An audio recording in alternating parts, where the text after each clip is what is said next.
They really don't. We have Cash App this man. No, it's not Cash App. That's not what the dude you end up with.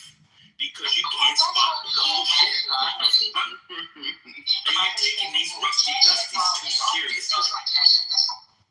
Huh? Trump has never memorized anything. What's going on? Yo, spiritual, name five Cheerios. Five what? Cheerios. Cheerios? I know you're honey nut. What's original honey nut? What are the Cheerios?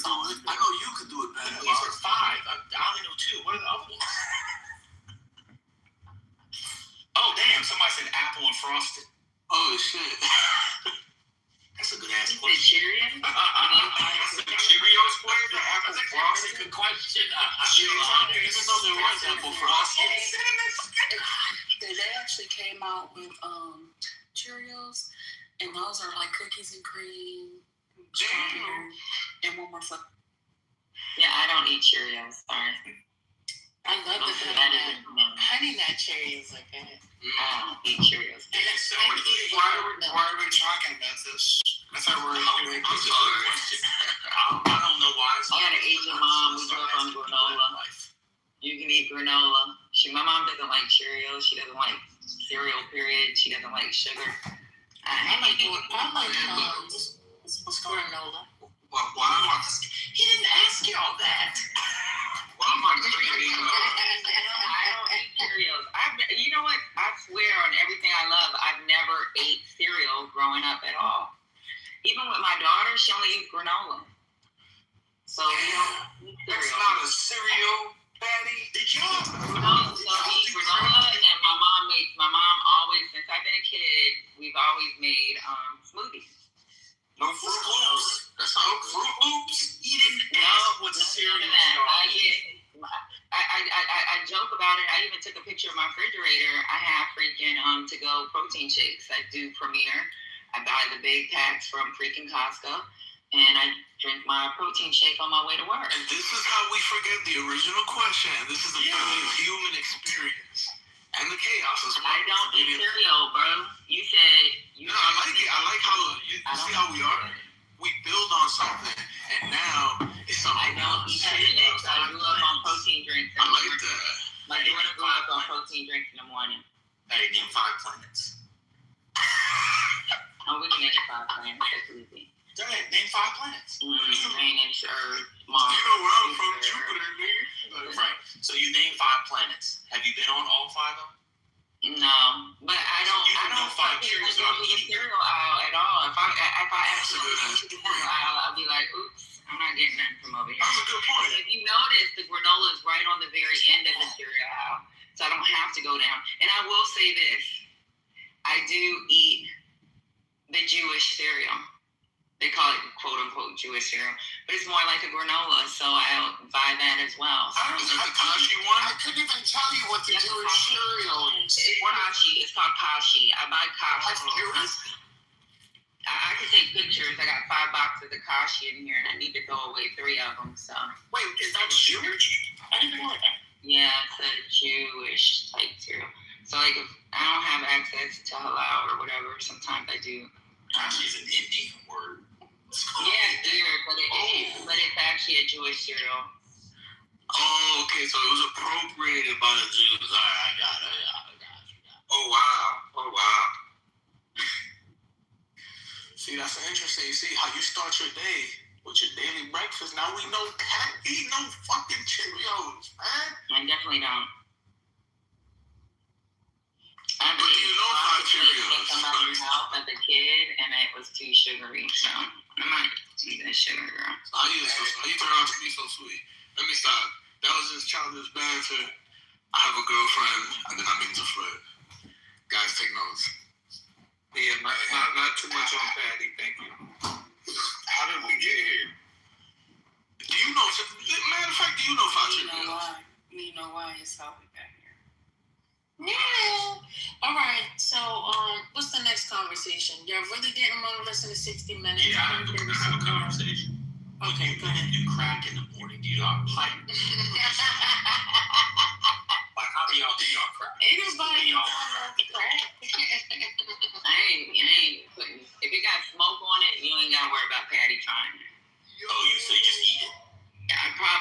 probably eat it on accident, but no.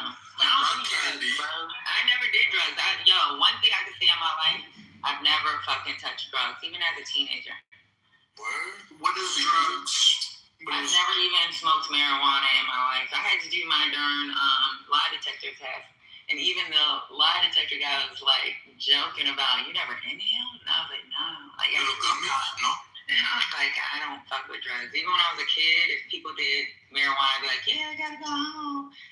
Like, my parents were really strict about that shit, and I didn't want that shit smelly on my clothes. And then I have nappy hair. I've always had natural hair. So, nappy hair, that shit hold on to the smell, and I didn't want to get it beaten for that. Shout out to the kinky hair. Shout out to kinky hair.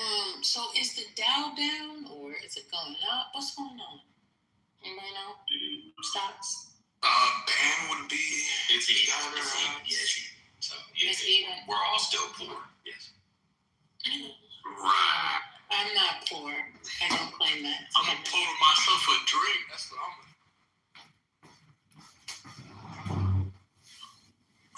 Is everybody okay? No. No. I'm not okay. No, I'm not. And why would I be the one asking that anyway? Well, that's a good sign that you're asking, checking on us. That might change things around to do a wellness check. Thank you. But no, I'm not There's okay. a potential merger between United Airlines and fucking American. Oh, merger. Oh, shit. I don't know how to feel about that. Me either. That's Because I'm story fine. going into bankruptcy. Fucking United. It was a United American and Delta. United American, like, this shit is. I feel like I flew Delta before. It was alright. But I never flew United. Flown, sorry. I don't know if I said it wrong. Don't worry. The grammatics really don't matter in that instant. Nobody's gonna trip off of that. They merge all the time. Well, we're not going to miss American Airlines or United, right? Nobody in this room. Yeah, it's like one of the major. That's Jesus, I'm like, yes. Wait, you guys gonna miss? You guys like that? It's monopolization. Our concern is monopolization. Right. I don't know if you realize This it. is To be honest, Andrew I'm Carnegie gonna be shit. honest with y'all. United is the only one that actually still serves real meals. Yeah, so like if you take the Delta or American and your flight is less than so many hours, they just give you fucking peanuts and cookies and ice cream. Whereas American still serves a meal. So Wow. But you can be bullshit though, boy. It ain't world class. they're still giving meals though. They're the only one that gives meals. So they unite. What happens then? They merge. What happens? They get rid of that meal. I like when they give me United. What do you care about the meal, Patty? Because We're sitting at the airport for sometimes hours with a million restaurants and little, stores that we can grab food. And unless you're talking about a flight that's like international or over 4 hours, like who cares? Get the bag of pretzels. Get the It's big long old pretzels. I'm more worried about the time and the flights being on time and there's, not less options. It's forever. Yeah, because we also have hubs. Like New Jersey is a United hub. And so you can fly a lot out of there. And then Atlanta has Delta and all that. And Dallas has American. BWA, don't you board the plane first anyway? Why do I board the plane first? Yeah, you do, because you're military. You're trying to sound retarded. So No. You know what's funny, bro? How you know I've grown? Because the word retarded did cross my mind, but that was just an intrusive thought. And I went with reality. You're military. That's what I meant. I don't wear uniform. I'm not uniform military. I'm not in the military. I'm not active duty, but Yeah, but they still let retirees. United does the retirees and the United does both. That's why I'm like, United still has the old school thing, whereas Delta and American doesn't. And then another thing United does, if you're military and you're traveling in uniform, they automatically raise your seat to first class. If you, and then even if you're not in uniform, additional. if they have additional seats that haven't been purchased, they automatically give it to military. Damn, that's hard. Yeah, I don't fuck with that. Oh, I do. I do all. No, I'm saying when I was in the military and I was younger, yeah. I done got used to first class. I'm okay with upgrading my seat, and I'm No, I'm not talking about first class. I'm talking about boarding first and all that shit you were saying. Oh, so you just don't. I'm bringing to this myself, bro. I wish I liked the flies. So I just lost the desire to like fly. It's really bad because I do. Dude, you fly every fucking day at 2 o'clock. You light it up, and you're fucking sky high. Y'all need to It's not yet. It's too early, Spirit. Delta 1. If y'all pick Delta, you get the leather bag instead of the little flimsy ass bag they give you in first class. They give you a leather one. Your eye protection is leather. It's nice. I think the only other person that's talked about it with me has been Spirit. Spirit, you took it, right? Oh, Delta 1? Yeah. Let me tell you, a couple times, and it's fantastic. By the way, you can get a good deal with miles with Delta 1 if you do it right. That's what I did. That and the JetBlue Mint is quite lovely. No, I haven't done JetBlue. Yeah. I tried Spirit, and that's because somebody else bought it. How you doing, Spirit? Hey, how you doing? My homegirls bought a whole bunch of first class tickets for Spirit because they were cheap, and that is the worst. Damn. Are they going out of business? I think it was Spirit. Was it Spirit? Yeah. They're like, Yeah, they're going out of business. Was it Spirit or JetBlue? Where they? Yeah. I think with Spirit, you get two seats. That's what they call first class, is you get 2 seats. 2 seats? Yeah, that's funny. Yeah, it's like 2 seats in the front. It's stupid. Yeah, Patty, I'm most concerned with USO when I go to the airport. If I'm going to be here for a minute. That's what's important. What is that? I'm making it. It's for military. It's like USO is like their ghetto ass American Express lounge. Nah, it's not ghetto, yo. Come on, yo. They got free food. They got more. I will say this: USO has more than the American Express lounge. I'm gonna be honest. Oh shit! Come on, Patty. There's free food.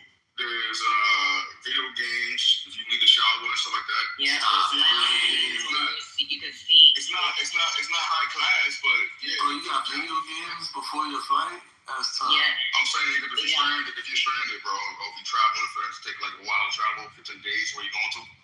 If you're with your family, you know what I'm saying? Use it. They'll wake you up, right? You tell them what time, the person in front, what time your flight's supposed to leave. They'll wake you up. Yeah, I've used a USO lounge before. They'll wake you up? Yo, that sounds nice. Speaking of flights, did they decide whether they're going to bail out Spirit? I think they are. Let me look it up, y'all, because I'm just saying things. On one condition, it gets Do you think they should? Oh, I guess because people need to rise Spirit. So we got the merger going on. We got Spirit needing help or assistance. Somebody was talking about Neo. Neo was talking about the food. Talking about how tomatoes and things like that. It's really becoming a problem now because of the fertilization. Neo, are you here? Yes, I'm sick of I want to talk about tomatoes and... Neo, hush. No decision. Patty, Chad said no decision on Spirit has been made yet. They still deciding. Thank you, Chad. Yeah, so the doors of conversation is open. Is neoliberal KGB?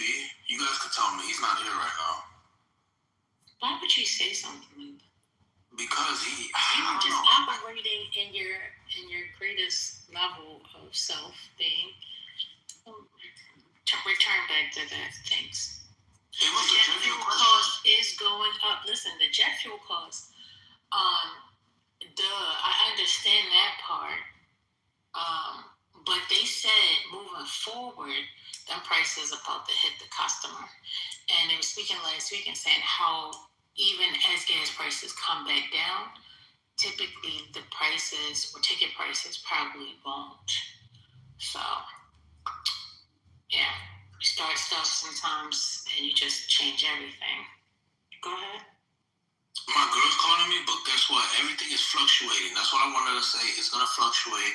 Do not lose your cool.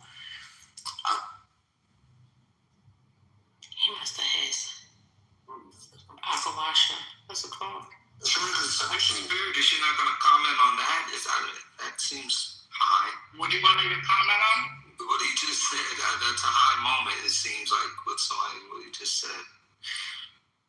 For an example, the typical flight, say, going from Minneapolis, St. Paul to DC, the direct ticket from an airline is one price. Then you go on cheap tickets and get a cheaper price.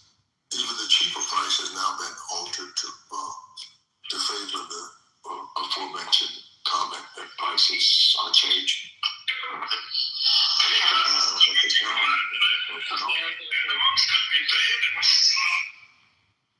Okay, so I did find an article. It says they're not fully billing on Spirit Airlines yet.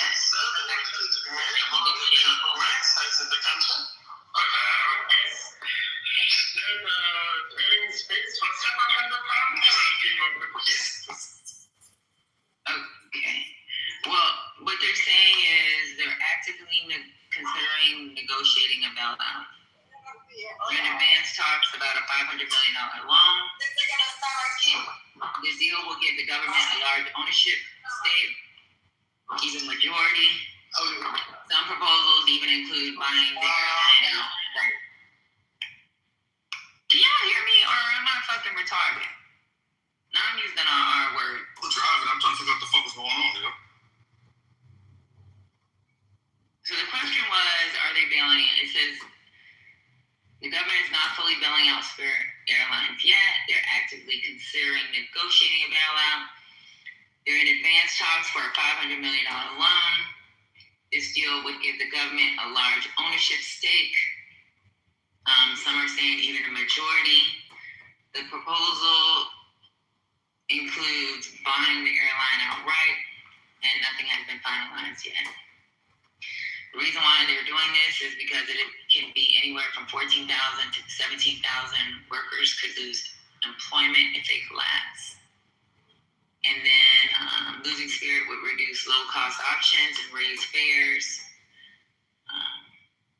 Yeah. But they are considering and negotiating some type of bailout. They're still doing that. Thank you. It's just in the process.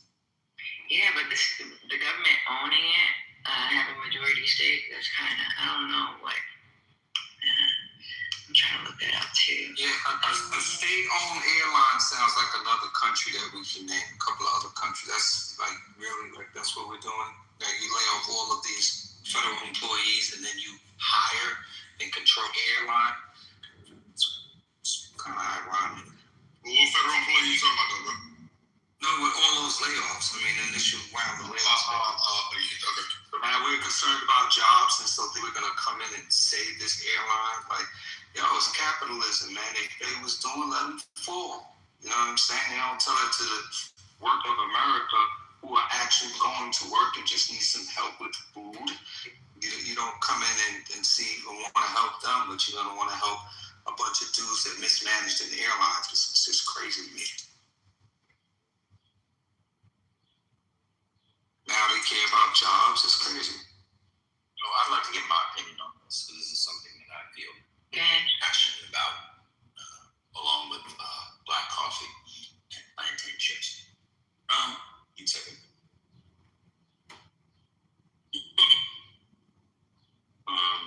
Brother Roger, Monsieur Hozier, brother Mayor from Jamaica.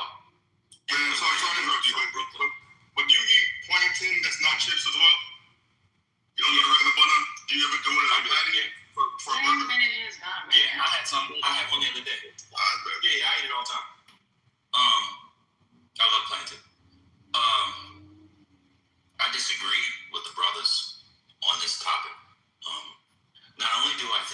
I don't think they should bail them out. I think they should buy the airline and keep it.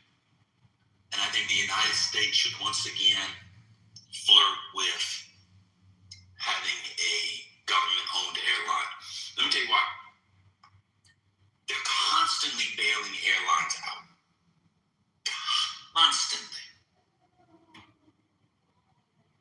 So it happens all the time. Now I'm being a little Marxist, so I apologize. Airlines are actually part of the means of production.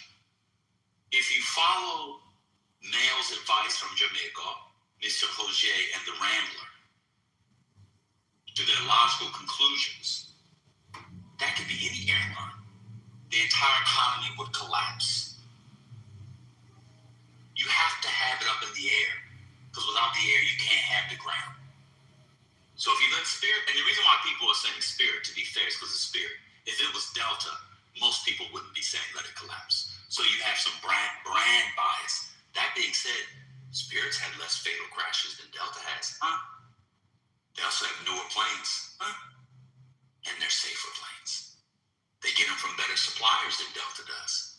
But because it's big and yellow, and you all are swayed by what your eyes see, as opposed to what your brain can know, you think Delta and American are safer when they're not.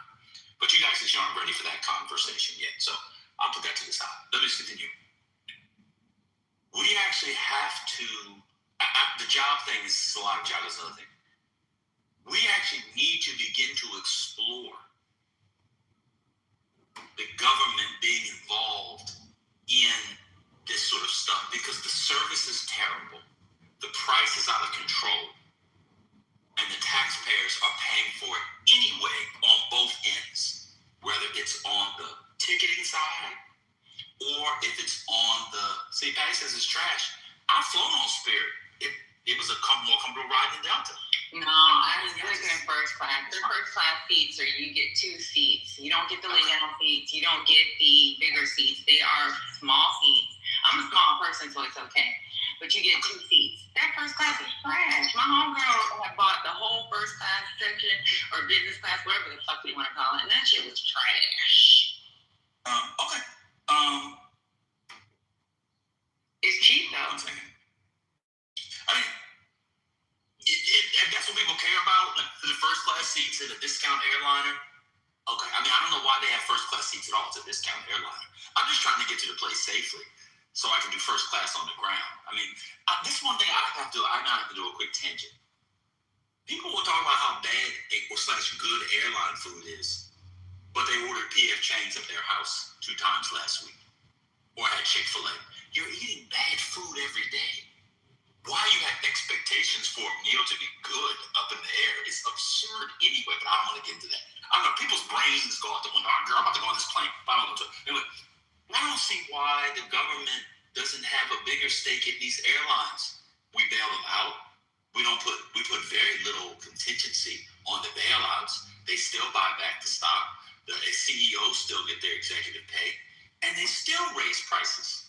So we don't put price controls on them. So after the last time the airline bailouts came, what'd they do? Started charging you for your luggage.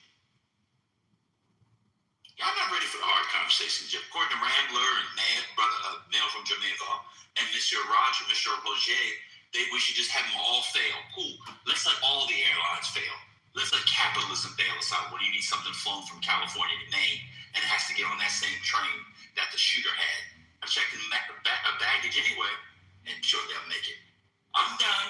So I'll agree with you. I think that the government should have their own airlines, because that's kind of like a way of controlling the price of tickets from these private airlines. Like, let's say they do buy out Spirit, they can control the price on what Spirit charges.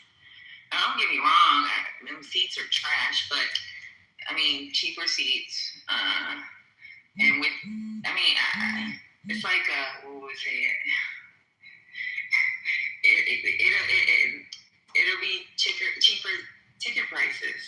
The government could having at least one of these airlines, them having some type of equity stake.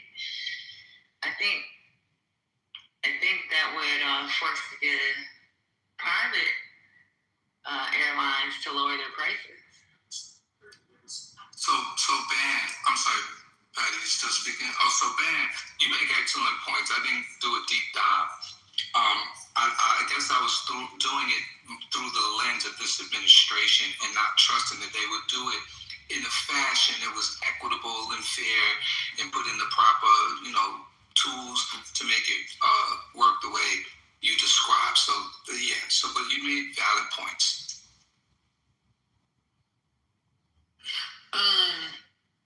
Just for the record, just in case this gets pulled later on in conversation, I don't care whether they get a bailout. I'm just putting that on the record, okay? I don't care. I really, truly don't. It is what it is. So just want to go on the record. Thank you. I mean, again, I didn't go to business school, so I know there's a name for this, and it's not just brand loyalty. But so it's probably just psychology of business. But there's a thing that happens where consumers believe that because a thing in culture is seen as the good and reliable one for whatever reason, and the other thing is seen as not, they just assume that the former isn't. Again, anybody can check. Spirit has never had a fatal crash. They've never had a major crash. Ever. Is it big? Yes. Is it ugly? Yes. But some of y'all like big, ugly things 4 or 5 times a week, huh? That's a different discussion. Shout out to your wives. Anyway, the psychology of the thing makes people think that the thing is not good. You have all these, Breezy is another one. Not to be confused with Chris Brown. This Christmas, hang as we call the tree. Top 5 Christmas movie, low key. This Christmas, y'all not ready for that discussion, even though Idris Elba's not very good. That's a different discussion. Let me continue. Breezy Airlines. Let's go. Get away. Remember Busta Rhymes? Look at me now. I'm getting paid. That was a good song. Let me continue. Breezy Airlines, Spirit Airlines, Frontier. I don't know if Frontier is discount. These discount airliners, their aircrafts are not the ones that are being bought from Boeing and are going down. And their fleets are newer than your United fleets. I was on a Delta jet a couple months ago. That motherfucker had a carving in it I put in 1993 when I was on my way to visit my auntie in Kansas. I said, I've sat in this seat before. I said, oh my God, there's my initials. I put that in 1993. But y'all see the big thing. You see watch this. You see the colored thing. So that's where I'm about to go. For those of you who are against Spirit Airlines, you're racist. It's the same, I'm almost done. It's the exact same logic. You're judging the plane by its phenotype and by propaganda. Oh, people think I'm joking. It is literally the same logic as racism. Huh? I'm done. And it hits you later today when you're sitting on the toilet. Listen to Black Woman and Cat. Yeah, but Spirit doesn't have a lounge. Spirit doesn't have they don't have the lounges. The cabins are important to her. I travel for hours. So if I have to sit on a fucking plane for hours, you giving me 2 seats doesn't mean shit. When I can lay down, I can fucking get my drink. I can't. What do you fucking do C-130? A doggy bag? I don't travel on the C-130 going from Baltimore to Heathrow. That's not how that works, bro. I'm a senior officer, so as a senior officer, they give us commercial planes while you're on AMC. So there's no fucking way, because I always go Avon. I always leave RIP. which means I'm the last to leave. Because I'm the last to leave, they always give me commercial flights. And if I'm taking commercial flights, I want the lounges. I'm the premium. I'm one of those girls that want the premium. I want to be able to fucking go from this area to another area where somebody may greet me and bring me to that area until it's time for me to fucking board my next ship. You know what I think happy with that is? If I have to look at someone taking a piss and watch them and tell them, and while they say, can you move over, so they can crawl over you to go take a piss and stand up. No more, bro. Does anybody know? I mean, Patty, I'm gonna be honest with you, that's a rich person's issue. I'm not rich, though. I'm not rich. It's just Okay. Well, I didn't say you were rich. I said it's a rich person's issue. Most people aren't worried about the lounge, just trying to get worried about. But does anybody know what the fleet is, what the aircraft is for? Because ML just called it the Greyhound of the sky. Anybody know what Spirit uses? Anybody know? Airbus. What they use? All Airbus. Oh yeah, Airbuses. And Airbuses are safe. Huh? Airbuses are safe. I know. So, and most of the flights are, most of the fleet is quite young. So y'all are on the Greyhound of the sky. That would be those Boeings from 2000 of Delta that you've been flying, but because they charge an extra $400, you think it's safer. It's actually the opposite. Again, Spirit uses their fleet is all Airbus. They don't have it. They only use Airbus. Now, when we have a different conversation and people are talking about great companies and so, ML and others will come up and tell you how amazing Airbus is. But you put some yellow paint on it and make it cheaper and not a lounge. Now it's the Greyhound of the sky. The way Americans fall for marketing tricks to waste money, that's why y'all broke. That's You know what though? The only Airbus that I've actually taken Airbuses don't go that far. I know there's one that did go from New York. They flew us to New York because we don't have an agreement with Singapore, so we had to do our access because we were doing exercise. We had to fly to New York, and that's the farthest I've ever been on an Airbus. So Airbuses, I don't really think go that far. Only certain companies will buy it, and I think Singapore Airlines is the only one that I know of that actually has the Airbus that will go that far and not up amounts. So. No, it's One just some people. second. I just want to say for the record, again, I don't care about the bailout. And also, I wanted to say, I don't care what color it is. As long as the seat is comfortable for me. Different people have different wants and needs. And that's just all it is to it. That's it. Go ahead, Spurs. I agree with you, lady. The seat got to be comfortable. And That seat got to be comfortable. I'm not fucking 10 years old where I will lay across 2 seats. I had to do it that day. I laid across 2 seats because I got 2 seats. But I do not want to do that. I want to be able to lay back. I specifically when I look for my flight, if it doesn't have the lay down, I'm not flying at that hour. My flight is going to make sure that I can fucking go all the way back, put my eye protectors on, I can sip my champagne and go to sleep. Yeah. There's a guy duct taping the Spirit Airline wings in the chat. I'm just saying. And I'm a broke dusty. If broke dusty daddy wants that, trust and believe there's a lot of other people that want that too if they're buying first. I'm just saying, they're all. No, they're all. It's this is all so elitist. You know what happens when you poll people who is the group that is most against raising the minimum wage? It's the people just above minimum wage. They're the ones that have contempt for the people who make minimum wage. So what's happening in here is that we have contempt for the people who are actually budgeting and going on a quote-unquote budget airline. And you should all be ashamed of yourself. No, I said that we should have one state. I think we should have. No. So that's not what you're going to do here. I actually said I believe that it should be a government-owned airline because that is a way they can have price controls at least for that airline, which may affect the private airlines, which would affect Delta, it would affect the United, it would affect an American, because they'd be like, damn, people are taking those flights because they're cheaper. So I said we should have a government one, but I'm not going to take it if they don't get better seating.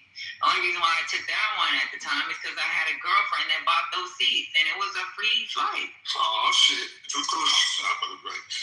Spirit, I don't care what the aesthetics of a plane looks like. I used to jump out of the motherfuckers. Like, I feel the pain today, so I don't really care what a plane looks like. And you know what, to be honest with you, guess how much he spent One of the real one. guess how much he spent for 10 feet, all in, quote unquote, first class? $4,000. 10 seats. 10 seats. That was cheap. That's good. How much? I paid for 2 seats on Delta One, and that was $4,000. For 2 seats? For 2 seats on Delta One, and that wasn't even. Were you going overseas? No, that wasn't going overseas. You know, you were the same people who shamed us for taking the Fun Law bus from Chinatown, New York to Chinatown, Boston. Yeah, that's Fun Law. Yeah, son. that brings back memories, Spirit. Thank you. So should we start from scratch with the airlines, or government airlines? Could we just buy somebody's planes, but rather than bail somebody out, maybe that would work better. So if they bail them out, part of the what they're saying is part of the negotiations is them being the major stakeholders. So them having, I guess, them having an opinion on what the price looks like. I don't know. Price points. I just don't want cronies being bailed out.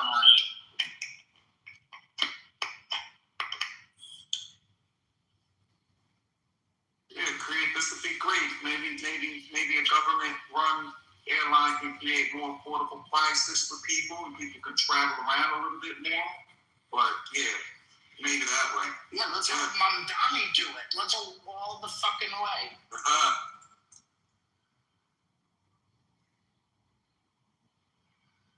It's latte time. I'm excited.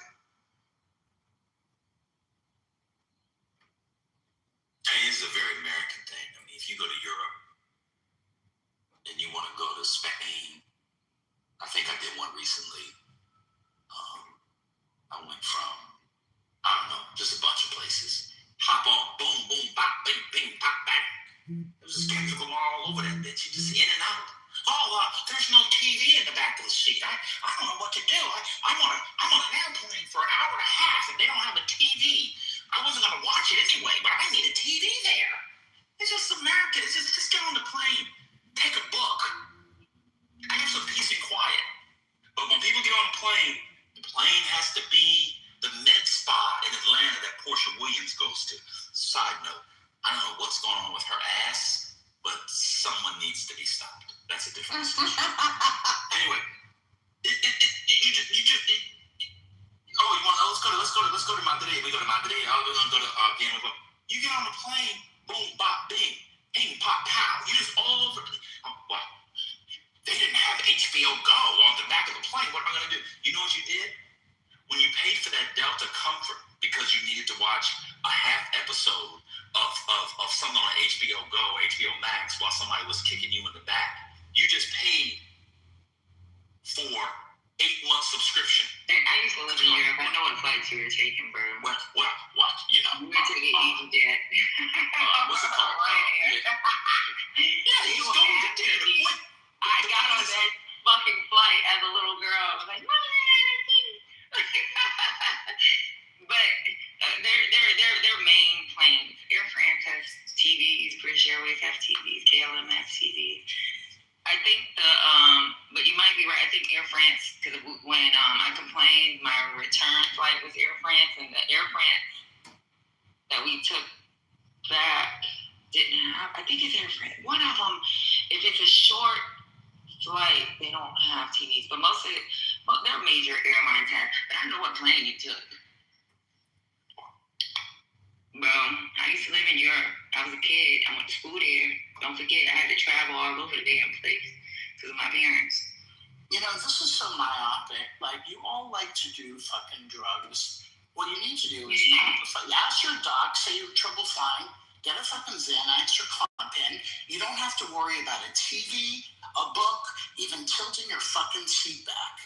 You will be all set for the entire flight, and give your kid a fucking Benadryl. Have a great.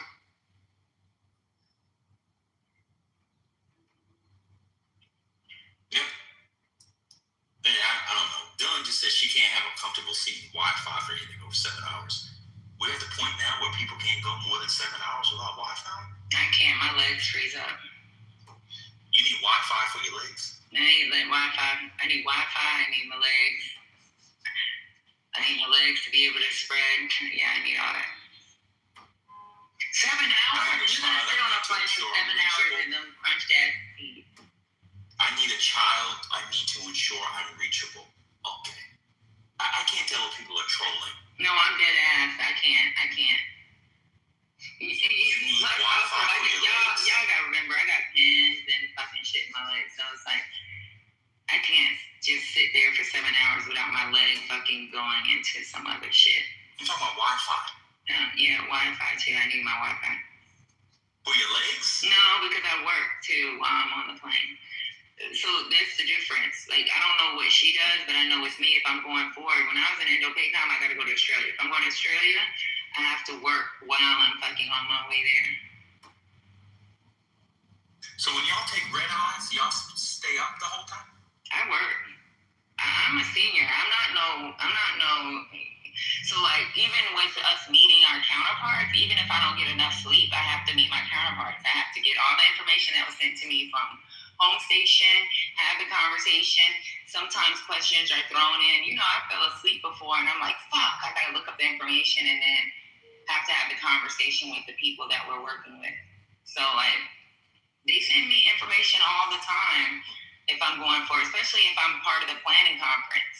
So if you're part of it, for me, for my job, if I'm part of the planning conference, I can get questions all during the goddamn flight. And I have to compile them all while I'm working. So I carry a computer. I carry my fucking, I have to carry, the airlines know that I'm carrying maybe something that might be what they'll consider secret information.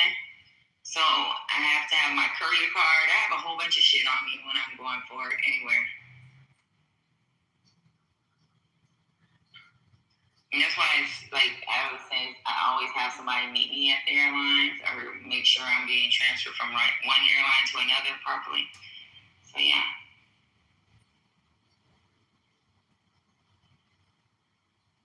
I just think it depends on your job. Just for me, I have to have access to Wi-Fi. You're not going to put me on a flight that don't have Wi-Fi, period.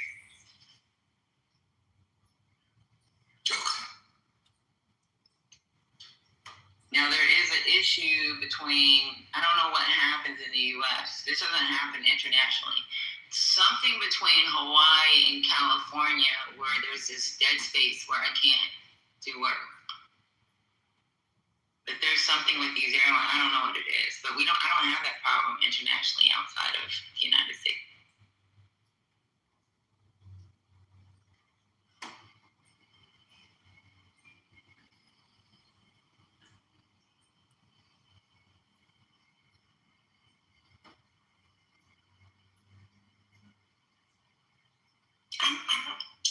Okay, so let's take you away. So Kumar put any advice for someone who's about to take 11-hour, I mean, what would you do? Y'all send me to the meetings. Y'all gotta, I gotta go to the meeting. I'll go in with a birthday. When is the troll ban? Are people serious? What do you do for 11 hours? You could take your computer, you could take books, you could write, you could knit. I mean, you could sleep. What's on the airplane where people all of a sudden turn into retards? What do you do? I don't even understand. You get up, walk around. If you're with somebody, you can take cards,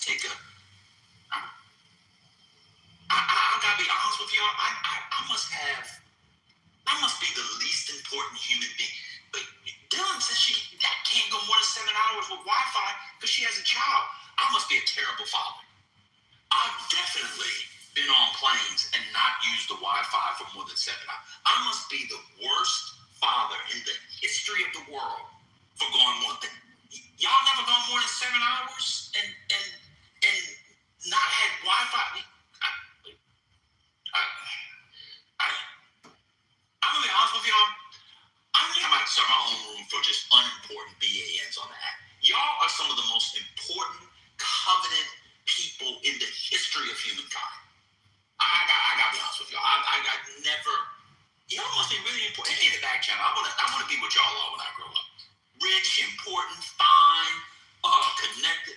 You can't go 7 hours. I'm not talking to you, Patty. You can't go 7 hours without Wi-Fi. What happens when you go to sleep at night?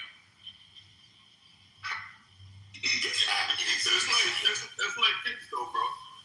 Hey, when I was younger, as soon as I hit the Wi-Fi on that phone, turn it off, they come out their room, bro. Also, they maybe try to conspiracy here. You know the words I hate? I hate a person saying to me that they're bored. Which reminds me of as I listen to band. I don't know, how is a human being bored? Like bored, when someone says they're bored, it triggers me. Like, you have a brain. How could you ever be bored? So my ex used to say all the time to the kids, yeah. That was a trigger word, bored. Bored? I'm like, what the fuck? You ain't got no shit to do? Like, I mean, I think I've had something to do all my life. I swear, like how could you possibly be bored? Just when you wake up out of sleep, because you got shit you gotta do. Man, you got something to think about shit while I'm sleeping. What I gotta do when I wake up? Like, oh, what are we doing? Like, the first thing I do in the morning is replay my day in my head, because while I do take a lot of notes, most things I do remember, you know? So, yeah, how the freak can you be bored? It's crazy to me. And an adult being bored is even worse. Like, stop. So Dr. Smarty Pants said she's going to Tanzania and she's worried about leg space. Well, as one who's almost 6'4", you'll be fine.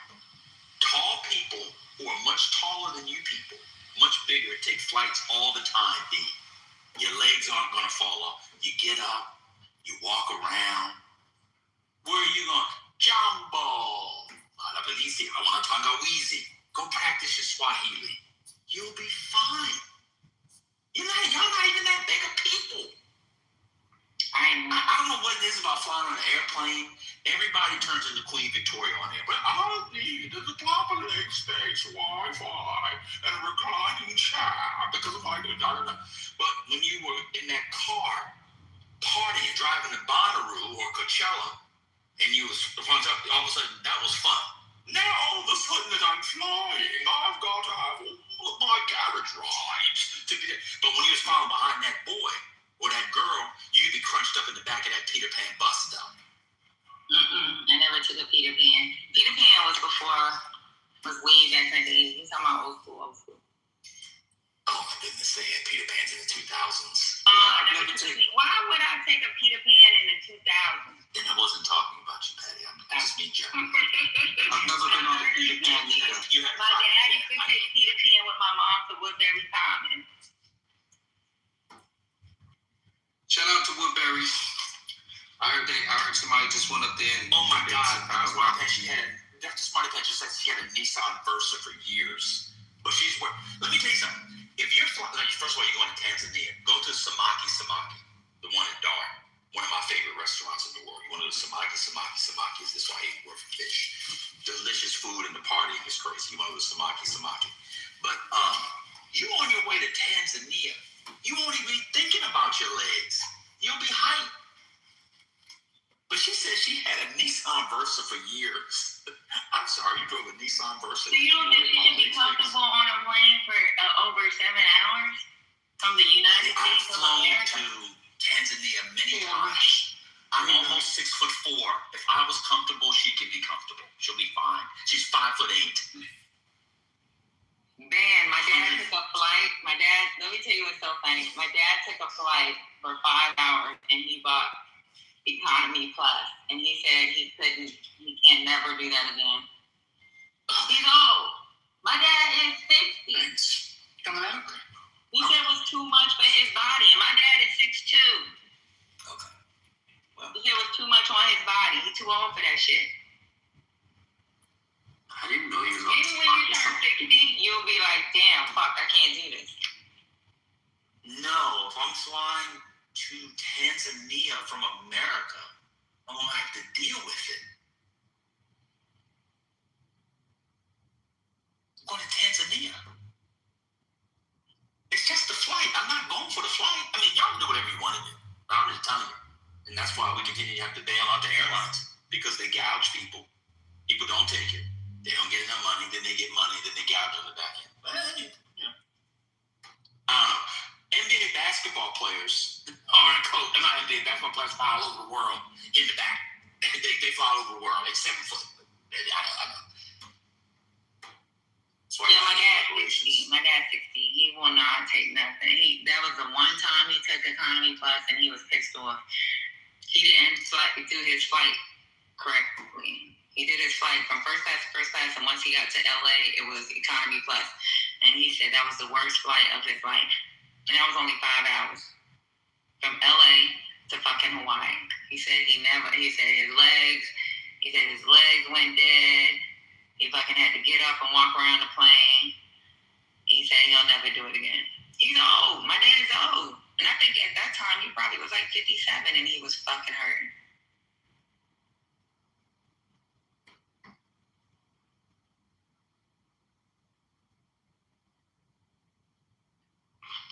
I'm aiming at my dad and I was hurting. I was like, that's on you. Shouldn't have bought that ticket. And he said it was an accident. He thought he was getting a cheaper ticket and didn't realize it was first class from this destination to another, and then it went to economy. He thought he was saving $700, and he was like, he'd rather pay the extra. He was in pain.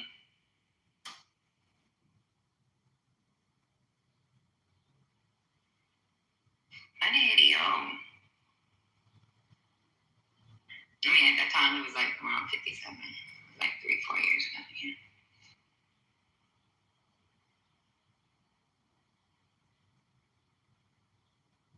That earlier you were talking about, I did jump off. I tried to look it up. It's the halo effect, or at least in business school, the terminology I guess you were thinking about. Yeah, halo effect was part of what he was talking about. Yeah, brand equity and all that. A piece of it. He actually said the right word when he was talking about business school. Yep, and you're right. I got an MBA, and he said the right word. He said, "What do y'all call it?" He said the right word. And Lilo was part of that. Yeah, I had thrown off a little bit, but I was like, "You're right. It is racist. The only reason Spirit gets the bad rep, trolling and stuff like that, going back and forth. That's the only reason." Have you rolled Spirit, Lord? Oh yeah. I've flown Spirit. Here's the thing: when I'm on U.S. soil, I don't mind. I will fucking fly. What's that plane thing called? What's that? Hold on, give me 1 second. I'm out on Spirit, and the only reason why my girlfriend bought those tickets like that is because it was cost efficient for her to buy Spirit. It was 10 girls. And then also, the only way you can get 2 bags for the free for her friends was to buy the goddamn business class. And even with first class, and even buying that class, it was not that. It was a fucking small seat. The seats are really small. So when you're not going between major markets, like I've flown from New York to Minneapolis and Chicago on that length of flight, the first class is like nothing. It's like slightly better. You got that one row on one side. Yeah, but even if you're talking about, I know what you're talking about because I've taken those seats too. Those seats are still larger than the Spirit seat. Oh yeah, Spirit seat I don't know what small. Spirit is. I don't know what Spirit is, to be honest. But or even Southwest. But just that first class is like, it's like fine. It's totally fine. But you don't get TVs or anything, which is totally fine. Yeah, you But don't. it's just not all first class. You go New York to LA or New York to London or something like that. And they don't even New York call to that first Miami. class. They usually call that business class when it's like that. Yeah, so Patty, I just asked, there's this regional thing, they call Allegiant. I would fly fucking Allegiant. Now, if I'm leaving US soil and going, if I'm leaving US soil, going anywhere, then I'm like, okay, I can pick and choose. I just refrain from flying any American airline. That's just what it is. Matter of fact, I'll take a picture of what my seat look. I got it on my thing. This is when we went to Houston for my homegirl's birthday. This is what first class looked like. And look at my bag and my shoe, how much space I had in between. And the reason why, if you see, my foot is extended to the other side because that's the second seat that they give me. Let me go ahead and PTR. I'm setting it as my profile picture. You see my purse. You see my foot extended to the other side. You see my scarf on that seat because I got two seats. Look how much space is in between the two. Shout out to Givenchy. I'm just telling you, that's how much space. You see how thin that is? That's how thin your seat is.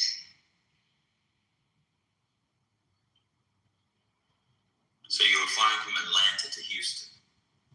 No, from Chicago to Houston. That's what, 2 hours? Yeah, but regardless of the fact, I still would have got better seats if I got premium economy. The seat was small. It was really small. I'm a small person, so it's fine. But then, you got girls with big butts, thick girls. I'm not a thick girl.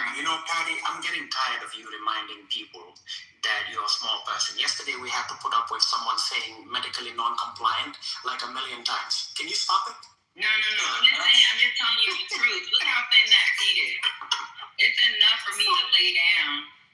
I can lay down in two seats. But, if you got a big old butt and stuff, if you see how big those seats are. Yes.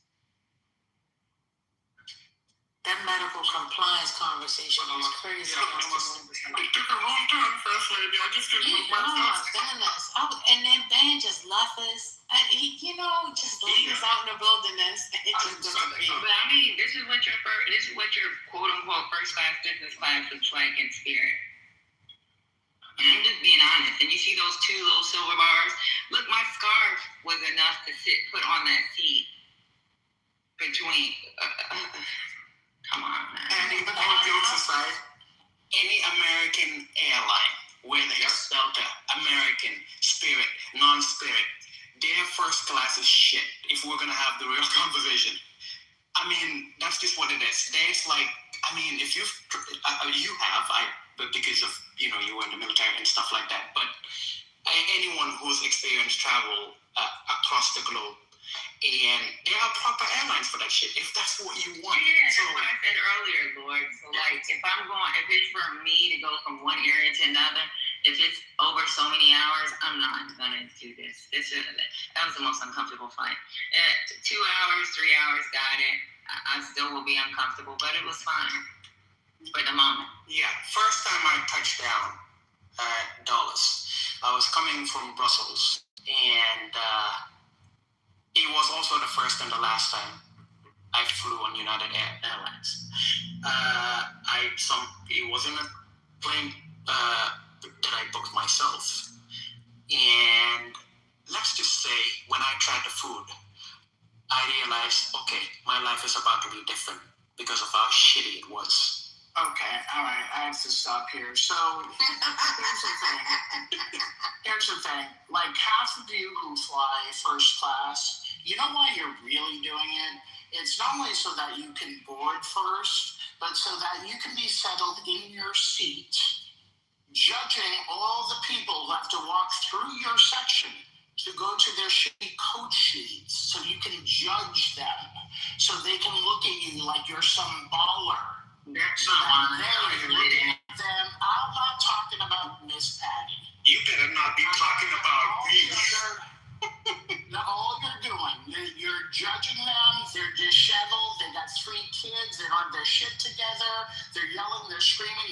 find the overhead compartment, and you are laughing with your sunglasses on, legs crossed, deciding which HBO show you should watch while they're not getting an overhead compartment and fighting for their coach seat. That's what you're doing with your ticket. Dang, he is. Do you let my chair go? I'll tell you what. I'm usually at the back of the Southwest plane, making sure that I can strike a conversation with the ladies going in back and forth. That's about it. Cheap shit. I'm not paying for no first class on American soil. Call me cheap or whatever. I'm just going to call you anti-American since you brought up Americans. I'm gonna say he just looked up a flight from wherever she is, or maybe it's from New York. I don't know. From New York to Paris, it was about $1,100. Oops, it was $1,100. Just coach. Business class was $5,500. I'm sorry, $6,500. Y'all worried about leg cramps? Wow. And you're worried about leg cramps. Now you get leg cramps sitting in the house on Clubhouse listening to people crash out, talking about they was in private and had a meetup. And you do that for free. People are spending $6,000 of their dollars to not have leg cramps. By the way, I've flown to Paris many times and coach, never got a leg cramp. And I'm taller than all of y'all. I'm bigger than everybody speaking. But people are spending $5,000. Yeah, I put on my Skylux. If you use Skylux, they have discounted tickets. You can spend anywhere from $2,000. And the most I've ever spent was $4,000. Daddy, you are not helping yourself, right? This isn't going Yeah, on. Skylux, you can get a ticket for $2,000. Okay. And If somebody else is paying for it, or if I get a free upgrade, other than that, I'm assuming. yeah, most of the time I get free upgrades, to be honest with you. And then because I got enough flight miles, because of the fact that I had to deploy so many times or even fucking go to other countries just for fucking work purposes, and they automatically gave me an upgrade. If it's a family trip for me and my daughter and her friends, then I always use my points. So to be honest with you, I don't have those problems because I'm not a civilian. I get a lot of free tickets from the government to go forward anywhere, and I get to collect my points. And that's why we're swimming in so much. Anyway, I'm going to say this one last time. You all have health insurance. Speak to your doctor. Tell them you're stressed when you fly. Get the fucking Klonopin or the Xanax. You don't have to worry about fucking leg cramps, the seat going back, the kid kicking the back of your seat, the TV, the books, the drinks, the fake food. Just do that. Jesus fucking Christ, that's the hack. Great statement. Yeah, I remember back in the day, I would wait for the last way at the end, and then they would flip your flight for you when I had plenty of time on my hands as a young man. I would get my frequent flyer miles just. Brooklyn, we don't use taxpayer money for first class. First of all, the fucking companies automatically give us first class if there's available seats. It's not your goddamn taxpayer dollars. Your goddamn taxpayer dollars are being spent. Stop being No, Sonny, no. Because there's always a stupid ass comment on what your taxpayer dollars are being paid so that we can go out there and we can fucking secure or do a fucking site survey so fucking soldiers can fucking train. That's why the fuck I have to get on goddamn flight. Now, American Delta, fucking Lithuania, whatever fucking flight I gotta get on, the reason why they fucking upgrade the seat is because they want to. They do it for government employees. That has nothing to do with your fucking taxpayer dollars. Now make that make sense. When you think dollars being exploited by several entities, especially when it comes to .gov and the spending budget, Talking about using her and fucking aviation, taxpayer dollars. transportation, Motherfucker, your and internet proper work, right? transportation, they flex a lot of money. There's an overspending budget there, and I think we could critique that budget, and it could be reshaped, reformed by we the people, and get much better results, and get more of our people involved in flying them, because it's as you alluded to the fact that once you fly first class, you're like a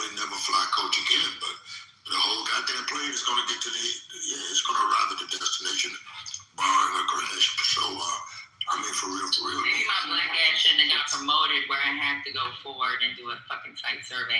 Maybe that'll be a fucking satisfaction for whoever got a comment on someone being able to get a fucking.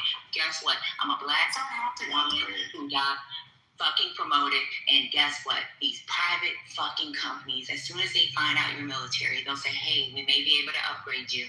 Talk to them once you get there if we're not able to fucking sell the seat. That's what the fuck happened. And guess what? If they don't have the available seat, I might be able to pay for it because they only give it to you if there's more than one. So if there's only one available seat and they're waiting to that last minute, I'll be like, hey, can I pay for it? I'll pay for it. I have gotten used to it. It's okay. You're not paying for it. I am. Oh, yes, sir. I would sell my first class and my other frequent flyer miles up to Kazoo on various airlines from American, United, and Delta. Others, some of them have faded, but nevertheless, they would all give some frequent flyer. They have incentives to get on an airline and get off an airline. You convince somebody needs to fly, goddamn, you can have my seat. Give me them goddamn frequent flyer miles, free tickets, and some incentives on your credit cards. A bunch of free shit out there if you're looking for it. And it's great. It's great if you love the travelers. It's right there where you are. It reminds me of anybody remember the Key and Peele skit where they're letting everybody, they're boarding the plane and they go through every single class imaginable before they get to, maybe not. Anyway, it's a funny sketch.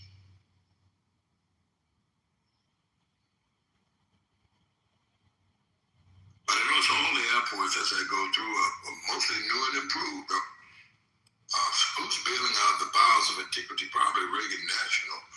But beyond Reagan National, people have, flamboyant. They have got them everything except the Dufur on sale inside the airport. So Ambassador, what was it like flying on Pan Am? Well, I didn't fly a lot of Pan Am. I've done every airline, American Airline, Southwest Airline.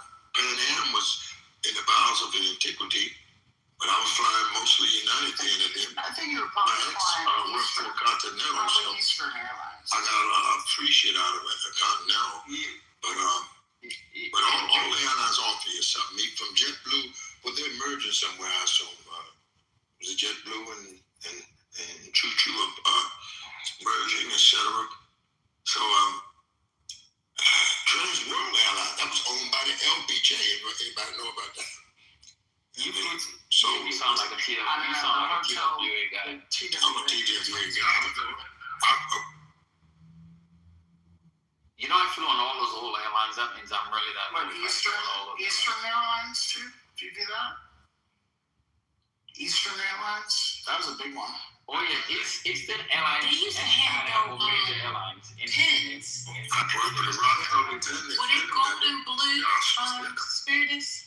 I don't remember. I just remember like they would always, I remember be like catching a Boston, flight. New York, Washington, Florida, like. I remember catching a flight as a little girl, and I believe it was Eastern. When you're saying this, they were all up and down the East Coast. Yeah, we flew I don't know what happened. New York to Milwaukee. Yeah. Blue and gold, I think it's a couple of them. All right, is there another conversation? Ready to load?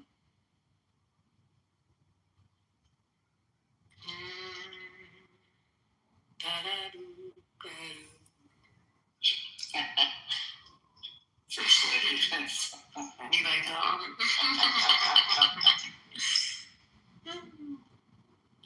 I think I did once.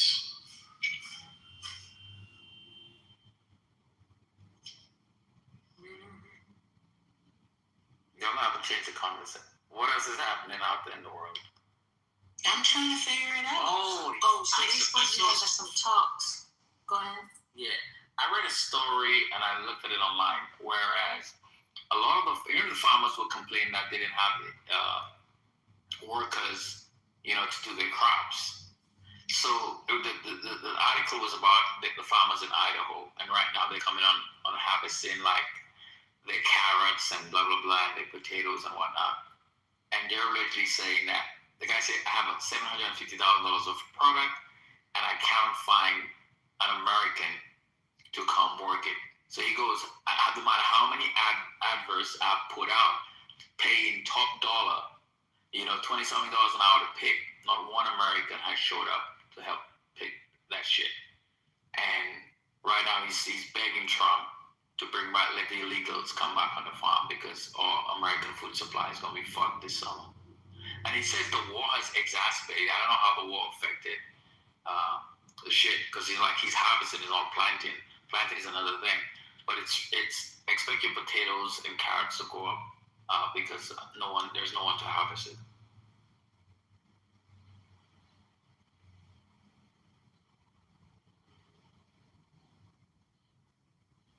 Harvest what?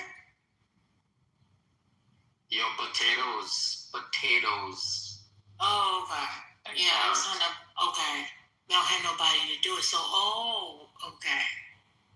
But I really thought potatoes were all harvested with machinery. The way I was like, I thought this was all machinery. I guess not. I don't know.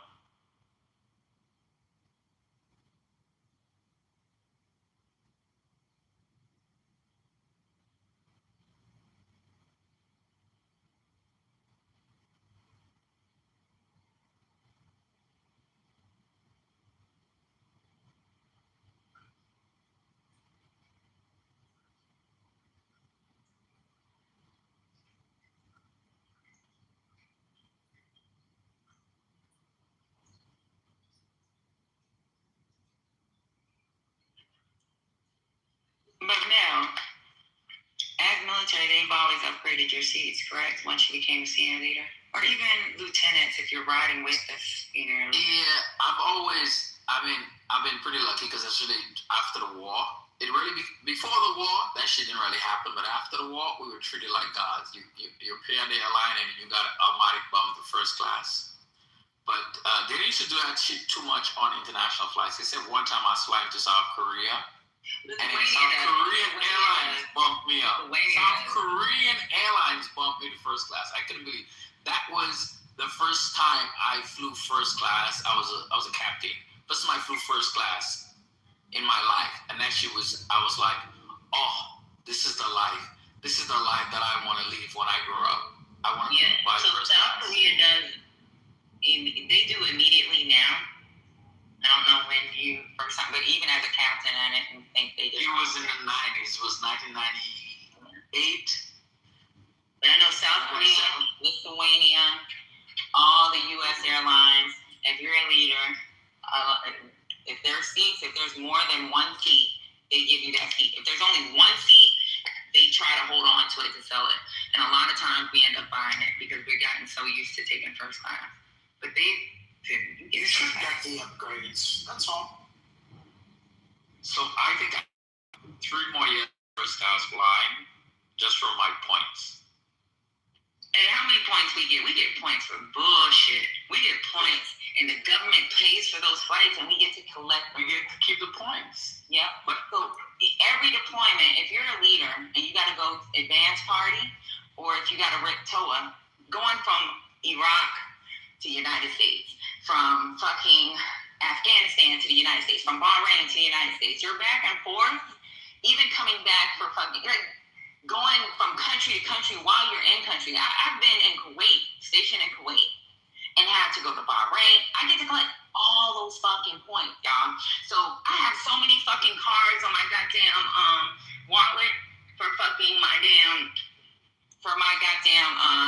for each airline. I'm talking about foreign airlines. I got points galore where I can fucking go all over I probably could travel the whole world twice off of just points, and probably get fucking a discounted hotel at the same time. I just haven't done it. Oh, and that's because I have to. Gotta get the hotel points party. My wife and I, we went to Italy last year for 20 days, and we did not. Well, we flew business class back and forth free on my points and her points too, and we stayed at a hotel. My wife points because my wife used to work where she's traveled for her last job sometimes.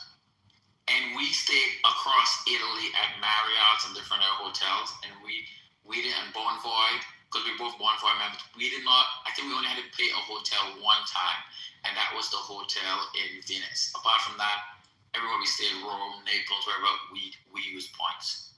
So you gotta get them hotel points. You all gotta join those hotel clubs because it pays off.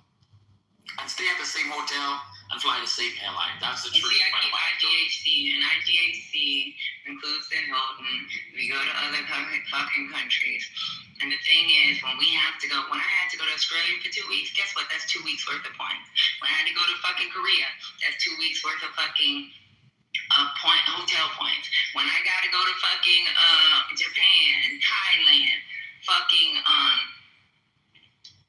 anywhere I go, if I stay in a hotel, I've made points. If I got on a fucking plane, I made points. And it ain't your goddamn taxpayer dollars paying for my extra fee. These private fucking companies do it. I know you were having a blast. You had Regency's, Hilton's, and Marriott's are really good, very nice places to live in. But I learned after some few years, took me a while to pick up on this one. That now I live, if I have, but majority of my travels, I stay in resorts. And if you can link your resort into, and you can live, I mean, it's unbelievable what you'll find in a resort. You get pine trees up in the mountain. Greatly, and you'll spend a whole lot less money booking resorts as opposed to booking hotels. In my travels, maybe situation maybe slightly different. The way they got me, they dragged me into Vegas, and I was a hook, line, and sinker guy. They sold me a goddamn resort. I caught hell getting rid of it, and I said, I'll never get another one. Went right to Key West, Florida, and bought another one, and caught hell getting rid of them. But then I started thinking, I said, God damn, that was still the best living that I ever did. So I started booking anybody's resort. They give you a resort. You say you spend $750 to $1,000 a night. Some of these Regency,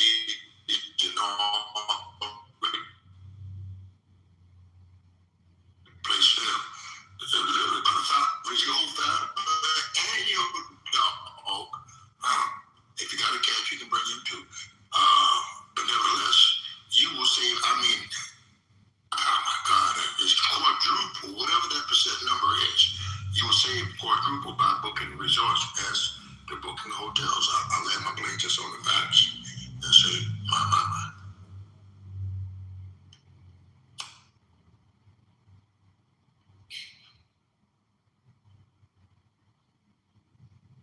Pay your groceries back, camp on out.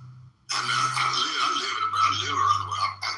I used to survive, but once I started living, I didn't go back to surviving anymore. But my.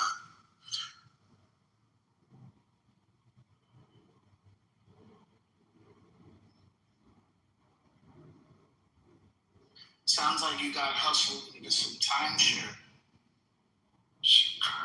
And I got hustled, but I hustled some people too. And I just found out it took the hard way to learn it. But I learned it, and damn it, you get out in the resort. Well, now, then I used to sell them to people who sell resorts. See, I'm a hood salesman. I sold them shirts, caps, and watches to the people who are salesmen. They don't have time to shop. A car salesman, a hairdresser, who else don't shop? Car hairdressers, and there's a couple of more people that are pretty much stationary. They got to be there to make it happen, to make their money. Those are my best customers, and they buy the shirts, watches, and I mean gimmicks. People buy gimmicks, if you notice it. That was a gimmick when they sold me that goddamn resort. But I said, I tell bills, when I made that last goddamn, you got to pay a maintenance fee. I said, I'm going to pay this, pay that. And I look at that last maintenance fee, I got pissed. I said, I'm selling this shit. And sold it, but now booking them is fairly easy because somebody will say I'll be there a day or two, week or two, at the most probably. Somebody will say you 2 weeks. Hey, It's amazing savings, y'all. And you live better and you enjoy yourself. Go around the town, see the townspeople. You book them hotels, you spend all your play money in the goddamn hotel. So it's just different ways of looking at it. It's all, and just depending upon what perspective and what you're actually there to do, to save my mind.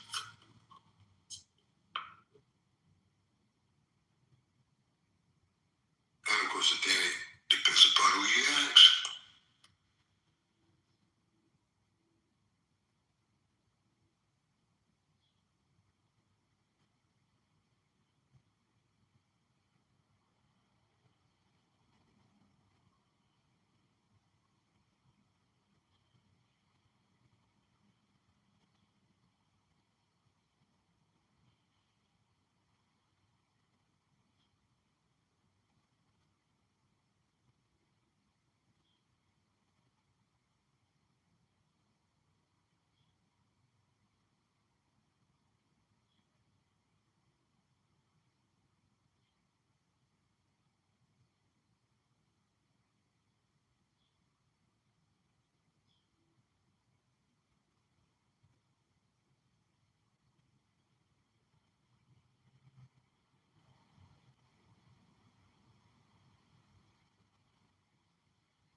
Hey, King. Love. Whew. First Lady. I just cracked myself up. I just caught the video. So he was under the table. He did slide underneath of there. And then once the people with the rifles, all black with the rifles, once they came out to secure before they could move him, it does look like he tripped. So, like I said, I didn't see the video all the way through until just now. And I don't know. I mean, maybe, his shoes was untied. Y'all know. All right, King, now what you got? Not much. I just came to say hi, and I thought the interview was interesting that Trump did 60 Minutes. Yeah, it was really funny. He got upset as soon as she asked about the manifesto. He said, I knew it. I knew you were going to say it. Disgusting. You're a disgrace. Oh, my God. Oof, child. If I'd have been there or backstage, they probably would have fired me. Because the way I would have hollered in the background would not have been good at all.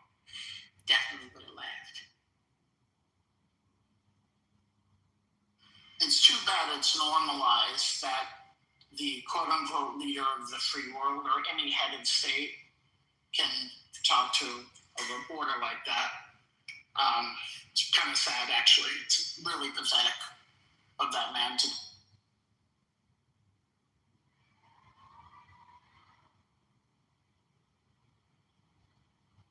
Wait a minute, what is pathetic? The way that he talked to a reporter like her, who was asking the normal questions that anybody would ask. Right. And we've normalized it. Like, this is not normal. He's a piece of shit. He treats people with disrespect. But I always wondered, how did he know that he was talking about him? Well, she got him on that one, didn't she? She was like, I'm sorry, do you think he's talking about you? Well, didn't the manifesto say something about an administration led by a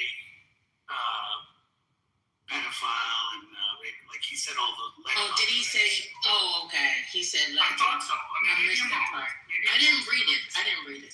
That's possible. No, that's right.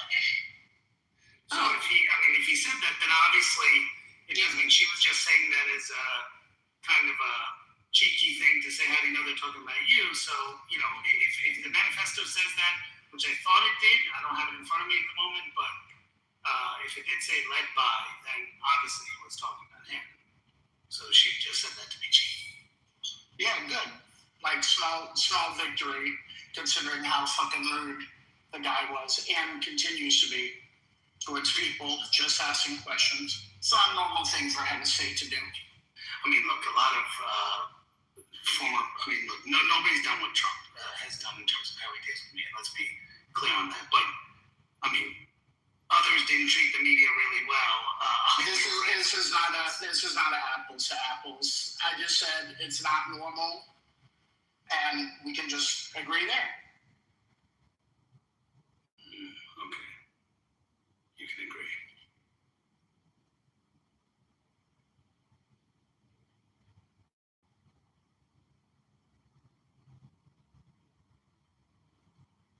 So maybe you're saying that she should have asked the question. Well, you saw the manifesto. He says a few harsh words. What do you think about that? Instead of repeating it, you think that's what he was looking for? People haven't read the manifesto. That's the whole point of the news. So reacting to the manifesto, here's what it reads. And then for him to get so offended and rude, which is not the first time, like he's got to deal with it. He's the fucking president.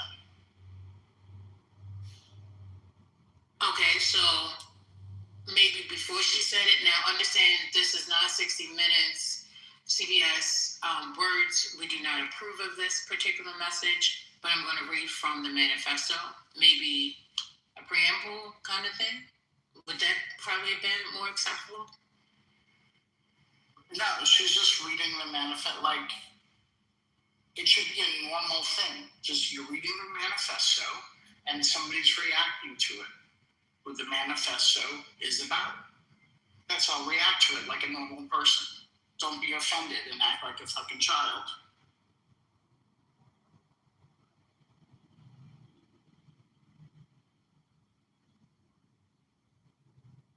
I don't know why the media has to like dance around these things to accommodate this guy. They don't need to, but they typically do. Like when you ask about allegations in Hunter Biden's laptop, and they say, well, hey, there's allegations here. I don't want to go into reading all of them or any of the important ones, but what do you have to say about that, sir? To the previous one, like those accommodations were made. Just to be clear. She didn't call him that. She wasn't asking about whether or not he was a pedophile. Agreed. She was reading from. Okay, that's why y'all get to get y'all stuff out. I can't get mine. What do you think? You can't possibly agree because you were just saying the opposite. So if you're asking, she wasn't asking about allegations of whether or not Trump did that. She was breaking the news that happened 12 hours before in the manifesto. She just read it. And she chose to read that, and other times they chose not to read other things because. Give me an example when they chose not to read something after a shooting with the manifesto. No, see, you go in specific situations. I know, that's the specifics of this case. That's the point. Ridiculous. So give me an example. Not It wouldn't be Hunter Biden. Obviously, not with the shooting example, obviously. But it wouldn't be Hunter Biden generally because the Hunter Biden that you'd be asking about whether or not he did it. That's not what she did here. She was reading what was in the thing. The accommodations that one has to make for Donald Trump, who uses literal Stalin rhetoric, because for people say that, is insane. He's allowed to call people dog, dumb, etc. The lady just read from the thing. But, what about this? Hunter Biden? That's just insane. I don't even understand. That's just wild. You're president of the United States, and somebody just could have shot you and your cabinet up, and he seemed more mad at her than the guy that did the shooting. Oh, he should be on a football team. That boy could run, get him on the team. Like, he was joking about him. But you got to say, well, he said some things in his manifesto. I didn't understand that. I thought Donald Trump's interview generally was fine, but I didn't understand that moment why he flipped out and then I don't know. This should be over in 2 years. This whole thing where normal adults, just their brains shut off because it's Donald Trump is insane. The lady just read what was in the thing. She was making news. Like, goddamn. Where are you from? Oh, I'm from so-and-so news. Fake news. You're stupid. That's what he says to them. Look at those people behind you. This man has called for Second Amendment remedies. What would that be? A well-regulated discourse? I don't know what kind of attachment this person has on grown-ups. It's very strange to me.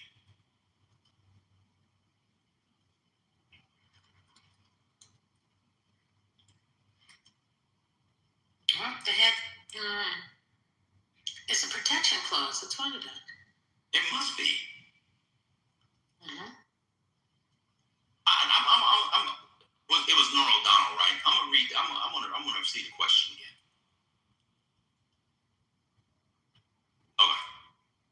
Okay.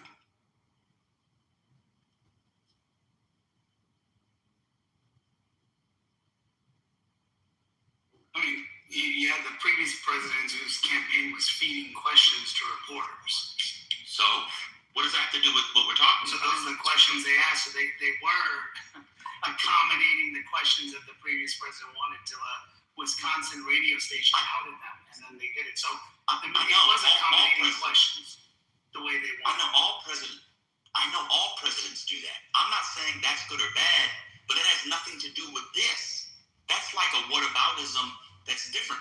I mean, have you seen the pro-Trump media that exists? Like, they're pro-Trump, pro-Biden, pro-Democrat. That's a different discussion. I'm talking about there was a shooting, and within 12 hours, the lady ran from the manifesto. It says, the question, the so-called manifesto is stunning to read, Mr. President. He appears to reference a motive. He says, I'm no longer willing to permit a pedophile, rapist, and traitor to coat my hands with his crimes. What's your reaction to that? She was pointing out what the guy said in the manifesto was his motive. What does the Biden administration giving questions to MSNBC have to do with it, whether or not Trump gets questions of Sean Hannity and Laura Ingraham? He has Laura Ingraham, who has more people watching the mainstream media, come in, and she does a whole glossy thing with him with a declaration, like all presidents do. That's not actually a response. Let's go back to the I'm not familiar with that. I'm no longer willing to... I'm confused with the feeding the presidents to the questions to the meeting. I don't know, but that's a red herring. So that's the way that people want us to change the topic. So I'm not going to take the bait. All presidents feed. I mean, they have press shops. That's But do they actually feed the questions to the media, or the media give them the topics and then they're able to do the So they feed. Hold on, to be clear, they feed questions, but not all media actually take stands. But in the last one, the media basically complied with those questions. So how does that fit what we're talking about? Because you can choose the questions that are on topic and that are off topic, and they comply with it. So this is on topic. This is from the manifesto. No. So the president, the person who's interviewing, can say, only ask me these questions, and they say, okay, and they do. How do you know they gave them a pre-approved list of questions? It's in reporting. I haven't read any reporting on that. I'll put a couple of sources up, and then you can...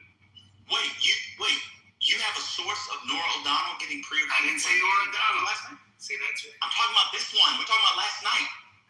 We listened to it in here. I know how questions work. It's been happening since the beginning of the country, just before the beginning of the country. Anyway, I'm no longer willing to permit a pedophile, rapist, and traitor to coat my hands with his crimes. What's your reaction to that? That was the guy's motive. How's that question out of that? Larger manifesto, but okay, that's one piece of it. Okay, what was the other piece of it that we Well, missed? he talked a lot about the administration, what the administration did, what that he felt it was his only, this was his only chance to act on it. That's not motive. So what else was the motive that she missed? What motive did she miss?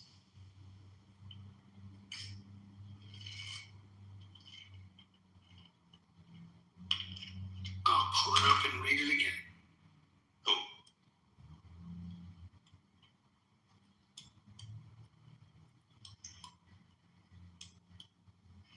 So I guess we have normalized. Okay.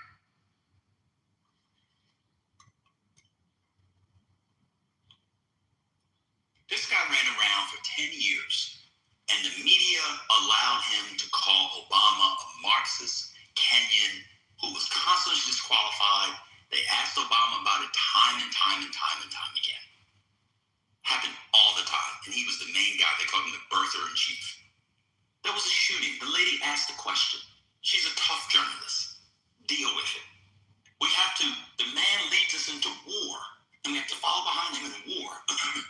But here, this is just too much. Come on. All right. I'll wait though for the other motive.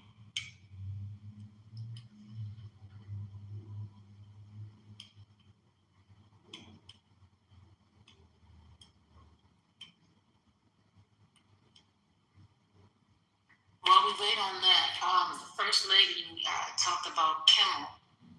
Enough is enough.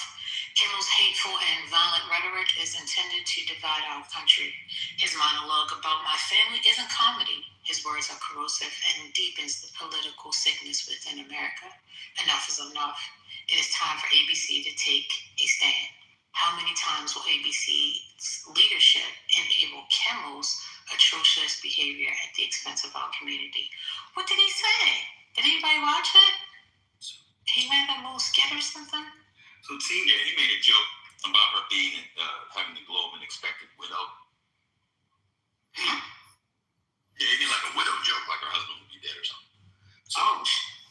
So he did talk about child starved or teenage abused, teenage girls abused and stuff like that. And he said he was turning the other cheek. He said that's wrong and he can't do that. Basically, he's saying he's not a school kid blown up or a child starved or a teenage girl abused by many criminals in this administration. So he's saying that one of his motives is what the administration is doing in those fronts. That wasn't read, by the way. Turning the other cheek when someone else is oppressed is not Christian behavior. It's complicity to oppressors' crimes. So he's accusing the administration of crimes. But that wasn't read. So his That's motive literally read. is That's those what being a crimes. pedophile is. It literally says, So I'm it no says, longer- I'm not a school kid blown up or child starved or a teenage girl abused by criminals in this administration. So where's the pedophile about blown up, school kid blown up? Where's that? No, and traded to coke money. Exactly. So you didn't hear What the fuck are you? Why are you disrespecting me, man? What's going on? You just asked me a question. Can I answer it exactly? You always do this crash out thing. That's why I stopped talking to you. This is so It's insane. not a crash out, bro. You So said why are you it's the same overtalking me? thing. You said it's What's the going same on? I answered your question. I'm responding. So what was the motive in that was my question. And you said that he talked about he wasn't a child. That's not a motive. I mean, the lady had 20-something. I don't know how long she had with him. She's not going to read the whole thing. He said, I'm known of a pedophile rapist and traded to coat my hands with his crimes. You just mentioned crimes. And he's not a school kid. I read it. School kid blown up or child starved or a teenage abused by the many criminals in this administration. Turning the other cheek when someone else is oppressed is not Christian behavior. It's complicity in the oppressor's crimes. So he's upset about school kids being blown up.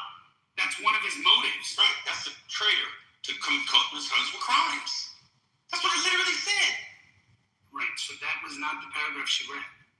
No, I'm saying he said he's not going to allow a traitor to coat my hands with crimes.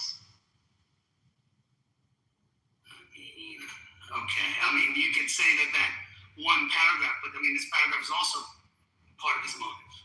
Okay, I got it. So if the people don't ask exactly what you want, then Well, I didn't say that. I said, you said she's reading the motive. That's it. That's the killer's motive. And I said, there's more than just that. as the motive. So Right. she read a portion of the motive.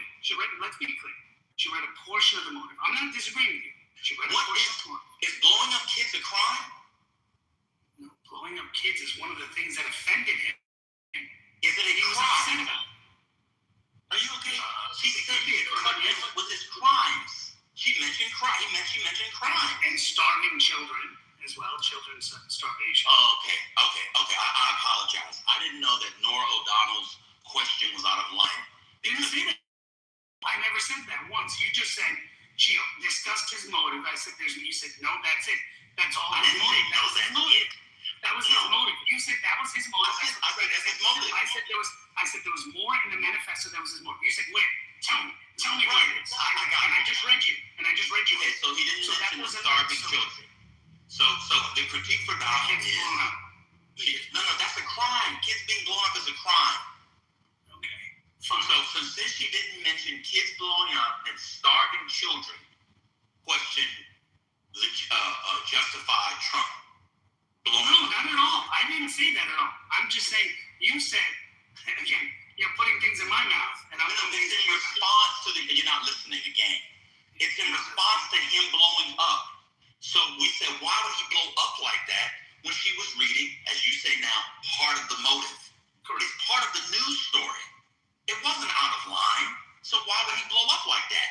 Well, he blew up because he thought he was defending himself, which is wrong. He shouldn't do that. I agree with you. And he wanted her to ask about the starving kids instead. That's why he His response. No, I'm saying if you said her intent was to read the entire motive, I read the motive. Stop putting words in my mouth. Okay, sorry. The motive of the shooter was. The motive of the shooter was more than just that one guy. Oh, okay. So what I got out. Report the news So you wanted to the viewers. You should give the entire motive of the person. You said you gave all the motive? There's probably more. There is a lot more. That's what I said at the beginning. And you said, have you ever given an interview to somebody? Yeah. She doesn't have unlimited time. If she wanted to, she could ask that question. The whole thing. You have to agree with the question. No, I have an issue with your statement that, well, it was her job to read the motive, and that's all she read was that piece of it. Okay, well, that's not all the motive is. If you wanted to find out, what do you think about this guy's work? Hey, there's major issues in this, children being starved. That has to do directly with his policies. Okay? Children's being bombed. Well, that would be crimes. That has directly to do with it. So that would be crimes. The ones. Aren't those crimes? I mean, if you want to say children starving in another nation, I don't know if that's a crime because the view is USAID. His biggest issue was USAID being cut. If you look further, being cut and children. That's his biggest issue. That's what the manifesto said. That's what you're doing. That's if you research. I said if you research a guy, one of his biggest concerns. So you said his biggest issue was USAID. Do you take that one back? Since we need to be specific. Yeah, I take that back. One of the things in researching him, he had issues with what Trump was doing. One of the issues he had, let's put it that way, was with Trump cutting USAID and children starving. That directly goes to his policy. Cool, I got you. So your issue with Nora O'Donnell then, or my understanding is I left out the USAID one. Cool, you won. Let's go back to the larger point. Why is the President of the United States yelling at a to Spiritus's point? That is not how, and you came up, well, let's be clear, other presidents have treated the media bad too. You did a one-to-one comparison of whataboutism, as per usual. Okay? No president in your lifetime has ever talked to or about the media like that. The lady was just in there, he was in there, somebody was shooting them. She's trying to do the thing. Why is she being attacked? She just read from the thing. But now you let me know. Because he left out USAID. That's fair. She left out. Nora O'Donnell is a disgrace, to use Trump's word, because she left out the part about USAID. You had Biden cursing Fox News reporters for asking about inflation. Like, why does he need to curse them? What did he say? What did he say? Oh my God! It's even in Reuters. President Biden was caught cursing at Fox News reporters. What did he say? Calling the guy a fucking asshole. Okay, what did he say? He insulted Ducey. So you're making an equivalence between Donald Trump and No, you said presidents don't report. Doesn't treat the media that way when they get a question they don't like or whatever. They don't. So No man in your lifetime has ever treated the media the way Donald Trump has. Him cussing at Steve Ducey, and apparently according to Ducey, Peter's kind of like, they had a nice little back and forth. I think they like each other. Him cussing at Steve Ducey, I mean the dog cussing. Peter Ducey. Well, I think Steve Ducey too, they had to go. But yeah, Peter Ducey, the son. Peter said they had to, to you, I guess now you're bringing up, that's the equivalent. So now, according to King Nat, Biden treated the media the way Trump did. Got it. Because Peter, so then what are you bringing up for? I said that's a one-off. All right. You give me a one-off. I did give you one off. You're right. Okay. Go on, man. Enjoy. I'm done. I just don't understand why it was even. I mean, the thing I was getting at is that all of these people treat the media like. Wait a minute. Was it in private? Trump is worse. Hold on. Was it in private? Let me finish. Trump is worse than every single. Let's be clear. In the way he treats worse than every single president. Okay? Can we agree? Of our lifetime. I don't think ever. Of our lifetime. Fair. Of our lifetime. Okay? And let's be clear. But to say that you should treat the media with respect, other presidents haven't treated them with respect. Just let's agree on that. And who said that? I'm saying that. Who said you should treat the media with respect? That's what Spiritus was saying. Oh, you should treat them with respect. They're asking questions. They're doing their job. Okay. That's what he was saying. Yeah, it should be respectful. He's the head of state. Is that not true? You don't believe that? Wait a minute. One mic on me. Biden responded sarcastically over different reporters shouting questions with a hot mic on, not knowing his mic was on, and said, "What a stupid son of a bitch." So you're comparing by the way, within an hour of the exchange, Biden called Ducey's cell phone and said it's nothing personal. So he called to apologize. So your big one-off and equivalence from Biden was something he said to himself or to an aide on a hot mic that he then apologized for. That's the bad one. That's treating the media without respect. Okay. I guess I'll be the piggy. I'll be the piggy and be quiet. To the point of treating the media with respect, who's allowed in the White House briefing rooms? Like, who's in that press corps? Fucking influencers? Legacy media? Or are we talking about right-wing people that are allowed in to ask the questions? CNN is there. Caitlin Collins always asking questions. Cool. CNN got in. Nice. What are you saying? AP is in. I'm just saying his relationship with the media is not CBS. That's all. That's the a lot of them are there because they had to go to court to be there. They tried to kick a lot of them out. You're talking about DOD, man. To be fair, I think you're talking about DOD press conferences, it was White DOD House. as well. I don't think so. I think maybe I'm wrong, but I'll look it up. But I think the president rearranged the seating in the thing to include the Michaelo guy and other people. But CNN always had a seat. They just didn't get their front row seat. They got a second row seat, and other media are there, and they're asking questions, including CBS, ABC, all the major outlets. But more were added, and some of them were reshuffled, which people are saying, why is CNN in the second row? I don't think they had to go to court in the second Trump administration. The first one they did. In the second Trump administration, I just think he rearranged them to piss them off and put other people in there that may or may not should be in there. But I mean, that's quote. The Associated Press versus Buttigieg. Excluding the AP from White House events on the express basis of its editorial viewpoint violates the First Amendment. This was filed a month into the administration. They kicked out the Associated Press and other outlets, and it went through the courts in this administration. So they had to sue to get back in, as I said. Yeah, well, I think it was just so maybe it was, but I know CNN was always there, ABC was always there. I'm pretty sure that he didn't kick them out. But anyway, maybe I'm wrong. So as I said, some entities were kicked out, and they had to sue to get back in. The case is called the Associated Press versus Taylor Buttigieg in his official capacity as White House Chief Deputy of Staff, Carolyn C. Levin in her official capacity as White House Press Secretary, and Susan Wiles in her official capacity as White House Chief of Staff. It was started February 21st, 2025. Has a whole Wikipedia page on it. Okay. On July 25th, the Court of Appeals denied an answer to the emergency petition filed by the AP for en banc review, so forth and so on. So like I said, but I'm sure Biden or Obama said something on a hot mic against the Associated Press, so all presidents. Oh, it looks like, if you look it up, Biden actually changed White House press pool, cutting off more than 440 reporters' credentials. Okay. Which one? So, I'll go through it. I posted the site for you. Gotcha. All right. So you are doing the whataboutism one. Biden also changed White House press pool, cutting more than 400. Did you read it? I did. You read that already? No, I've cited it before. I have this in a list of. What year was it?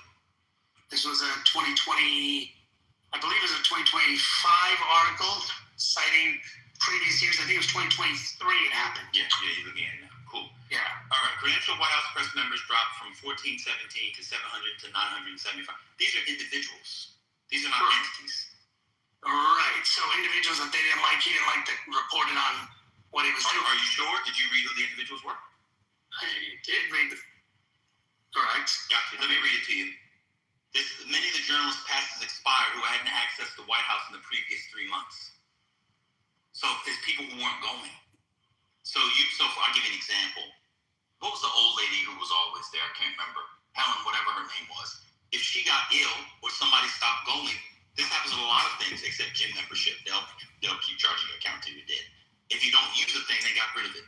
It literally says in the article that they claim there was a journalist whose pass expired and hadn't accessed the White House in the previous 3 months. White House Correspondents Agency, what Eugene Daniels said, the White House did not receive any notice of their decision. So they did this. I can't respond to you if you start speaking while I'm speaking. Because they're cherry picking what you put.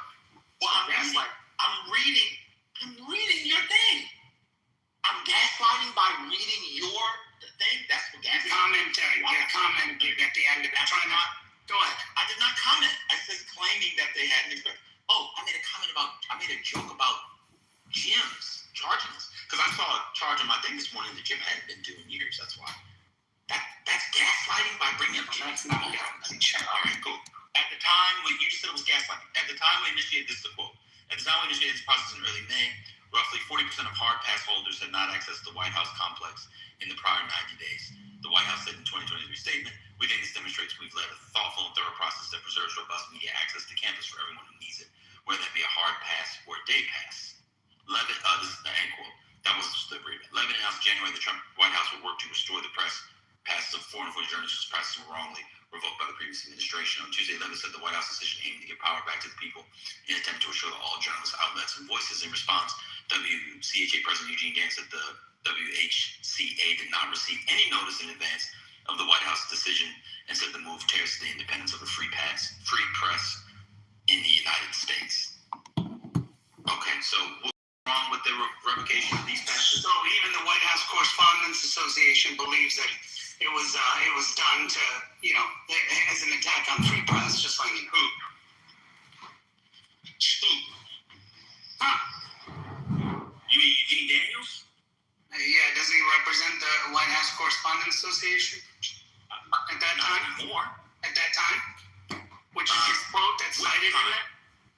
At the time that this happened, he gave a statement. You read it. You just read it, bro. No, which one? He's talking about what Biden did in terms of stripping those 440 people's credentials, and he's calling it the White House's decision tears at the independence of a free press in the United States. Okay, so he wasn't president at the time, so I don't know which one. I'm sorry? I don't know. You're hearing background noise. He wasn't president at the time, so that's why I don't know which thing he's talking about. So he wasn't, you only get it for a year. So he wasn't the president in 23. That's why I don't know what he's talking about. I don't know why they would go to that. But if that's what he thinks, and that's what you think, then that's fine. I think the press is horrible. I don't really care. But if this is the whataboutism, and you think that Biden was as bad too and antagonistic as express your opinion. Never. But I don't know what Eugene Daniels was talking about, so it's hard for me to tell because he wasn't president at the time, so I have no idea what he's talking about.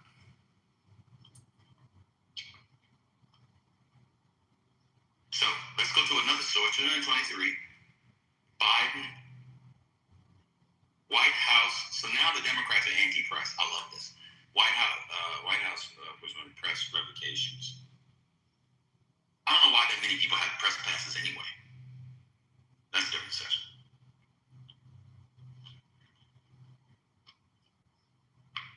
Okay.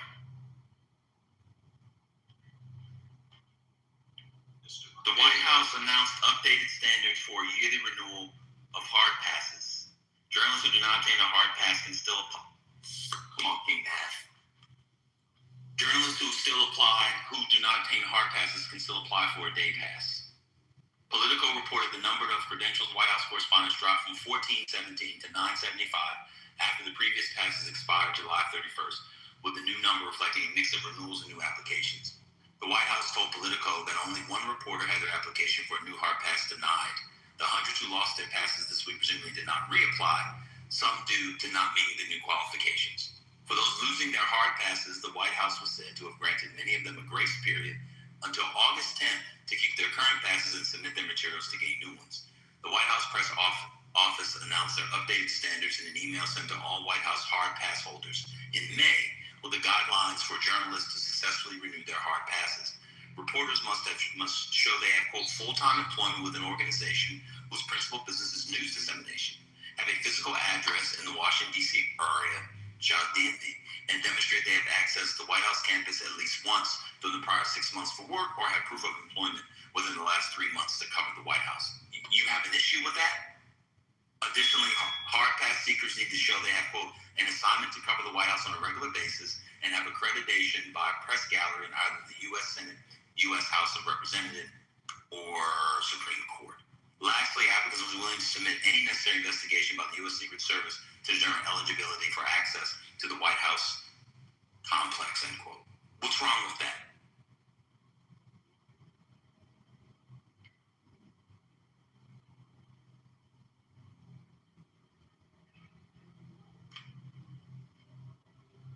Okay. Trump got rid of the AP because he didn't. Oh, go ahead. I'm sorry. I just read the Fox News article, by the way. This is from Fox News. For people think I'm just making stuff up, this is Fox News, August 4th, 2023. I'll put it in the chat. That's what I read from. I don't want to gaslight. We got to stop using the word gaslight wrong. In fact, men shouldn't use the word gaslight generally. It's for the females. But I just read that from the report.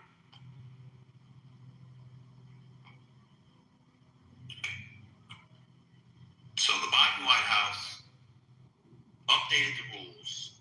They wanted people who had regular assignments and who'd been on campus, and if you got your thing suspended, there was a grace period, and you could reapply for the hard passes if you set up those rules, which to me seem reasonable. I don't know if they're not, so we can tell if they're not.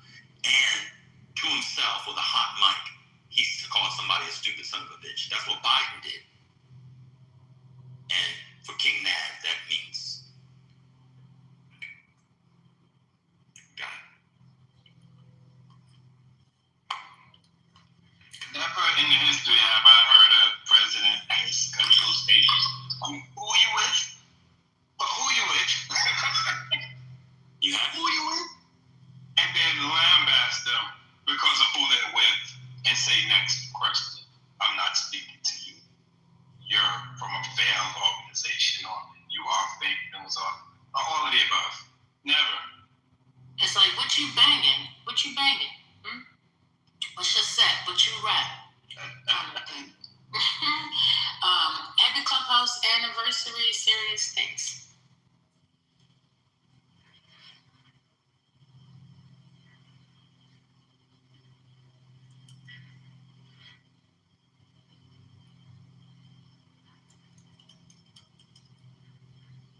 My understanding was Biden never confronted the media. He always hid from the media. He didn't do media stuff. Now we're finding out he's almost as disrespectful as Trump is to the media.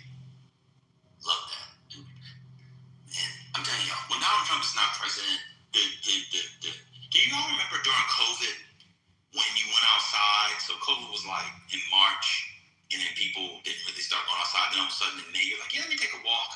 And then like maybe that August, you looked around your neighborhood, you went to the park, and it was like so green, wildlife. In my neighborhood, there were voles, hedgehogs, somebody's pet snake got loose, but it was kind of funny.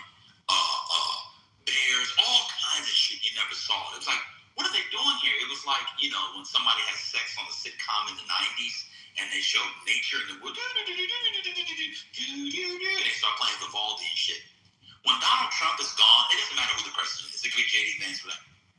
That's what America's going to be like for like the first year. People who just completely don't like each other for no other reason than we're in a MAGA era will be friends again. That's exactly what's going to happen. I'm telling you. There was no reason for the back and forth we just had outside of defending of Donald Trump. With a hot mic comment and people cutting people off who had news passes. It's going to be all illegal. You did. You were doing whataboutisms. What did I defend? What did I say? I said several times his language was horrible and is one of the worst ever. Did I not say that? Right, and exactly. So stop saying that I said something which I didn't say. I didn't say you said it. You just said I'm defending Donald Trump. I wasn't defending. You don't insult someone when you're defending them. Okay. So if someone is a you're lying. So you're lying. So don't lie about it. Don't lie about it. I'm lying. You just said something that I didn't say. You said I'm defending Donald Trump and I didn't defend. Did I? Do not. Did I defend? So did I defend it? Yes or no? Can I answer? What's going on? And apologize. I'm not apologizing for shit. Because you're a piece of shit. In my mind, when you do a double standard, or so when you say that, like, do a whataboutism. That's not what I did. I was explaining that other presidents did this. You know that. I said other presidents spoke rudely. They spoke very rudely to the press. And they've been short. I mean, very rudely to the press. There's even an article, you can look it up because I'm moving now. There's an article where TJ Ducklow, who worked under Joe Biden, resigned because of the way Biden spoke to a female reporter. And look it up. Then you'll say, all right, look it up. I got it. And then you apologize. I'm not apologizing because you're a piece of shit. You're a grown man. Calm down. So TJ Ducklow. Stop calling him a piece of shit. Like, let's have a conversation. Did you hear what he said before that? He just what? said, I got called a piece of shit? oh. I mean, well, what happened was, wait, Twice he called you. Shut up, Divine. No, not. That's my bro. He ain't gonna come in here. Hey. So Patty, when people push back against Naveen, you defend Naveen, your friendship is richer than all of us. He's now called me a piece of shit twice. Honestly, I was doing something else. I got you. I just came in because I heard I heard the last conversation about looking up somebody. I don't know. I was in the beginning of the conversation, but I gotta do my goddamn PowerPoint. I just came in to be like, y'all chill if y'all fight. I don't know. So why did TJ Ducklow resign? Because of the words Biden said to a female reporter. No, that's not why TJ Ducklow resigned. Let me read it to you. White House press secretary TJ Ducklow resigns over threats against reporter. White House Deputy Press Secretary TJ Ducklow resigned on Saturday after a report emerged that he verbally threatened a reporter who was pursuing a story about his romantic relationship with another reporter. Ducklow, who had been serving as a week-long suspension without pay for the incident, posted a statement on Twitter confirming his resignation. Quote, "No words can express my regret, my embarrassment, and my disgust for my behavior.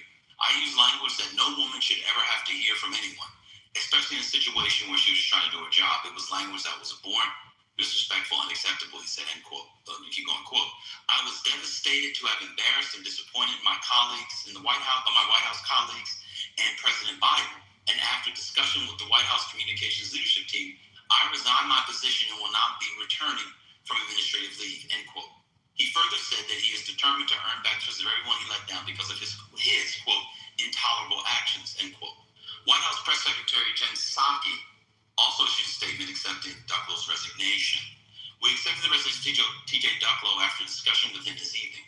The conversation occurred with the support of the White House Chief chief of staff, Psaki said, quote, "We're committed to striving every day to meet the standards set by the president in treating others with dignity and respect, with civility, and with a value for others through our words and our actions." On and on. So I got called a piece of shit. You called me a piece of shit too.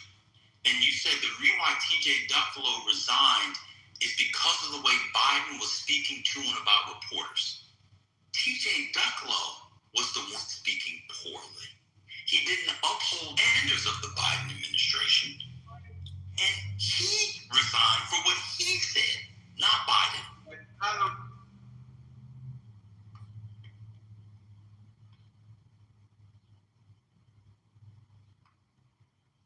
Sorry, I was on a call, and Dan, you were right. I was wrong about it.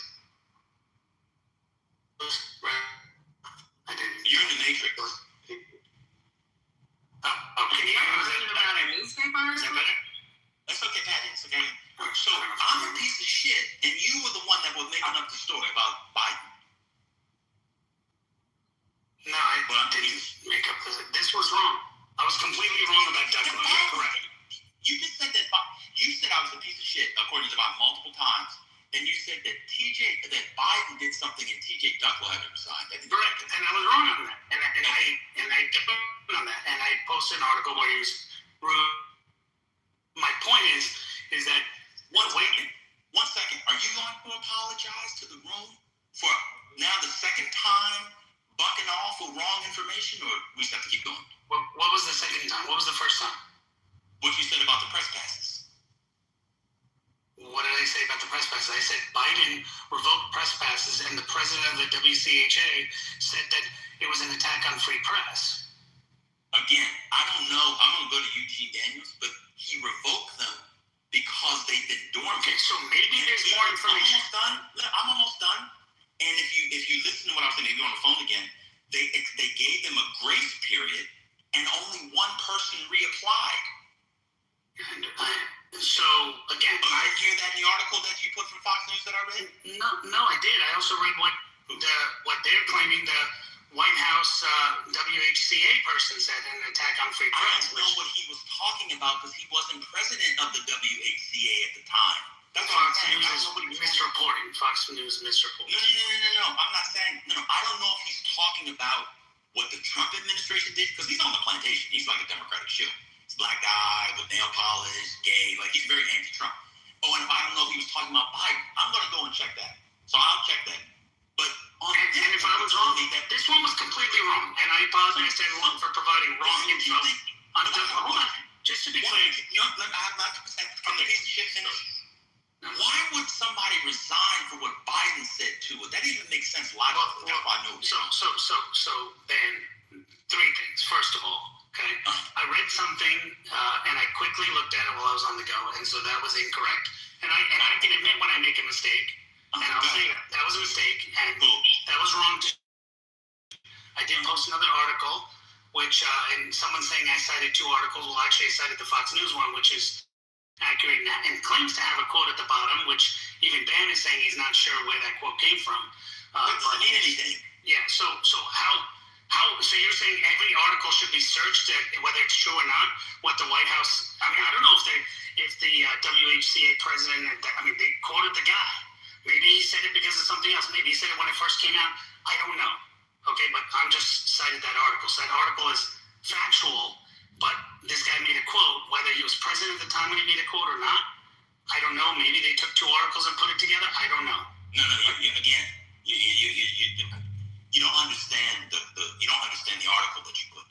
The article that you put was published years after Biden, because Fox News was doing a whataboutism like you guys often do, like you've been on for the last 25 minutes. I'm saying they used his quote without specificity of what he was referring to. So I don't know if he was referring to the Biden action in 23 because he wasn't the president then, or if he was referring to what the Trump White House did. That's what I'm saying. And what I'm saying is, if Fox News did that, then it would have been deliberately misleading and putting it. Fox News deliberately misleading things all the time. But that's what I was just saying, is that I don't know if that was deliberately misleading or not. So I shared what I thought was factual at the time, looking at it, and so to say that I knowingly shared, wrong information is inaccurate. So I shared that thinking that this guy made that. Going though. Yeah. What was the point of bringing that up? Because when I read what the Biden administration did, you didn't tell me what was unreasonable about that. Trump got rid of the Associated Press because they didn't like their editorial viewpoint. They didn't like what he said about them. No, The Biden got rid of them because they don't I'm almost done. To be fair. I'm almost done. You originally said that the Biden White House got rid of reporters who they didn't like. That's what you originally said. When we read it, we saw that it was people who didn't fit the standards, including not being there for the last 3 months or more. And it's completely different. And you also just said something that was incorrect. Trump got rid of the Associated Press because his view was they weren't recognizing the Gulf of Mexico, which was or Gulf of America, which was his. That's an editorial decision. Oh my God! No, it's a decision for all their news, even regular news, not editorials, regular news. They're not citing. They say Gulf of Mexico. No, that's not what editorial means in that context. Editorial doesn't mean like op-ed. That's a technical thing. That's an editorial decision. That is how they run the newspaper. Like the editor, not opinion. Sounds good. This is right. Well, anyway. Back and forth about newspaper articles. Yes. Just like we went back and forth on First Class. Okay, gotcha. Cool. But hey, the comment I heard, and I'm gonna be honest with y'all, had to do with saying respect him because he's rich. Not that. It had to do with somebody putting something in the chat saying that he's a liar. He doesn't do this, that, and the other. I know him. And I was like, you don't even fucking know him. I actually know him. And that was my argument. I said, he make more money than what you think. She think he's a fucking the person that put the comment think he's one of her clubhouse junkies. I thought it was a stupid comment. You don't fucking know him. You don't know what he fucking does. And I thought it was stupid. Stop fucking commenting on people and you don't fucking really know what they do. He said he was a broke Dusty. I don't know why he's lying, but that's between him and God. He can pretend he's a broke Dusty. Be that broke Dusty. But the motherfucker actually has real contracts with the government. He has a family that does contracts with the government. That doesn't mean he doesn't lie about politics. He just lies. No. I'm okay with that. I got it. Y'all can have your back and forth. Y'all talking about a fucking article, whether it makes sense or not. And if Nav is wrong, Nav is a man. He can fucking take care of it. But what I was defending yesterday is the fact that someone sat in the chat and kept talking about thinking he's a fake dude and he's not a real person because they're like, yeah, this contract, they sat here and tried to play like you don't know what the fuck is going on in life. And he works with the government. I just don't like when people say here in the chat, y'all can go your back and forth. I don't care. It ain't had nothing to do with anything. I just brought that up because he said, yeah, I don't make anything. And I was like, and when I said, yo, he make more room than this whole fucking room. Make more money than probably everybody in this room combined. And a lot of, for somebody to sit in the chat saying, oh, I know him. You don't know shit. He makes more money than everybody in the room combined. No, I'm talking about us on stage combined. I said that yesterday. He does? How much money does he make? Ain't none of my business. Okay, so let me read. Betty, what's the bottom of her mag? That's a whole nother issue. Patty, I just want to say one thing. I got heated and banned. I should not have. Let me do y'all back and forth. But hold on. I just want to. Hold on. Can I first apologize to you? Then you read it. You can do it later. You can do it on the. Quote, this move tears at the independence of a free press in the United States. It suggests the government choose the journalists who cover the president in a free country. This was in response to the Trump administration. I found the response February 25th, 2025. He was not referring to Biden. I knew he wasn't. So Fox gaslight. So you're right. So I was wrong. No, they didn't gaslight. Fox did. Fox copied and pasted it. Let me No. Fox posted it in an article about the Biden administration, and they put it at the bottom, which is stupid. They talked about Biden removing the press. No, but the article is what the Trump administration did. If you actually read it, let me read it to you.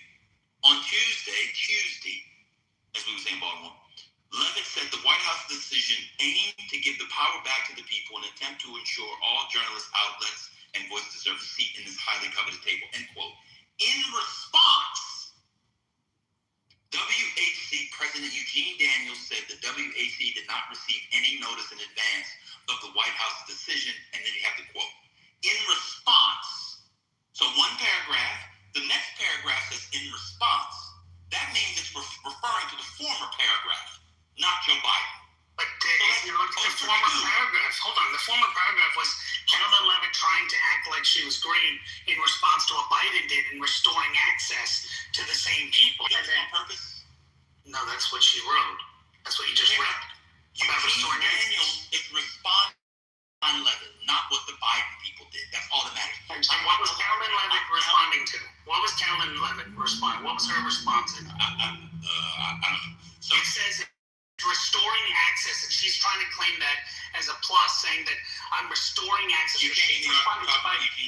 So Daniels is responding her response to what Biden did. Again, he's not.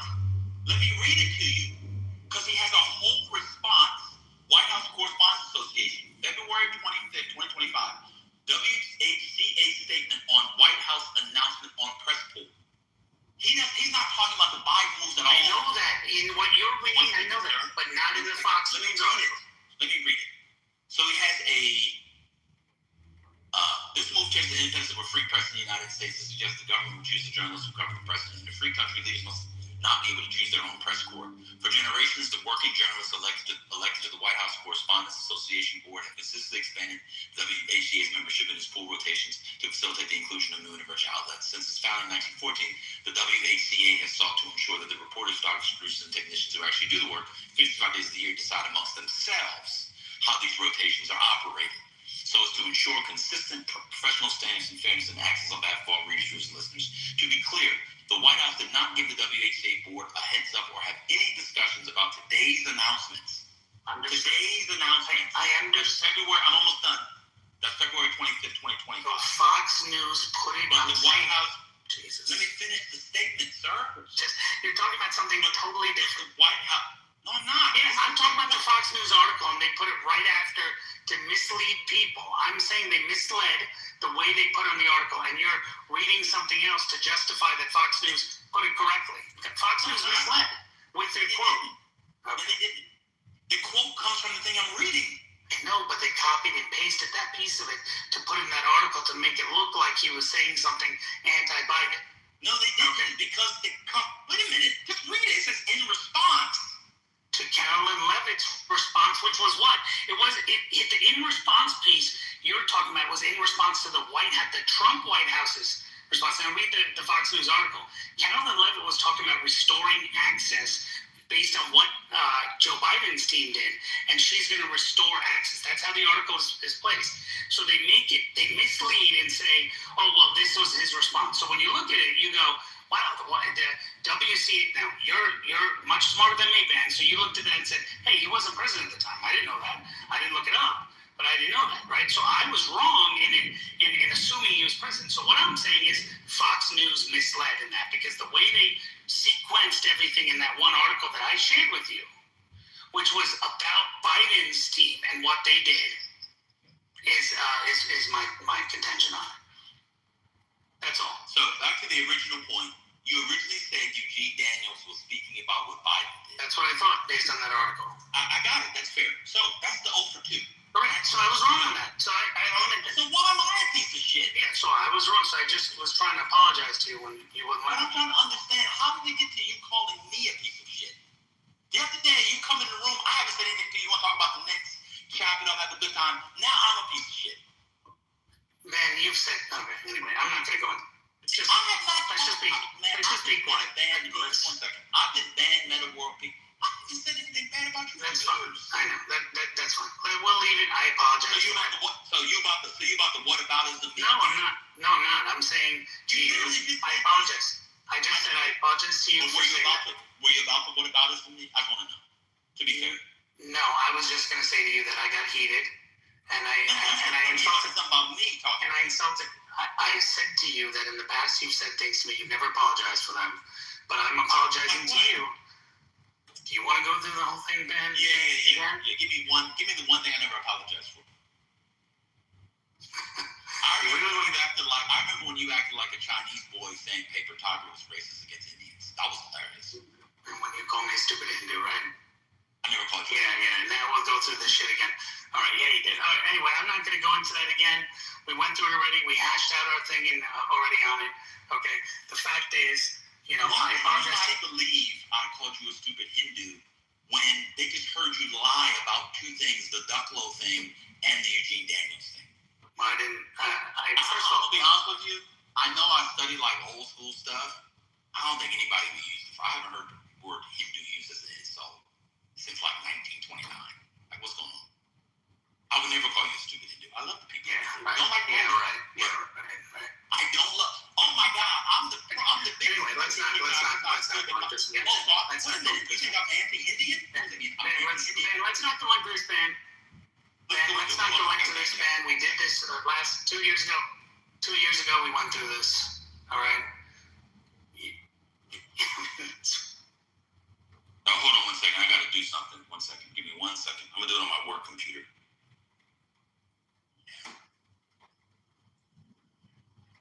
1 second.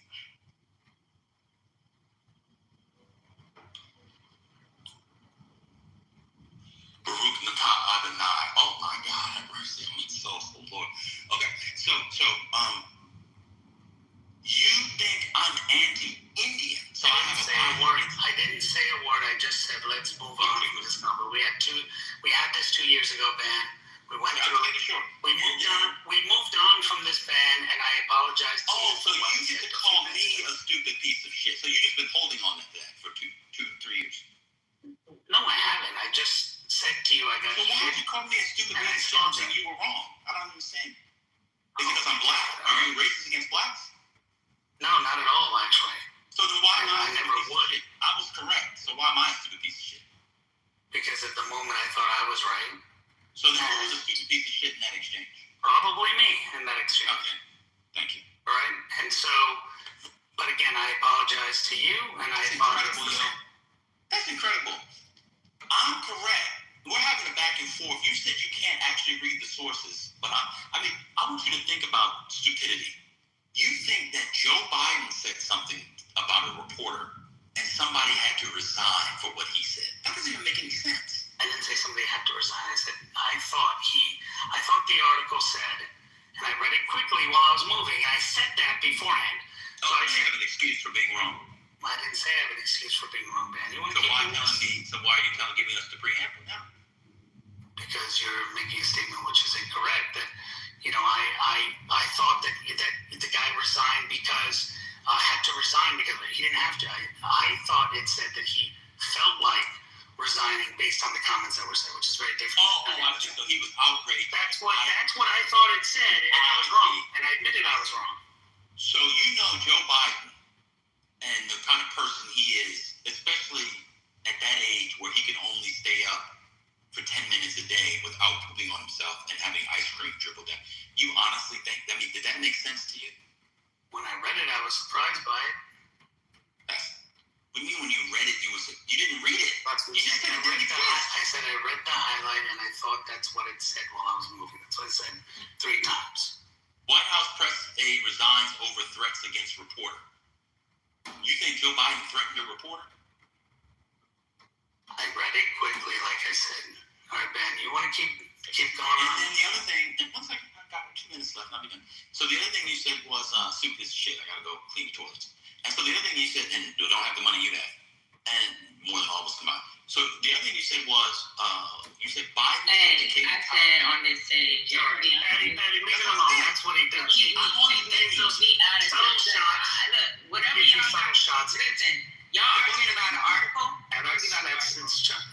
It wasn't against you. Childish. Yeah, but that was some slick shit. I don't do the slick He does that all the time, and then when someone responds, he gets upset. No, stop, y'all. So he can call me a stupid piece of shit. No, he can't call you a stupid piece of shit. Y'all can't call nobody a stupid piece of shit. All right, cool.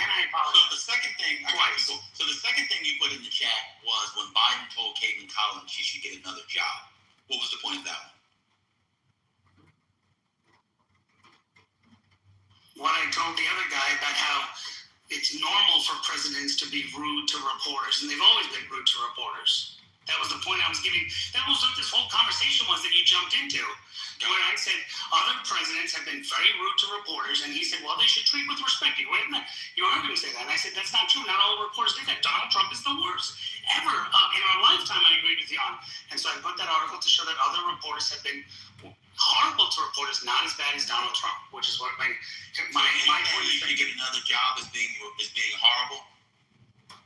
So you got counts as being horrible.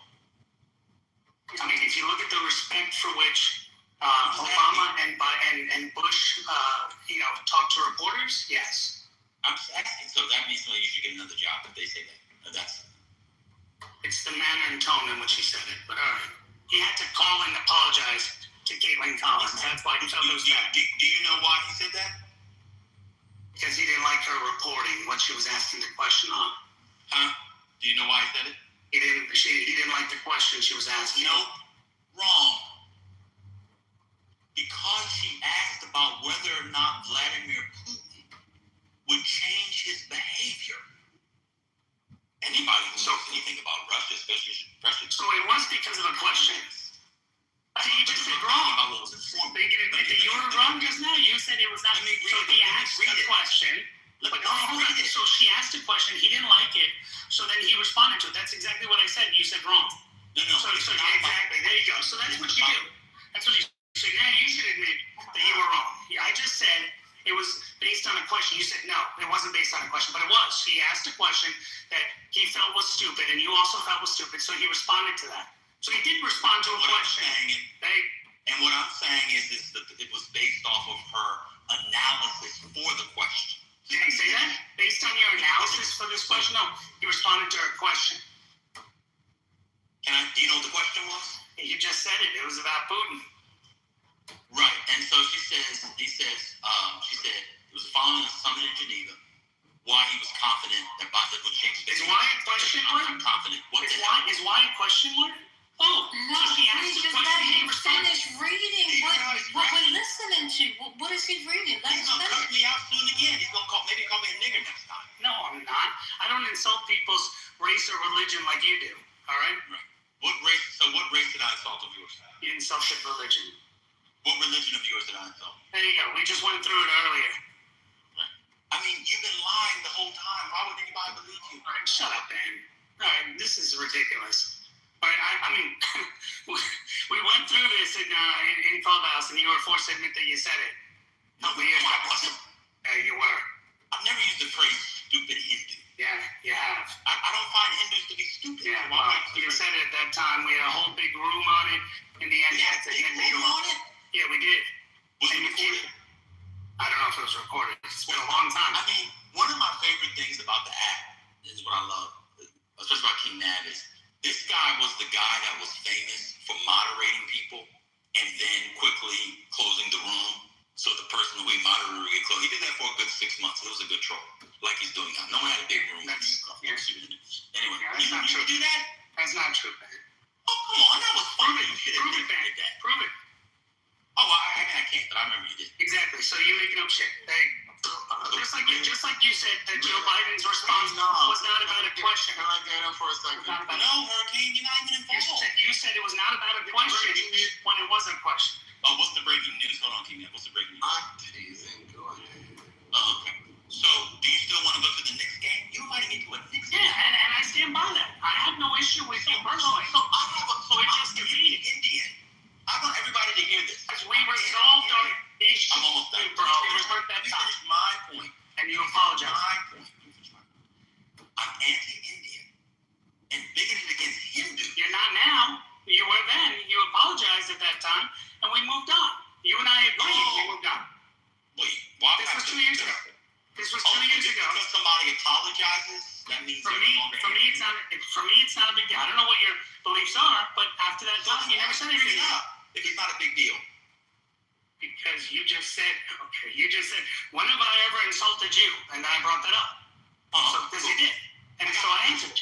Got you. So I'm anti-Hindu, and all it takes is for somebody to say, I'm sorry, and then you think they're no longer anti-Hindu. Well, I don't know. In that room, you tried to explain things. You explained what happened, and we spoke about it, and we moved on from it.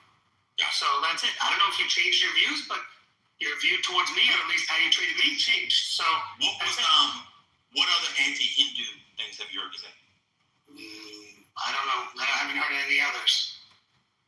Okay, I got you. All right. I got you. Go ahead, Hurricane. Do you think?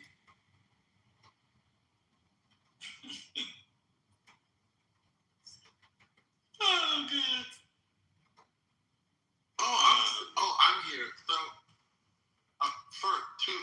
one request. Please don't kick me down again because it ruins. I did it because you kept interrupting. I didn't even interrupt. Oh, that's rich coming from you. Okay, now you got to get kicked out. So you don't play with. This ain't fun, y'all. I'm gonna be honest. This is Fucking playing with you.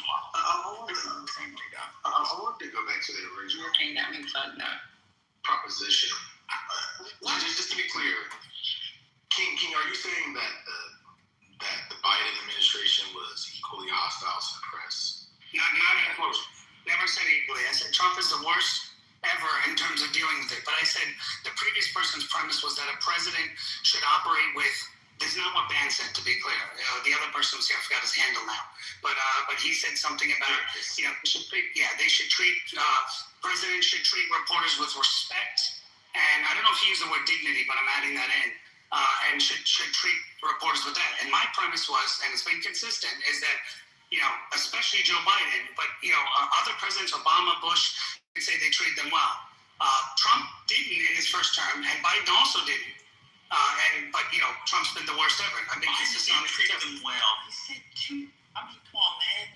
You got two instances. One was a hot mic, and the other one, someone asked a stupid question. He said, "If you believe that is." He didn't say that word. If you believe that. The question. He didn't say it. May I finish?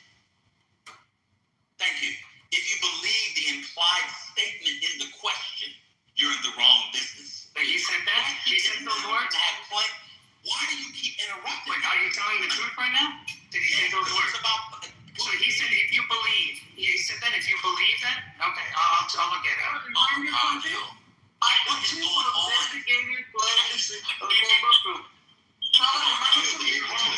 What's going on? You got you. You got you.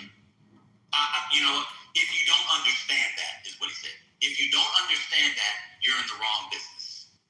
If you don't understand that, you're in the wrong business. That is not treating a lady with disrespect. He said that. He said if you don't believe that. Right here. He said if you don't understand that, you're in the wrong business. I had it. This was in 20. By the way, this was before the invasion, which is crazy. Quote: If you don't understand that, you're in the wrong business. That's disrespectful.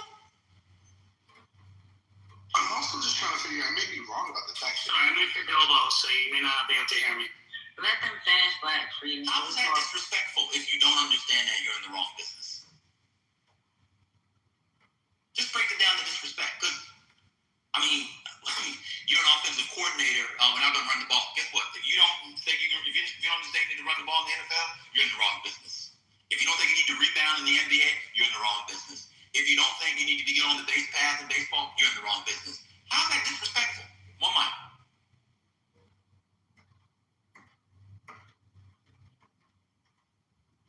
All right, 0 for 3. Y'all have a good. I'm just trying to figure out, I don't know. Let me change my name to piece of shit. Hold on one second. Please don't. I see how children is on. So I'm just trying to figure out. I don't know if Biden has kicked out entire news agencies during his presidency, like Trump has. Do you know, King, if Biden has kicked out any news agencies? Also, I'm not sure if he did. What? I don't think he I did. did that. I feel like that. I feel like that would have. I would have come across that, or most people in this room would have come across that. Biden hasn't kicked out entire news agencies. Has Trump kicked out entire news agencies? Yeah, we know that. We established that. Yeah. So it's not even. So if you want to maybe point to specific instances of an individual reporter, I think that's categorically different than entire news agencies that have legacy news agencies that have covered the White House being kicked out.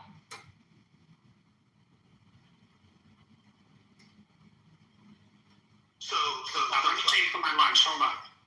Go on. Yeah. So I think for me, the concern is to the point about whataboutism, is my belief, and obviously, you're going to feel differently because you're the one who made the argument that you didn't read the article quickly because you were busy, but like you presumed the conclusion of the article and used it as a way to justify the idea that like Biden was somehow equally hostile, at least in those particular instances, to the press as Trump, when I think we have plenty of examples. I mean, AP filed a lawsuit getting denied access to the White House. When we have plenty of examples of the Trump administration just being absolutely hostile to the press. Absolutely hostile. Based on their viewpoints. I mean, we have administration officials speaking about it. I mean, you've never seen, like, at least in modern history, you've never seen this kind of vitriol from an administration towards the press, at least in terms of its rhetoric.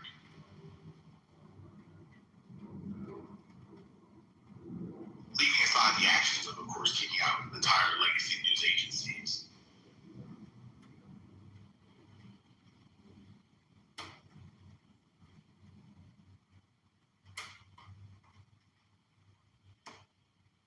So I think all this is to say for me, a final point here is that while you say that you've had some critiques of the Trump administration in this regard, I do think it was an act of whataboutism, and that it was an attempt, at least in this regard, to defend the Trump in terms of its to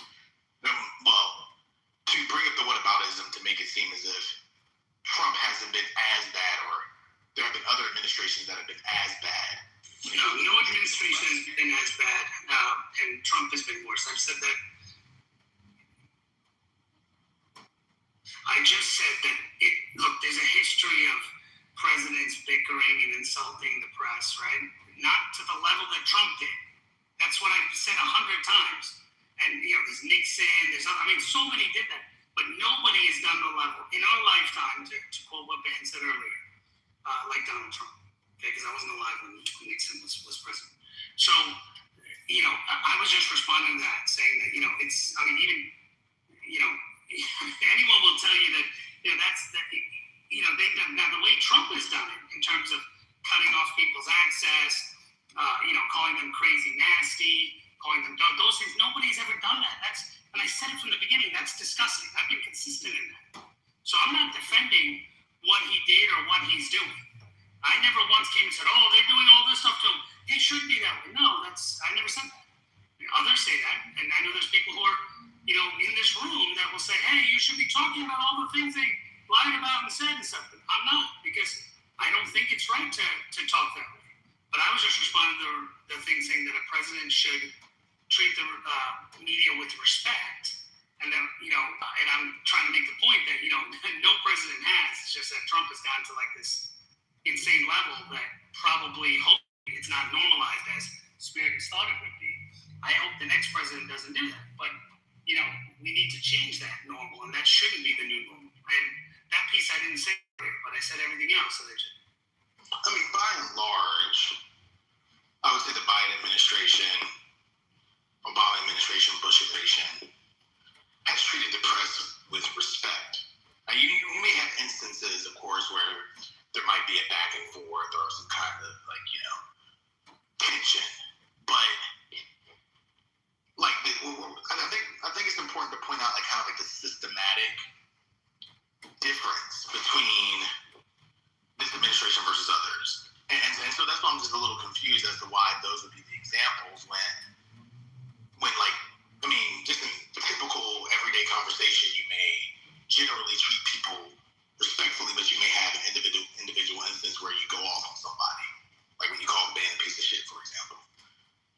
But that's very different than what this administration is doing. Very different. Correct. And I'm not justifying this. Just to be clear, I've not once justified what you've done. I think everyone, if you're honest, can attest to that. I haven't once justified what I understand I've been that. accused of doing it.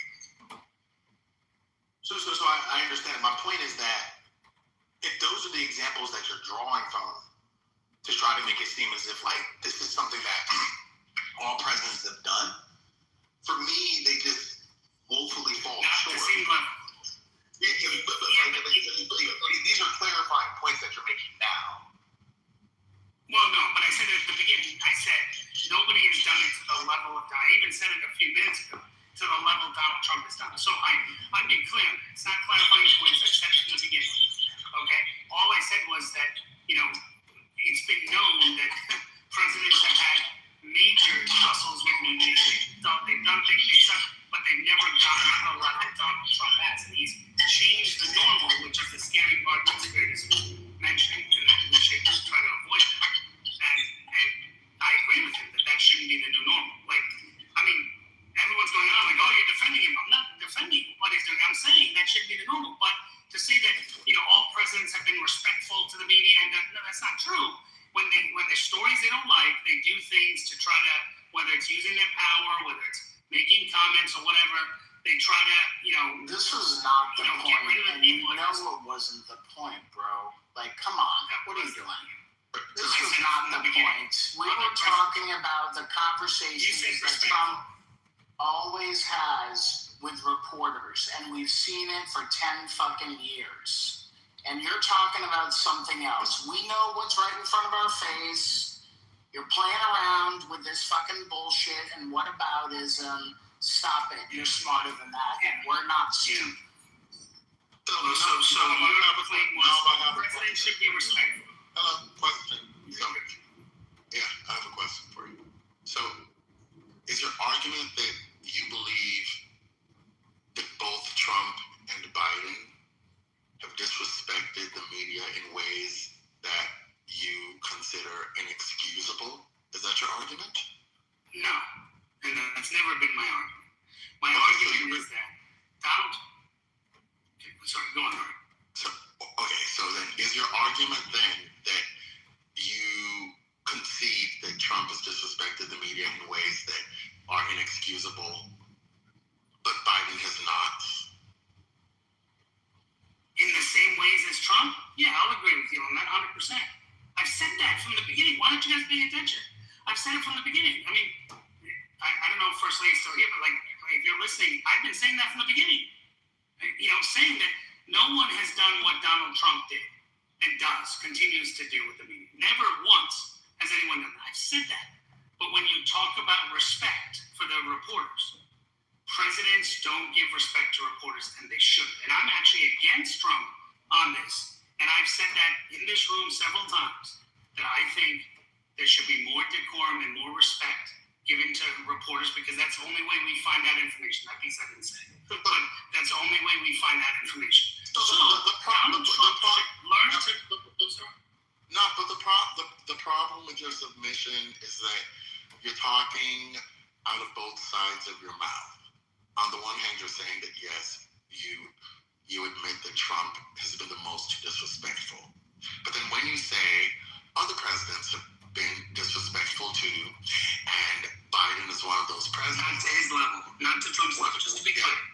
Yeah, but the implicit argument you're making is that disrespecting the media isn't something that's unique to Trump, and that Biden has also been bad, just not that bad. And so some of the thing that people have for Trump related to his disrespect of the media is unwarranted. I never said that. I never said that it's unwarranted. I never said that you said so explicitly, but it's the implicit argument that you're making. Because what you're trying to do is, for lack of a better word, whitewash what Trump has done. That's what you're doing. Not at all. You may feel that. Read the chat. Yeah, that's what people say. We might not have gone to Harvard, but we can understand. Well, then one other thing, if they're going to lie about people and say that they said bigoted things, at least tell lies that are believable. Telling a room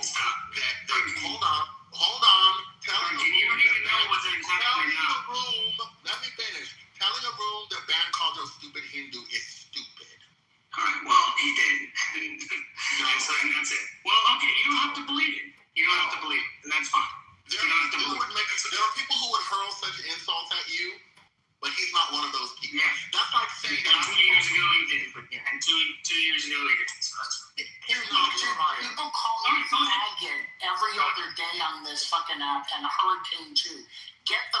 over it, even though he didn't do it. Get the fuck over anybody calling on this app. I just said. And don't bring it up again. Shut up, bro. You don't tell me what to bring up or not. I'll bring up what I want to bring up. Dude, everybody gets insulted on this app. Grow a pair and so he was the one bitching about me cursing at him. So you should be telling him that. Do you see your man? Grow a pair. That's what he's saying. I mean, I'm telling you to grow a pair, bro. You're fucking lying and everyone gets upset. Everyone gets insulted. Yeah, so yeah, this is enjoy it, bro. This is a bunch of grown ups speaking on each other. This is an app. Fucking grow a pair. Yeah, you need to. And you're fucking lying in our face for 2 hours, and you think you're slick, and you're not slick. All right? Hi, Gemini. Welcome back, Gemini. No clue what he's saying. Don't talk under your breath. We've been missing you, Gemini. Keep insulting me, Curtis. Yes, you're a piece of shit, okay? You've been missing you. Watch your dog, your new dog. You're gonna keep insulting? What did I insult you, Did you Curtis? end up keeping the new dog? Exactly. I definitely did. Yeah, you're a piece of shit. It's not insulting. Do you like it? Yeah, you are. I fell in love with him. Oh, good. I'm glad. Even though it wasn't exactly what you planned out. That's the thing about planning out It was biology actually, in advance. I'm learning, this is new technology, so I'm learning, and basically, the colors actually starting to develop. They were actually right, so. Oh, okay. I was able to work something out with them, but I had to sign an NDA, so. Trust the experts, huh? Yes, ma'am. Charles Epstein, he's rolling down. Oh, Lord. I was trying to change the subject, guys. Okay, I saw on Gemini and Sunny. He's acting You here. don't speak that much, Ty. Let's have a moment. I'm just trying to have a pleasant little afternoon. It's already raining outside. Why y'all want to be gloom and doom? It's not raining where I am. It's not raining where you are? You know, hell no. Where are you, son? You know what it is, y'all? Somewhere where it's raining. Oh, never mind. My bad. Y'all, Sonny got a bad. Oh, you beat me to it. Oh, do it? He's trying to have y'all high and mighty now that he got a bad. I swear I had no idea. I swear I had no idea. Hey, Gemini.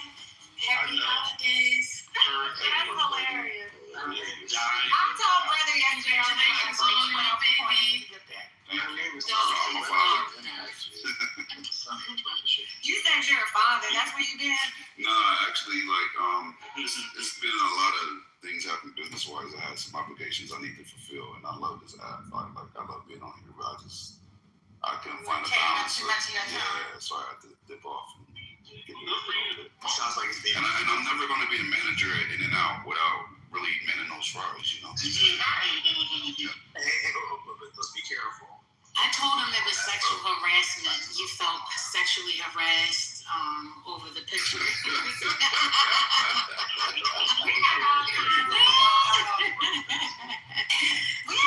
like, "Are you serious?" I was like, "Yes, your mama did it. I blamed it on your mama and everything." So I was just kidding, guys. I told him I was kidding. But That's funny. Yeah, we know you were kidding. But, we got to have something to talk about. Welcome back, sir. Appreciate you, brother. I'm glad that, everything with the dog worked out.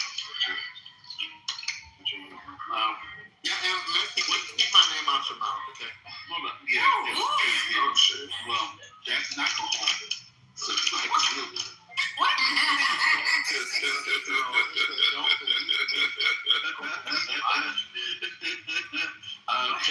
Because that's actually why I got on stage. I saw Sonny with the badge, and y'all, if we could just show some love. Shout out to Sonny and her band. Shout out, number one. Look at her. We can just show some love to Sonny for her badge. She probably got it.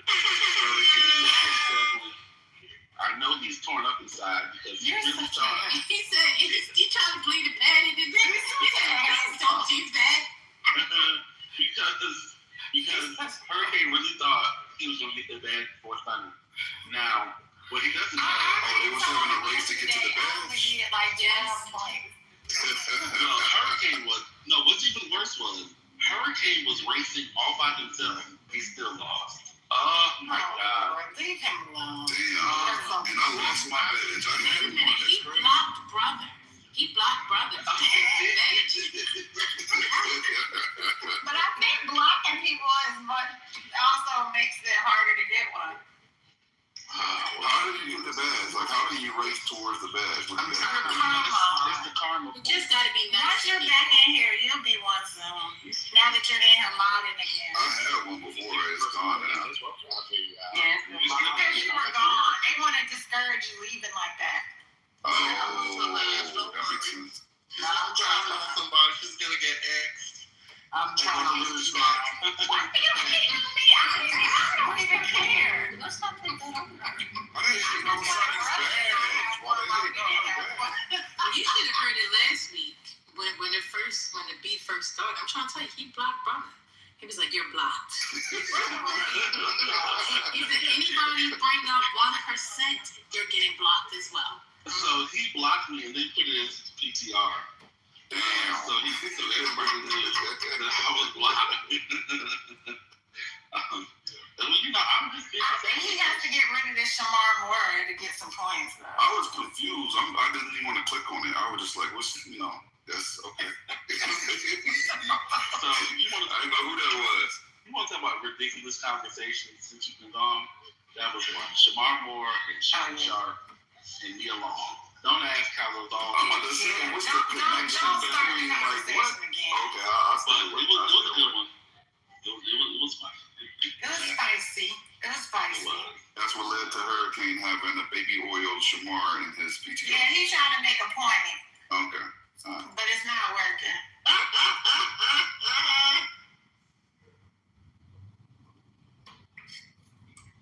It's not working. Just out of curiosity, because I love hearing the takes of people in this room. Like, what has been the general consensus on the alleged assassination attempt on Trump? Some people think it was real. Some people think it was fake. Some people think that he's acting. I don't know, like he's not acting like he's scared enough. Other people realize that the person wasn't even in the room with them, in the same room with him, so I don't see why he would be scared. Presidents get, he just got shot in the ear. People in their life every day, yeah. But he's getting over that ear wound. Grazed. Let's be clear.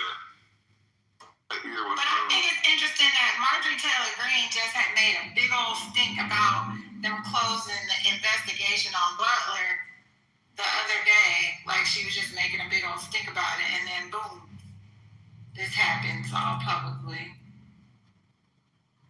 The guy is one of your people, a California black. They've been playing this thing where they actually showed him on some news cast about a couple years ago where he was being interviewed. Some people trying to make news of the fact that he gave a $25 donation to Kamala. $25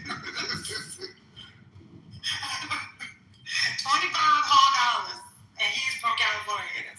Gemini, are you talking about the clip where he was doing like an engineering thing and putting a brake on a wheelchair? Mm-hmm. Okay. That's it. Yeah. That's it. I heard he checked in a day. Yeah, apparently he got an award for that when he was in college. But he's been trying to build a game, it looks like unsuccessfully, for a few years now.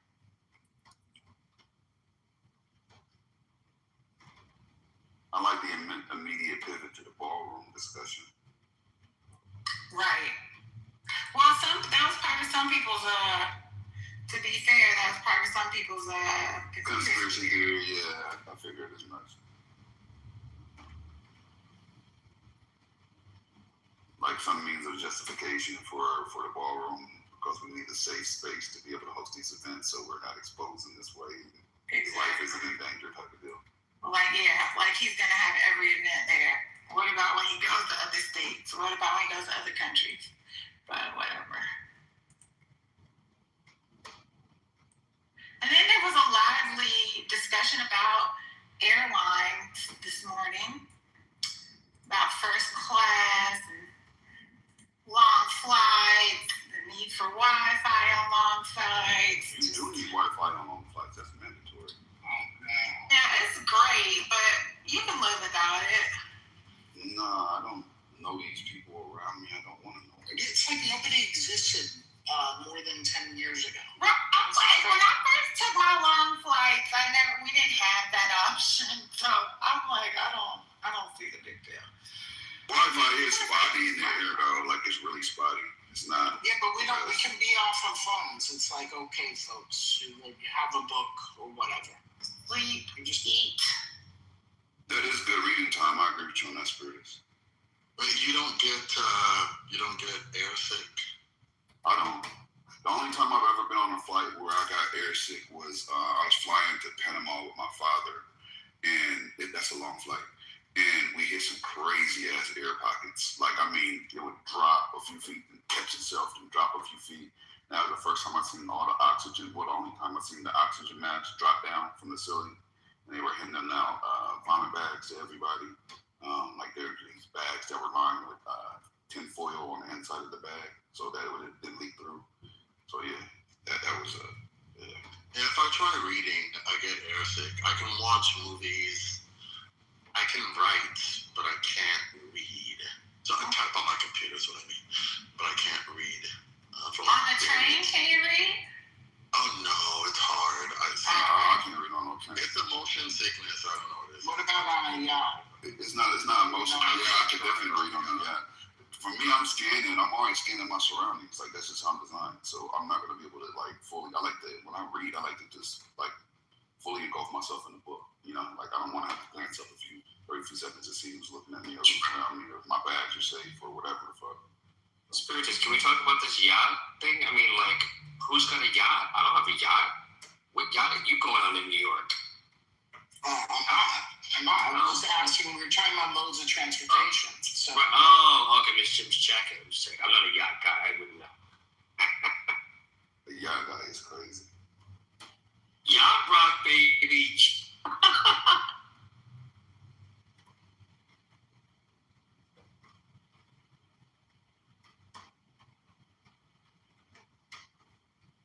It's silent. Brooklyn, why don't you come up on stage? Wow, y'all been busy. Or we can go out to eat. We can meet and go out and get something to eat. There's not so much to fucking say. We're in the same fucking city, sis. What? Like, seriously, Patty, just leave it alone. It's not worth it. Nah, because she playing in my face. Don't fucking play in my face. Don't It's play in my not face. being In the same moderated. fucking city, Brooklyn. What's good? Oh, God. Let's meet up. I'm asking you right now. I want to go get me a Caesar salad. Let's meet up. We can go right now. I'm going to put on my shoes and we can meet up. And I got on my sweatpants and sneakers. So we can meet up. And what's the point with that, man? We can meet up. Are you? At what point was that? I will make you dinner after your face. No, because you got so much mouth to say. You got so much mouth. So if you got something to say to me, you can hit me up. You can hit me up. No, I will give you a location to come to, Patty. It's not. Girl, we can meet up to eat something together. How about that? Let's go to eat. I'm hungry right now. Or if you're hungry later because you might be at work, we can meet up and eat then. What's good? I can send you some information where we can reach out. You hungry? I'll pay for your food too. Matter of fact, you need somebody to pick you up, I'll pick your ass up too. Nothing? Can you hear me? We can hear you now. Yeah. Oh, okay, big and bad. You in the fight? Oh, I'm not big. I'm not big. But my cardio is good. Just meet me, Lamb. Just meet me. Just meet me. I'll give you a time. You could give me a time in my back channels when you off. Give me a location. Give me a time. No, we ain't even Fucking clam. I'm the. Yeah, you are a clam. You's a clam. You a clam. Patty, tell people why you fucking hide. Tell people why you fucking hide.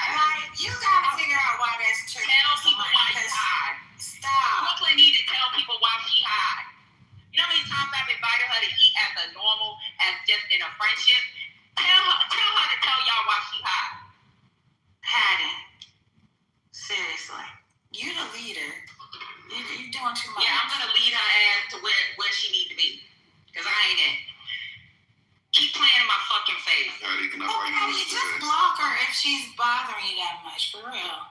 Because it's not at least a week. The fake ass shit. Yeah, I like the party lunch today. You accept my lunch offer? Yeah, I haven't said anything in a while. I've been busy. And I just want to say shout out to me because I forgot to buy Chris Brown's and Usher tickets. So I had to wait till I got mine. I got mine too, so look at God. Where are you going? Detroit. There's gyrating all over the world, ain't there? And I'm going to be in the number. Hallelujah. Listen, I hope I get a cherry too. God bless. You know what? When they show the cherries, they are emulating balls being lit. You don't want to do that, Deandra. So just don't accept the cherry. Cherry from Usher. Who you think? She said you don't know me. Cherry from Usher or Chris Brown? Usher does the cherries. He does the cherries, not Chris. Brown did. Oh, I know what he does. Never mind. Well, if people are often fake food, I think it's well established that everyone knows that Brother, we can't hear you. Your brother is very low. Can you hear me? Hold on. Oh, that's a blessing. Can you all hear me now? Yeah, we can hear you now. I was just saying, if people are paying for people's food, I think it's a well-established fact that I go to Golden Corral every single day, and I would definitely take. It's $15.27 now for the buffet. With tax, I'll do donations towards my visit. God bless. America first. No kids playing in the food before I you just eat. donated towards it right now. I just gave you 0.05 cents in Clubhouse points. God bless you. I'll take it. Thank you. Every bit matters. God bless America first. Tell him that's how you keep that 0.1%. Tell him, brother. America first is crazy. I just think in this moment, it's really important that we support our president, this administration, this country. Remember, this man was trying to attack the Constitution, and we can't stand for that. God bless America. This administration's been disregarding the Constitution since it took office. Like, what's going on? Sir, be careful what you say about this administration. Thank you. You can't be never mind.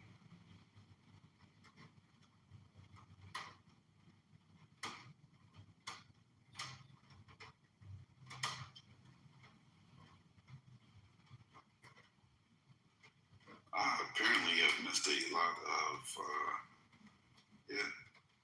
Hello, everyone. You have no idea. Jim, let me ask you a question. I can tell. I'm just in a shell shock. I'm like, what's going on?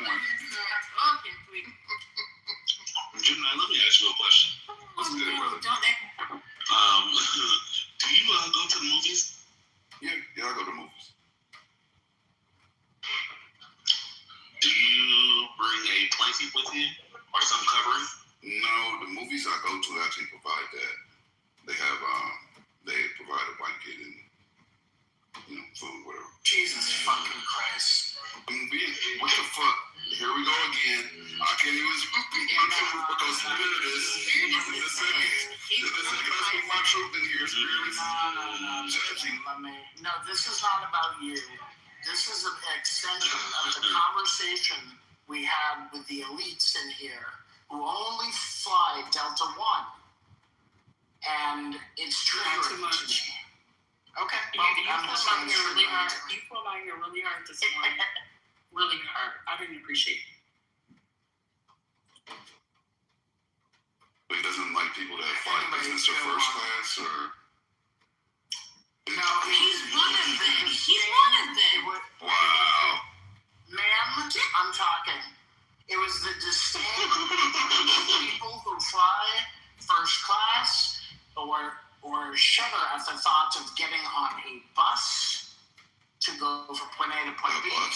It's that disdain that people have for the hoi very polite in this country, and this is why we're in the problems that we're in right now. That's all. Enjoy your blanket at the movie. Yes, sir. No. It makes me sleepy, though. Homeless problem. So, all right, let's say we're here in California, right? It's a fucking homeless problem. Like most of the homeless guys fucking silly shit all the time and fucking kill you at the moment.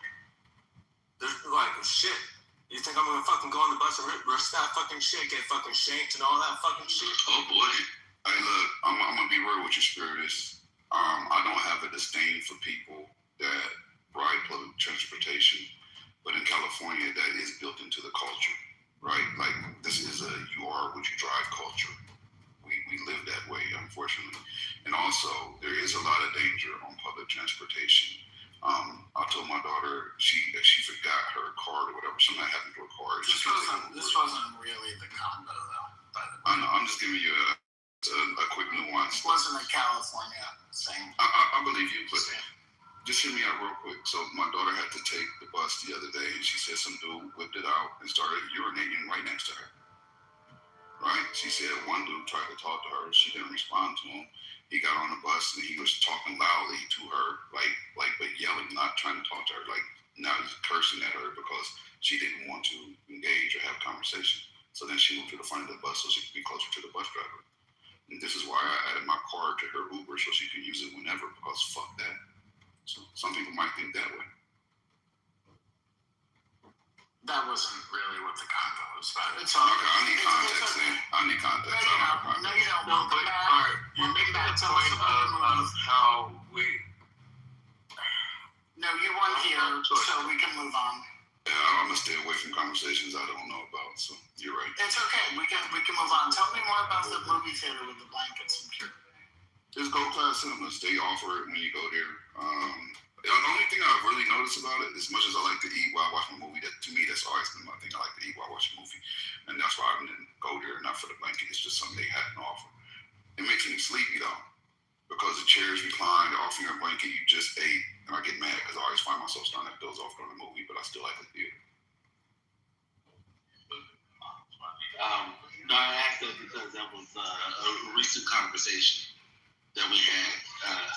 Quite spirited conversations, some very animated submissions, and so it was a funny conversation. When you say animated, I can imagine what goes on in here. When you say animated in here, that could be your turn. Yeah, animated submissions. No, that's all. It was fun. Head in the chest at bringing the movie blankets was messy. I'm so lost right now. It was really a back and forth between Van and First Lady. She had also talked about she uses blankets, and then you can imagine Van got into his into one of his soliloquies.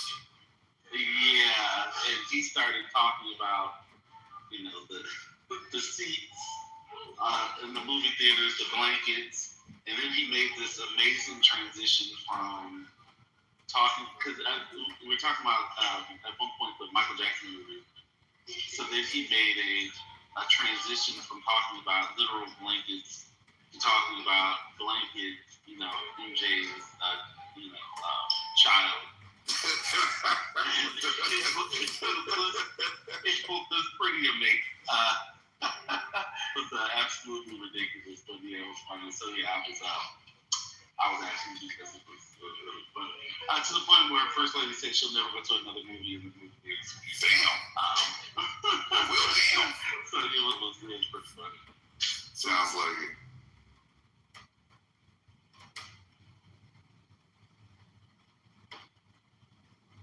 Spirit is, you don't go to the or do they have? Well, I'm sure they have to have them. You go to the theaters where they serve food and stuff.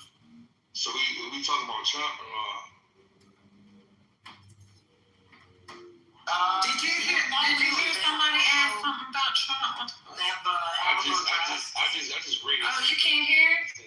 Then you need to learn some decorum. They have Gemini, welcome back. They have Alamo Draft House, which they do. Yeah, that's based out of Texas. Yeah, I heard it.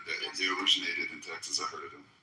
Yes, I was trying to avoid any Texas combo, but yes. So they have that here. But for the most part, they just have regular theaters, and that's what I go to. Because I'm an elitist, and I go to like independent movie theaters, and they don't have blankets. But they do offer sodas and popcorn. High price shitty popcorn and high price shitty sodas. Might as well get a full meal, bro. I only go on Tuesdays, so that's when I get discounted prices. When I go after everyone's asleep, I go in the middle of the night, 9:30, 10 o'clock. Go to the movies. I'm exhausted, but I don't feel guilty for leaving because everybody's asleep. So it's fun. But yeah, I can't pay. And then on those days they have it's like $6 for a ticket, and it comes with the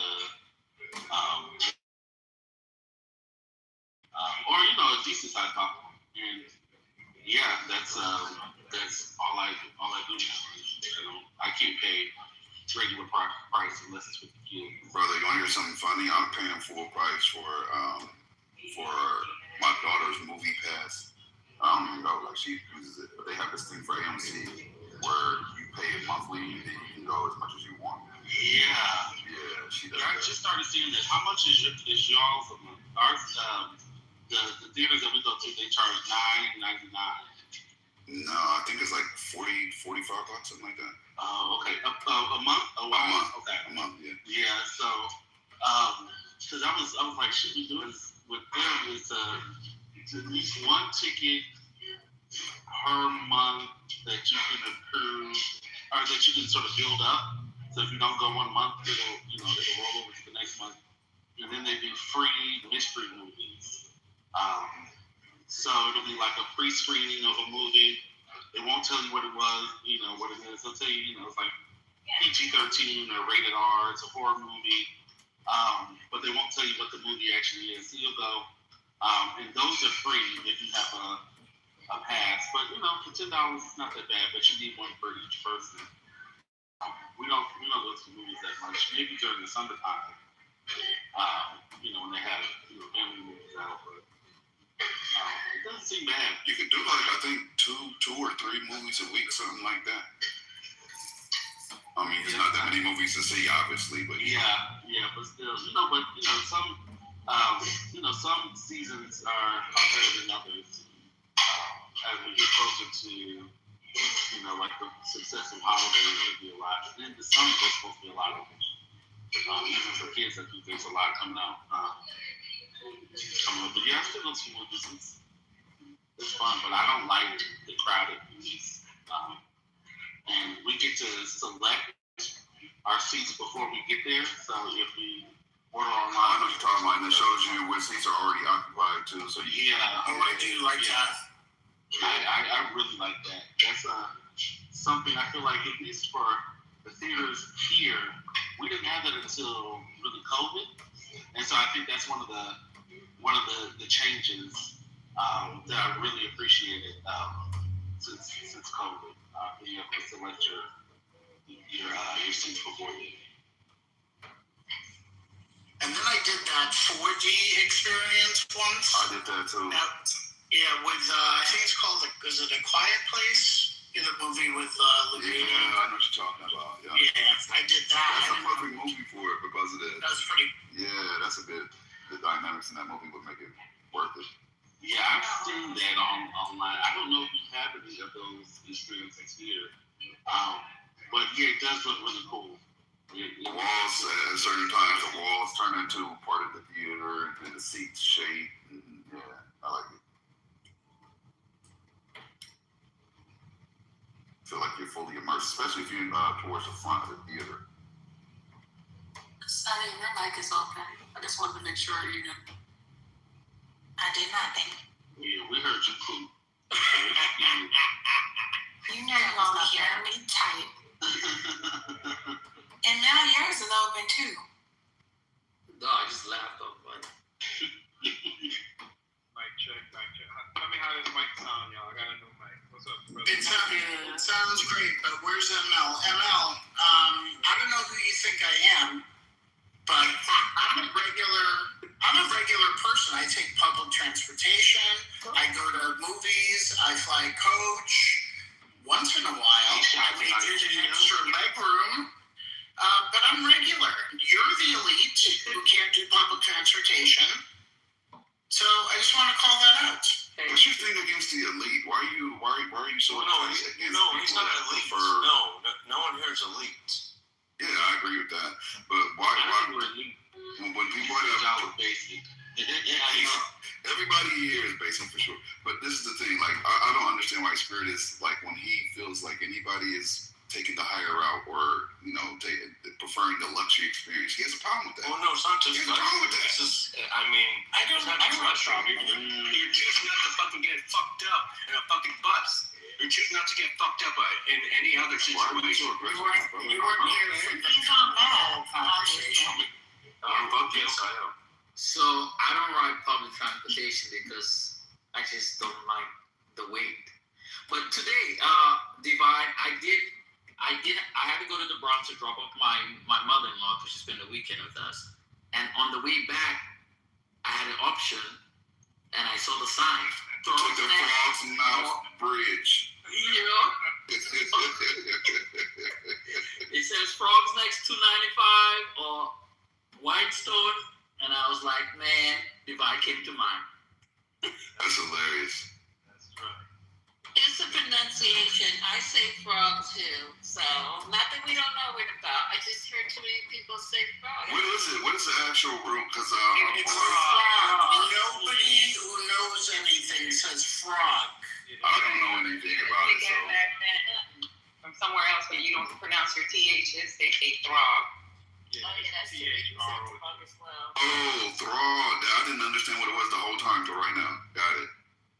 He said frog, and he got tongue twisted. He said frog. You know, my mom says trog. She says trog. See, that's better. Still says the T. That's better. That's because she can't pronounce her THs properly. And she can say it if she slows down. But if she's just talking in the normal conversation, she'll say trog, trog, trog. Sound like a Jamaican. Look at the trog thing. Yeah, I mean, most other cultures will say trog, trog, trog, trog. Yeah, like a popular bridge, like it's a real common bridge for y'all to take, or yeah. Divine, they had a huge offer that I said Throg's name. It's like, yeah, that was. They're gonna let that go. They're not gonna let that go. No, but if Emil was slow spoke the word out, he would have said it properly, I believe. So I make fun of it. Every time I see this bridge, I remember one person, Divine. No, but you said it and nobody knew what you were talking about. And I was like, you talking about Throg? That's the only, that bridge, and you kept saying it and everybody was confused. Like, what the fuck are you taking from the Bronx to fucking Long Island? We're confused. Yeah, didn't he say that, David? Yeah, no, he did. And we're still letting him have it. But ML, moving forward, I'm just going to say, whether you're taking the Frog's Neck Bridge or the Frog's Neck Bridge or whatever, just say you're taking the Whitestone. That's it. Yeah, that's true. Gemini, we got a lot of it. It depends on what part of town you're going to. So certain bridges will bring you to a certain part of the town. That's all. Gotcha. The bridges we got in New York. If I was to really sit and count, we got about a good 10 bridges. I know, you guys have a lot. See, in LA, we don't have any of that. But if you go to Northern California, you have the Golden in San Francisco. So there's different bridges there. Not as many as you guys have. You only named one bridge. Yeah. Let me start on that. Let me not try to skate by. I try to skate by. Like, you had to highlight that. Like, what's going on? It's funny because I thought you were about to get down. You're like, but in Northern, you got the Golden Gate. I thought about it. I'm like, what other bridges do we have? San Pedro. No, they have the San Pedro one, and they have the one that goes over the LA River. They have. Wait. That doesn't really count, though. Like, that don't count? Yeah. That's a beautiful old historic bridge, the cement one. Unless they changed it. Oh, it is, but it's just not a real part of LA. Like, when I hear you guys talk about the bridges, and even when I visit New York, I know that's a common thing. Like, y'all commonly go over those bridges and deal with them on a regular basis. For us, that's an isolated occasion. Like, it's rare. And I think Northern California has about 10 as well. About 10. Because it's weird. They don't know the waterway. People that live in Northern California don't know the waterways. So there's bridges everywhere. I said, is this the outlet that you go like sail to Catalina from here? I don't know. And then I go to the other side, like San Marin. I said, is this the outlet where you go up the coast of Oregon? I don't know. They don't know shit. It's like, are you serious? You guys don't know any of this information about your city? But they have about 10, off the top of my head, they have 10 bridges. And where? Coronado Bridge. Coronado in San Diego. Beautiful bridge for veterans and so on. Oh, you know about California as a state? Yeah. That goes to where the Navy SEALs are, Patty, or Coronado. Yeah, we got like 10 that you gotta fucking learn while you're in grade school. You know, like 10. We have about like 20. Why are you learning in grade school? Like what? We have about like 20 of them because it's like you get the 3rd Avenue Bridge, the Willis Avenue Bridge, the Throgs Neck, the and by the way, nobody calls these things like the Ed Koch Bridge. Nobody knows that it's a 59th Street Bridge. The Triberg Bridge, nobody calls it the RFK. So shit like that. The Tappan Zee, nobody calls it the Mario Cuomo fucking bridge. And they don't call it San Francisco Mayor either.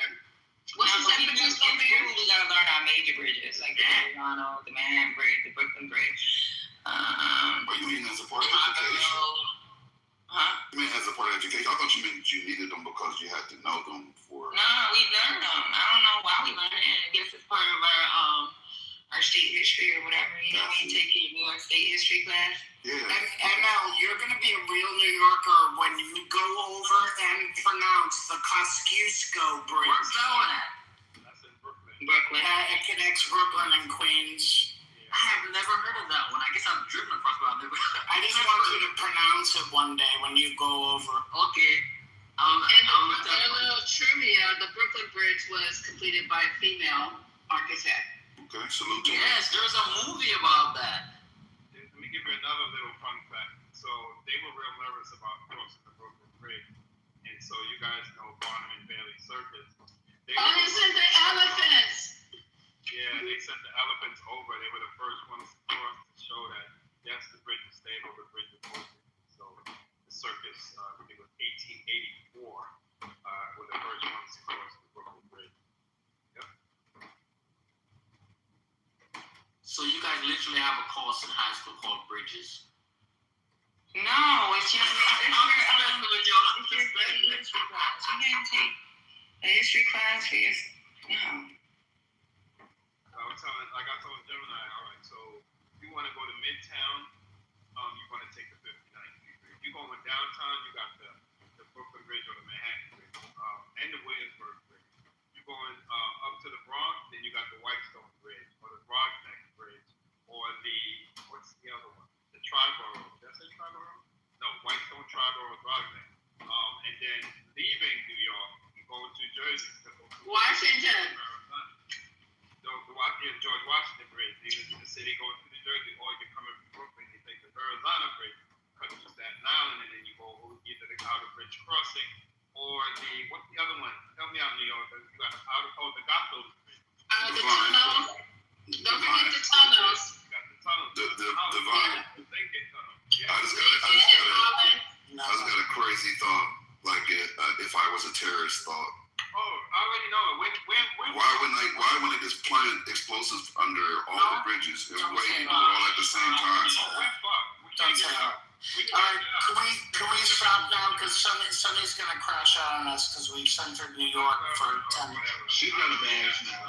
Yeah, hey, Divine, when you came to that thought came to mind, it's only going to affect people like me that drive. They say they all take public transportation, so. No, but I've always had the thought, if there was a major something and we all needed to get out of the city, I always say that's why I keep a motorcycle, because I'm addicted to that traffic and I'm out. We will be fucked. The only way out of the city is through a tunnel or a bridge. Or you're stuck here. It's very weird. And that's not the only way out. You can get on the ferry. You can get on the yellow ferry to go to Jersey City, or what is the blue and white one? The overcrowded. I mean, you might want to get a boat or a jet ski. You can get out like that. You can swim. Yeah, that's a long ass swim, but yeah, you can get out. But they really bottleneck.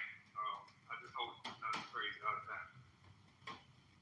Yeah, that's an intrusive thought. I shouldn't articulate it. Let's move on. You're giving people ideas now. Yeah, I thought about that after the fact. I thought about it after the fact. My bad.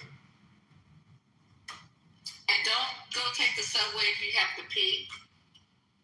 Pee first. You'll never find a bathroom. See, this is where Spirit is not gonna like what I say, but I can't do. I will not do public transportation. I don't fuck with it. I don't like a bunch of people around me. I don't like. I'm claustrophobic anyway. I definitely don't want a bunch of weirdos around me. I don't fucking know. I don't like that shit. But Lisa, that's not true. There's certain train stations have bathrooms now. Do you want to use them? Probably. That's what I was thinking, because when I did find a bath, oh my God, no. I'd rather either wet my pants or pee in a McDonald's. I wonder if people would use the bathroom on themselves on all subways. That happens or no? Well, wait, so people aren't just really. I thought it was encouraged in New York subways to just piss wherever. No? It's part of the culture. I thought it was part of the culture, yeah. I thought it was. Yeah, there are some things at trains. There are some busy train stations, especially on the weekend. You'll smell it. Stay away from the corners of the station. But I was a young man one time, and I had to go. And I went to the bathroom in 14th Street, Union Square. I swear I walked to the Tommy, and they were just doing it, like literally, like Tommy. I turned right back around to that craziest thing. And nasty. But I don't think anybody on this stage said it, but I know that Haitian said, and somebody else said, y'all, I don't know which one of y'all said it.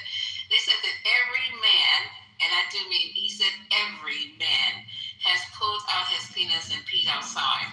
Is that true? Lisa, let me tell you this. It is a, and Lisa, go ahead. I'm about to tell you, if you never felt the sun on your dick, you haven't lived. That wasn't even necessary. No, I haven't yet. But that was extra. It's a fact. I'm not joking. Hold on. Welcome back, Gemini. Question, not all the Gemini, welcome back. Where you been, Gemini? Here, there, and everywhere. Jamming his dick. Gemini.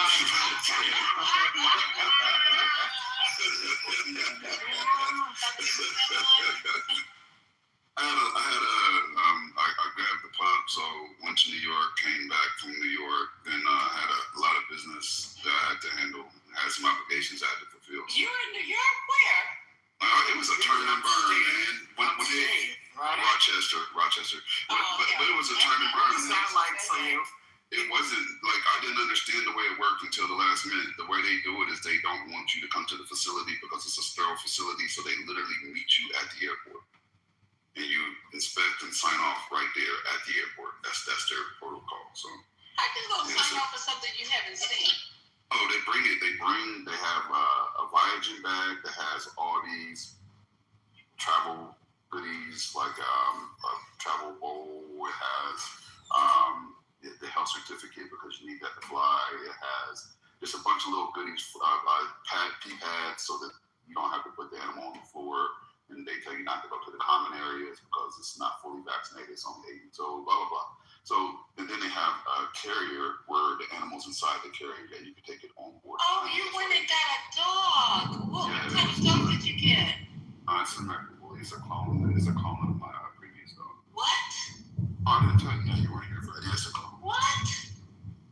He talked about this before, and Ben was trying to tell him to go to, was that Frederick Douglass? They have a whole, Ben was very on point. They had a whole section of the airport that's dedicated to Frederick Douglass, a whole setup there, right? So they, it has a lot of historical facts and pictures and stuff like that. So they had a whole setup there at the airport for them. So the clone dog, it only has 4 legs, right? And 2 eyes. It's not like a weird, what, clone? It's just a genetic clone. They before my dog died, they talked me into collecting cells from him that they stored on ice. And then I sent it over to a company called Biogen, based out of Texas. So I know Biogen. They make a lot of stuff for. They make artificial skin and ligaments and stuff for surgery. Biogen. BIOGEN. No, that's a different one. This is VIA. Oh, Bio. Okay, sorry. VIAGEN.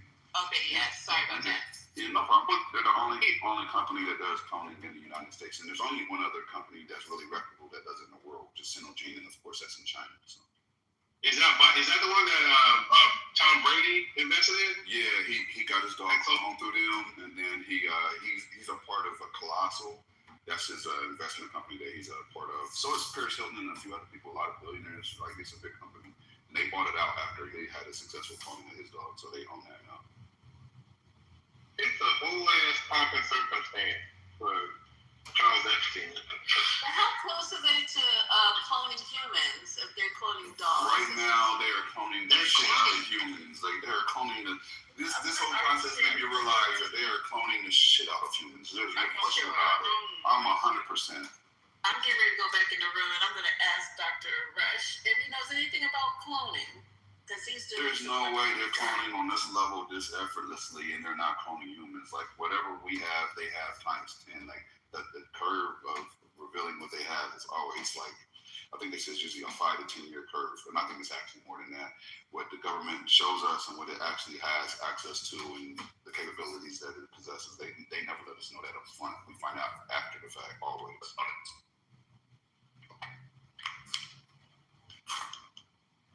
Now I'm just trying to figure out when is it coming to market, because who started the war between Israel and Iran? Israel or Iran? Rohan Ribble. I was just asking a question. I'll let you have it right after Gemini answers that question. So you think once they get it to market, it's just going to be a money thing? Because people would probably want to clone their children who died or, have diseases that are like all consuming. Clone your children? What?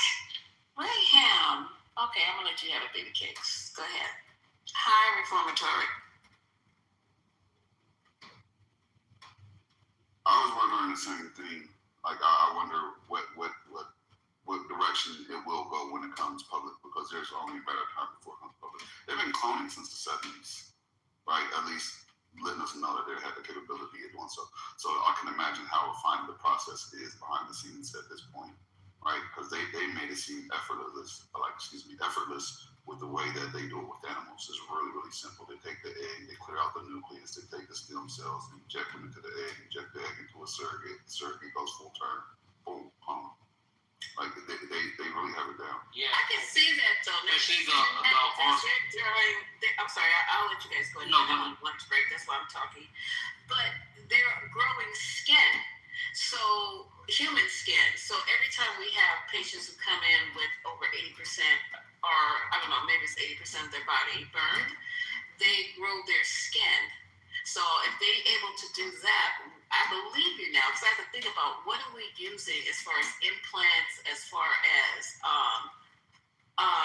we're not doing any more pig skin, we're not taking bones anymore,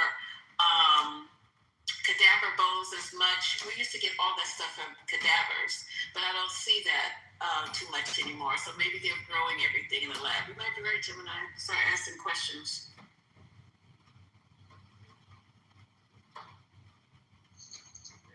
So they were saying that cloning has been pushed forward because of the horse breeding industry, and it absolutely is. That's why it's basically they're like the leaders in cloning, man. They are. Matter of fact, they're having problems with different derbies that are trying to ban the different horses that are actually cloned, because they're taking past champions, breeding them to present champions, and like they have a unique genetic advantage. Like they've been dominating. Right, so they're trying to say it's illegal. Like, you basically are using genetic steroids if you're using clone champions to win again. If you take a champion, you clone them, then you bring them to another champion. They feel like that's not fair. So that's why Biogen is actually based in Texas. Like, it started at a ranch. Like, they were going to get horses. That's where it started at. Then it spread to pets. Like, I don't think they started with dogs and cats like 2015, but they started like at least 7, 8, 9 years prior to that with just horses and prize bulls, things of that nature, high value animals.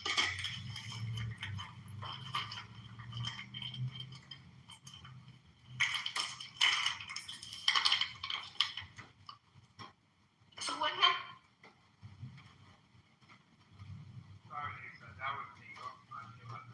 Oh no, I was accidentally, but I started talking since I saw that. So it's wouldn't it be more efficient and cheaper just if you have the father and the mother of the horse?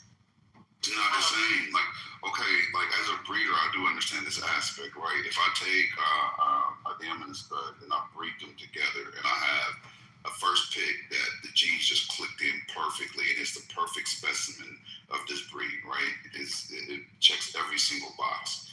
And then I say, okay, I'm going to repeat that breeding so I can repeat those results. That's not guaranteed. The genes connect differently every single time. You're never guaranteed to be able to replicate that exact specimen. The only way you can replicate that is via cloning. That's the only way to get an identical genetic copy, even if they have the same mother and father, is still different. You can test, like if you breed a dam and a stud together, and take a first pick from that, and then you repeat that breeding and get another first pick, and you do a DNA profile on both of those. They have completely different DNA profiles. Oh, they're not the wow. same. Okay, I see how that's making sense. The reformatory said, which I was thinking too, reformatory, she said, I thought the cloned animals weren't too viable long term. I was thinking that as well. Okay. They have a health guarantee that they come with. They should, because of the amount of money they have in the spending range. 5,000 is just a tax. With that being said, they have a health guarantee, and most of the animals I've seen from them so far have been healthy full term. They have a lot of, when I say full term, they live the full lifespan for the expected breed. So if it's a horse, the healthy, long life, as far as where the lifespan of a horse goes, it doesn't fall short. And the same with cats, same with dogs, same with cattle. They started with livestock. So I hear a lot about the complications, but it really isn't a thing. It's usually if they can get it to make it to term. That's where they have issues, right? Trying to get the egg to make it to term. Once it reaches term and is diagnosed as healthy, the odds of it being healthy and living a full lifespan is really based on the genetics. So if the donor, right, where they collected the stem cells, lived a healthy, long life, the odds of that clone living a healthy, long life is like 98%, because they have the same genetics. Unless it's something that's environmental and it's not genetic, yeah, you can fuck it up, but that would be you introducing whatever stress factor. Does that make sense? I have another question though. You guys remember, I don't know if they really are doing it with the cryogenics. Remember the people who were freezing themselves or freezing their heads and freezing their brains and all that kind of shit like that? Do you think those people have been cloned? All these, the millionaires, I forgot who did it. I have to go back and Google. Froze their brain, froze their body, all that kind of shit like that. They should be the first ones up to be cloned, because that was the whole purpose. Yeah, there's a whole thing about that. There's a whole subculture that talks about outside of cloning, they go into conscious transfer and everything else, right? Because they don't just want to clone, they want to be able to transfer the consciousness from one entity to the cloned entity. And that's a whole subculture.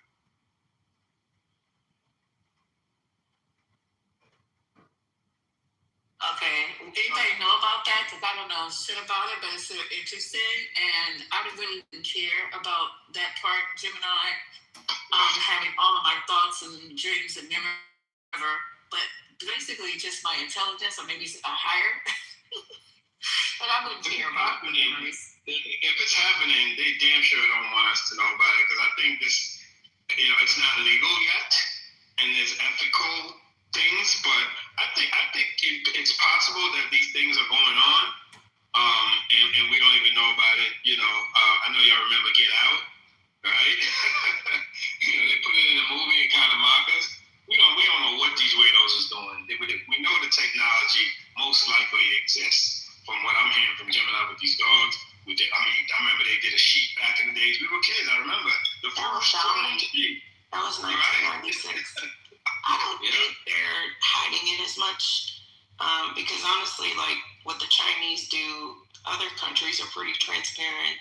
even if we don't think U.S. scientists are. But genetic splicing is not new. Remember, they do it with flowers. They've done it with animals. Because what are some of the animals that don't exist naturally? Yeah, they do it with fruits and vegetables a lot. Big time with the fruits and vegetables. Who was that? What's his name? The first did that. They do it with, because there's some of the dogs aren't like labradoodles, spliced animals. No, those are just crossbred, but I know what you're saying. They do a lot of splicing, genetic splicing. Yeah, I think that part is new. I mean, that's not necessarily cloning, but no, I just put because yeah, I think that there are. Fuck y'all. DJ, this clown comes in every He's consistent. Go ahead, Mickey. I mean, yeah, I appreciate you. Sometimes we are bitches. Fuck it. I'm fucking up as a mind. I can't believe I brought him up twice. I'll be rusty. But yeah, I think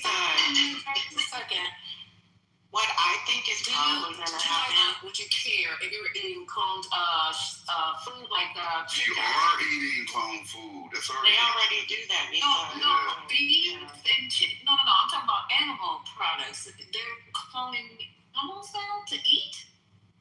Yes, absolutely. Tilapia is not real. Like I never eat farm. Do not eat tilapia. Yeah, but it's still not real. It was. I found that out the hard way. You don't want tilapia. Yeah, there's a lot of because now they have to tell you. I think they have to disclose it or something. But yeah, there's already products that are out there that they. I follow a bunch of those rabbit hole crazy people online because they always are like, guess what they've made up now. I'm like, well, take that off the list. What was I gonna say? I thought all Beyond Burgers were genetically engineered. Why is tilapia not real? It's not a natural animal. It was basically created. Created in Africa? Tilapia is real. But the reason I wouldn't eat it is because if you're familiar with the Salton Sea in Southern California, that is a highly toxic lake, and the only fish that can survive is the tilapia. So if you want to eat tilapia, go for it, but that's the only one that can survive in that kind of toxic environment. So enjoy. So I have maybe at least in Africa, a lot of people eat that as a fish. That's part of their staple. Like in the United States, maybe y'all farming it. Maybe that's why y'all. Maybe that's it. My bad. Yeah. So Lesotho is one of the biggest exporters. Actually, I went to a tilapia farm while I was over there. Yeah, like tilapia. I have a question about the anti-tilapia people. Do you guys eat shrimp? Those of you who don't eat tilapia. They eat catfish too, bro. Yeah, we eat ocean roaches. We eat the ocean roaches. No. Yes, of course. I'm from Louisiana. Okay. So the whole thing just doesn't make sense to me because on the one hand, you claim to care about the food entering your body, and so you want to avoid eating. Oh, I never said that. Let me finish. You may not have said it, but that's the argument that people usually base their anti-tilapia bias on that. But then y'all are eating the sea roaches, you're eating shrimp, you're eating pork, and all these. And they eat catfish. That shit eat. And catfish. Y'all hold up. be eternally consistent with your dietary. Can you think of it from this angle? That don't make no sense. I rarely eat shrimp, but there is no alternate to shrimp. But when you're talking about fish, you can have salmon or trout, which has a lot more omega-3 than tilapia. Gemini, listen. You I just like to have your alternative. But the argument just doesn't make sense because y'all eat shrimp and lobster and all that other shit that's worse for you. You don't, but I bet you Reformed does with the anti-tilapia ass. Like I don't. I'm not the only one that's anti-tilapia. Look in the chat, and my apologies. It is real, but no, I'm not going to eat anything that is created or farm raised. That's what I'm saying. Yep. And a lot of people feel that way. If you're gonna fuck up your cholesterol with shrimp, lobster, and all the other shit. I mean, lobster is lobster. Shrimp actually carries a lot of cholesterol. That is. Are you anti-lobster bisque? I'm about to go eat some lobster now, motherfucker. I'm anti-unhealthy generally, which is why I wouldn't eat lobster. Because do you like salmon and trout? Do you eat salmon and trout? I do eat salmon, yes. Okay. Trout really tastes about the same as salmon. Maybe you and Dr. Adams should go to a room together. Who, me? Mm-hmm. Why? Because he was saying all that the other day. I'm not going to be doing the whole tilapia is bad for you, it's going to give you cancer and all that other bullshit that people do here, but then they turn around and eat shrimp and lobster and pork, and they drink alcohol, and they... Why do you say pork with such disdain? I don't drink Guys, alcohol, whatever you do, and I don't smoke, so there's that. I can't stand the smell of smoke. guys, whatever you do, please don't X Hurricane. Don't give him a thumbs down. Don't give him an eye roll. Don't hurt us. Please don't do that. Karma, that's why I be like, I'm gonna kick your ass out. Yeah, are you really paying that much attention to karma? Lord Please Jesus. don't do that. Really? Really Oh my God. close. Please don't. Wait, I get clowned about saying tilapia isn't real, but Hurricane is paying attention to his karma from Clubhouse. Yeah, it's fun. Is it really? Yeah, but how many... Is it? See, How many y'all eat hot dogs and hot links? That's nasty shit too. I know. Y'all ain't never heard me talk about no hot dogs. Same here, Patty. We're speaking from a Yes, place I of eat all the sea roaches. We're No, I don't eat pork. I eat shrimp. I eat the bottom dwellers. Hell, I even eat I don't eat humans. pork So either. what the fuck? Yo, Let's consume people. The fuck out of here. And we what? don't eat humans, y'all. Oh, you already know that. Yeah. Yes. Bottom part to eat. She's an eater. There you go. What was that album? Nothing wrong My with name any is like, eater. Go ahead, be an eater. But see, this is the thing. I don't understand. Like I said something earlier, and it was, oh my God, everybody clutched their pearls, and they talking about being an eater, and so what's going on? Yeah, that's funny as hell. What was the album? If I got nuts on my chest, what I got to? That's chestnuts. If I got nuts on my, yeah, I remember it. That shit was funny as hell. But I do apologize, y'all. Tilapia is real. I was using the original. Tilapia is actually, I didn't want to do it, but it's absolutely real. It's just, they say that what their diet consists of and things of that Maybe not in nature. Texas. Yeah, tilapia clean up the water that comes from it. Right. Hell no. I mean, but they also, tilapia for the restaurant industry is like a catch-all term. That's true. To counter tilapia. Like I think that was the bombshell that most people had, was that what you're eating at restaurants is typically not the thing that you're You think it's tilapia and it's whatever the hell they chose to put in front of Would you. you go to a restaurant and eat tilapia though? They call it white people, right? Because it was supposed to be, at one point tilapia was considered to be like the healthy alternative to catfish. Or to, you worry about mercury poisoning and all that stuff. So tilapia was built for a while as like this healthier version of a fish that you can eat. And so, as with most things, people are over consuming. And then to find out later that the thing that you're eating at the restaurant is not even the thing that you think you're eating. Where's Hurricane at? Hurricane, we got to have this discussion because you keep saying catfish, like catfish is an unhealthy fish. It's not. It depends on the environment it was raised in, right? If you go get farm raised, wild caught. To me that I actually said. Okay, what did you say in regards to catfish? I never said anything about catfish. Patty did. I didn't. Oh, I thought you were the one saying we're going on eating. Okay. It wasn't me. I didn't say shit about it being healthy and not healthy. I said they eat anything. And it takes forever to kill that motherfucker. I've seen it. They do take for when I go fishing. The hammer to kill your fish. You don't gotta use a hammer, but I will say this: when I go fishing, I drive 2 hours out, and when I get back home, they're not in water and they're still alive. I will give you that. I can put them back in water at the house. No, it's not deeper fish. That's what it is. They're resilient. That's all. They're resilient. Yeah, I don't eat no demon It is a demon fish. My mom said, Now it's a demon fish. What are y'all doing? Mom, what a demon. Mom, Y'all wow. There is no safe consumption in the U.S. You got vegetables, fruit. You still got to contend with scrubbing the shit out every leaf that you eat because of shit and pesticides all over it.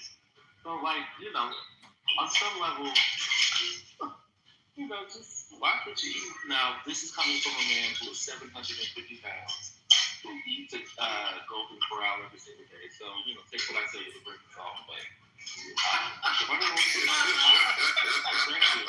So, there's that. You called it out before I could, so you can't. I mean, y'all don't go fishing? I think it's like... I go fishing all the time, man. I like rainbow trout. But I'm seriously thinking, like, if there's tilapia dishes in some of the nicer restaurants that I like to go to. I've never went to a restaurant and ordered tilapia. Who does that? But my mom always taught me that you don't order whatever the specialty isn't at a restaurant because you'll be disappointed. Like, you know, if it's a steak restaurant and that's just what my mom... There's some bomb restaurants that have some things off the menu that's not even their main dish. That's depends on the restaurant. Yeah, she's like, if it's a steakhouse, then don't order a fish dish because it's probably not going to be the best. But I don't know. I'm one of those people that every restaurant, I just have my favorite thing that I eat over and over again. It's like, yes, that's the only thing that at the restaurant. So, yeah, I'm fine. Popular whiskey. The restaurant, there's steak restaurants that are just fabulous and make everything well. That's true. I don't know that one can say if you're a steak restaurant, you can't do fish properly. That's my mom. Yeah, no, that's just how she taught me, so it's in my head. I know it's a little old school, but... There's a hack to that. If you want to try something, order a la I'm carte. just on my ass today. God damn. I'm not your ass, lady. I'm just on, you know. He's on go time. That's what Hurricane. Leave my mama alone.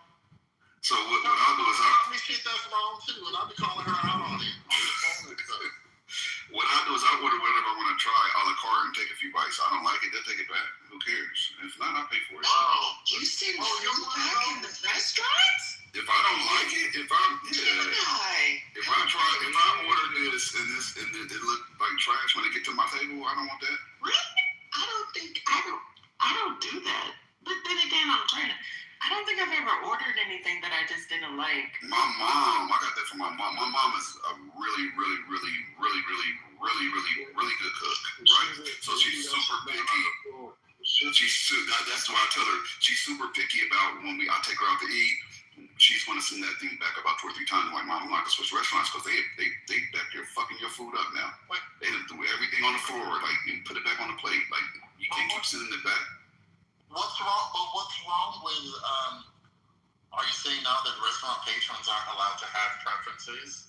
They're not allowed to express their disappointment with a meal? Of course you're allowed to, but you just got to be careful on the staff. And they don't like those with the manager people. They don't like that shit. Yeah, but we're not talking about where's the manager people. We're talking about somebody ordering something, receiving it, and then deciding that it really doesn't agree with them and they want something else.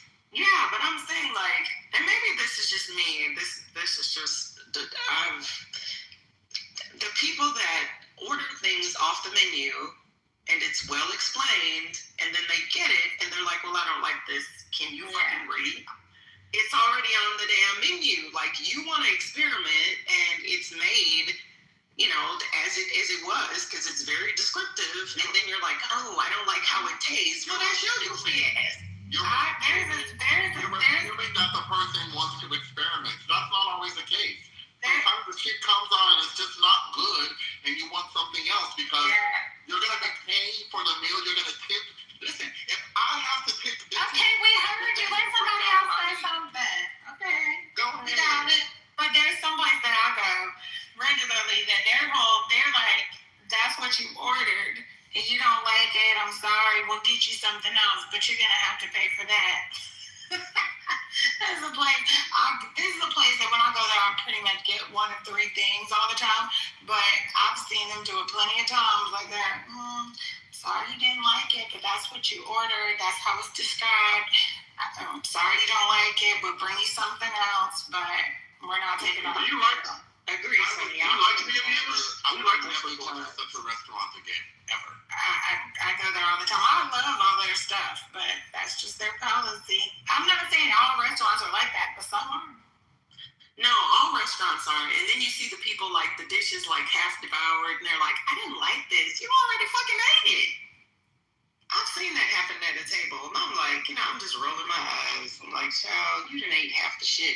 Then they gotta pass it around the table. Yo, taste this, and then have the nerves to be like, oh, I don't like this. Child. Hey, funny question. Do the people at the restaurants you're talking about, is that policy stated on the menu or somewhere? Is it? I'm really not sure, to be honest. But I think it's fair if they let people know ahead of time, then sure. But this place, the food is good, and like they do free cake on Tuesday and Saturday. They do these wonderful cakes. Like, it's a place that you go and enjoy. They're not trying to get over on you, but they're just like, our margins are not large enough to be doing all that. If they burn it or, didn't make it to specification, but I'm talking about, I ordered this, it's something that I thought I was going to like, but I didn't. They don't take it off. And I don't send things back if I don't like it. Like, I know Ashley said I'm soft, and it's like, and I still tip. Like, I feel like, if I ordered the wrong thing, then I'm just like, that's what I get for experimenting. But I do like my steak medium well, and a lot of times it's still a little too pink, so now I'll send that black back. But like my favorite steakhouse, they track how you like your steak, so they'll butterfly it for me, and so I like that because it's perfectly evenly cooked. Now I have been to certain restaurants where they will argue with you about getting steak medium well, and I don't like that. And they do the little speech, ma'am, not Michael saying they should kick you out. In order to get the flavor of the steak, just burn my shit and leave me alone. I know what I'm ordering. Just burn it.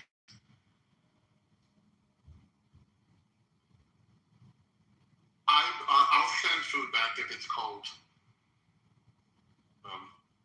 Oh, of course. Yeah, cold or burnt or not, not the temperature you ordered.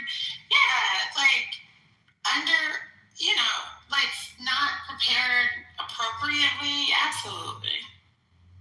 But as a person who doesn't eat a lot of things, even if I order something, like if I look at the description and I happen to miss that, this has bacon in it, and I ordered it, I just won't eat it. If it said in the description, if it wasn't in there, then I'm like, listen, I need something else. But I'm like, my bad. That's me with mushrooms. I don't like mushrooms. And if I miss that, then I won't eat it. So some of y'all like their steak. I don't see the problem with sending them back. I always tip really well, right? And it's smarter to tip in advance. A lot of people don't know, like you prepay, right? You taking a gamble on your service. Like if you do that, that's when you get better service. If you do it after the fact, then you're hoping that they were a good service from the gate. If you incentivize them, you get a whole nother level of service. Don't believe me. I disagree. Even with, I hate all like the delivery people, please just, don't leave it on my porch. I'm at the door waiting for you. Well, still leave it on the door, ring the doorbell, and run off. And when I pre-tip, I hate that shit.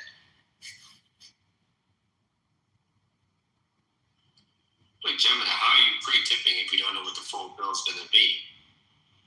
Gemini. I think he just gives them money. Literally, hold on 1 second. I'm taking care of something. Literally, that's what I do. Well, he orders the full restaurant. How he eats. Oh, right. The whole right.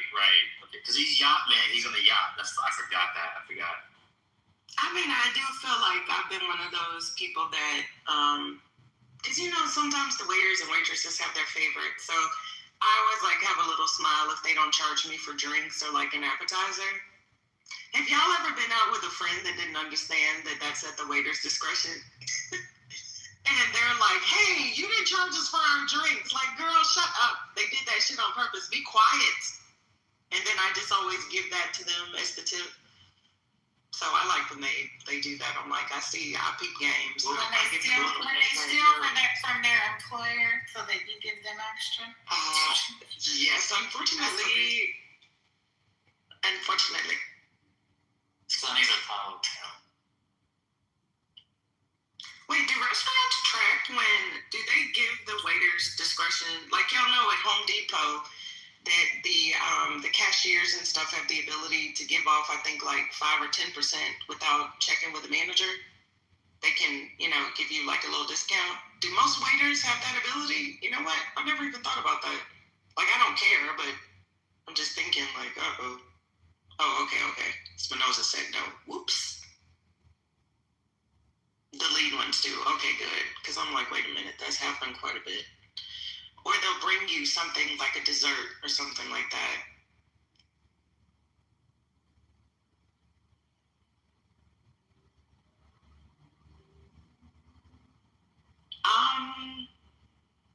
I think a 10% tip should be a mandatory thing. Back to what my mom always used to tell me, if you don't clear your own table, like if you go to a McDonald's or something, right? You're supposed to put your food away. And I've taught my kids to do that. I hate when people go to like a McDonald's and leave their shit on the table. If you're not paying a tip, go put your shit in the trash. Then you should tip. So even if service is bad, because it depends. If sometimes it's just problems with the kitchen or it's really busy, I don't blame my server for that. So I still tip them. But if the server is just bad, like just really bad, but again, it depends. Like if they're super busy, I understand it's not their fault.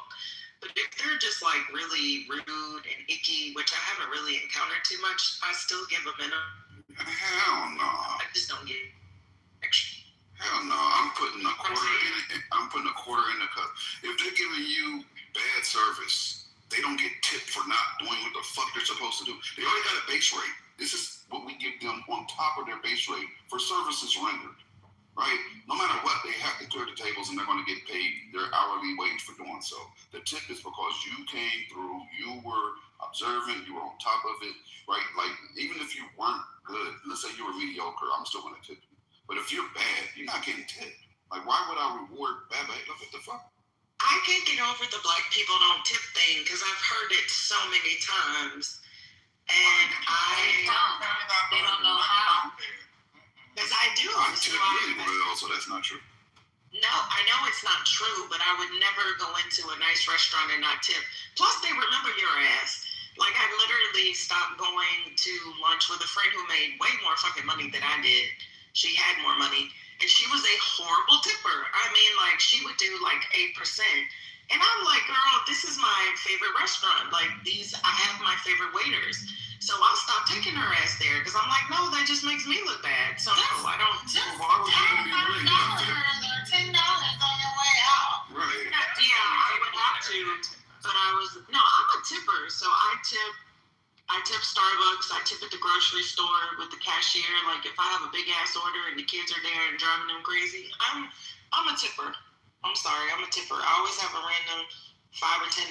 Like I'm a big tipper. Nikki, I'm with you on that. Is it gonna get us into heaven or something if we don't tip like you? What's going on? Leave me alone. God damn. Just messing with me and shit. She's mad. You're messing with us. How am I messing? I can see. Reform. Thank you, brother. Reform. I'm in Louisiana. I got all my ancestors' people around me now. I got my voodoo shit going. Put the dog down. Put the damn dog down. I'm Nigerian. I'm not scared of you. I'm too away from New Orleans now. Bring your Louisiana worth. Oh my! I will say this: I've dated multiple, and I learned from that. Like, and they said like they get taxed on what your tips should be sometimes, right? And they get taxed on that. Like if they got to tip out the busser or whoever else, the bartender or whoever else, there's amount that they should be making. So even if you didn't, right, they still have to cover what you should have tipped to some degree. So that always made me want to tip more. And I remember early 20s, I took a job that I just needed a little part-time job. So I was like, it was IHOP. And I was like, how hard can this be? Y'all, that shit is hard. And that was just IHOP. So people will change their minds, and then they give you like the little section to track. And then, you know, even like when you have to go around and ask people like, you know, do you want, you know, would you like some more water? Would you like some more tea? It's like if they're having a conversation, I felt bad interrupting, you know, so I would just kind of stand there. And then you know, you have to go get the food. Now, this is an IHOP, right, mind you. So, y'all, that shit wore me out. And you get paid a base salary of like $2 and whatever the fuck it was. And then people really don't tip. Because think about it, it's IHOP. So if people are coming in and eating for $15, even if they leave you $2, it's just $2. And then they're there like an hour. So after that, I was like, oh, fuck yeah, I'm going to tip the shit out of these people if I can. Because, y'all, that was hard as hell. And that was just an IHOP. So much respect to people who can do that and do it well, because I couldn't do it. Mickey, this shows me, like, ma'am, you're out of touch. In Los Angeles, what do you think they make per hour? The waiters and waitresses, what do you think they make? Doesn't it just depend? It's not like a standard. It's a standard, no, they have a base rate across the board, minimum wage, mandatory. What do you think it is? $10? $18.42. You're acting like that's a lot of money. I'm not saying it's a lot, but they're already getting paid per hour. That's what I'm trying to tell you. They are already getting an hourly wage. This is a bonus. Gemini, not you want to clone something and not pay the people. No, I tip all the. Matter of fact, let me be clear. I haven't had bad service. I can't remember the last time where I did not tip because I got bad service. I'm very cordial to people. I respect the people bringing me my food, and they treat me the same way. So I don't have that problem. I was saying in a hypothetical case that I did have someone that gave me super bad service, I'm not going to tip. We have to leave California people where they belong. They always want to insert their unrealistic lifestyle and put it all on us. We don't care. I'm just telling you I didn't make up the minimum wage. That's the California minimum wage. Mickey live in Louisiana. Them people at IHOP make $3 an hour. Texas, they make $2 an hour. Literally, yeah. They don't get paid very much. They don't make $2 an hour. Y'all live Really?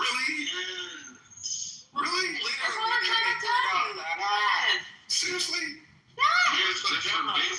Michigan is the same. I'm shocked. It's not I'm calling you a liar. That sounds absurd to me.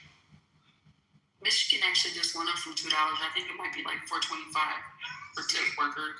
It is absurd. And we know that, yes, they're making us pay. I'll be tipping out. Yeah. I'll be taking all kinds of I still don't blame the server for that. Like, yes, I can acknowledge it is completely effed up. It makes no sense. It's not fair, but I'm not going to take that out on the server. It's not their fault. How's that They're even just trying to make a living. Like, what the fuck? I don't know. When I was a waitress, it was $2.13 an hour, and I don't think it's gone up at all. I don't think it's gone up at all. You know what? Let me Because Michigan, when it went up to $5.49. But if you don't make at least $8.25 in tips, then like they have to cover the it's weird, and I really don't understand. If you don't make the minimum wage, so like if you make $3 an hour, you're right. They make $2.13. Yeah, an hour. The fuck is going on? You know what I'm saying? California brain. They talking about they make $18 an hour. Like, I don't know. Like I don't know what I don't know. I don't have a problem saying I have no idea. I feel the same way when I found out how that waiters actually don't get paid minimum wage. They get less than that. I was like, what the fuck? That's insane. But they also do well on tips. Like don't sleep. They do well on tips. So it's a federal minimum cash wage for tip servers. I did not know that. I never knew that it was a federal minimum cash wage. Wow. So that shit hasn't changed in forever. That's what the prisoners make in California. We're making license plates. Like, what the fuck? Also, it only has to provided tips bring the total hourly earnings to at least $7.25. That's boo-boo. Wow, that's so fucked up.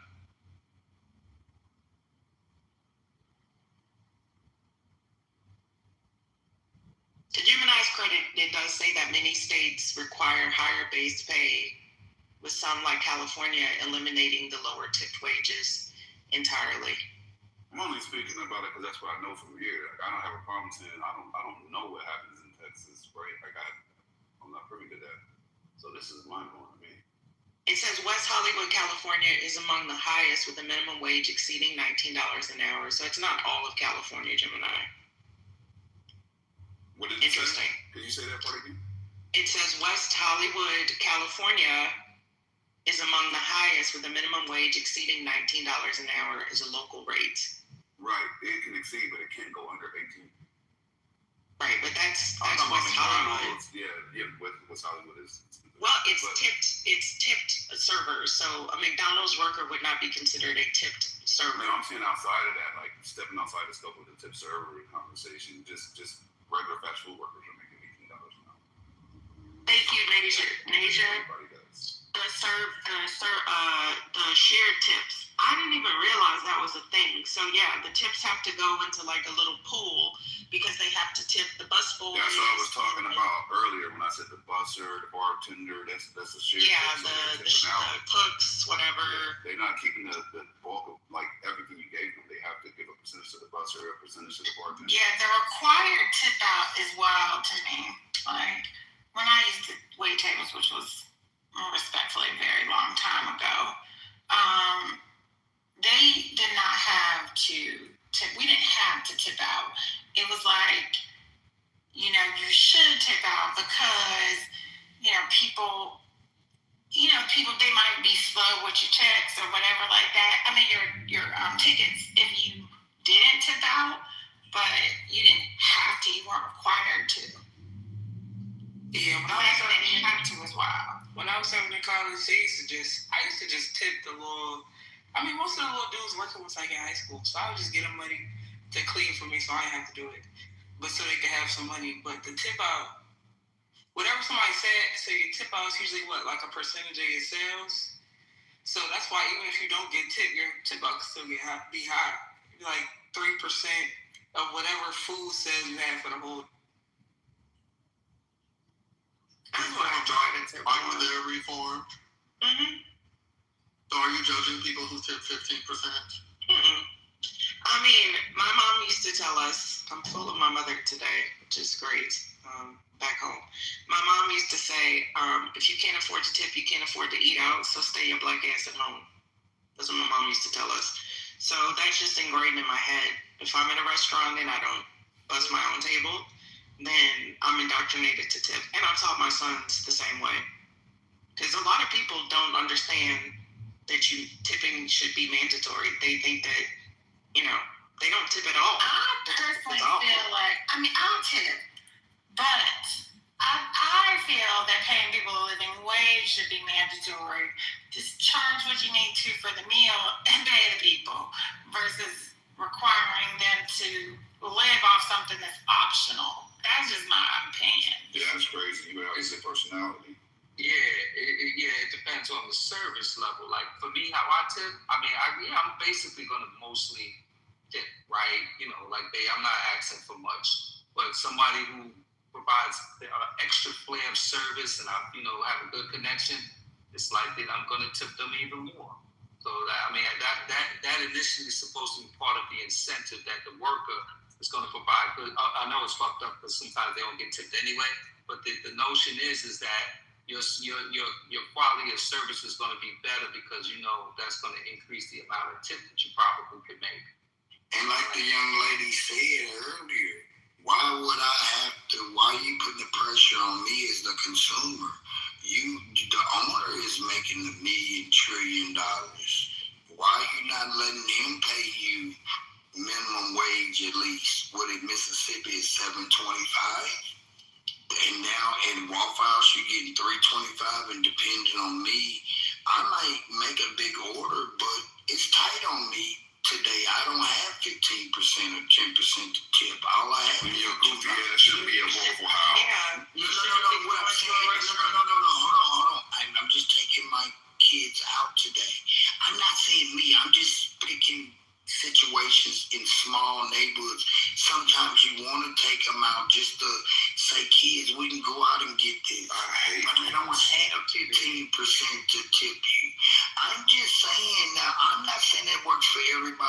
said, well, if you don't go out, well, that should work on both sides of the street then.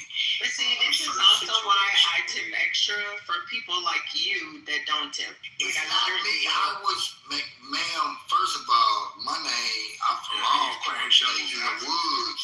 And it ain't so much devil's advocate. It's just the normal people. Everybody that just goes out don't have money to tip.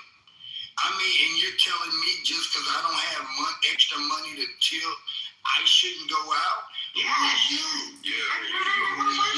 That's what we're saying. What you should do is get some Eggo waffles and make them in your toaster at home for your kids. No. They got an all-you-can-eat buffet and go to Corral. And I took my 7 kids to go to Corral to eat. And I took them to go to Corral and all-you-can-eat buffet. You chose to have 7 dependents. No. I'm talking from the South. Slow my response. You're very slow. As many kids as he. Do you have to take the Golden Corral? McDonald's and get a Happy Meal. I'm just saying where there are places where they're bus boys and restaurant and waitresses and waiters. Like the lady said, why you don't go to your owner? Why is he only paying you $2.25 an hour? So, you're waiting on these customers to tip you, and you coming up there with a bad day, and I'm still supposed to give you something. The other guy made a good point. Here's the so thing. I'm mandatory to tip you. So D, this is the thing, right? If it's incorporated into the salary, that means you and your 7 children are gonna pay even more. And here's the thing, bro, man, like, it's simple. If I can't afford, when I go out, I account for so many things, and tipping is one of It's those. not mandatory for me to tip. Okay, let me It's finish. not mandatory. That's not the argument. Mandatory is not the argument. This is what I'm saying to you, right? Because I ran the special, I know the special event space, and what I'm saying to you, as hard as those workers work behind the scenes, you should be willing to compensate them, knowing what they do. He didn't say he wasn't willing. Why the owner won't compensate him? I don't need no help. He's not talking about willing. Exactly, brother. You know what I'm saying. You exactly what I'm saying. Why the owner don't know what you're saying. We look. The difference between people who have a lot of people who don't have a lot. Listen, this you care about the poor people. Listen, because you want to sit on your high horse and tell yourself that you're an amazing person because you care. Even though you're racketing in other ways. What I'm saying. Hold on for 1 second, right? Rambo, hold on for a second. I've had money, I've not had money, right? When I had to do my little struggle times, I knew good and well if I was going to a restaurant, I would need to be able to cover some portion of the tip. Save up for a nice restaurant that I want to go to. And when I got to that restaurant, I would make sure I had enough for my meal and to take care of the person that's serving me. Right? That's just a baseline common decency. Well, so you have somebody that hold up the movie, I'll let you complete. Give me a second, brother. Now, when you say you want to take your 7 kids to a restaurant, you're going to expect that server to serve each one of those kids and yourself appropriately. Right? You know that they're not being compensated fully by the restaurant for those services rendered. Why the fuck would you do some niggerism and not make sure that they're compensated? If you don't have the cash, let me finish. Keep your dirty ass kids at home if you cannot pay for the tip. I mean that. And that's not fair because it's just like even a gambler. So you telling me I done gambled $1,000. Now I'm down to my $100. Now all of a sudden I win $1,000. I'm obligated to tip this dealer because I won $1,000. Yeah, you're supposed to tip the dealer. You're making me do something voluntarily. You're trying to obligate me taking the frame off the business owner. The business owner told you, hey, I'm paying you $2.25 an hour. You have to depend on tips to get the rest. Do great service. If you have shitty service, you probably won't get any tip. Man, they probably still tip you, but it doesn't matter. And then y'all got to pile and split it up. This is capitalism. The movie, if you don't like it, this is the thing, you have options in the United States. There's nobody putting it down.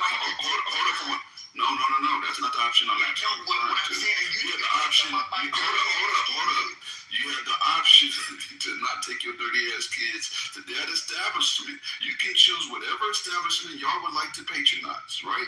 Once you choose that establishment, you understand the rules of engagement when walking in the door. The rules don't say I'm guaranteed to tip a waitress. Boom the room, First Lady.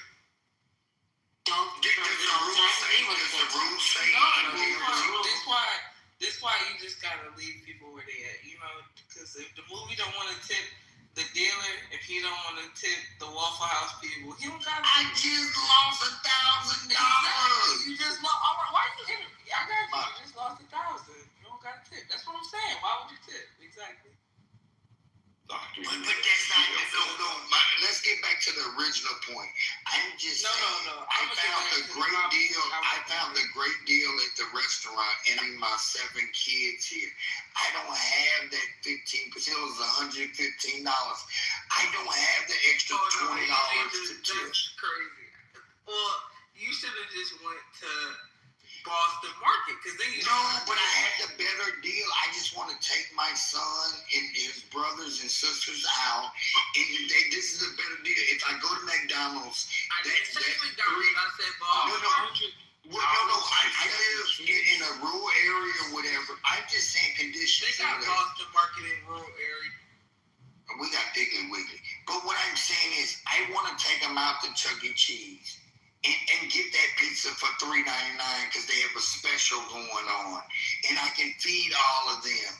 That doesn't mean I got that $30 tip all because right. I spent $100. You said this like 10 different times. We get it. All right. Boy, call my kids. Okay. Well, I don't have any kids, by the way. All right. Well, go take a shower for those kids just in case. And shut up. Let me tell you something. Man, shower your character. Oh my God! Shower your character. It's better than swallow your enchantment.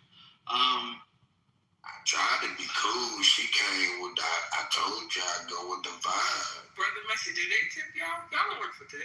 The movie. Do you have any potato salad? Send me your cash app. I'll send you 4 quarters so we can keep playing this game.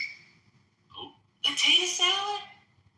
I don't have any potato salad. My brother cooked for the baseball team some smoked chicken.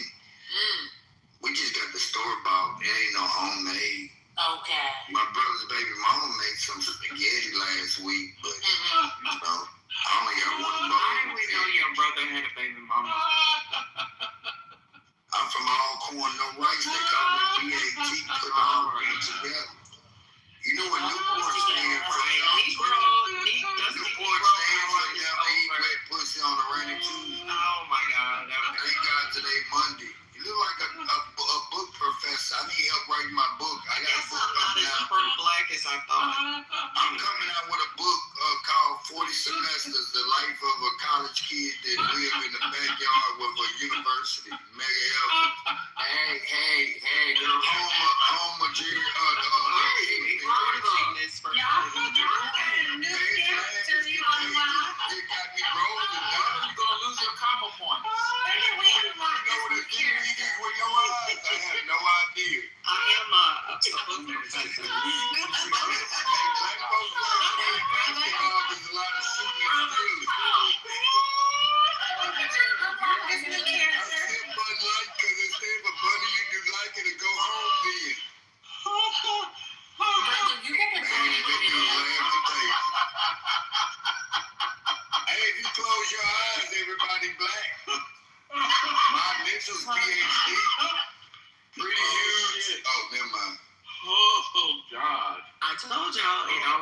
Too far.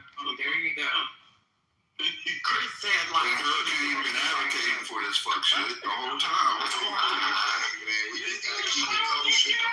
Keep it copacetic. I've been educated by the best at the Baylor University in Chattanooga, Tennessee. For the Newport flavor beer. Hey, never eat wet on a rainy Tuesday. About to pass out. High school in Chattanooga, Tennessee, where Peyton Manning's son going, that's where I attended. I am well educated, but I can get hood. And who was your favorite book professor in Chattanooga, Tennessee? Chattanooga, Chattanooga, Tennessee. My aunt played the harp up there. So it was just her listening to her play the harp. Ann Lee Patton. Her husband's name was Dr. Lee Patton. They stayed on Signal, no, not Lookout. What mountain that was?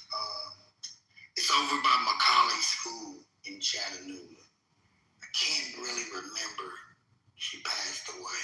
But as far as the book, my favorite book that I read at that high school was Catcher and the Rye. That's a crazy book about a boarding student. And then I read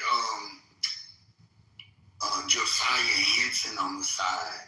Uncle Tom. Man, that made me realize some bullshit. There was a lot of lies told. Did you like Uncle Tom? Was that one of your favorite books, Uncle Tom? Well, it was. I like to say Josiah Henson because you have someone called a tomcat. That's a tough cat, and you have a tomboy, which is a tough young lady who's still feminine. But all of a sudden, the Uncle Tom is a pussy. And so I just like to say Josiah Henson was a strong young man. Hey, the movie Rambo wants to know how many book reports you wrote while you were in high school. No, Rambo would. I'm 94 state champ. I did a research paper. I did a research paper on Malcolm X and the Black Panthers and Bumpy Johnson and all that, his ties. And I found out Martin Luther King, all he had was a wet dream. That nigga was a hoe. Man, that nigga was a freak, bro. Are we supposed to laugh at that? Nah, it's so sad because he's a human being. Every year in the South, yeah, but he had multiple women and he preached. Right, but what does that have to do with his impact on other people's lives, other humans' lives, and the work that he did? Why do we do that? His greatest why do we do that? His greatest quote said, "I sent them into a burning building." No, that's not his greatest quote. Like people take shit and just take things all out of context, which is wild. But it's not the context; it's the content of your character. Now, what is your character? I apologize for even engaging with you. Let me go back on mute. It's not your fault. What's the content of your character? It's my fault. Back on mute. My bad. Let me go back on mute. I should know better. Right, I told to the Baylor School. You should get your money back. You get a refund. I've been to Pompeii. I've been to Lourdes, France. You got to Google Lourdes, France. It's like the Holy Land for Catholics. But I grew out of that religion. So you missed the petrification. Lourdes, France have a saint there. And saints are where their body don't decay. That's the story that I was told, right? What? And there's a lady there named Saint Bernard. She dug in this grotto, and this water flows. I brought some back to America, and every time I drank it or sipped it, every time I sipped some of it, I never lost at the casino. But that's not here nor there. And it's water when you fart or pass gas, it smells like antibiotics. Like if you ever took antibiotics, it's a stench. It don't stink. It's just a sour stench. And so I went there and it was prayer every day. Stench that doesn't stink. What? Yeah. It's like a stench. Do you know? Like I said, you ever burped after taking an antibiotic? An antibiotic? Yes. No. Yes, antibiotic. Well, I have not. Okay. Well, the burp is, you ever had, bologna, if you eat bologna and cheese and burp, it stinks. If you burp after drinking beer, it stinks. But let's just say a good mint flavored tequila that you took a shot and you antibiotics, yeah. I'm sorry, I said biotics or whatever. Excuse my correction on the lingo that I was speaking of. But yeah, in other words, you ever had a smooth fart that really didn't stink, but then when that little silent one, it smelled like sour milk, you are what you eat. But back to Lourdes, France. So they have this thing, it's like a baptismal thing that you stand in line for, and you get like so-called baptized. lives or whatever. And I went there, and I'm like, oh, wow, that was nice. All right. This time, I went back a second time with the Chick-fil-A owner. He was the other owner. That's why they closed every Sunday. And I took a Chick-fil-A, whatever, I'm country, Chick-fil-A. They closed every Sunday. The other owner, his name Bob Saltez, and I went with his family. And so I took a letter and I wrote and stuck it underwater, and I went all the way underwater this time. And I came up and they put the sheet around you, you put your clothes back on, and you just drown. And I opened the letter up, and I seen a grotto with Saint Bernard, and then when you look closer, when I took a picture, you could see Jesus with the crown. Man, it was a moment I'll never forget. That was back in 09. Google it, Lourdes, France. This is where, you know how the Muslims go to down there and kiss that wall and shit? Man, I went to a place where the Catholics go, man, but I don't believe in none of that. The kingdom is within you. And I think Memphis and Cayman Islands, I mean not Cayman Islands, Great Canyon, them motherfuckers, America is doing. You killing me. My dad from South America. Where you down from? I ain't African. Take that. Treat. We say treat things down there. I got West Indies in me that eat. Where your dad from? French Guiana. Oh, your dad from? Oh, wow, impressive. In South America. And my mother from America, but her great grandmother was full-blooded Cherokee, so I'm mixed with a little this and a little that, and they call me PAT. What they call you? PAT, point at the touchdown. Put on one together. The movie. That's why I sell popcorn. And I sell toilet tissue, $2.99 a roll. Where do you sell it at? I got a book coming out called 40 Semesters. You know what I mean? You know who you should talk to about your book? Talk to brother about your book. Referee.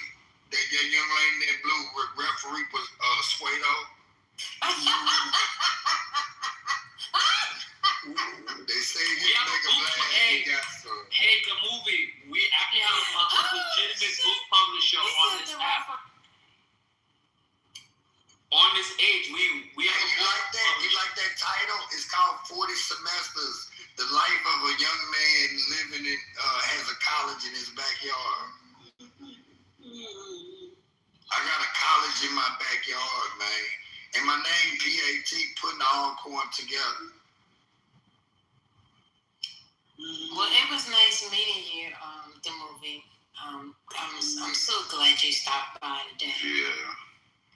If we can return to our regular station, that would be greatly appreciated. And that's not political views for that. I love Trump. No word. Moving on. It's okay. That's fine. I'm glad you love him. Lo siento, señorita. Yes. Mm-hmm. Yes. ¿Habla inglés? No. That's so I can kick him. Where you at? You not here? Oh. Yeah, I need to kick him. Where? Trump extended interview. Iran update. Kiku, that's your little boyfriend protecting you? Oof. I love that the background music. I'm dying. That's my DJ. That's my DJ. Well, you need to get with him about publishing your book. No, I'm gonna respect First Lady's wish. He's out. You know what that sounded like for a minute? I swear, he sounded a little bit like my man Wack for a minute there at the end. I was like, who's called a Wack? He sounded like his voice for a little bit. You talking about Wack 100? Yeah, I was like, I'm about to kick you, bro. Like, no, respectfully. don't kick me. I just scared him. I had to. Yeah, Jonah, you just got back, bro. What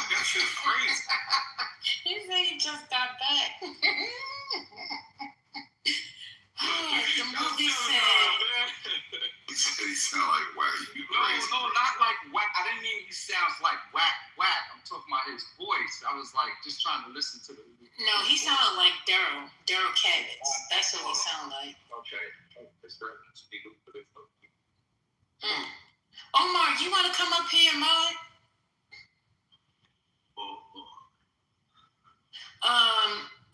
Mr. D, we was just trying to move forward with the news, and you kept talking. So He said First Amendment. He claimed it is amendments in there. Oh, God. Not his First Amendment rights. 40 semesters, and I was interested. I mean, if you don't have nothing to talk about, why don't you bring up the content back? You see, y'all just be complaining. I'm trying to tell y'all, I'm going to work on that complaining spirit of yours. You ain't never happy, ain't never grateful, always got your mouth complaining about something. You got to stop. You got to give up the ghost. Give it up. First lady, seriously, they want to wander around the wilderness for another 40 years the way they complain. Not this nigga. Yes. Now, okay. Now, what we're not gonna do, Hurricane be the main one. Seriously, are the mods asleep? Are any of you awake? They sleep. Oh, we'll be the first one complaining about content. Hello. These badges got people tripping so hard. I'm working, but I'm here. Hurricane has never worked this hard. He opened the room the other day, and out of his mouth he said, "I love you all so much." What? Who said that? That's what Hurricane said. To who? He said to the people in the room. Wow. This was before PC was open, so he opened up a space. Okay. To end it, he said, "Thank you all for being here. I love you all so much." Okay. Does anybody believe that Hurricane likes any of us? I mean, one could believe that. No, nobody does. I said one. Who's one? I said one could? Good. Okay, you're right. Okay. I mean, so desperate for hearts and thumbs up. It was actually coming. I almost unfriended. I almost blocked him for that. Oh, God. Not even trying to get points. Love? I love you all so much. Wow. I can't believe you can say something like that. So are you saying that he deliberately tried to, hand out love so that he could get karma points? Yes. No, say it's not so. He always talks about speaking the truth and being honest, and he keeps it real. I couldn't believe, I've never seen such a disgusting display for likes. I don't know. You see he's on mute. He's even afraid to come off mic because he wants to refute it, but he can't because it's true. And he knows that there were other people in the space who heard him say it. And so he's afraid that he'll get X'd or thumbs down for lying. Well, I think you're going all the way wrong about this. Excuse me. I think you're going the wrong way about this. I think, we should be asking Brother Hurricane, what led to the change of him loving people? I don't love nobody. You're fine. Oh, see, listen, he just said it. He just said it, brother. He said, "I don't love anyone." Stop. That's what he said, brother. So you just proved your point. There you go. But I did love the fact that they joined the room and they contributed to the discussion because PC was closed and people were looking for a home, so I gave them one. That's all it was. Okay, I'll accept that. But do you admit that you did say you love everyone? I did. He just said he said, "I love everyone for coming in and joining." No, but no, he didn't. That's not how he clarified it in the space. He didn't use that because I definitely said something to him. about it in the space. Anyway, it's fine. I just, it's just sad if we could all just give Hurricane his thumbs up and just speed up this process so he can. No, just give him an X. Hopefully. Oh. I'm sorry for the interruption, my man. I'm gonna ask a simple question. Like, are you guys still talking about the topic? Are you still talking? Still talking about the topic? We're talking about likes and opening a room, so we're definitely talking about Trump and Iran. Yes. Okay, so what do you guys think about peace and community? Like, in the last hour and a half, how many times have you heard us mention Iran or Trump? Right. No, I'm just asking. No, I just got here, man. Like, I just got here, so I was just asking like a few simple questions. That's like, so what do you all think about like Muslims? Okay, I have a question. The time that you've been here in the restaurant stage, have you heard anyone talk about the things you wanted to talk about? Well, that's why I pulled up to ask. Like, do you guys are still talking about the steak? Okay, so you came into the room and immediately came on stage, not having heard anything that we were talking about. Okay. Well, so, like, I came up here talking about Trump extending views, right? You know, I said the interview Iran update, so why not? Okay. So you have three friends who to sit back. I mean, I'm looking at Simon Ghost. Says Right? Yeah. So, 4 and 10 friends, so why not? So, I'm helping you. I'm trying to help socialize you. Man, you can sit down. It's okay. I don't need anyone's help. Because it was very awkward for you to come on stage. You don't have to help me, man. Well, sit down. It's all right. You're on stage. People were talking. Sit down. Sir, we were here before you. You actually interrupted the conversation about bullshit to talk about bullshit. No, there's no bullshit. That's actually a genuine question. You're afraid to answer, I guess. Afraid to answer? I did answer the question. I asked the question. You actually did, but it's all right. We can. You asked, "Are we still talking about it?" No, I told you you weren't. It's all right. You answered it. We're not talking about it. So now we haven't been talking about it for a while. So now what? Are you still going to bulldoze your way through the conversation? Did it actually matter what we were talking about? That's the question. Matter about what? Does it really matter, or do you just want to say what you want to say? I think you want to just say whatever you want to say because I'm just asking a simple question. I think you're afraid to answer, so. Because you were just moving around, like, you're just like, going circles. You can just say it. But the thing is, you can just say you don't want to ask that question. So not only do you not listen, but you also don't have inductive or deductive. All I'm saying, you can just say you don't want to answer the question. I'm just here for a simple question, like, you know. You can just. What's the question? So this is the fourth time I said no. We weren't talking about that right now. Well, so I asked you then, will you continue to talk about what you want to? Despite the conversation that we were having. She just asked, you know, like, kind of, if you heard it, she just asked, like. You said do we think about Muslims? What do we think about Muslims? I don't think about Muslims at all. So there you go. Imagine that's the question that you have to ask. Do we think about Muslims? You're just saying, like, Iran updates, so I think, you know, like, and I ran the rant, so I just came up here to see what is going on about Iran updates. So I have a new pet peeve, hearing people repeat themselves like 5 times in 3 minutes. No, I realize that really irritates the shit out of me. Anyway, I'm about to drop you. I mean, sure, why not? You're afraid to answer. So. Alright. So I just want us to remember this. As we glorify people and we talk about how dumb Americans are, just understand in the course of the conversation. Also, tell way dumb. Yeah. What? Don't even respond. Just keep on, brother. I didn't hear what he said. Just understand that dumbness is not just an issue facing Americans. You've had pretty dumb people on this app consistently for the last however so long.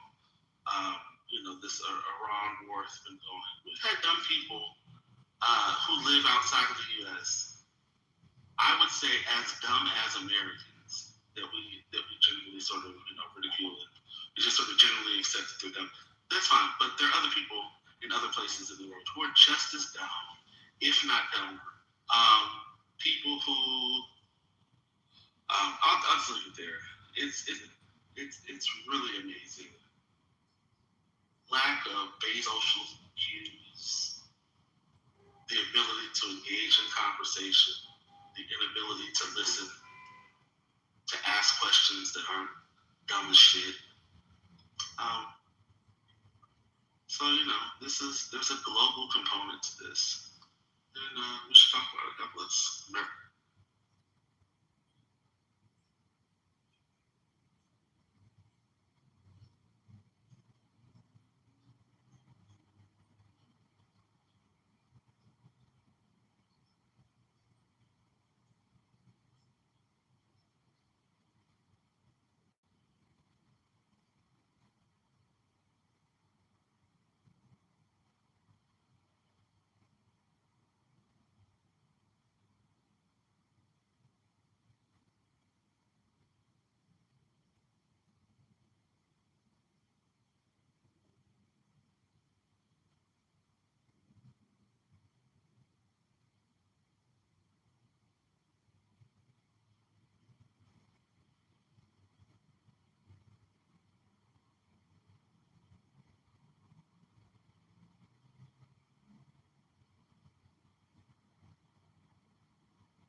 We get back to the conversation about whether or not. Oh, I'm sorry. No, I was going to use my Wesley Wabbit voice and ask if we were being quiet, but no. No, I was going to ask, can we get back to the question about whether or not human beings are being cloned? That was a fascinating conversation. Yeah, they're getting cloned in South Korea. Humans are being cloned in South Korea? Yeah, in Japan. You didn't know? Japan. Well, I didn't know humans were being cloned. And apparently, some of us believe that they have been cryogenically frozen and then cloned. That was, they could be. That was news to me. You think that's the real Gucci Mane? Listen, I'm learning every day. I'm just a man who lives down by the river in a van. That was a question. Down by the riverside. Are the clone people going to be like the Borg? They're going to be like, we are the cloned. No, they just live amongst us. Or are they cloning the people to produce meat? Is this a form of harvesting? Will cloning people lower the genetic diversity around the world? Because if they keep staying alive and they keep reproducing, it's the same goddamn genes doing the same goddamn work. Secondly, if we clone people, does that mean we're going to bring back slavery? I'm done. What the hell is going on? Why would we bring Okay. Well, I'm an anti-nerd. You have sent to the principals all the time. To be fair, a nerd is someone who is smart. I'm anti-geek. Is that better for you? I think the question is, what is the purpose of cloning people? That's the main thing. Like, why are we going to clone people? Because we can. No, can we just establish that whether or not people are being cloned? That was asked by a medical professional. And I think that... we need to clean it up. Right, because, cloning organs makes sense. Cloning people, there's got to be a purpose, and my gut tells me it's probably diabolical. That is what I see happening, though. People are literally going to clone themselves so that they live forever. Didn't one of the Rockefellers that just died, literally tried to do that or something? Didn't they say that they were into that? Is there a term for it? Trying to extend your life or whatever? And then I totally see people... Immortality? Immortality. Well, no, that's more like the vampires. But I thought there was some sort of pseudo... Anyway, maybe I'm thinking of the people that do the vampire facials and stuff like that. adults that will clone children, like to save their other children. Like, have y'all heard those stories of the people that are like, our child was born with a genetic defect, and so we had another child so that we could, take some of their organs? I think that shit is weird. But anyway, I think they call for control. That they want to control people, and that way they have the what you call controller in their possession, and they can just make people do what they want them to. They do that now. Well, see, that's what I'm seeing. The things that people go to on social media. The bone marrow. Thank you, Brandy. Yeah, I've literally heard parents just openly say that. We had another child to save our first child, and I'm like, the fuck? That's crazy. But that sounds like it'll work, though, right? Yeah, but who wants to be that second child that was literally just created because your parents needed a fix for the first? Yeah, I don't think they should tell the baby dad. I don't think they should tell him. A sacrificial baby? That's not cool, man. That's not cool at all. They definitely shouldn't tell him that as he's growing up. And also, too, like, if we clone somebody, now this is very abstract, so just ride with me. If we clone somebody and it fails, or we clone somebody and we don't like what we get, and we say, hey, I want to destroy this, is that considered, like, an abortion? And if that's okay, if that's a problem, I don't know. I'm just saying, if something don't work out right with the embryo, we find out it's not what we want, and we decide to terminate it, is that considered an abortion? And what are the ramifications of that? I'm just saying. Well, an abortion is when the fetus is still in the womb. But if the fetus is outside of the womb and you recognize they got some messed up habits, that's something different. But abortion, it has to still be attached to the. Well, it's the thing is in the process of replicating people, right? If you are, tracking the progress of the fetus all the way till it's, viable for birth or whatever, if you're tracking it and then you find out that, hey, out of these 10 embryos, 2 of them do not meet the sufficient criteria of what we want in a cloned individual, and then you say, okay, I'm gonna terminate these because they are considered, manufacturing failures.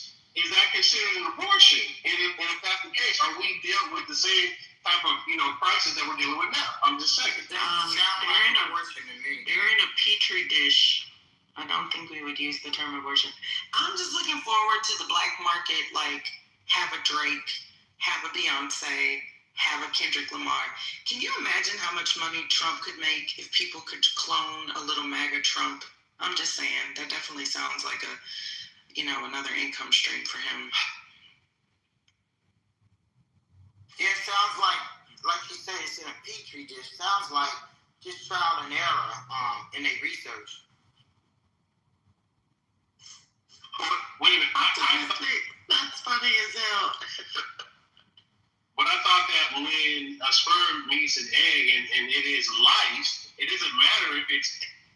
The conversation isn't attached to a uterus. The conversation is if the egg is fertilized, right? At the bare minimum, that is considered life. Or if there's a heartbeat, that is considered life, petri dish or not. And if we decide to end that life or in that heartbeat, then that is considered an abortion. I think whatever you think it is, sweetheart. It could be whatever you think.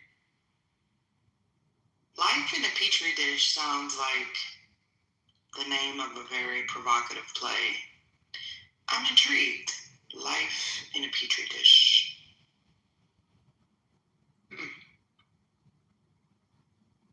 Do they get out of the Petri dish? Do they create community in the Petri dish? Is it possible? The Petri dish. I think it's just the comfort in the petri dish is dramatically, changed with the reality of life and how vital life is outside of the petri dish. To the point where you're like, I want to go back and live in the petri dish because it's safe there. I don't know. That's some Afro-futuristic shit. I don't want to talk about it. What else about it? Beyond the petri dish. Sorry, that's all I got. I'm trying.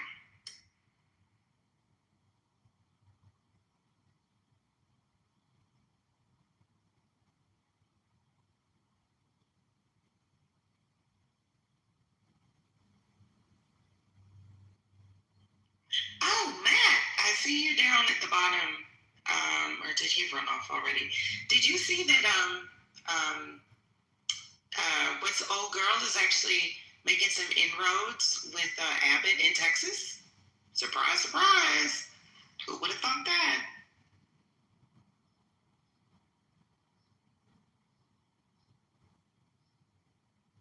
Is Hurricane still here? I don't know.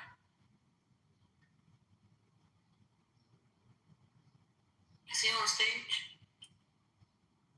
I can't see because I'm He's definitely be talking. Hey, Miss Lisa. Hi, how you doing, beautiful lady? I'm wonderful, thank you, beautiful.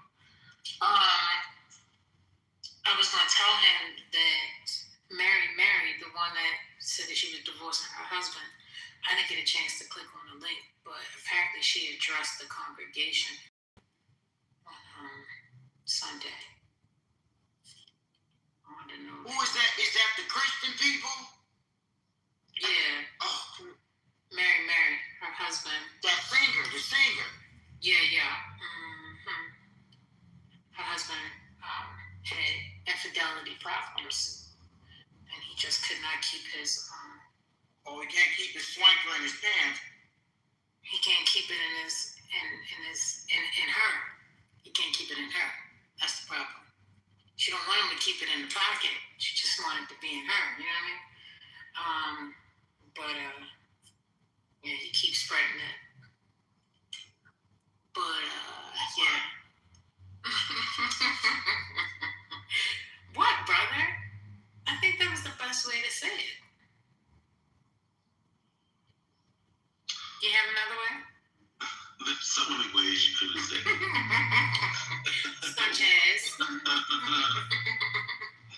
All the ways except for that. Oh, Lord.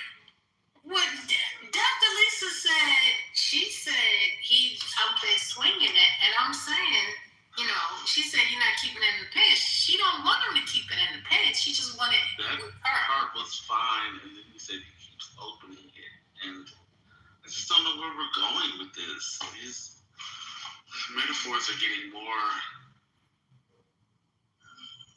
descriptive in ways that, listen, what do I know? Is this another complaint? Is this a formal complaint? Just let me know. It isn't. My hand is on the trigger. Just let me know. That's insane. I know you felt good when you phoned the room the other day. I know you had a. Did you laugh when you did it? Maybe later, but I didn't find it. Yeah, because I didn't start the space because I wanted to. You know what I mean? Like, I don't want it when somebody else starts it anymore. Somebody else started, there's enough mods here that can take over. I can just leave. Yeah. But if I started it, then I'm going to finish. Because I heard you unmiked, and I couldn't hear what you were saying because of, all the participation that was happening. I heard you, and the way, at least what I could hear, your voice and tonality, I was like, oh yeah. She's like, oh, I can boom this bitch. Y'all ain't got to say nothing. And I was like, okay. And then soon enough, it was gone. Oh, it wasn't because it was quiet. No, I know. I'm saying I couldn't hear you because there were so many people talking, but there was so much complaining. Yeah, lady might vote in this room.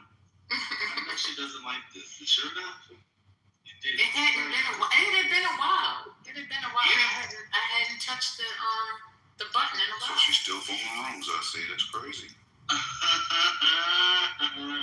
There you go. Got a comment. I'm just noticing. I'm just taking You're gonna notes. be all this time, and then I'm just taking notes. gotta release your mic. Look at you. Just look at you. Release your mic is crazy.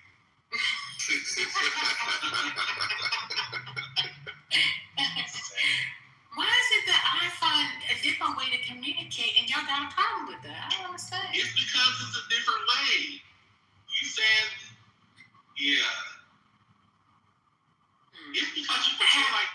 Well, okay. So sometimes I will give. Sometimes I believe that like we'll teach you because you said something and you mean it exactly the way you said it, like the way that with no sort of extra meaning. There's a lot of times. Well, I go ahead. Let me listen. Go ahead, listen. Where it sounds as if it's to me. I'll just do to me. Where you know exactly what you're doing, and then you pretend that you don't, and then you play on innocence. It's like, who, me? I wasn't even thinking. And it's like, and then you keep doing it. It's like, okay, at this point, there cannot be any shock. You know what we're going to say. And then other times you're just very clear when, like he just keeps opening it. I was like, ugh.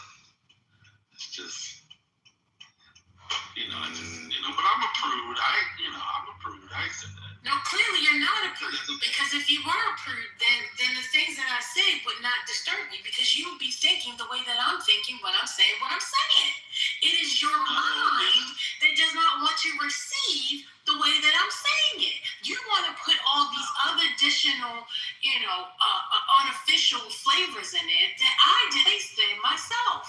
Now, what I just said, you gotta use your mic.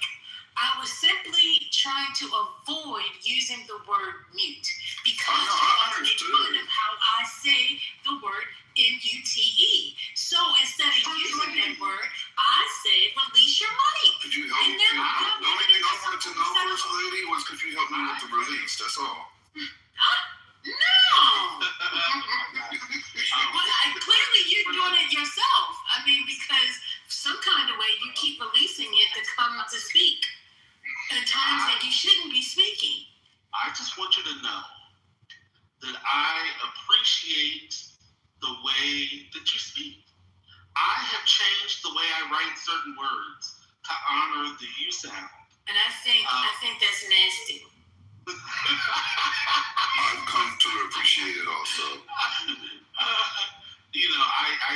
I've started, saying mute, M-E-U-T, too much, T-O-O-T-E-W.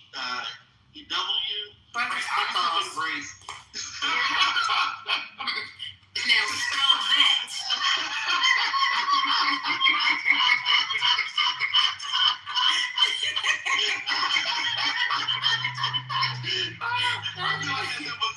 I was wondering when you gonna stop me. I was just waiting.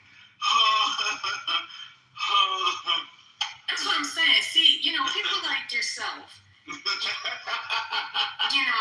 Since she doesn't have accent, so why would you act like she has accent? There you go, releasing your mic again. There you go.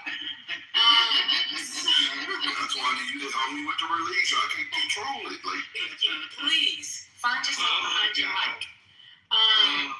So. Maya said there's a live DOJ briefing. The Department of Justice is having a briefing right now. Okay, tell her come up and play it.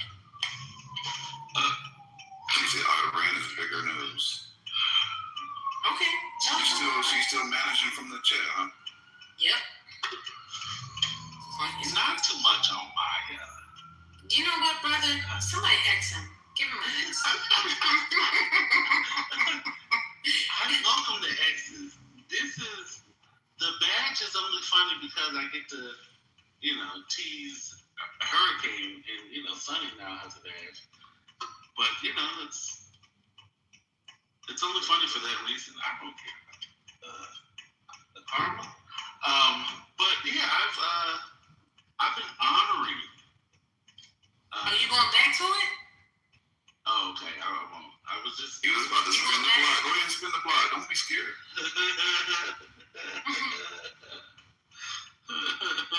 Okay, I'll stop talking about it. No, it's fine because y'all say this stuff in the chat, and then when somebody responds to it, then you want to act all innocent. I said, my God, like what? I didn't do that. Like, what's wrong? You know what's really funny? But thank you for admitting it. I was texting my wife, and I put, I was like, oh, that's too much, and I put TEW, and she was like, two? And I was like, never mind, it's a Clubhouse thing. She's like, oh God, please. I was so used to typing it in the chat that I typed it in regular conversation. And, can't do that again. You guys notice when brother's driving, he gets extra animated and the real brother comes out? I'm just trying to figure out how many times he gonna turn on that signal. He ain't turned on that signal. For real, like he put it on 2 miles before it turned, and he ain't turned yet. What's going on? Either left or right, damn it. Does it help you with rhythm? Like, what's going on? Get to it. What is happening? At a light. Even that light is long. I think it's broke. It is, but there's also a lot of traffic. There's an accident right here, so it's blocking It's in this driveway. the other lane. Yeah, I'm doing something you can't do. When's the last time you actually drive, sir? Well, are you driving with that heavy thing? I drove on Saturday. Hello? Go ahead, run that light. To the other side of the street is not driving, sir. No, I drove. He went to go get his First lady. That's right. I got my inspection. That's right. And I got my same parking spot on the street when I That came was so back. awesome. That was so amazing. awesome. Oh, wow. That was good. Come on. Made you a believer. Amen. Come on. Bonnie do it? But yeah, Maya said first, I'm not directing a thing. Sharing updates for the room and y'all can ignore it. She said it with an attitude too. She used the real sassy to me. Why you gonna eat y'all up? if y'all don't want updates, say it. Otherwise, leave me alone. Sounds so sassy. I'm tired of it. Ooh. You can't be. You're the executive goo producer. How you gonna be tired? But can somebody play it? Can somebody stream it? I can't. I asked her to come up and play it. She said she can. Could you come up and play it, please, Maya? That would be. That was. Now, why would y'all ask Maya to do this? She don't have to talk. All she gotta do is just play it. You know?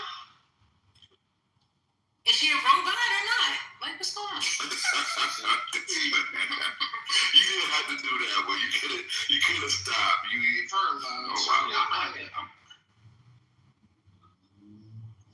play it. To the first lady, I stopped stirring the pot. She did. She's been a sweetheart. Okay. Shout out to No, Maya. she gotta pick it back up because y'all playing on Maya top. Oh, I'm not I'm gonna really all playing on top right now. That did it. like Somebody send him to the goo. And everybody knows I have special privileges. Come on now. I'm annoying to everyone. You still turning. You understand that? Listen. How many times does it take to get home? Damn. Well, I'm not going home. You know, 4 lefts is a circle, right? You going to Costco again? You was just there. I gotta get gas. What time I gotta get gas? Well, why don't you fill it up? Ma'am, I do. I drive a lot. Y'all hear me No, we don't. In the car all the time. I hear you playing with them AI kids. I don't hear you in the car. Oh, Lord, let me tell you something. This is me running away from you. I know that's right. See, look, he really don't need gas. I told him I was going to get milk. Be honest on that. I told him, wait up for me. I'm going to get some milk. Seriously, somebody got the conference or the press thing she talking about? I'm gonna be taking calls left and right, so I won't be a good candidate for it. See, there you go. I tried mine. HR said I should get it done. Oh yeah, we can always play. Somebody's got it recorded somewhere. HR.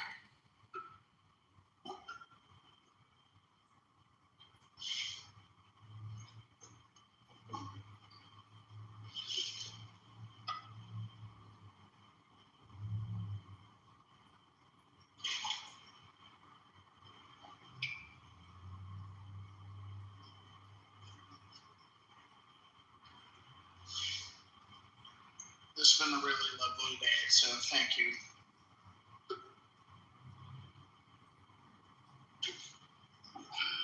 For Monday, it's going very well. So Gemini, you didn't even stay overnight at No, I literally flew in.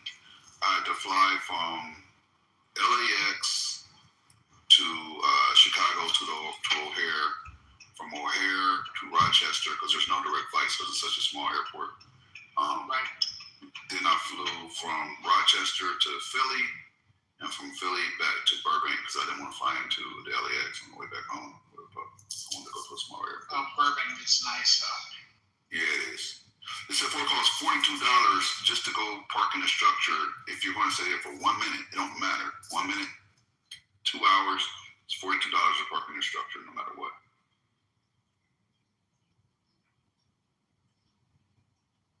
But it's safe though. Like nothing's going to happen to your vehicle. That's for sure.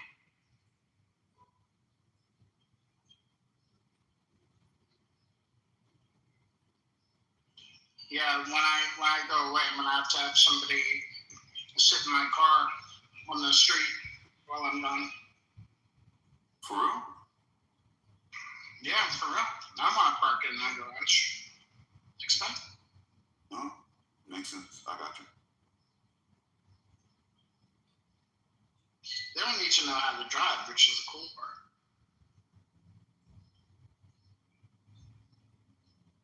Just hang out in the whip a little bit and then no garage fee. Makes sense.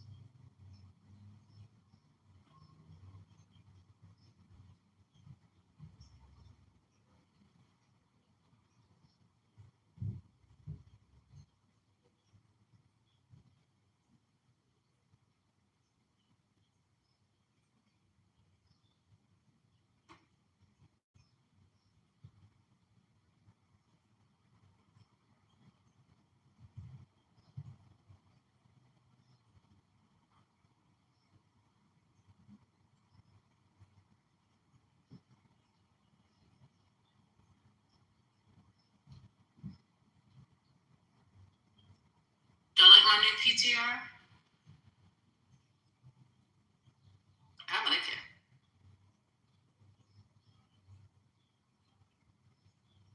No comment?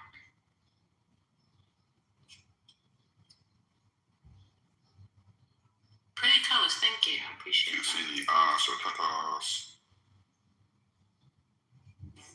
We'll go with Gemini.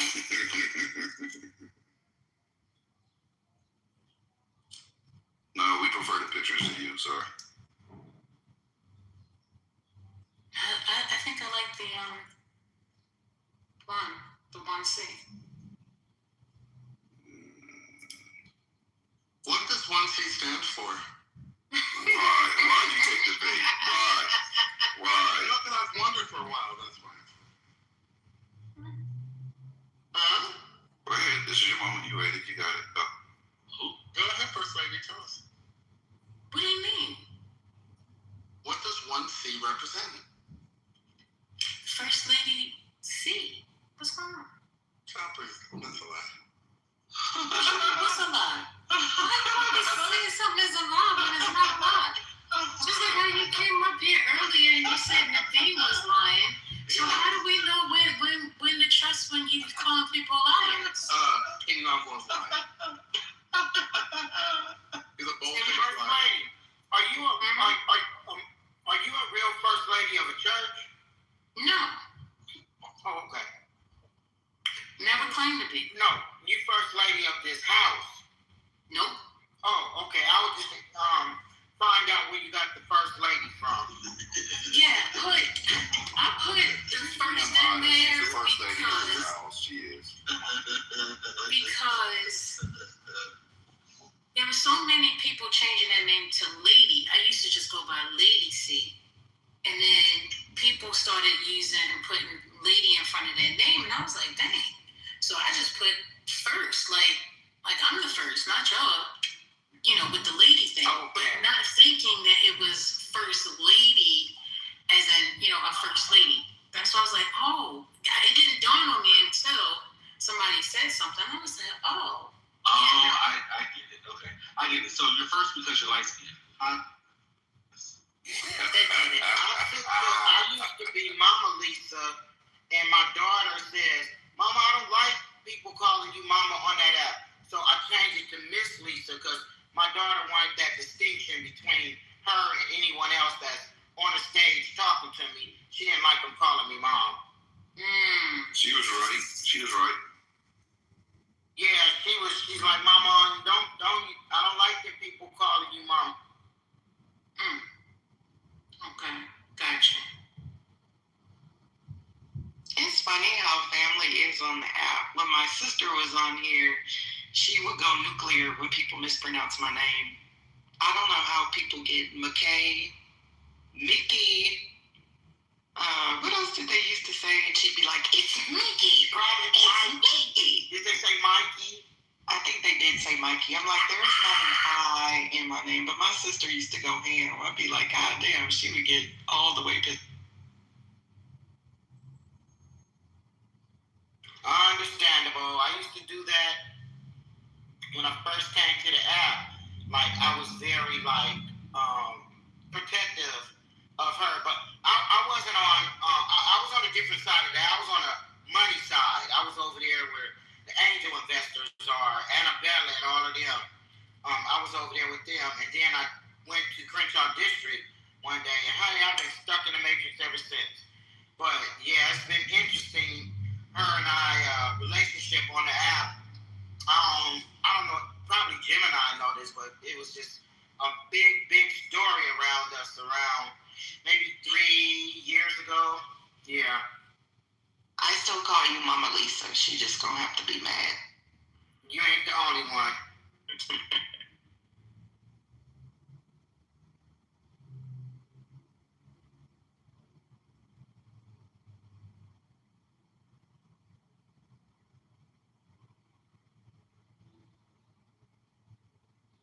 And Miss Lisa, that was when the shit got crazy. Man, what crazy. Man, it was crazy. Crazy. Motherfucker was sucker ducking and dummy dodging for real.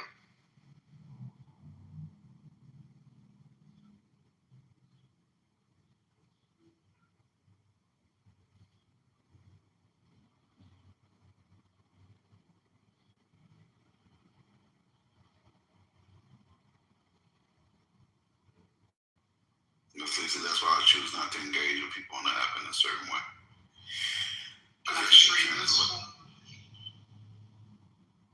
Go for Curtis. In a joint statement led by Bahrain, dozens of nations reiterated their calls to reopen the Strait of Hormuz on Monday. Meanwhile, United Nations Secretary General Antonio Guterres referenced the growing humanitarian cost of the closure while speaking before the UN Secretary Council. Thank you.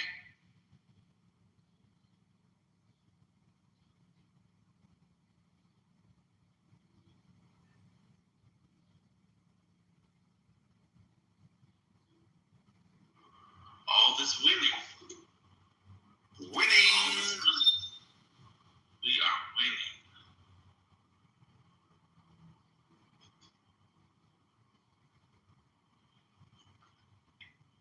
So much winning.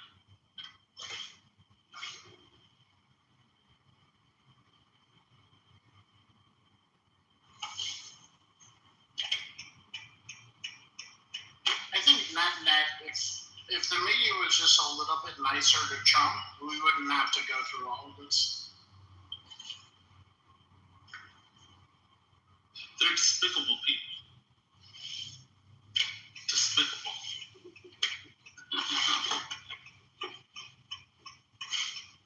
Despicable. How dare you say those things to the President of the United States? What a disgrace. It is. It's disgraceful. Imagine saying, things to the president that are disrespectful to the office. Like, I couldn't imagine. Except for, the same person who called Barack Obama an illegal immigrant, was a Muslim, and didn't have any legitimacy to his presidency because he was snuck into the country, born in Kenya. Yeah, that's the same person. It's always interesting. They tape for Donald Trump like he's being disrespected. He's being targeted in ways nobody else has ever treated anyone. That's funny how that is. Wait, so is the reporting that they don't actually know that the gunman actually fired shots? Is that what I'm reading now? Yep. I asked that question earlier in the room. Was it friendly fire that hit the officer? Yeah. We see them removing the gun from their holsters, right, in that video. I was under the impression initially that he got through because he pulled out his gun and started blasting and cleared it out and then ran inside. And if shots were fired, so they missed the guy, like they didn't even, none of the bullets penetrated, but they missed their target.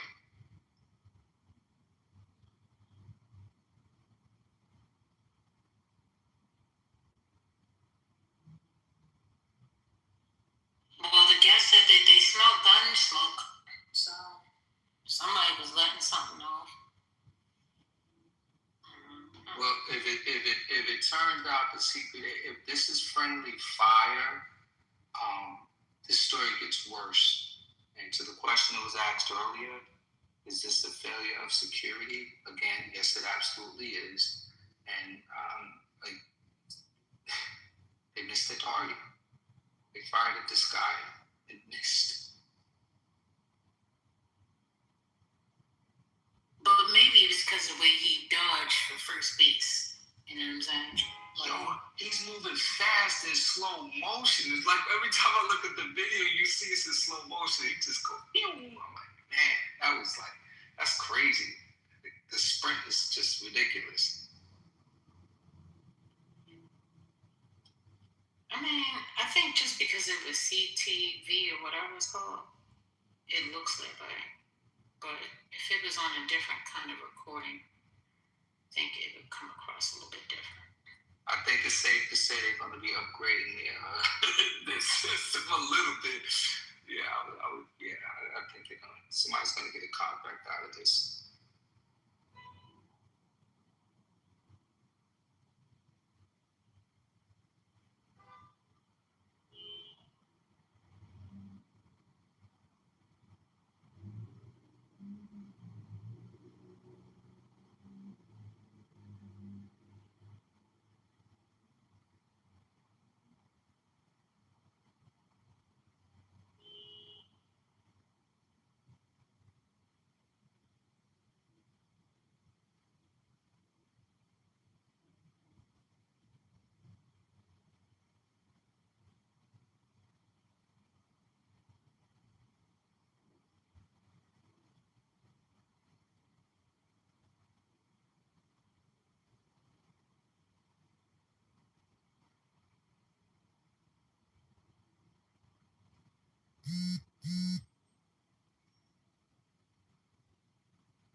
Amel, are you there?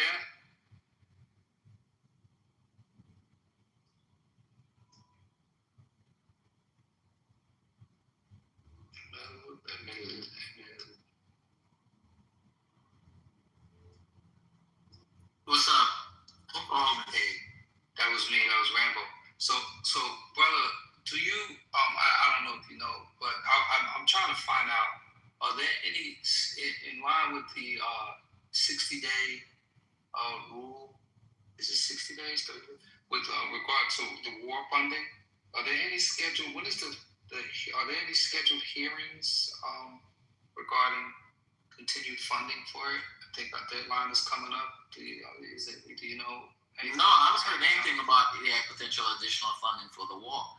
But the thing about the executive could simply reprogram funding from other programs within to actually fund the war currently, especially within the military. They could reprogram funding, so they could keep the war going probably like 3, 4, 5 months. But after that, they're actually going to run into problems.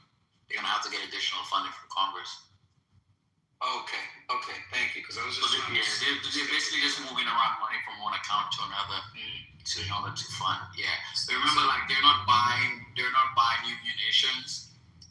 The money they would need is to replace the munitions they've used. But the munitions they're using currently have been bought and paid for, so you don't need any extra money for that. You just need money to replace the ones that you've actually used. I see. I appreciate that. Thank you. Appreciate that. And it's just you don't even have a chance to stop and process and look at stuff and read this. I'm going. I'll get my schedule right because I missed that. I think that was like therapy. I gotta come in and ask you smart people questions. Well, some of you smart people.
Is anyone there? I have contact. I have this topic. First Lady, are you there? Yeah, I'm here. Yeah. So Megan Thee Stallion and Klay Thompson broke up. You know that, right? I heard. Yeah. So my question becomes, why would people surprise that Klay Thompson may or may not have cheated or been with other women than Meg Thee Stallion, as if Meg Thee Stallion was the A-lister and not a celebrity?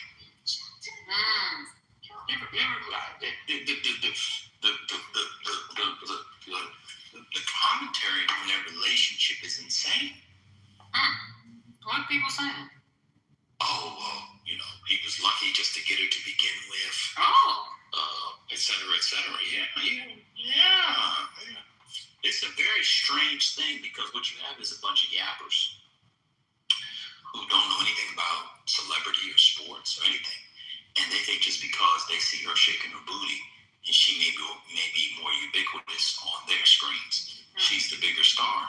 But she's not the bigger star between the two of them. Listen to this. Klay Thompson, let's put it down. Career earnings. Do you know who Klay Thompson is, First Lady? He's a basketball player?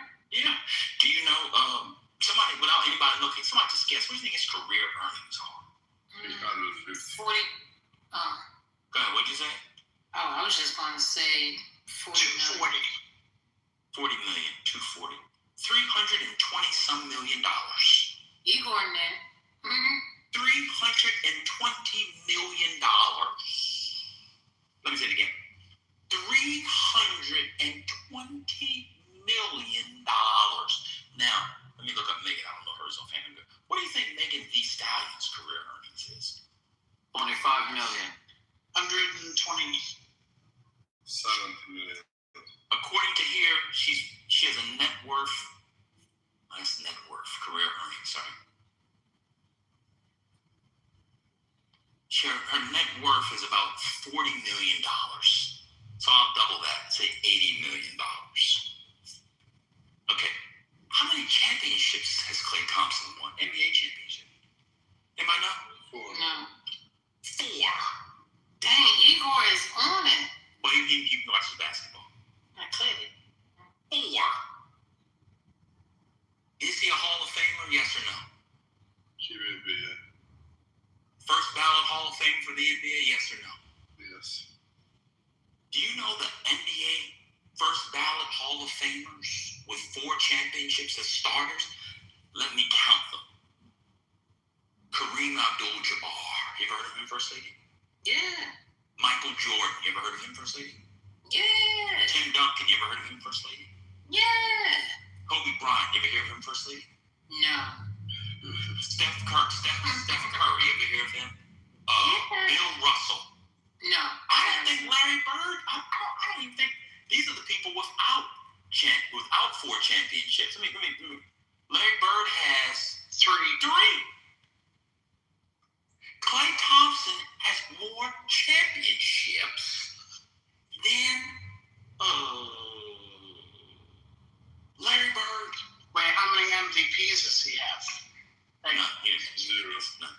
Okay, don't come for Bird. Thank you.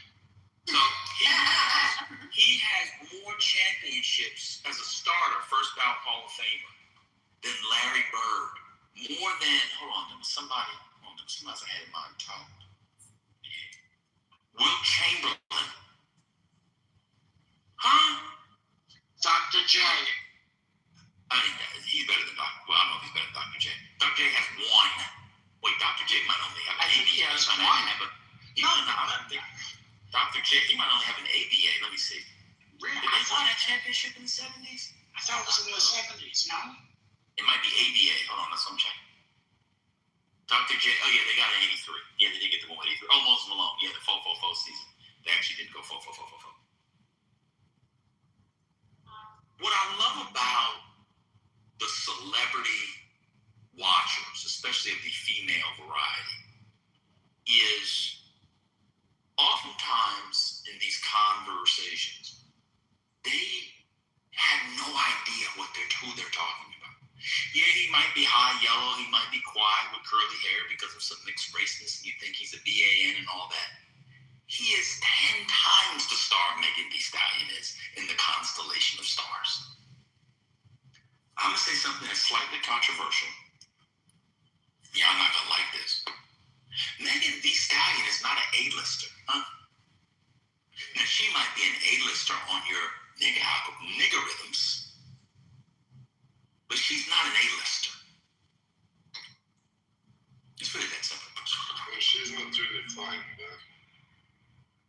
She's not what? She's not doing it fine. What do you think by fine? Like the national movement. Then you're a little bit over your skis there. You don't know what you're talking about. Go have some vodka. You'll see it later. That's just not it. But I don't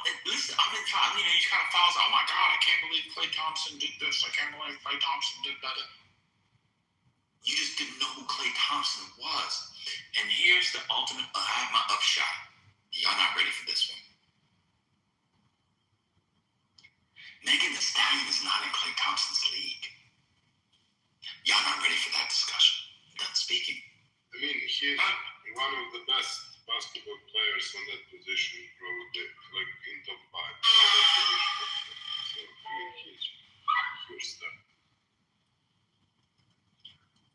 Now, when you say she's out of his league, like, what you mean, like, so far as a starter? Yeah, so somebody like Klay Thompson. Yeah. So Klay Thompson, if you're going to be with somebody like Klay Thompson, you either need to be at his level or not in the game at all. So, but what is the contention, though? Like, did he cheat on her or she cheat on him? He cheated on her. The story. Klay Thompson has been dipping and dabbing. Klay Thompson has not left coochie since he was born. That man has been in more coochie than Dr. Heathcliff Huxtable. I hate that word. Sorry. But anyway, it's insane to me that people are thinking, oh my God, he left. Again, Klay Thompson is at a level where only another A-lister, of the highest A-listers, not the Shannon Sharp A-listers, we leave that for Sunny, but real A-listers, or, and I mean, it's all due respect, somebody that just allows him to do whatever.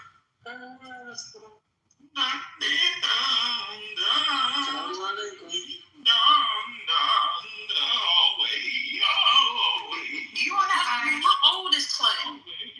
So anyway. How old is Klay?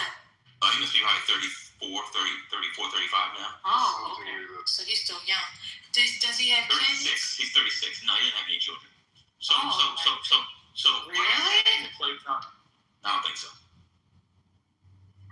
Because he's a human and knows how birth control works. I mean, he's dummy. That's wonderful. People. That's wonderful. It's pretty easy not to get people pregnant if you have a high school education. Bring in the boy from yesterday who was trying to talk down and moralize to us, but had 5 kids with 2 different baby mamas for 4 hours away. That's insane. That's insane. People come in here and they're so supercilious and morally superior, and then after 2 minutes of questioning, he got 5 kids by 3 different women. He doesn't live with any of them. This is insane how that works. But let me go back to the point. Look at Sirius. I mean, it's full of baby daddies. Okay, just call them N-words, who are brutes and savages, and there you go too. So. Klay Thompson can't be with that level of celebrity because how can I put it? She was putting him on Front Street in a way that doesn't jive with his personality. You see, look at the fact people don't know if they're in the same league tells that Klay's in the A-list. I'm sorry. In the sports world, he's an A-lister. I mean, you don't watch sports, but you play Halo on an Xbox One all the time, Glenn. That's between you and your Xbox. Star Fox 64, I'll see you online soon. That brother Glenn still plays Mario 64, jumping through picture frames, trying to get them red coins. Mario! So anyway, yeah. So Klay Thompson, see, Glenn is looking at it from a general perspective. I'm looking at it from, and I really thought about this. I took some time, a good 90 seconds to think about it. I'm talking about it from dating pools. You have an exorbitantly wealthy black man. Oh, wow, I understand where never you're been married. I know exactly. Never been married. No children. Hall of Famer. Multiple championships. For those in the industries who know who Klay Thompson is, actually comes from his daddy played in the NBA. It wasn't as good as him. Has been with Lexi Brown, the Coco Joneses of the world, the Meg. He gets any woman he wants. If Klay Thompson wants to get with a Holly Berry tomorrow, Nia Long, on some old school nostalgia shit, you get 8 cool points. He could. And Lisa said he's 6'7". Yeah, well, he's in the NBA. He's tall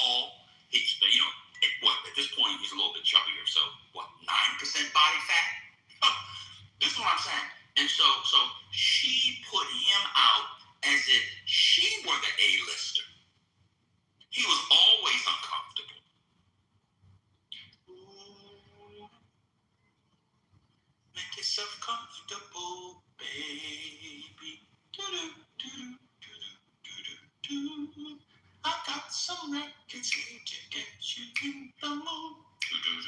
I love that song. Anyway, and listen, watching people on the interwebs, let me put it this way, and many won't like this. I'm gonna get to Britt's point. All this for a prolific cheater is just nuts.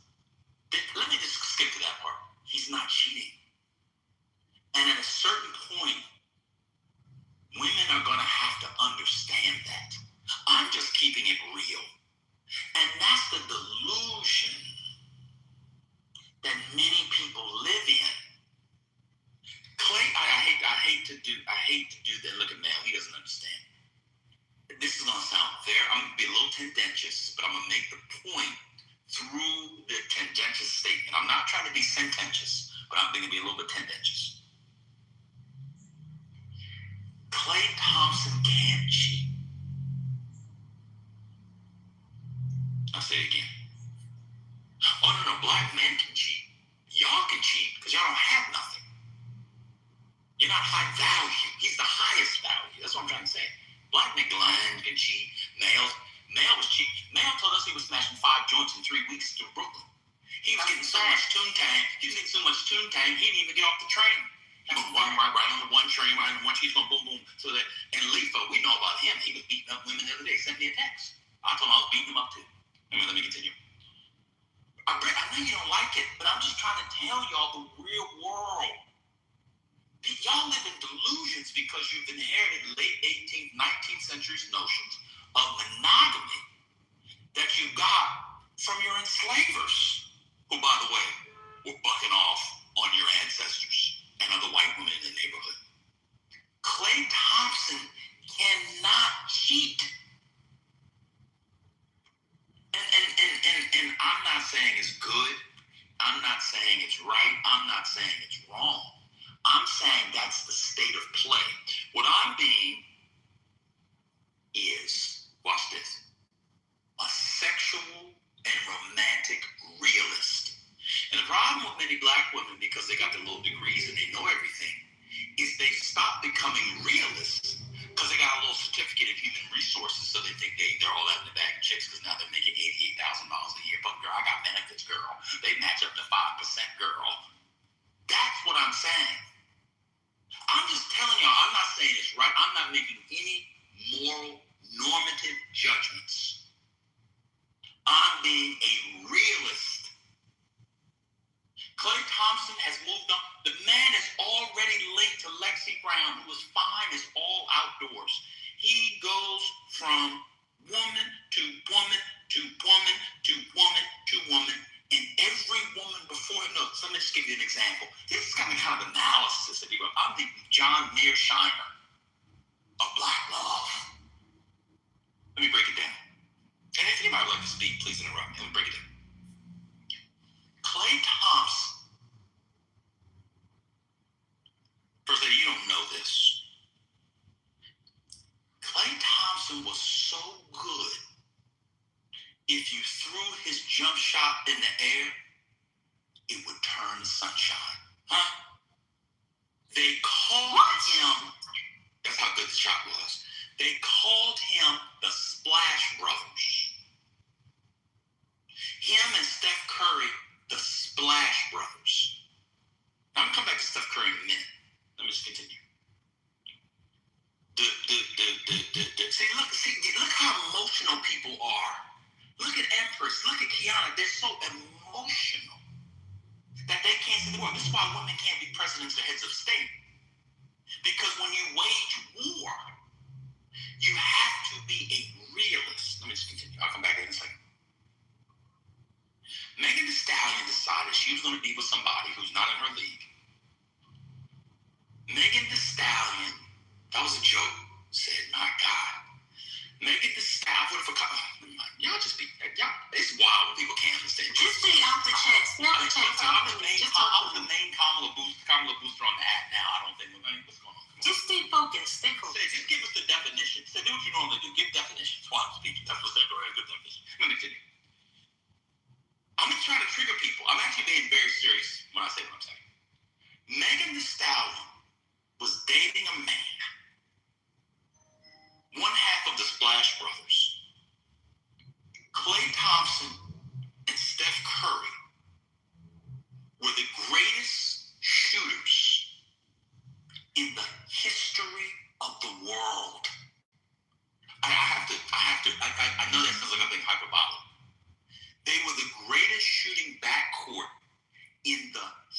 history of the world. And it's not close. It is not close. Let me say it again. He was a splash brother who was in the greatest backcourt in world history. Even when those hunter-gatherers in the Iron Age were throwing armadillos in hay baskets, he was better than them. That's how good this boy was. Let me continue. Thank you, Sid. Now you're back on track. Thank you, brother. Now, Megan Thee Stallion decided to get with that man, who again is out of her league, no pun intended, and expected, or her fans expected, or observers really expected. Look at Ass. Look at this brother. This Pass is so before. Pass is so funny. Now we're really so. I told you get out the chat. I know, but it's funny. We be talking about Iran, we don't policy. We spend 10 minutes to have fun in the middle of work, and he thinks people are passionate. I mean, let me just continue. It's just funny. I just like it when people come in. They always have stuff to say, but he won't contribute to any of that discussion. I like it. Even though like for Caleb though. Anyway, let me continue.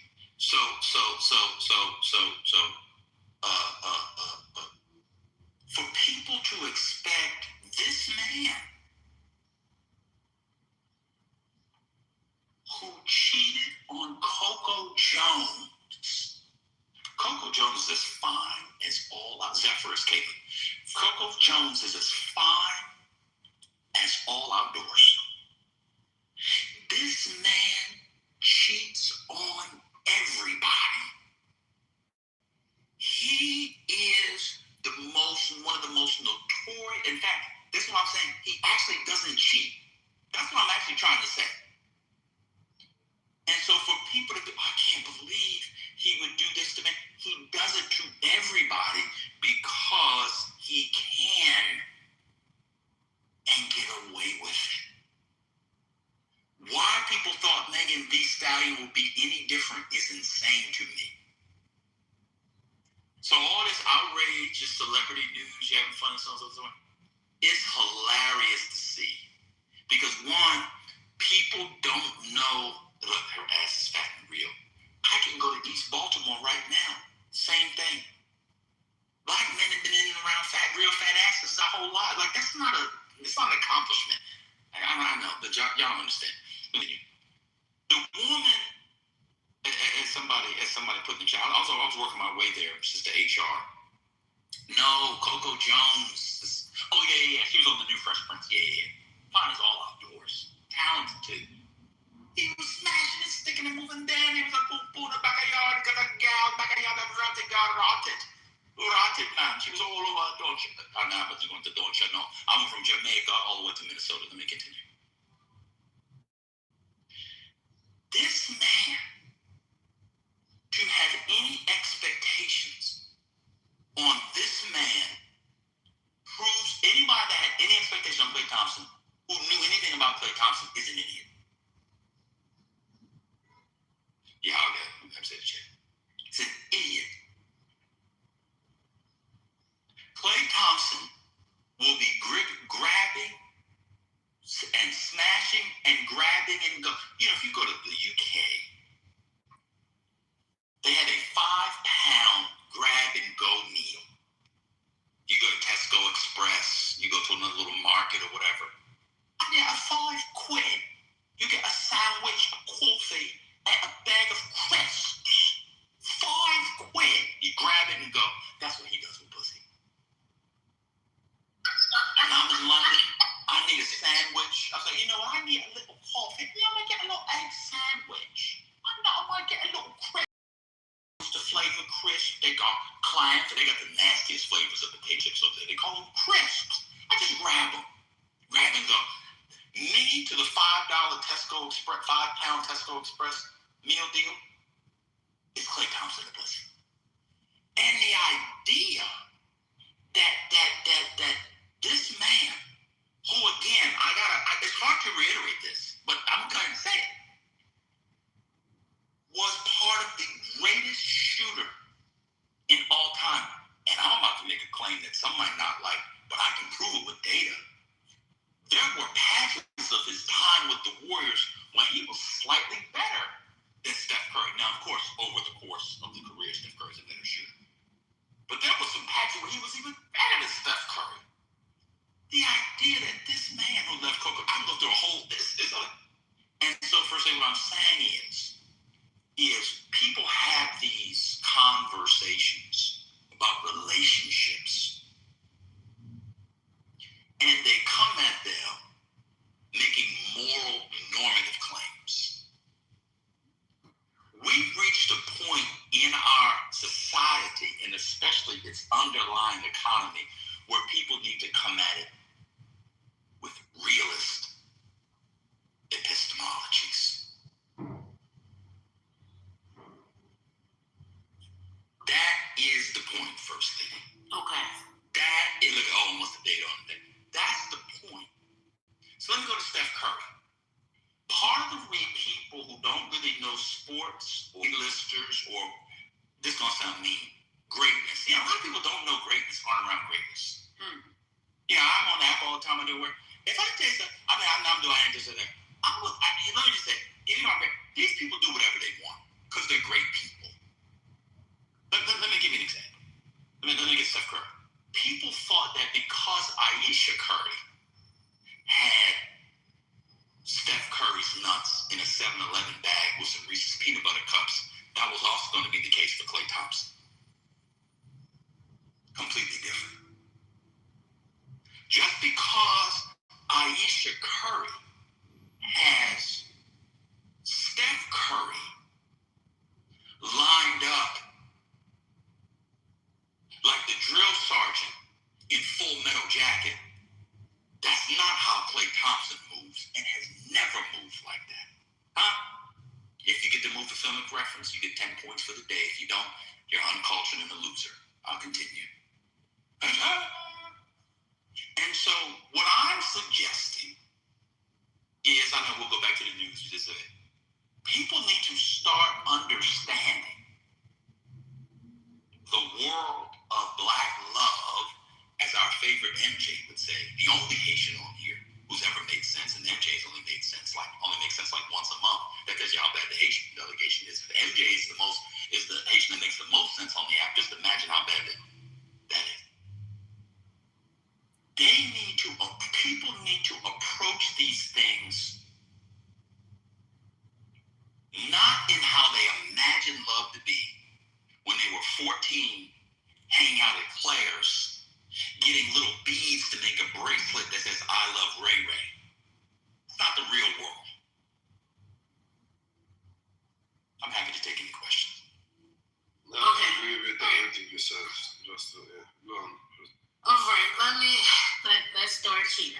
So, this is what I think I heard. I think you're saying that Megan should not have had the expectation that she had based off of his previous performances in other relationships.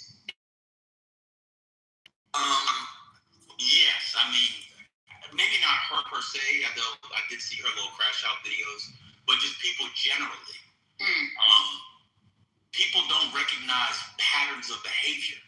And so now people are making evaluative judgments that belie and betray, in the second definition of the term betray, or maybe it's the first putting in the dictionary, his past behaviors. But that's part of a larger epistemic flaw. And that epistemic flaw is they don't see the world as it is. And people who don't see the world as it is are still stuck in Claire's, in the mall, getting fake nose rings because they got a crush on the Indian boy who got a jump shot in their high school. Oh, my word. Okay, so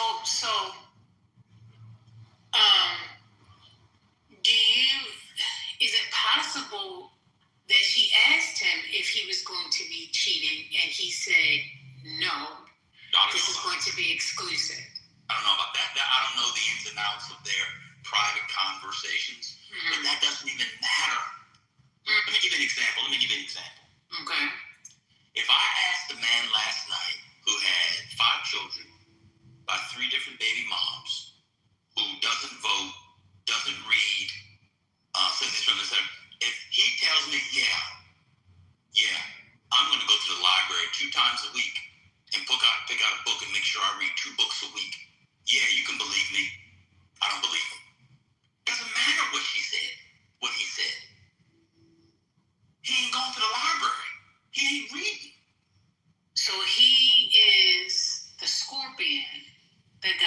tortoise back. What does that mean? Can you take me across the river? And the tortoise says, no, because you're going to sting me. Oh, no, I promise I won't sting you. And then once he gets across the river and he gets stung, the tortoise says, well, why'd you do that? He said, you knew who I was. There you go.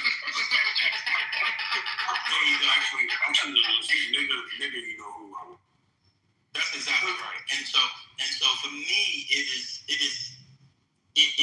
insane me to see people, and I'm using a jumping off point to talk about larger stuff because, and I mean this with all due respect, those old ways, or watch this, imagined ways of coupling are dead, and or they were chimerical, that is to say, illusory, which is to say, fantasy-like the entire time. We use the celebrity, not because we're interested in celebrity, we use them as an occasion. It's like, say, for example, so First Lady and I belong to a book club. We're currently reading Faulkner, The Sound and the Fury. In preparation of that, we read Macbeth, because it comes, of course, from the great line from Macbeth, sound so signifying nothing is a tale told by an idiot. Right? So we don't actually care about the Scottish royalty of the 13th century. We don't care about, we're using it as an occasion to talk about larger, broader principles, first principles, etc. So I don't care about Megan Thee Stallion or Klay Thompson. I'm just talking about, I'm using it as an occasion for the principle. And the principle is, you knew I was going to sting you. Because that's what I do. I sting. People got to wake up. Okay. So are you suggesting that in this day and time, because see, this is where things become complicated, okay? Because we had the polyamorous conversation with that young lady last week. You remember her? You remember? Maybe. Do you remember the young lady? She was young, and then you said you want me to pray for you, and then you did your little Latin prayer. Oh yeah. Oh, okay. All right. So, are you saying that in this particular period of time, you know, the expectation of thinking that monogamy is the way just isn't? Yes. Because our slave master said that this is what it was, and we've been trying to fit in to this idea, and now we should have the conversation and say that this is not the way to go, or it's not. It just isn't. It's not doable. It's not attainable. It's very difficult. A couple of things. One is what I'm saying is this, when I say slave master, I don't mean the literal slave master. I'm talking about master narratives of the modern West that come from a certain kind of Protestant work ethic and yada yada stuff. So I won't go into that. What I'm really saying is, and this is going to hurt people. A lot of people, men and women, think they're special. You're not. and people need to understand that they're not. I have the only person who I control is my slave. And they got rid of slavery in December of 1865 in this country outside of, well, if you look at the 13th Amendment, there's an exception for prisons. Whenever someone brings up that exception, that's a clue they're not a very thoughtful, deep-thinking person, because that's kind of a silly thing. But let's keep going. But people think that they're special. And so they have told themselves, and this, I'm going to be honest with you, this is a real problem with a lot of middle class and up black women. Because they got their degrees and know everything. Because they got a face routine. I go to Sephora, girl, put that 2% DHA on. First of all, I start with that toner girl in the morning, and I get that exfoliator. Let me tell you something. After a couple of years, you're not special. This is one of the downfalls of the black girl magic discourse, of the black boy joy discourse, of the black excellence discourse, of people thinking that they're kings and queens. You're actually not. You are flesh and blood composed of piss, pus, urine, and cum, blood and bone, and you'll end up being, if you're not cremated, terrestrial food for worms. You are regular degular, ashes to ashes, dust to dust, and half you dusty anyway because you got a dusty on your couch and doesn't shower, huh? People have to understand that they are regular degulars. Oh, I can't believe he cheated on her. Why? He went to the club, had a couple drinks, and there was flesh right there. He saw a pair of pillows he could take a nap on. Lullaby and good night. He said, are those melons? Are they jugs? Watermelons, udders, A-cup titties, Dixie cup titties? He's not. That is what's going on. You know why? Because he's a human. And for whatever reason, I don't know how this happened, you could steal a woman's money. You could do all kinds of things. But the deal breaker is falling into some ass while you're on a work trip for 20 minutes and you was drunk, not really hitting it anyway. Huh? I don't know why people believe that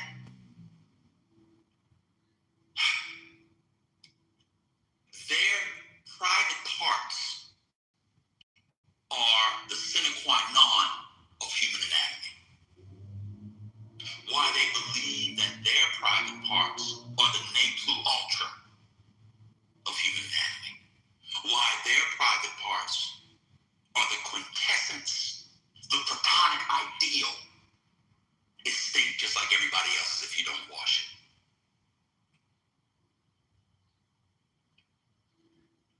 And then when these things happen in culture, people act like they're surprised. Here's the gag. People in here who talk about men cheating all the time, etc., they've had men cheat on them, steal their money, and they stick with them, and they ain't even got $300 million. See, that's the part of the conversation that people don't want to go into.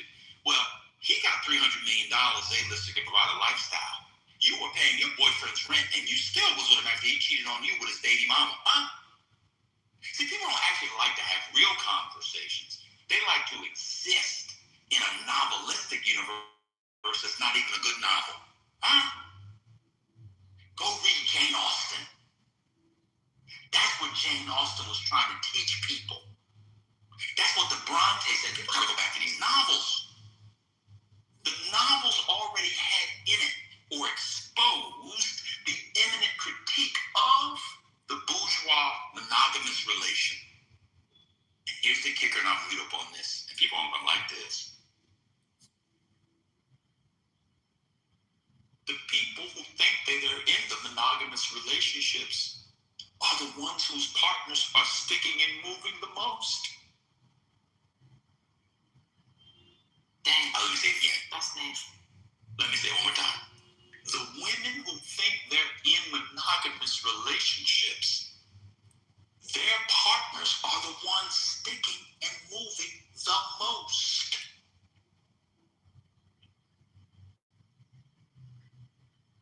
Okay, so we have to dig a little deeper here.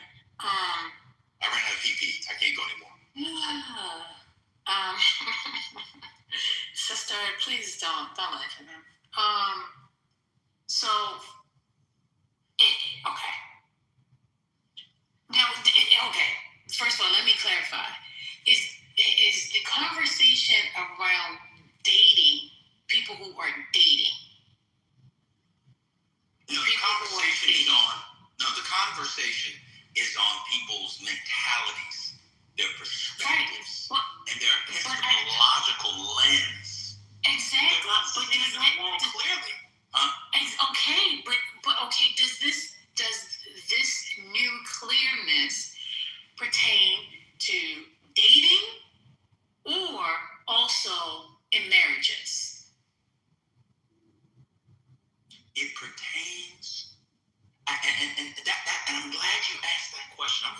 brief.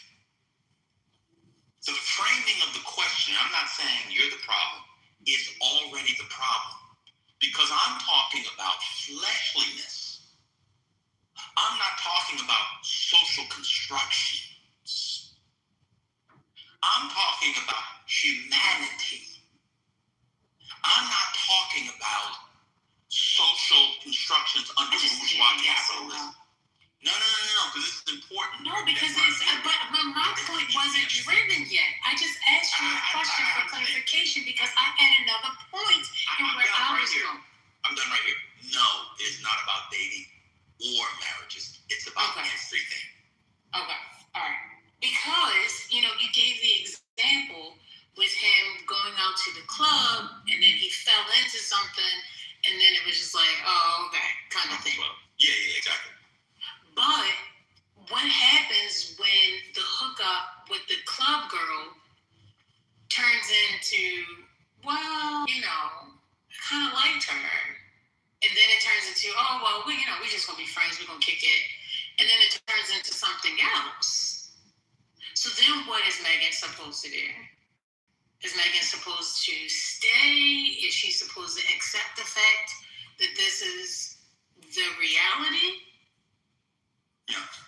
Okay. Megan is what mature people understand is that if you're talking about the United States, is that the United States government got rid of slavery in 1865.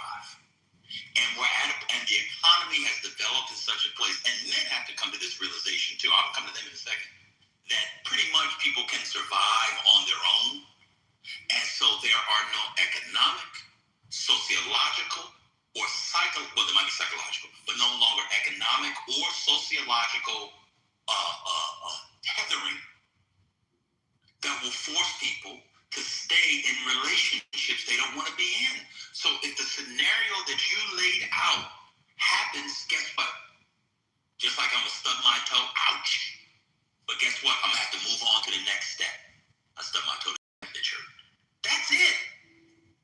That's what people have to understand. We're not in an economy anymore. We're not under a Christian, let's call it a socio-religious conjunction. Not the opposite. We're not in a socio-religious conjuncture where people have to do a thing. If you have a wife and your wife decides she's going to do what she wants to do because she got it, she love it when she say, she's going to do it. There's nothing about a relationship that's going to stop it. Guess what? People in monogamous relationships are getting cheated on all the time.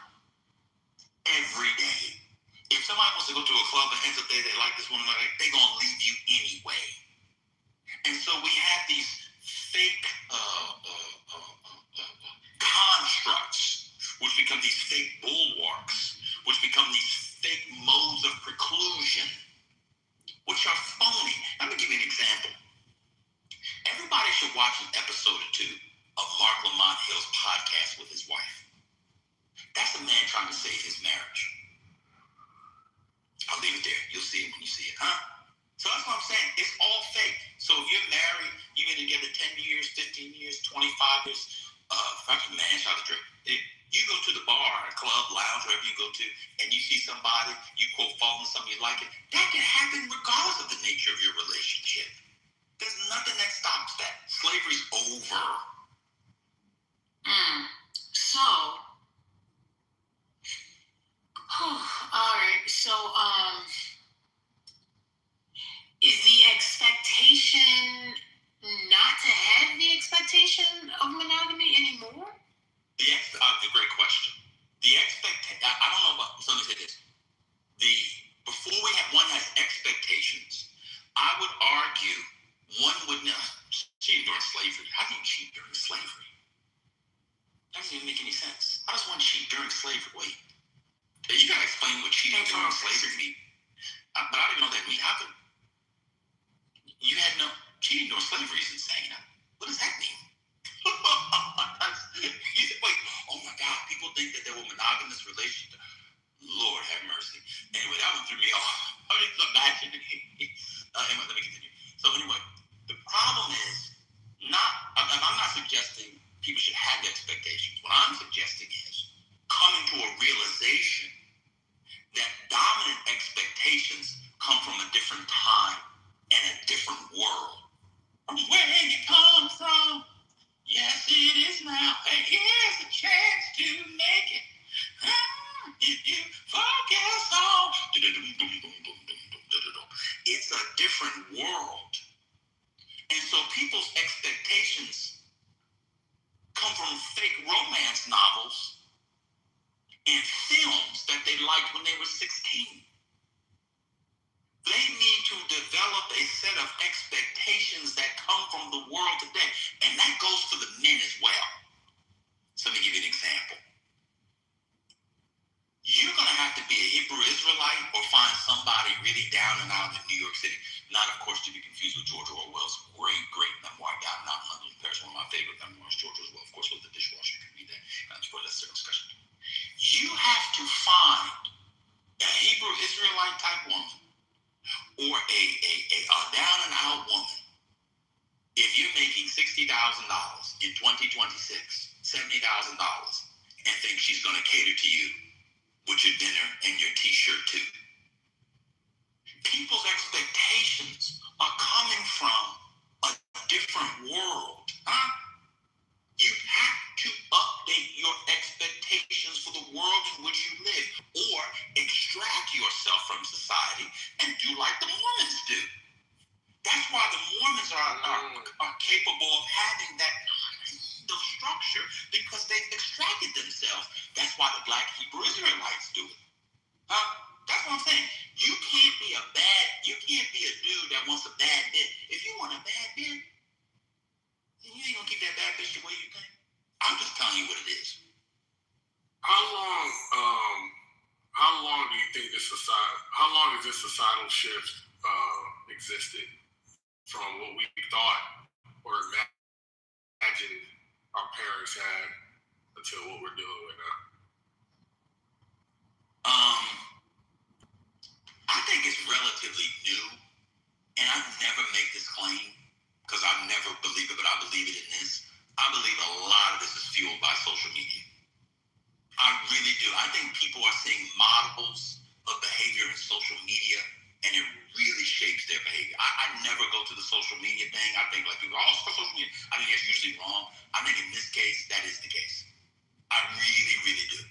But I think it's also people imagine, or people have expectations that come from a world that just doesn't exist. I'm sorry. A woman is, with all due respect, a woman is not going to submit to you just because you make $70,000 in 2026. It's just not enough.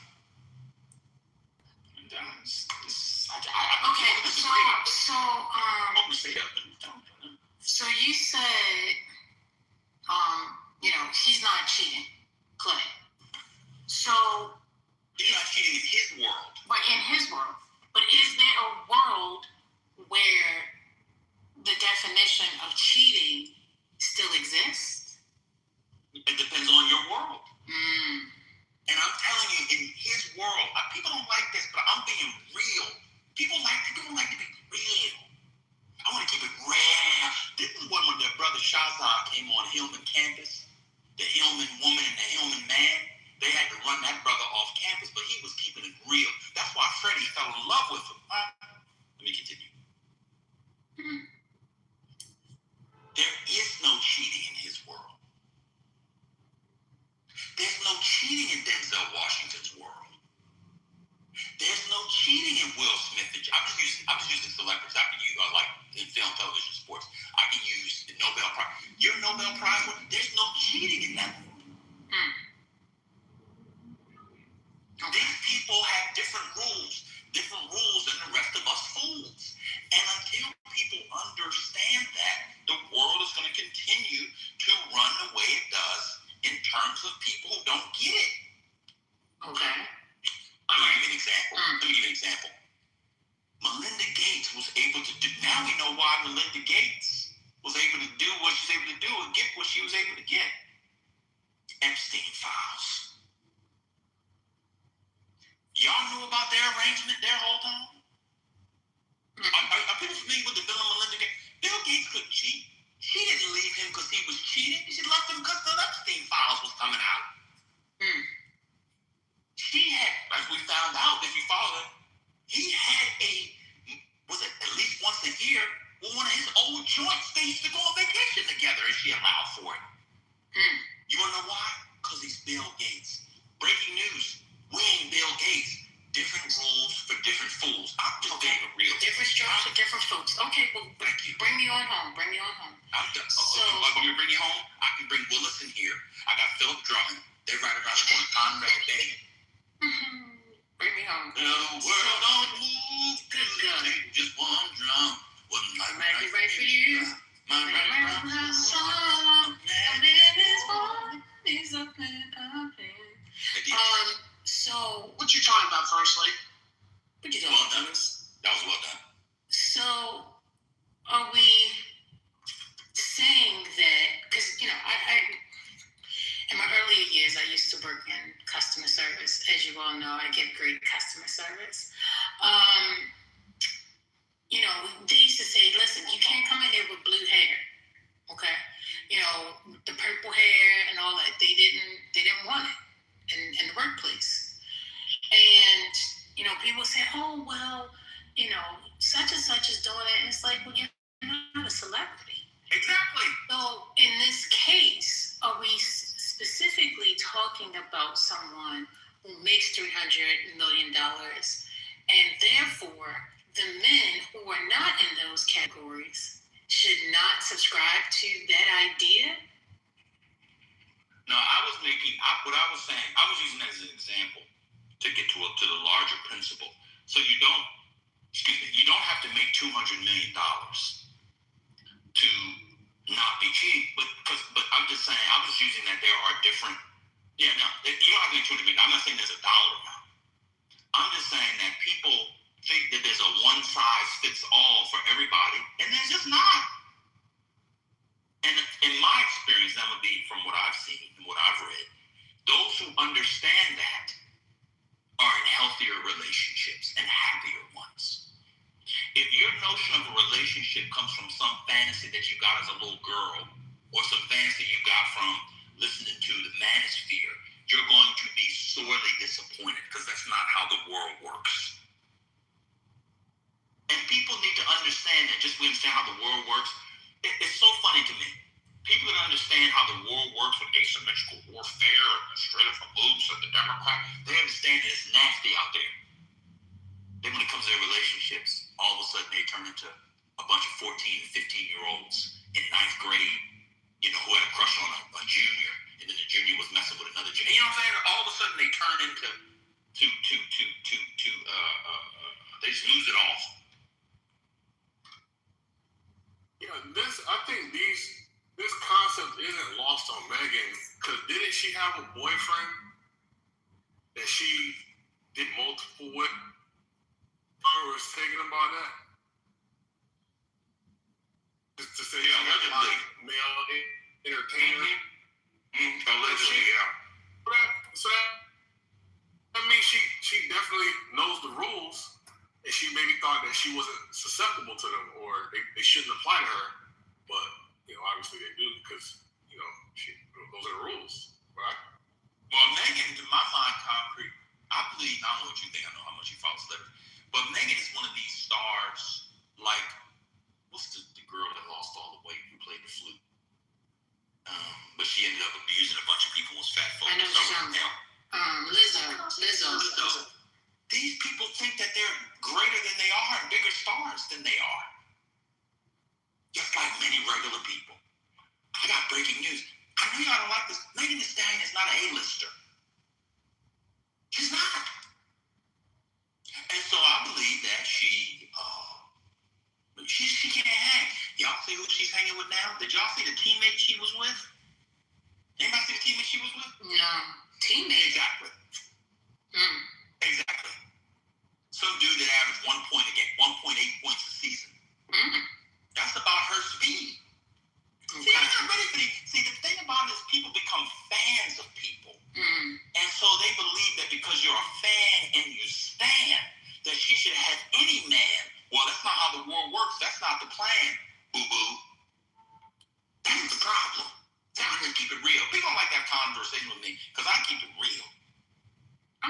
conversation, sir. What is the problem? I'm not like that lady, Gina's friend from her sorority that showed up says Libertarians eating ribs. Who showed up all that weed. I keep it real. That was nasty. First lady, do you think Megan getting cheated on is like a violation of? I don't know. I mean, I've seen the different topics on the ad. I've seen people go into the space, but it hasn't shown up on my timeline, so I don't know the story. So what I'm saying is, if it happened, do you think that's like inappropriate? I don't know.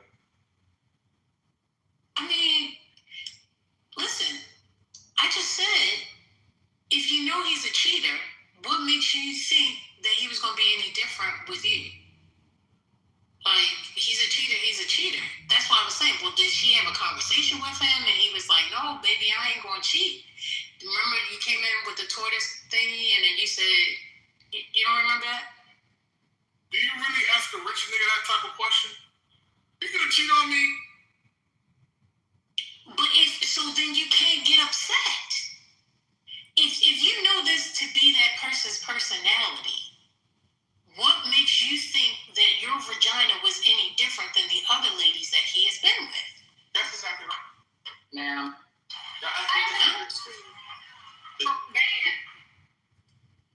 Yeah. What's up? So do you think the same is for LeBron and Savannah? Should Savannah just automatically know? Of course. Okay. So you think he is? I want to say that, see, I hate to do this, but I suggest people read biographies and really understand the human condition. And this is going to sound pseudo, but I'm telling you what I know. People use, how can I put this? This is not to make an excuse for greatness, but it is to say that greatness often has a series of often engages in outlet behaviors that do not comport with the standards of bourgeois American middle class sociology, or not sociology, social life. I'll just leave it there. And people, people should go read about Mozart's life. Great people, some people, I hate to say they need to have a lot of sex a lot of time, but sometimes that's kind of how it is. If you read, I don't want to get into it, if I start bringing names and books, Sherry will come up and people have to immediately going on. But if you go and read about Paul Roberson's relationship with his wife, if you go, I'm going to use some black people, if you go and read about Ossie Davis and Ruby Dee, you understand why those people were not only together for 50, 60, 70 years, why they complimented, here comes Sherry. Sherry, I don't want to go into it. I'm Sherry, I don't want to go into it. Sherry. You understand how they complimented each other for their lives, because it was built off honesty, but it was also built off of an understanding of the world.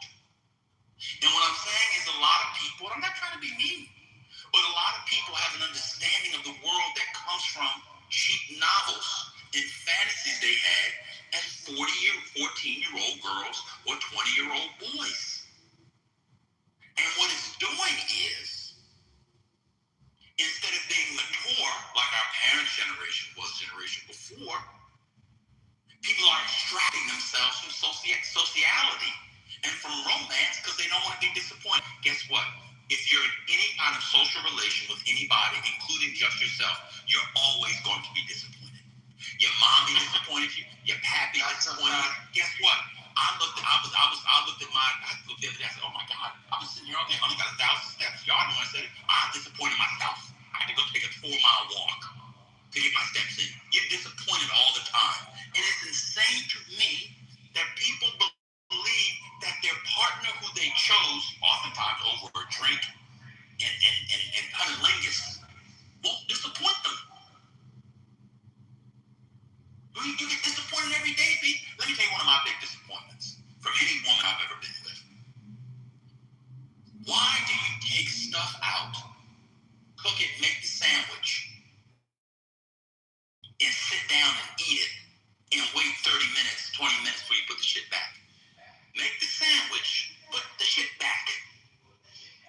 I'm always disappointed. Huh? Well, I don't think that's just women. I think men do that more than women do. I'm talking about myself. I wasn't making a general claim. I said women I've been with for my own disappointment. I wasn't making a gender claim. We can get Brooklyn in later for the gender war. Shout out to Kimberly Foster, who comes on the app but never comes on here saying in the morning. You know, I really miss Kimberly Foster. She was the only one here I really liked. But let me continue. Well, go find her then. I'm trying. I've been Okay, well, well, for her, we behind. Yeah, I'm trying. So that's what I'm saying. So for me, I see people have these conversations about these celebrities, and otherwise, I mean, I don't want to go into it. Why would Klay Thompson be serious with a woman who shakes her ass like that in public all the time? So y'all don't really want to get into it. Y'all know, y'all go into it. Y'all do your thing. Wait, that's a Look at that. So you're thinking that he hasn't cheated on girls that didn't shake their ass like that in public? That's not what I'm saying. I'm saying, why would people expect him not to? Because he got a relationship with her. That was good. Women know deal with Sunny. Deal with Sunny. Said no, that didn't really deal with it. So what I'm saying is, if he cheated on girls who didn't do that, expecting him not to quote unquote cheat on niggas is silly. That's my point. So you saying don't trust niggas? That's what you saying? No. What I'm saying is, exactly, Sonny. That's what he's saying. Exactly. That's not what I'm saying. And no, that's actually not what I'm saying. Because if you have a big booty and shake it, you shouldn't be able to trust your nigga. That's what you're saying. That's not what I said. Again, I'll say it again. If Klay Thompson was sleeping with other women who weren't like her, make people think he wouldn't do it. I'm actually indicting his behavior. Well, what I would say is that you started out your submission, at least the part that I heard, suggesting that people should not stay away from getting in relationships with others because, disappointment happens. But then your ending note is not encouraging, especially young women, to trust men and get involved in relationships. So I don't think you're supporting your own point. That's because your notion of trust is based off monogamy. No, mine is based off of what our expectations are. I mean, if she wasn't expecting monogamy because that was their agreement clearly, then she wouldn't be mad. So as long as everybody's on the same page, it's cool. But if people lie, or if they go against what the agreement is, then that's when the problems come into play.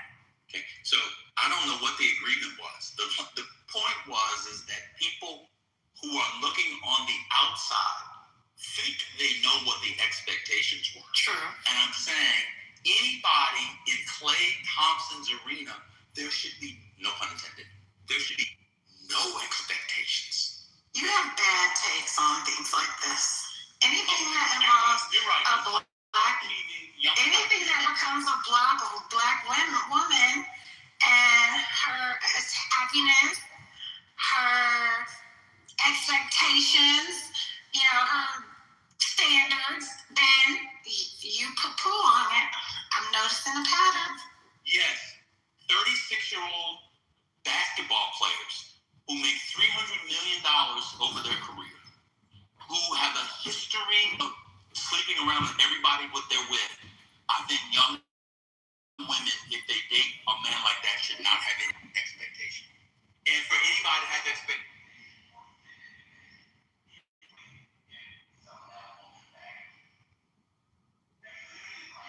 parties and the separate parties. You have all these people that come into the building, women in evening gowns, guys in tuxes. They don't have tickets for the dinner, but they're going to Fox's party or the AP's party or Reuters party, or even a lobbyist party.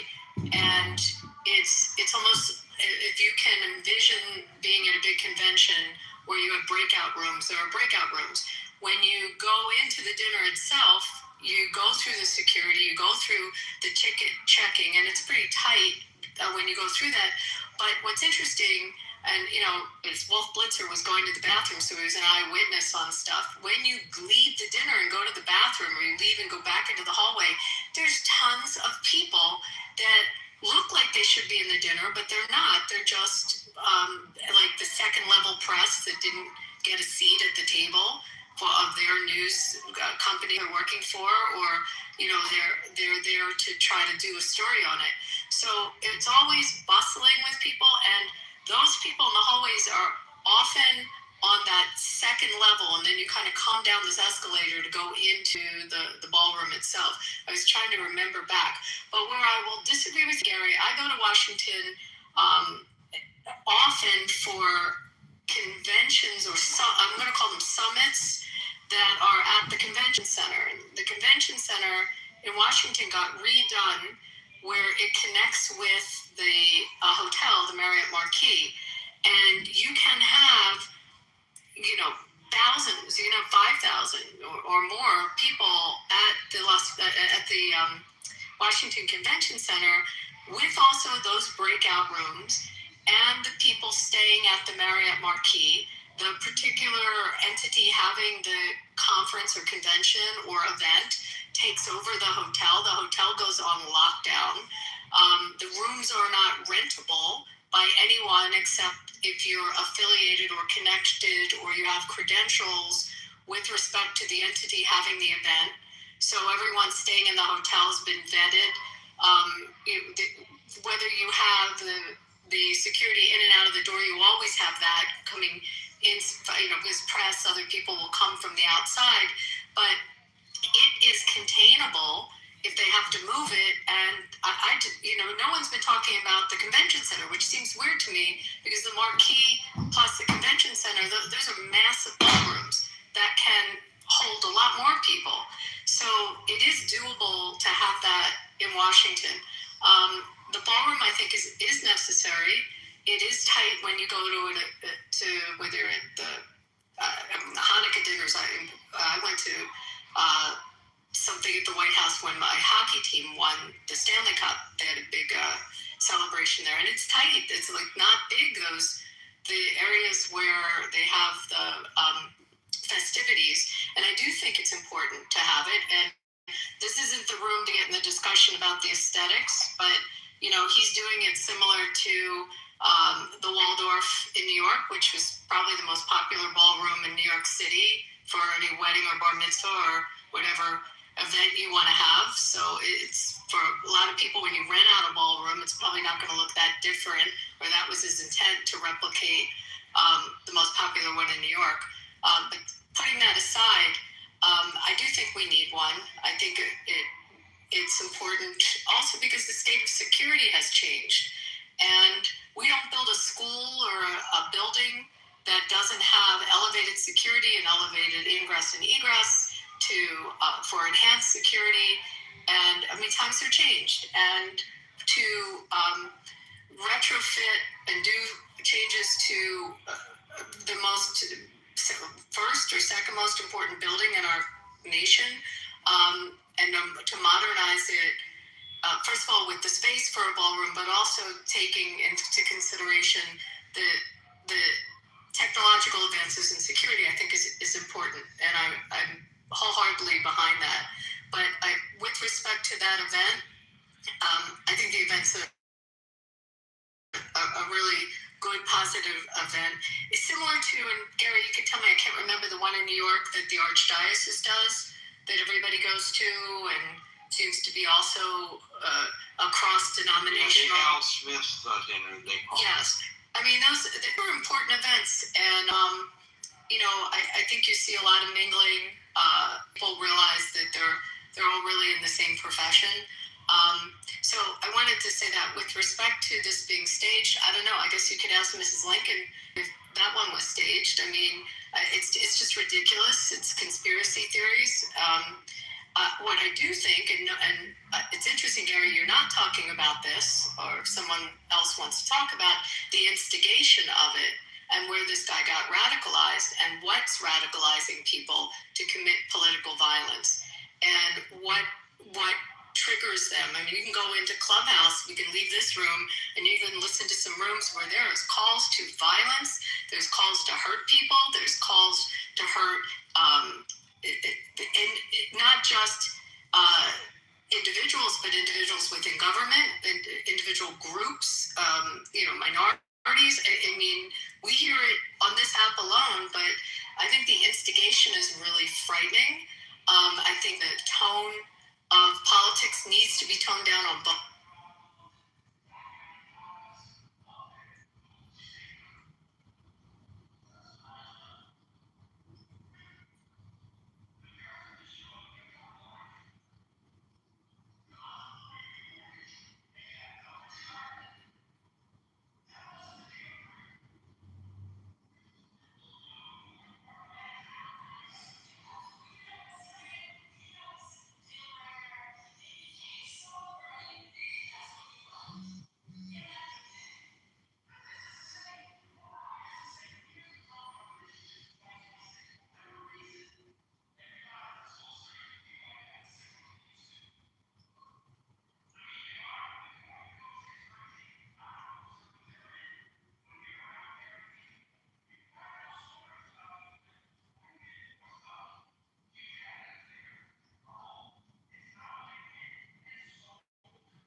this guy arrives, we have already kind of done all the work necessary to prepare for this day, stuff like that. So, I don't know, man. You know what? I will read these 2 paragraphs. So here it is. In a federal affidavit unsealed on Monday, an FBI agent said that around 8:40 p.m. on Saturday, Mr. Allen approached a security checkpoint inside the hotel, where Mr. Trump, Vice President J.D. Vance, and members of the cabinet were attending the dinner in the ballroom 1 floor below. Mr. Allen ran through a magnet meter holding a 12-gauge pump-action shotgun, and secret agents heard a loud gunshot. The affidavit stated, one agent was shot in the chest but was wearing a bulletproof vest, according to the affidavit, which did not say that it was Mr. Allen who shot the agent. So that still has not been established. And this article was written for today. Okay. I don't know. I'm just like struggling to find that. In any world, that building would have been even like. Well, he suddenly sprinted. No, you're Through the magnet meter. So he came running from somewhere. Which direction? I have no idea. But that's in the affidavit. And then let's say he was a shooter. So he was able to sprint with the 12 gauge and then be able to fire, set a mass, and hit the agent. We don't know. We don't know what I said if he was able, if he was the shooter. So apparently, well, I mean, yeah, but he had 3 knives on him too. Sure, this article is helping to enforce whatever Bukele said. I mean, this shit is staged. You know what? I mean, you can believe that it's staged if you want to. I think it's fine. If you want to hold that belief, that's fine. I'm just wondering. I'm not gonna argue with you. You were just saying. Think about it. If he was trying to, really shoot a lot of people, I think he would have had an AK or something else. Because that shotgun's not gonna do too much at one time. The AK is gonna spray. Well, he didn't have that. He had a 12 gauge. Exactly. AKs are very easy to get. You get an AK-47 from Walmart or Dick's. What's wrong? Yeah, it's a 12 gauge shotgun. What are you talking about? No, I'm just thinking if he was, if he was out there trying to do a lot of damage, that's what I'm thinking. Maybe it was staged because that guy out there trying to actually hurt some of those Secret Service people, he's gonna carry something that can shoot more rapidly. No, but he didn't want to have bullets that would go through the wall. He put it in his manifesto. That's why he chose a shotgun. Yeah, we're talking about the manifesto that was written on Clubhouse. No, it was ChatGPT, not Clubhouse. Yeah, let us be clear. After studying the assassinations and the assassination of Trump, say from Lincoln even, and how he was assassinated. If you look at John Fitzgerald Kennedy, who was assassinated. You would look at his brother Robert Francis Kennedy and those executions, etc. And if we look at some attempted assassinations, even on Barack Hussein Obama, some of those assassinated. But one thing I studied about all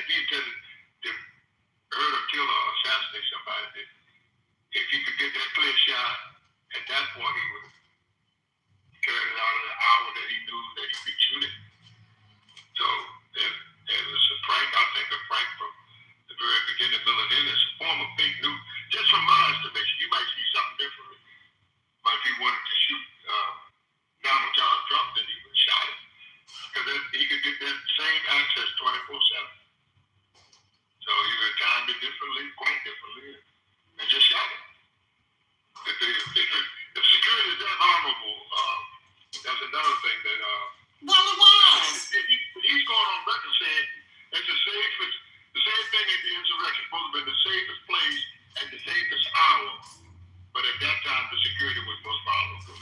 I mean, The equation doesn't make sense. I mean, it was vulnerable, but y'all don't want to believe it.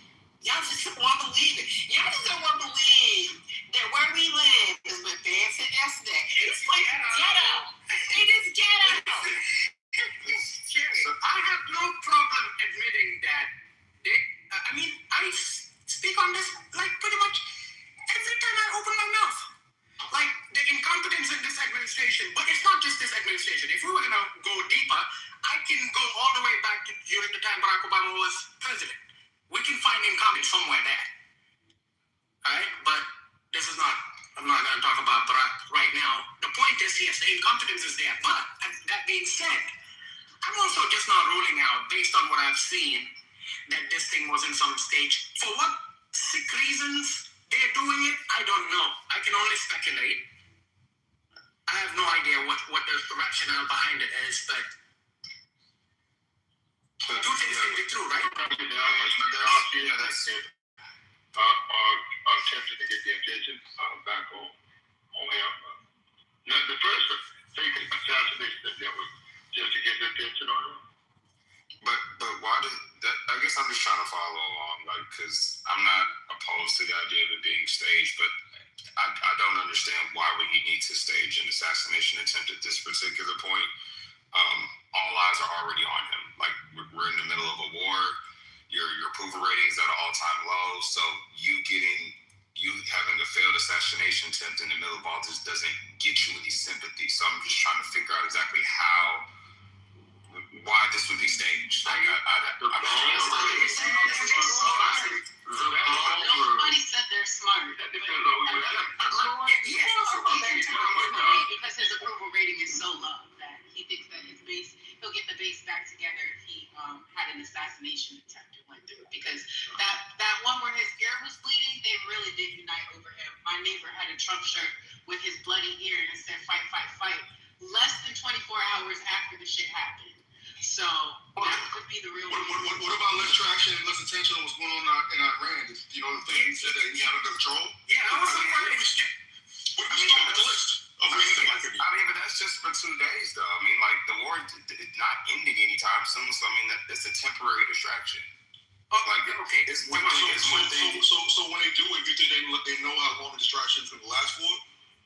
When it happens? I mean, they first of all say, okay, it's gonna. If we do this today, we have exactly 2.5 weeks to have this. You know what I mean? Like, what are you saying, bro? Well, I mean, I guess I would just hope that we're not going to be, distracted by another failed assassination attempt for 2 weeks. Like, I hope we're going to refocus by at least Tuesday or Wednesday of this week on everything else that's going on, because there's really not too much else for us to dive into this. I mean, he got charged today with attempted assassinating the president. So I don't really hear any more thing else about the case, obviously. But that's huge. There's also 300 million Americans that are out there, right? You don't know what they're thinking, and you have no idea how far the administration is willing to go to milk this stuff. The other thing I'm going to ask is, it's going to be hard for me to take serious anyone who says the possibility of any leader. This doesn't just happen in America. Staging some attempted hit on them in hopes of, it doesn't necessarily have to be just sympathy. It could be something as changing the fucking news cycle altogether. Shit like this happens all around the world. They learned from Jim Jones when he did that shit with the fucking fake balloon and blood. Ketchup to be blood. Like, come on, yo. And to the aforementioned, I believe strongly that this is, again, a war that he stumbled and fumbled us into the middle of the warfare. Instead of taking the blame, he'll take the sympathy. So I think that is just another hoax.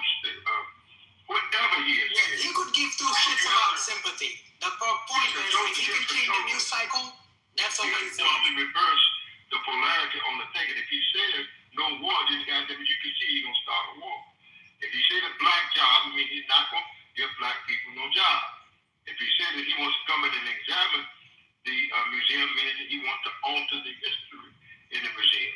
He wants to change the king there. He wants to fumble and stumble with the job corps. He wants to play the goddamn race card. Well, we're kind of playing with this guy. We're definitely put together that Kendrick Lamar said. They not like us. We don't go around starting wars and dropping bombs and doing things because you have. That's the thing you charged Iran, not holding the district where to get the bomb. Iran, that was the job. That they don't have the discipline not to drop the goddamn bomb.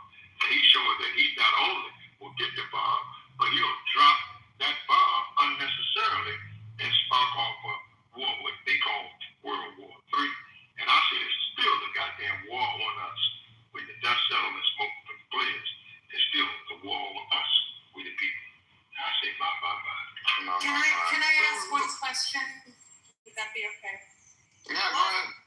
Okay, so this Cole Allen has been charged with charges that have a penalty up to life in prison, and that would not be unusual in this particular case because he's charged with, attempted murder of the president. I understand somebody said, "Oh, they'll give him a year in jail." I don't think that's true. What's in it for him? What's he gonna get? Oh, I see what you're doing. If it's staged. That question is directed towards me. Okay, Lord.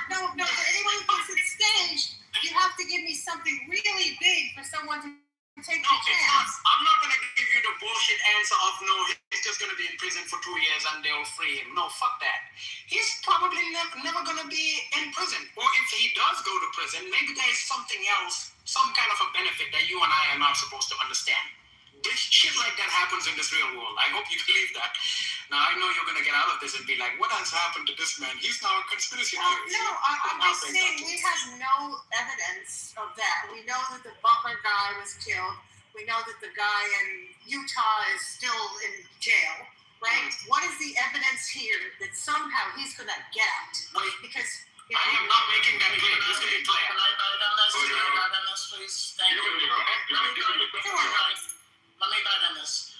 I think that there are enough unhinged people on all sides of every spectrum that they could instigate, infiltrate, influence him, whatever, gas him up, get him riled up to have him be in this moment and even allow security to be lax enough so that they could get him to the point of doing this thing, but then be able to shut it down so nobody actually gets him. Okay, so you're saying he's a dupe. You're saying he's a dupe, basically, that he was duped into doing this, and the people who are really responsible were the Secret Service agents who were told not to kill him, and whoever was security there who was. No, I don't know if it goes all in security, but I can say this. I think that there's enough mentally unstable people to do something like this, and they may be allowed it to happen, but at the same time,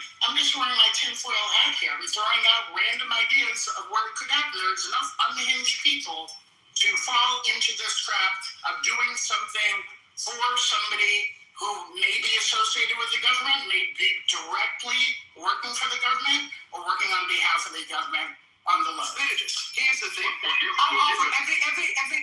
Every once in a while, we hear about a foiled attack or a potential. The one I remember that wasn't long ago was an attempted hit on George W. Bush. The person who foiled the attack was an FBI agent that had been going back and forth with an individual, and to some extent, even encouraging the guy to make the move and everything so they could arrest him. Do we live in a world where there's a possibility that some individual unhinged or fucked up in the head, or maybe might have been someone sharing stuff on Reddit, and boom, an actual FBI agent behind a computer screen decides to buddy up this individual? Well, given the blood of all the sequential order of this, he could barely easily. Ambassador, can you hear me? Lord wasn't finished speaking. Yeah. So let's let him finish his thought. I wonderfully lost it. But all I was going to say is, there is a possibility that what Spirit has said, that this individual might either have been duped altogether, like the FBI does this all the time, where they find unhinged individuals planning to commit something. And it's actually, believe it or not, it's the same way they catch people that are selling secrets that have been stolen from the United States. 90% of the time, the individual that's actually trying to hand this over to some Chinese spy or the Russians, or maybe it's not even the Russians, it could be our own allies, the EU, it could be the Canadians. Half the time they're talking to an FBI agent, they have no idea that they're talking to an FBI agent, and they think they're talking to the individual working at an embassy. And at the moment when they're supposed to deliver the whole thing, boom, all of a sudden the FBI shows up, a press conference is done, U.S. attorney for some so-called district appears, and boom, today we have caught this individual, and then give you a whole press statement. Under this FBI, we're doing an incredible job. We're making sure no stone is left unturned. It's their favorite line when they're talking about this stuff. Anyway, I know I'm rambling at this point. I'm just going to... So I have a question. So then, wait a minute. But I do have a question. So, but then that wouldn't be a staging. That would be more or less entrapment. Yeah, the only thing is, Sherry, I don't, again, this is Donald Trump we're talking about. But if you're gonna throw around terms, that to me, that borders more on the line of entrapment than staging. Okay, now I'm going to be even more conspiratorial. Okay, go ahead, have at it. Imagine a scenario.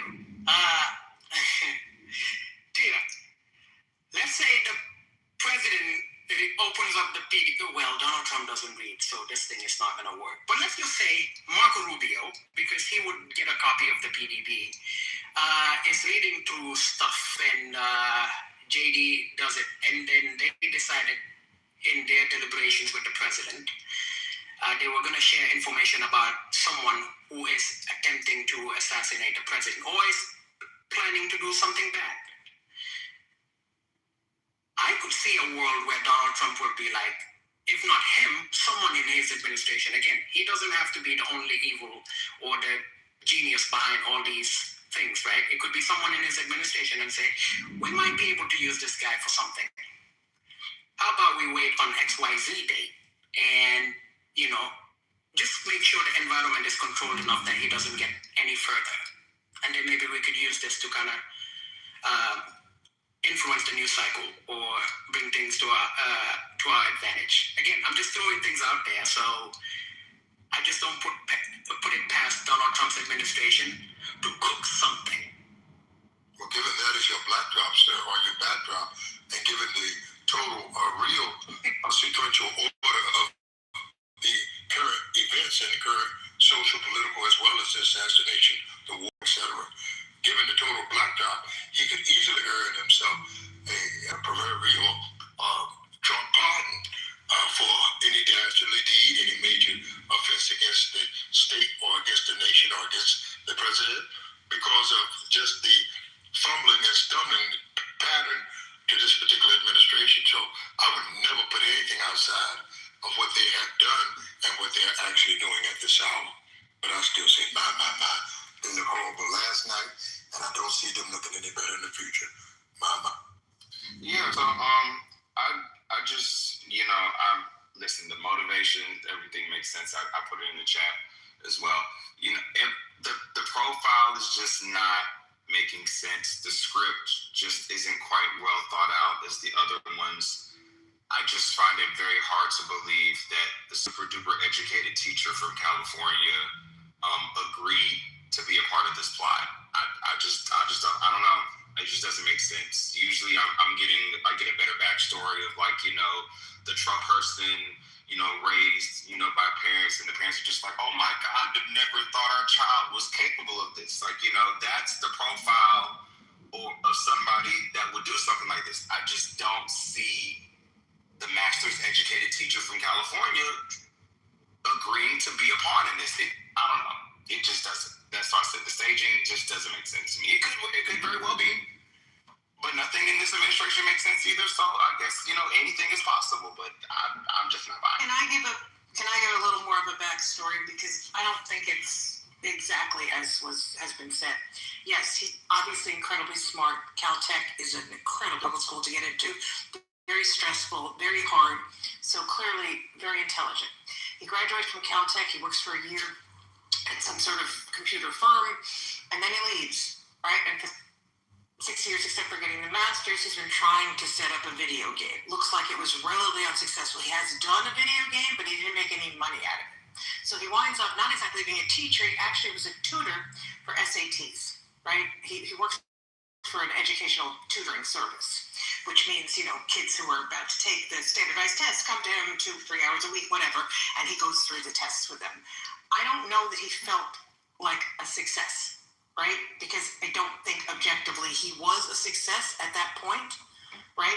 He sees his classmates doing really well, and somehow he's still locked in trying to set up this game, which is, I'm trying to say, I think he could be feeling very vulnerable. I think he could be, certainly, somebody could convince him of things, because I don't know that we actually know that much past 2017 when he graduated. And we do know that he did get the master's at Cal State, but that might have been the parents saying, look, you got to do more in order to get a job, right? We're all speculating wildly, but I don't know if he was as much of a success in his own head, certainly, as people have suggested. Well, ma'am, I will assure you that Donald John Trump asked the pertinent cross-examination question during the last administration. He asked a question at the 59 body bags in Las Vegas. Why does a man who literally has everything, not saying that the teacher has everything, but someone that's not doing badly for themselves, why does a man who has everything, why does he shoot up the place like this? He shot until he fired out, they say nearly over 500 rounds to get the number one killer spot of 59 body bags at Las Vegas. So this person of interest could certainly have mental score for themselves and still commit a dastardly deed such as an assassination attempt on a president or by a network of people who was set up an assassination on the president.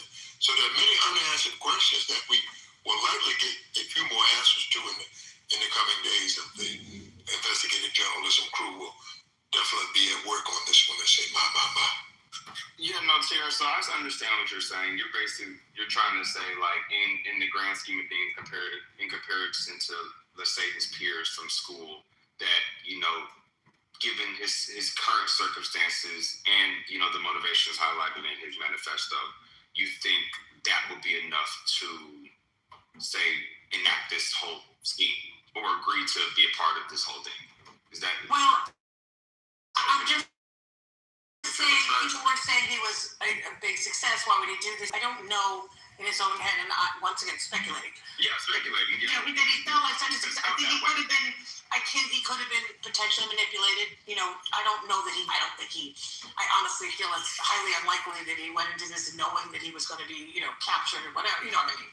I think he was in whatever he was doing, but I think he could have been manipulated. I think that actually was the person who said maybe they manipulated him to doing this. The government could, I think it's a possibility.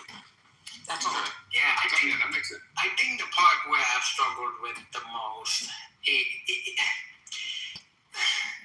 y'all remember the Mother Emanuel, was it Charleston, South Carolina? The church shooter, that manifesto. Darling Ruth, y'all remember? Yep. So right after that, we've had other ones. There was, I think, was it a store in Brooklyn, something like that? We also saw a manifesto. Buffalo, sorry. Thank you. And those guys were pretty detailed about some of the weird shit they were doing and all that. It's just like, it sounded like the not so, I shouldn't say that. That's not nice. The not so educated Secret Service director who came up with that. Literally. It was just sloppy. That's the word I've been looking for. It was sloppy. Like, unhinged, weird motherfuckers and all that, it doesn't matter whether they went to Caltech or not. Usually, there is some spice added to whatever fucking manifesto they put out there. Well, given choice of weapons, etc., real assassination attempts will be plucking off people, and I investigated both killings in South Carolina, Charleston, as well as in Buffalo, New York, and up in Ithaca, etc. But on that strength, I would say that a real assassination attempt, they'll be plucking off people and not blasting glass windows, and given choice of weapon, etc. I'll lay my plane on the facts as you see them. Just saying my.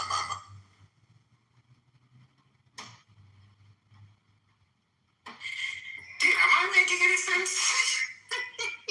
I know I've lost a bunch of screws up here, but well, I just assume it's because you keep getting injured in soccer. I'm just giving you grace for that. No, it's like I get it. The Sherry's argument about this is just pure incompetence. It's hard to kind of dismiss that because yes, these guys are genuinely incompetent. I mean, you could see just the number of court cases they're losing on a day-to-day basis. That alone tells you everything that you need to know. But I don't know, maybe I'm just not putting it past Donald Trump or people within his administration to cook up some stupid shit for whatever reasons. I cannot think of the reasons. They might have their own logical reasons. Whether they're logical or not, it's up to them. I just don't know.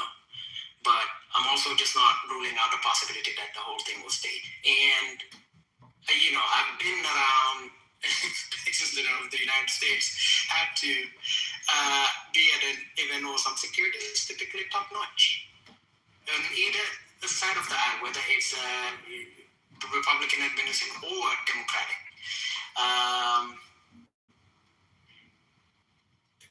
They're gonna shut shit down. Like you just it doesn't fucking matter whether you're actually invited to an event, you have something. You're gonna go through some sort of screening, and you're gonna know someone very important is over here. You're just not gonna come and sprint through stuff without people getting you. That's all I'm saying. Part of me also just thinks that it's a very Luigi-like type situation. So that's actually a good point. I can believe that as well. Just somebody who, a couple years out of pocket, not really doing much, kind of stewing in his own thoughts and whatever, seeing what's going on, being upset with it, and then, deciding to, make his move. So there could be that, which doesn't take away from all the shit and the incompetence and all of that stuff, but it could very well just be like a Luigi-style type person, and it's actually really sad.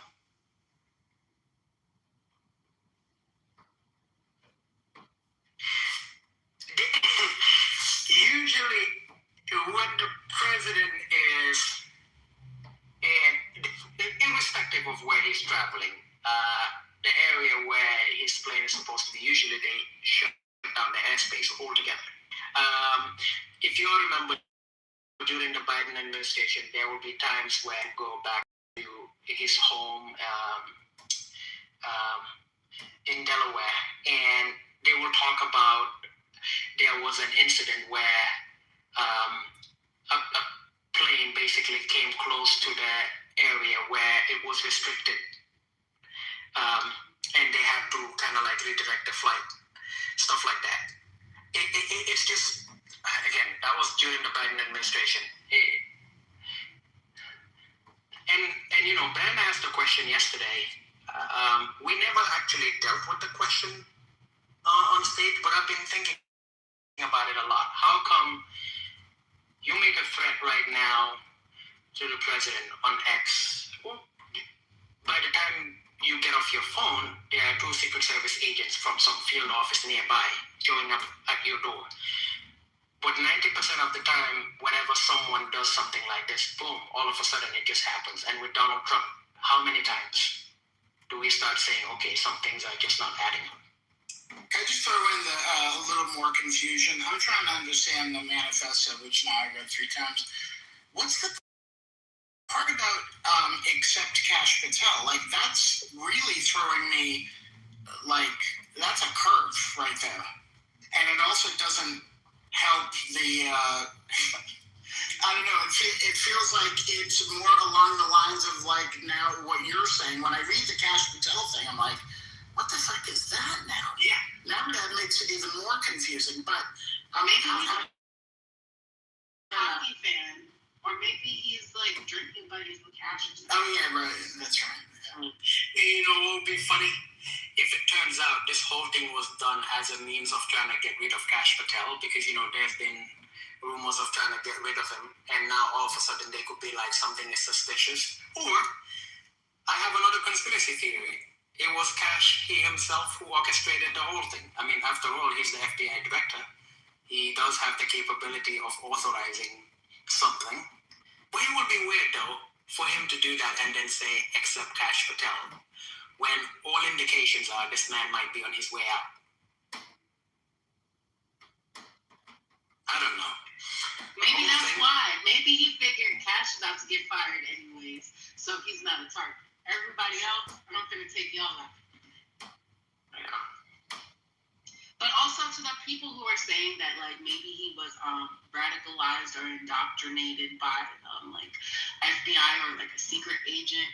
I feel like that's getting kind of super in the conspiracy realm. I'm also a person that thinks it was staged, but I don't think anybody in the administration, anybody that's left in the CIA, FBI, is that skilled at getting somebody who's a Caltech graduate to be in, like, radicalized. That's very I don't necessarily think.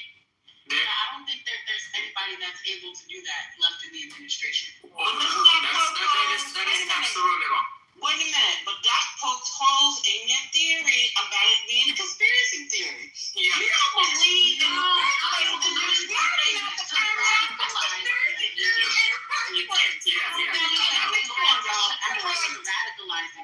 Sherry, that's Kiana. Make sure you do that to Kiana, because I'm not saying that. I just want to be clear. Anyway, actually, Kiana, believe it or not, there are very competent people that remain in government, despite the fact that Donald Trump is the head of state. The FBI is a fucking bloated agency that you and I, we will never interact with. And those people keep working, irrespective of who the president is. The CIA is being ran by John Radcliffe. I mean, I don't think, it's what you have in the West Wing. There are still competent people out there that work in government. Obviously, the government as a whole is incompetent, but the institutions are working, believe it or not.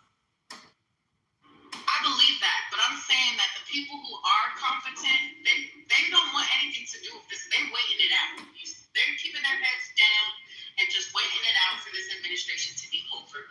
The people who are able to pull strings, like the people that work with Cash Patel, I don't think any of them are competent enough to radicalize a Caltech graduate. I don't think he needs to be radicalized. Oh no, they're competent. They're very competent. Like Andrew Bailey is, so Cash might be the director and all that, right? But the guy that actually runs the FBI is Andrew Bailey, and below him there are people at field offices across the country that are doing their job on a day-to-day basis. Yes, Cash might have gutted a few field offices because of whatever political stuff that he has, and it's not like he's replacing them with. It's going to have to be actual individuals with this line of work. Like, this is what they studied, or this is what they've done their entire life.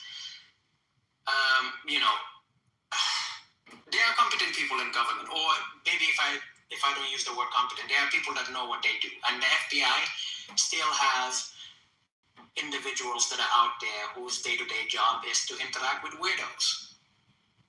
I think that it's staged, and I think that I really want to see the prediction betting markets. I want to see if anybody put money on a shooting happening at the correspondence dinner. I'm surprised that there has been no news about anybody cashing out on any of these prediction betting platforms. But yeah, I think it was staged because I don't think you had to radicalize anybody. It's a money grab, right? There already have people in the army, people that are actively, serving, that have intel that are betting on these prediction betting markets. And so I feel like they could have just found any old guy, any old dude, and said, "Hey, you want to make a couple $100,000? Why don't you pretend to try to shoot up the White House Correspondents' Dinner?" I think it was that easy. I don't think that there was actual effort into radical. Yeah, but an old random guy wouldn't work. What if the narrative that they prefer is some guy from California who is a hardcore liberal, leftist, or whatever they want to call it? And did they say can I teacher? Hello? Exactly. Like, come on. It's you're gonna have to, when they're doing stuff like this, they're gonna have to find individuals that meet a certain criteria. They're not just gonna pick someone because they were homeless and throw money at them, stuff like that. I don't know, man. It's so weird that I guess a few years ago I would kind of like outright dismiss stuff like this, but I guess of drinking that Clubhouse Kool-Aid so much so now some of my positions I'm like what the fuck am I even saying?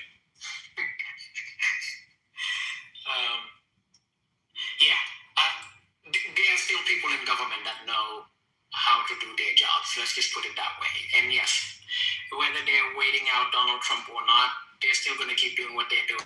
And that is like I said. And if you really want to prove this, just start researching a bunch of weird shit.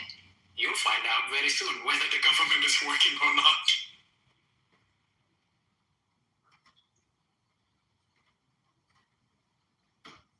Okay, you guys finish on that one? Oh yeah, can you get back to Megan Thee Stallion? Yeah. So I just saw a video of Megan Thee Stallion. I didn't realize it. She was courtside at the Lakers game last night. Imagine having a bunch of being a fan, getting up in arms about how horribly she was cheated, and yet, and she was cooking for his mama, and she made chicken legs. Not this shit again. And she made sweet potato pie. Well, she can't make that. And yet she was with some random guy last night. She's single already and already got a date for courtside. Well, see, what else is she supposed to do? What do you want her to do? Well, the way you guys made it sound like she was so heartbroken. I don't think anyone mentioned heartbroken. Yes. Why are we going back? We was just talking about this. No. We're not gonna stop it. Let him keep cooking. Come on.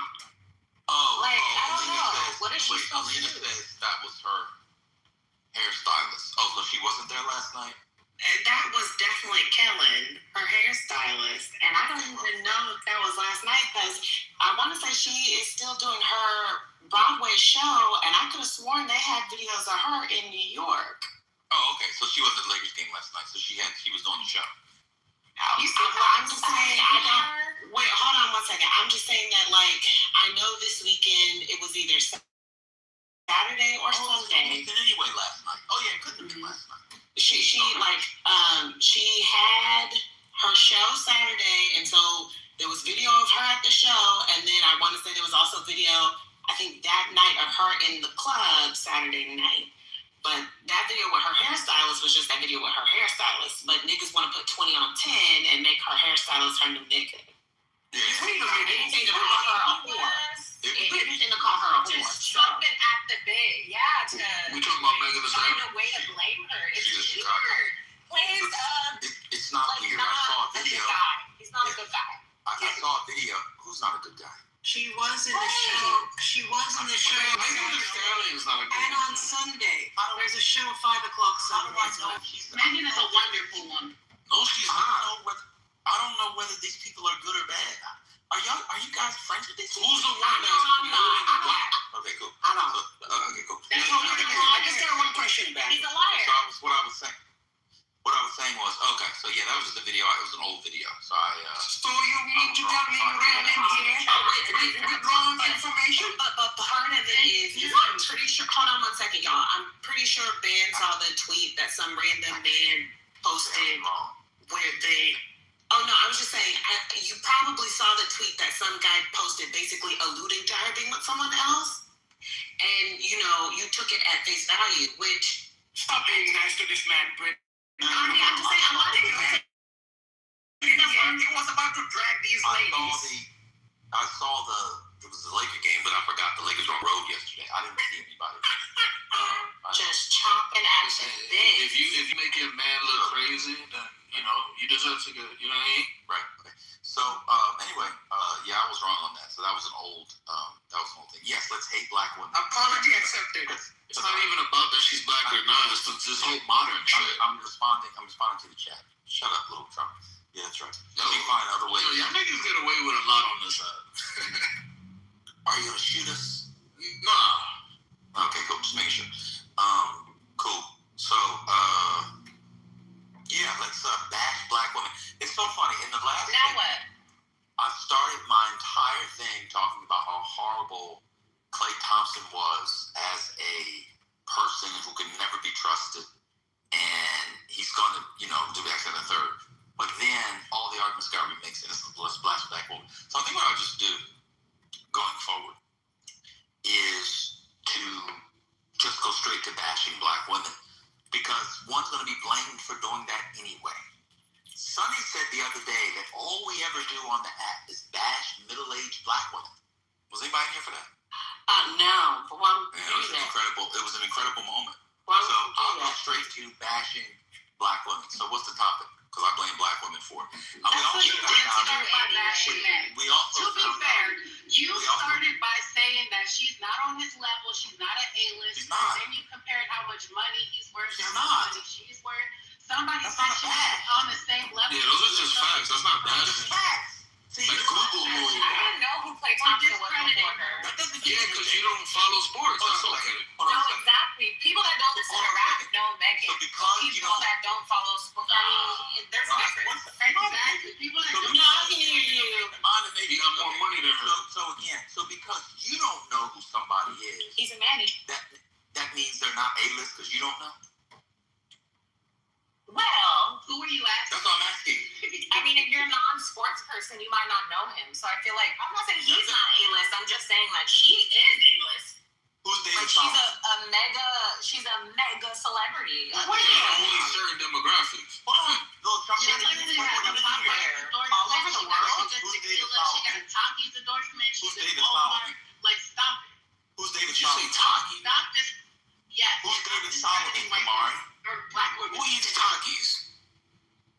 Who's David Solomon? Oh, cool. Who's Lloyd Blankenfield? Ex-chair. I don't know none of those niggas. So my point is, just because you don't know an individual thing, or I don't know an individual person or thing, doesn't mean they're not A-list. Okay, that's fine. So I was having So let fun. me just continue. All right, cool. So I wasn't bashing her by saying he wasn't on her level.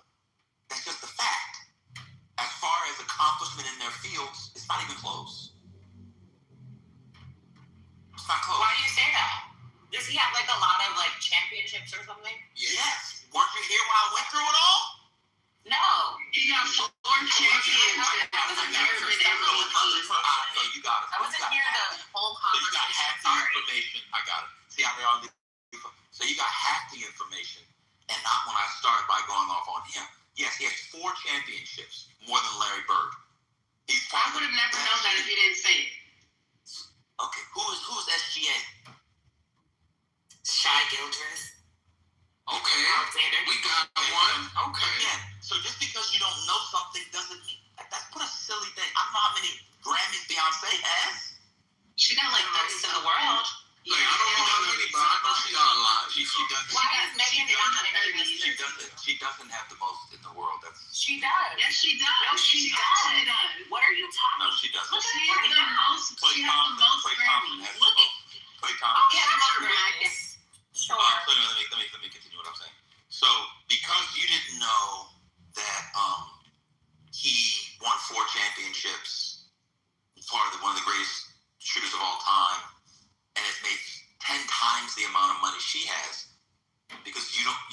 sports. So let me finish what I was saying. So I didn't bash Megan Thee Stallion. By the way, Megan Thee Stallion is not an A-lister by any stretch of. Thank you. I know you blacks think that you people who you like are A-listers. There are very few black A-listers, and in fact, there might only be a handful of black female A-listers. Huh? I know that hurts, but it's true. I feel like she's like a household name at this point. Like, people that, I don't know, like grown, all kinds of generations are like, they know Megan Thee Stallion, even if they don't listen to her. I feel like she's gotten to that status. I mean, because of her like social media fame, her virality, unfortunately, the bad publicity that has also been attached to her name, I do think she is a major modern celebrity. I just don't think that's so. I live in a. Ben, can you break it down first? What an A-lister? So I live in a. So you're telling me if I go talk to my neighbors that most of them will know who Megan Thee Stallion is? I do think so. Like I really do. I sincerely think this. Do you know who Ben's neighbors are? Wait, can you just use an example of an A-lister woman and then compare them? What world do you live in? So Julia Roberts. And Beyonce is A-list. Julia Roberts was A-list. Meryl Streep was A-list. The idea that Megan Thee Stallion is in that category is crazy. Go to the bathroom. Just make sure you. Well, why is might be a great performer. Why is it because you don't like her? That like you is it because you feel like you don't rate her that way that she's not on that level for everybody else? Y'all were not on that caliber. Let's do record sales. Are you? I'm just asking. Like, do you personally? You just don't think she's on that level, so you think that she's not? No, she's not. Objectively, she's not A-list. She's not. That's not her opinion. Not true. She's not of that essence. She's not of that caliber. She's Megan Thee Stallion. We respect her, but she's not of that essence, of that cloth. She isn't. She's not A-list. I do respect her though. I do respect her work. So what is she B-list? Is she B-list? She's just a great artist. I don't even know what I would feel like misrepresenting her if I were to categorize her, but she's not A-list. I know that. She's got 10.5 million. I mean, part of this for me, as someone who likes pop culture, is just celebrity is ever changing as a culture. There aren't that many A-list stars anymore. The engine is not producing A-list stars like that anymore. So it's not, for me, it's not that big of a deal to say, okay, Megan's not an A-lister because they're not producing them like that anymore. That's correct. That is all A-listers are going to be, they're going to be in the industry for a very long time, and they're going to be veterans. You do not have that many young A-list stars. It doesn't matter what metric you're using, whether it's sales, whether it's awards, all these other things. They're just the nature of the machine. They are not producing A-list stars like that anymore. I agree with you 100%. I feel like we used to like A-list. I feel like it was like just notoriety, just how recognizable you are as a star. Like if you go into most rooms and people know your name and like thoroughly, not just like, oh, I've heard of them before. Like no, I mean just like just a star with like mega exposure. I do think Megan Thee Stallion has amassed that for herself because of the landscape of social media, and she started with freestyling. Like that's how she got on. So I do think she's one of this class of like rappers, artists that have come up in this viral social media time, and I think she's done it. Like, okay, so do you think for me? Because I just think multiple rooms I can go in different generations, different races, and different backgrounds. We know Megan Thee Stallion. Like, they know Megan Thee Stallion in my church. You know, they don't listen to that. Like, I could go to school tomorrow to my student workers. I do go to the black church. Yeah, so white people would need to, for her to be A-lister, the whites would need white people. White people be loving Megan Thee Stallion. No, they don't. I mean, I just feel like most of the what world do y'all live in? Stan that I see around Megan, it do be like it'd be a lot of white people. It'd be a lot of the white queers, of course. If there's one thing white people love, I mean, she was in Japan and she was Doja And Cat. I'm not talking to you, man. I'm not talking to you, man. Do y'all think Doja is an A-lister? Doja Cat. I'm not talking to you either, little Trump. Do y'all think to the two? I'm talking to the people who are talking about Megan. A-lister. I If Doja's not an A-lister, then Meg's not an A-lister. Wait, one at a time. My grandma. That's how I'm thinking about it. Like, this modern stars. If I can ask my mom or my grandma, or like my aunties, or like from any age range, and they'll know who this is and can name her, and like they know exactly what she looks like. They know some of her songs. That's what I consider A-lister. I feel like Doja. Like, I don't know if I can walk into any room and everyone's gonna know Doja Cat. I'm not sure. I do think she's had a lot of viral. I do think she's had a lot of viral moments, but kind of in more of a maybe like niche pocket for Doja, or maybe once upon a time Doja had that like recognizability. Okay, Kiana, what were you gonna say?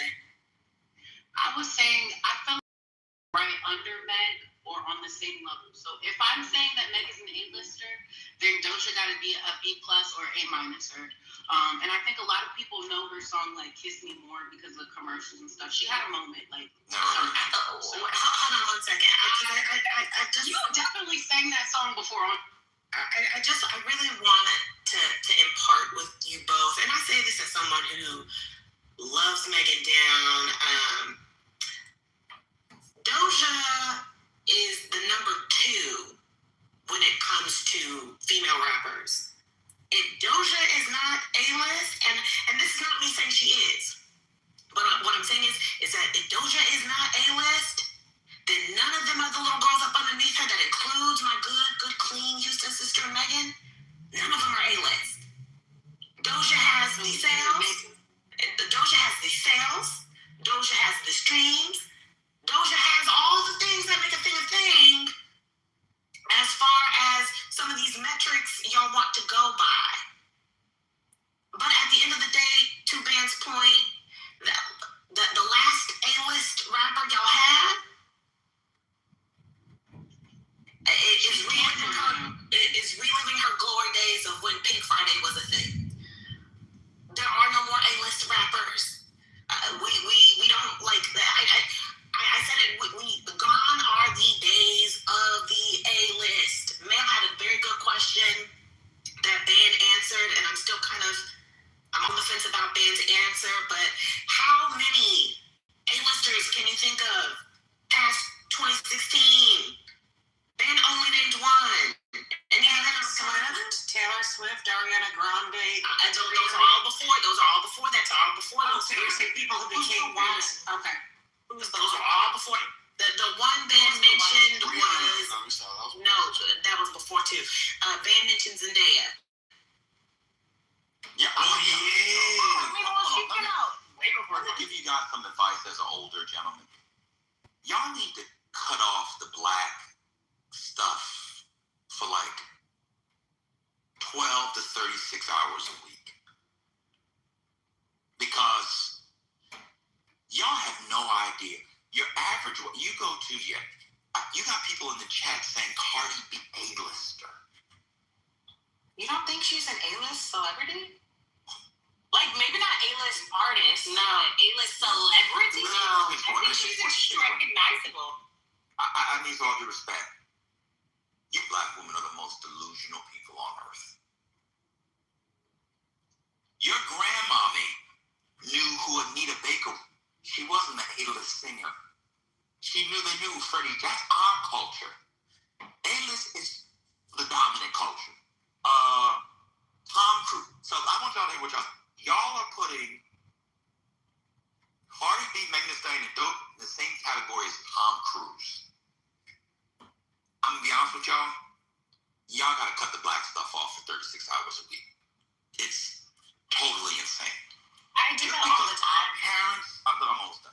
Just because our parents know who they are doesn't mean they're A-list. Our parents know who Giselle Bryant is. My parents doesn't. I don't mean Giselle Bryant. I was just trying to think of a famous preacher. Tremaine Hawkins, whatever.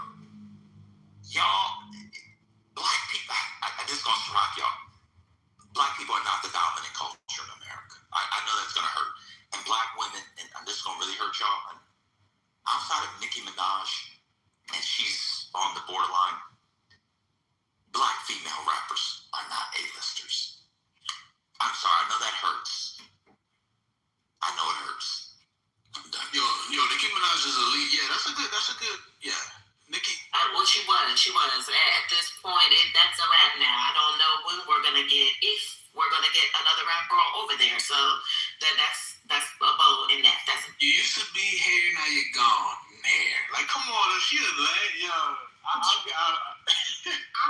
mean, but to Brent's earlier point, I mean, there are very few A-listers now, even the white ones. Yeah, man, they're not, you know what I'm saying? They're not returning them. Well, no, because box office. When you talk about even films and everything of that nature, they're not these major A-lists as they once were. And I think Britt is right when you talk about this whole idea of going back to 2016. Is Wayne? I don't know where you got that idea that I never thought Megan Thee Stallion was an A-lister, but then that's just me. Yeah, I think it has changed. Like, I think back in the day, there was only a small amount of people that were even called stars. So I think, of course, we've modernized. There's just way more opportunities for exposure, that there are more people that are, I would even call stars, that maybe wouldn't call A-list just yet, but have definitely become stars. So, I feel like it's expanded a little bit. Maybe that's what I'm speaking to, and that's, I think, in this day and age, someone... But it hasn't expanded. I just said is Frank, even for who we call there are very few A-listers. I mean, now we can only name a few, and Ben just named one, Tom Cruise. And he's from he's not from the now era. He's from that's old school. In there, you know what I mean? And that's old school. Right. Y'all honestly believe that Cardi B and Megan Thee Stallion are in the same category as Leonardo DiCaprio? Like, come on. What about Ice? I'm playing. That's a troll. I don't know. I mean, in terms of just sheer popularity, I'm not saying talent and I'm not really saying that. But in terms of A-list Kim Kardashian is not good at most things that usually people would become stars for. But I could definitely call her an A-list celebrity. Because is just extremely influential in pop culture. And I think Megan Thee Stallion is an example. Cardi B is also... That's a good argument. I don't know. These are big celebrity people. I think, some of the biggest. Okay, is Megan Thee Stallion or Kim Kardashian? Modern artists. I think Megan Thee Stallion has a mass appeal in that way that A-list celebrities tend to. I don't think she's just some, run-of-the-mill, Glorilla, we could say, is very Black famous, but Megan has really surpassed just Black famous. What number one hit did she have? That's what I want to know. The last one I think was Savage. Big on Creek. Big on Creek. A major artist that doesn't do collabs very often. I think that's an A-list kind of pull. Mr. Resilient said, wow. That's TikTok. Mr. Resilient said, wow, bitch. And I think it was WAP of it all that put Megan on that status. Megan and Cardi. And they both lost their outfits. These are extremely influential people. That's what... You mentioned Kim Kardashian and her being an A-lister, and I don't mean to be controversial here, but for me, one of the things about the Kardashians and that family is, for as in quotations A-list as they are, the way Hollywood treats them and thinks about them basically being trashy and ghetto, and that being one of the biggest things that comes out of it is that they're trashy and ghetto. They're very popular. The GP loves them, but the institutions, all the things that make a thing don't like them. And so I think it's very interesting, especially given that for all intents and purposes, Kim was the prototype of the influencer, in part with social media and a lot of the democratization of influence and popularity, where you can have these, as Mel said in the chat, micro-influencers becoming, in quotations, famous. And I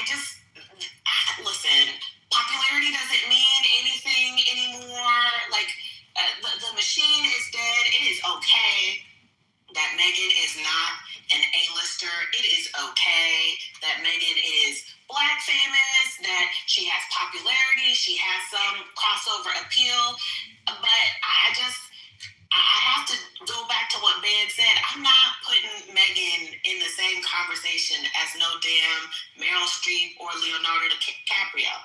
I barely know if I'm gonna put my good clean sister in a conversation next to Viola Davis and Denzel Washington. There's no way that she's with Viola Davis. I'm not gonna do that. That's not to say that my sister's not famous. That's not to say that my sister's not popular. That's not to say that my sister doesn't make music that I want to cut a rug to, or in my mind drive down the street thinking I'm gonna go rob a nigga to. I'm not gonna do that. I'm too classy. But it's also to say I know my sister's not an A-lister. That's breaking news. I just want y'all to know, do with this what you want. Choke the meat, spit out the bones. Megan Thee Stallion has 32 million followers. Clay Thompson has 16,000. Doja Cat 16 million. I'm sorry. Doja Cat has 24 million. Viola Davis has 12 million. So I feel like we're comparing apples to oranges with the different generations and stuff. As like of the people of today, of our time, she's definitely up there, okay? Let's not do that. Oh, my goodness. Yeah, but, I mean, Viola Davis fans some of them don't even have Instagram. A-listers are now based on, I mean, how many does Meryl Streep have? How many people? I'll go look at how many Meryl has. And I look at Tom Cruise, he got like 11 too. It doesn't matter. It doesn't matter. She's not on here. But here's the thing. Leonardo got 120. Oh, Tom Cruise ain't shit then. Shit. But here's the thing. You also have to think about global recognition. If you're talking about A-list, outside of the United States, what's going to reach outside of our They love her in Japan. They love her in Tokyo. She got a big reach over there. The anime people love her because she loves anime. Igor said, who is Nick? I don't know. Who is Igor? But Igor knows Sunday. I love Igor. I love him. Why do people get offended? Why? Just because you like a person doesn't mean they have to be. I'm not offended. I just feel like it's not making sense. Like, y'all, and I think part of it is because you're comparing her to like a different, y'all are comparing her to A-listers from E! News that y'all would see like 10 years ago on TV. It's not the same. Today, the metric is followers on Instagram, TikTok. That's the metric of today. That's No, it's not. Can we at least say that she's like an internet A-list celebrity? Let me give you three A-list musicians. People on the internet, like, do you think that is a good qualifier? It's not. No. Let me give you three. I don't know if they're human beings. I don't know what people are. Go to the biblical smoke. You think it's 700 people in there? Come in here. It's only 40 of us, and the other 260 are bots. Let me give you A-listers and people. Yeah, you're hilarious. three women. Beyonce, Lady Gaga, and Taylor Swift. Yeah. If anybody in here says Megan Thee Stallion is in that category, I'm going to go shoot myself in my garage. And I'm going to follow up and do the same. Could we also add? You're gonna shoot him in his garage as well? Okay. No, I'm going to do it to myself. Then could we also add in Rihanna, or is it the fact that she hasn't released music in a while? Three. I mean, I can name more because people are like, "Wow, you're comparing genres, and Tom Cruise is old." So let me really bring it home. Taylor Swift, Beyonce, and Lady Gaga. And I did they're pop stars, but three different kinds of music. Massive stars. Based off that, if they're Megan Thee Stallion is legitimately a C- D+ compared to those people. And everybody here knows it. Everybody knows it. There's not one person who would book any event outside the strip club, maybe, who would choose Megan Thee Stallion over those three. Headline festival, come on, yeah, speaker, et cetera. Now, if it's around those I would choose her over Taylor Swift any day. Are you talking about the Hennessy Thursdays? No, you wouldn't. If you wanted to make money, no, you wouldn't. I hate Taylor Swift. If you were organized, right? So exactly, because you're in your mad. You're proving my I won't choose any of them over Taylor Swift. Yeah, you're proving. No, we're talking about like looking at the numbers only. Not You're literally proving my point. You're literally proving my point. That's exactly right. If you're like, oh, I want to make money. I want to make money and sell tickets. Nobody in their non-pro-black or online feminist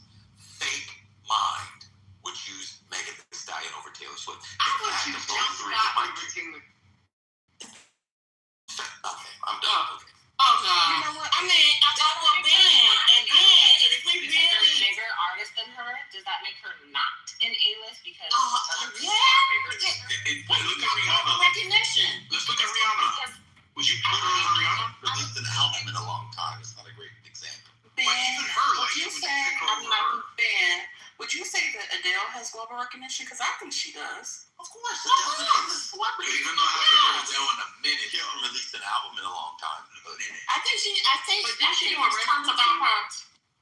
I don't know. I think he has been touch and go. It's been really touch and go. That relationship with Rich Paul has had that residency touch and go.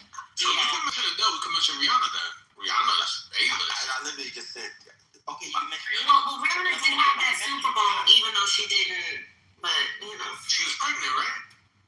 Because she has a repertoire. But so you would pick Megan Thee Stallion over Rihanna? I wouldn't. Rihanna's my cousin, so I gotta go with you. You know what I'm saying? I think Megan is a better performer than. let's not do this. Let's not do this. Don't do that. This is just getting. Please don't do that. Rihanna, her live renditions are, For real? there's something that's left to be desired most of the time. I do think Megan has like a fantastic stage presence. She's a really good dancer. She's a really good performer. So, when I think just the her reference wise, I don't know if comparing, because she's not Beyonce, Taylor Swift, and Lady Gaga, that she's not A-list. I don't know. And she literally has a Grammy with Beyonce. She literally has a Grammy with Beyonce. Oh my God, that doesn't mean anything. That's like me getting a Grammy with Tom Cruise. I just want to say you're right.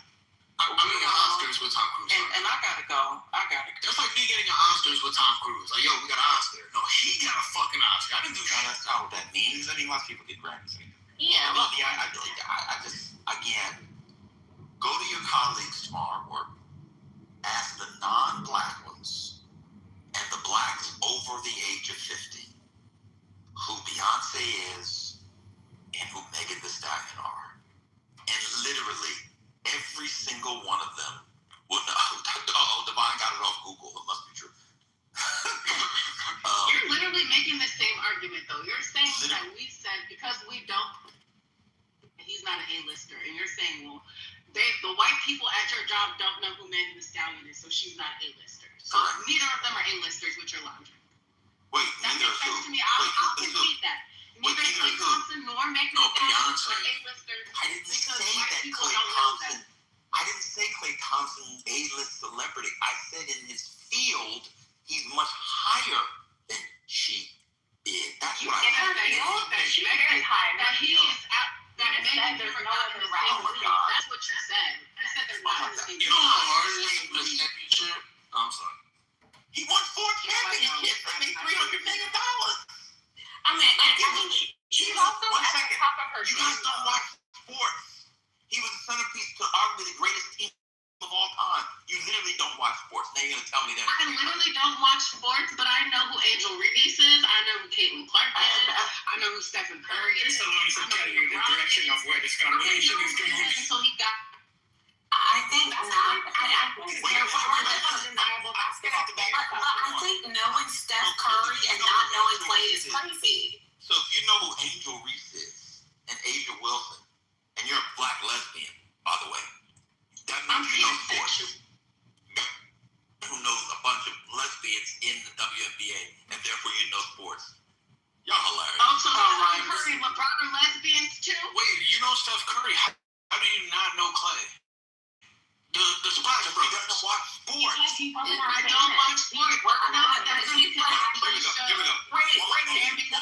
One mic on me. Kiana, who was the number 1 pick in the draft on Thursday since you watch sports? I didn't say I watch sports, and I don't know. I just said that I know who Stephon Curry is and LeBron, all of them, regardless of me watching sports. Those are A-listers. And I watch LeBron show on HBO, where they in the barbershop. That's the A-list athlete to me. And so my point is, I know who Shaq is. I know who Magic Johnson is. I know who Michael Jordan is. Right. I didn't know who it is till it's like you know them. You're all over the place. Even if you're not. Yeah. Y'all literally know that. You know them to catch, but I'm all over the place. You just cut Kamari off. You went on mute. You started speaking. Kiana, let's. My bad. I'm sorry, Kamari. I'm sorry. That's okay. I was talking over you a lot. No, I'm sorry. It's okay. No, it's okay. It's okay. I was just saying, A-list, it means like no matter if you're into this specific genre or medium, most people know who you are. That's just my reading of it, you know. So I think I don't watch sports at all, but there are so many basketball players I know because they're just that famous, you know. Because what? Because they're just that famous, you know. Like I didn't need to watch the sport to like They show up on dancing with know them as their celebrity, and that's just what I think of an A-list celebrity is like. You are recognizable by all kinds of people, even if they're not into your living. So that doesn't mean that Kerr and Clay are on the same level. I don't think Clay's at the tail end. That's okay. Okay. Are there levels to A-list? Clay was at the. Hold on, little chunk. You're talking too much. When Clay was winning championship, people knew who he was. I didn't say he was an A-lister. Now I just said he is at a higher level in his field than she is. It's certainly at their peaks. Who disagrees with that? Y'all think that Megan Thee Stallion is at Klay Thompson's level of basketball? Please, y'all don't watch basketball. What's going on? I'll tell you where I disagree. But before I do, I just want to ask you a question. Who's Stephon Curry? Oh God. He's a very famous scientist who revolutionized the most. Divine, what's the generation gap? Klay Thompson and Megan Thee Stallion are only 5 years apart. I feel like there's a generation gap between the opinions of the women that are speaking and your opinions on what makes someone an A-list. I think their generation is just categorizing A-listers differently than you are.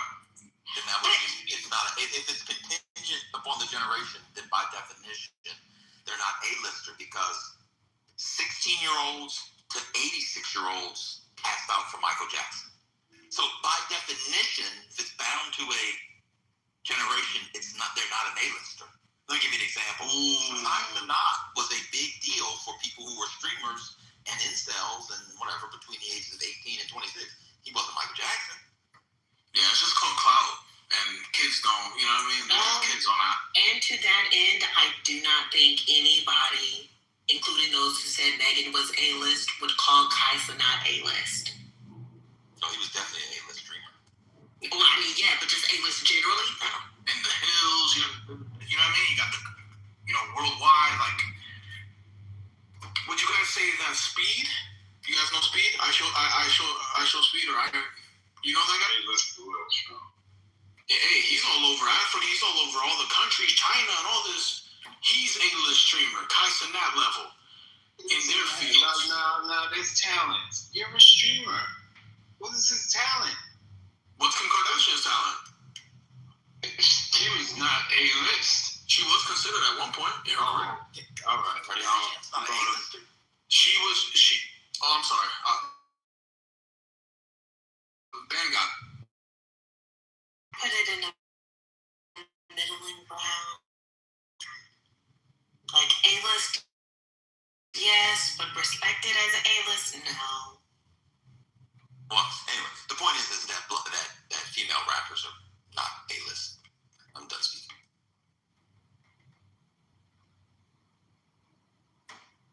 The man scored 43 points with only 4 dribbles, man. I said, who was the first person in the draft? She said, I watch sports. I said, who was the first person in the draft? She said, what sport? What's the draft last week? Oh my God. I never said that I watch sports. He's an Olympic gold medalist. I did watch the WNBA when it was on HBO because they was trying to have them make money so that they didn't have to go to Russia. I did tune in just so let me just turn it on, even though I'm not in the same room. So that Megan Thee Stallion's equivalent for a basketball player is probably Brittany Griner. That's damn. Oh wow! Wait! You said no? Oh, Brittany Griner. Hold on. No black chick to Lauren Hill, not an A-lister? No. Well, not with her late ass never on time. Very big impact. You don't have to compare Megan to Brittany. You can just compare her to Angel Reese because they literally are besties and they go out together, so they're on the same level. They're in the same circle. I wouldn't consider Lauren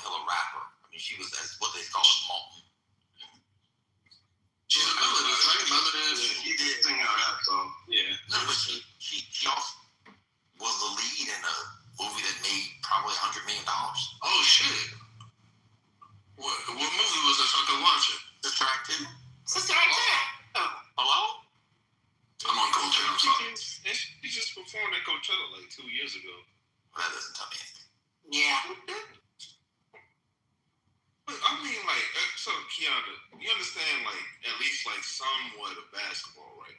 The dude bounced the ball 4 times for 43 points. Do you understand that?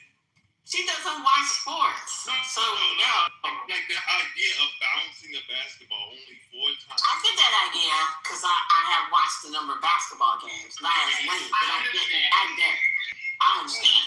I have watched basketball games. I used to go to Wizards games all the time because my dad had to go to the stadium.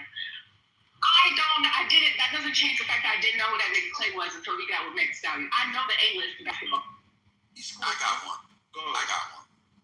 Megan Thee Stallion in the NBA is like, if Beyonce is LeBron James. Stop it right now. Please stop. She's like Julius Randle. That's fair. I think she's like Randle. Or the Middleton. Y'all remember Middleton for the Bucks? Yeah. That's kind of where she I thought you was gonna say she could be one of the Jalen's because they got like 30 Jalen's in the NBA. I thought you was gonna say that. No. She'll make a big shot. She could be a corner piece of a championship team. But if you were starting a franchise, she wouldn't be anybody's first pick. There you go. She could be Chris Middleton. That's pretty good. How's that? Or Julius Randle. It's not bad. And then when Watt came out, she was like Jalen Brunson. You think they're going to be a superstar, but too short. I want to beat the allegations of bashing black women. I just want you to know. And then Watt come out. How old is Watt anyway? Isn't it like 6 years old? Is it 5 or 6 years old? Watt? Yeah, came out 2020. Okay.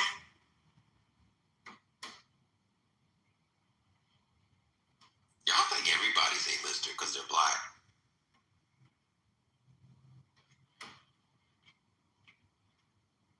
Devon had her on A-list because she was on Broadway. Cedric the Entertainer is on Broadway. He's like, I did, but and then you and I both know that is such a small thing. I mean, yes, it's in New York City, but compared to Let me respond. Yeah. Not just Broadway. Hits with Cardi, hits with Nicki. She hasn't done any acting. If she put some acting, well, she's acting on Broadway. She's in a movie right now. That was my pick. She's in a movie with daughter right now. She's doing Moulin Rouge. I mean, yes. If she ain't there, but how many people in the country are going to watch it? Okay, if she ain't there, she's on track. Can we give her that? She's doing all the right things. She's doing all the right things.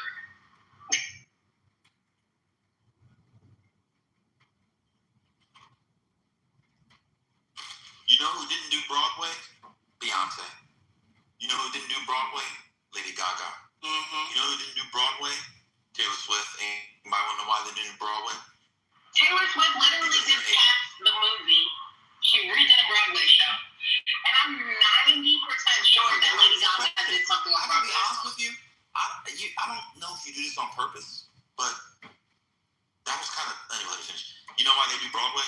Because they're A-listers. That's why they don't do Broadway. Right. I had no A-list pop star goes off the road to do Broadway making maybe $15,000. She's probably making, I'll give her maybe $20,000 to $30,000 a week. That's probably what she's making on Broadway. Just so you guys know. They don't make that much money on Broadway. No. Just so you know. What I'm saying is building up her resume so she can get it. If you guys saying she's not there yet, she keeps doing what she's doing, maybe she'll get it. She's still young.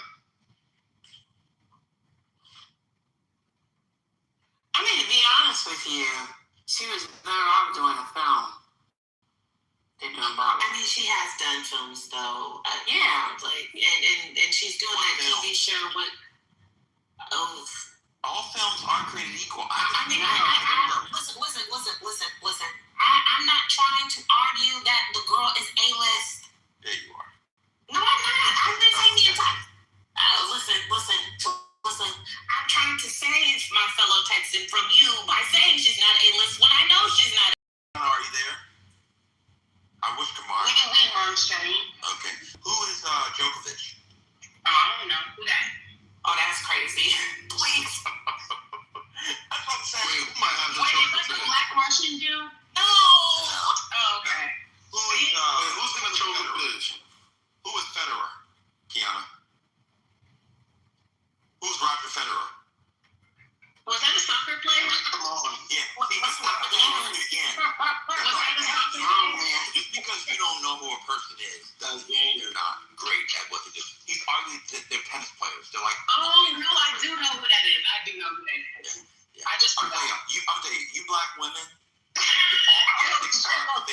routine and go watch something else for 36 hours a week. It's really bad. Kiana, do you know who Mbappe is? I don't know. Can we stop this? I've heard the name before, but I do not know. And the reason why I'm asking is because he's a world famous soccer player. And Megan Thee Stallion dated him. She did not date no goddamn Kylian Mbappe. The last person she was seen with was Lukaku. Please. She did. She did. They have a picture with her.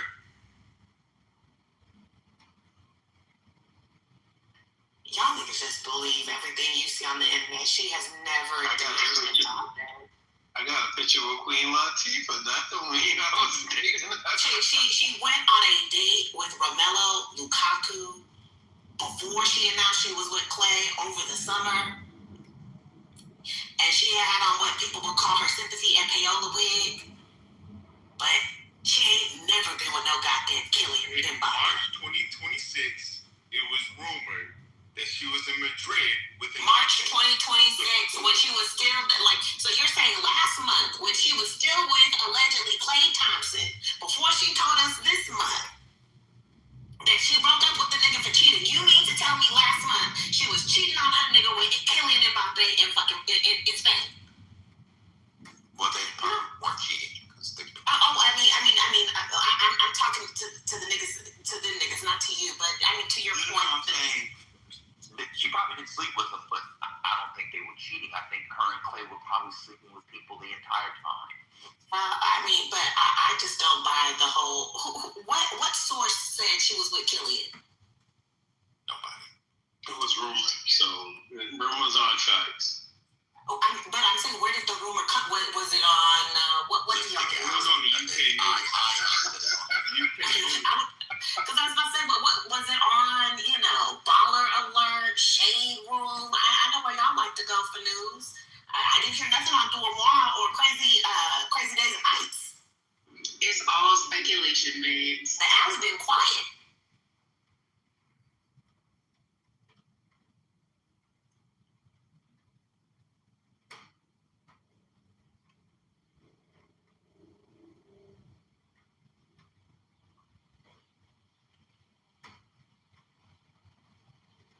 Done? Y'all finished? What else y'all got?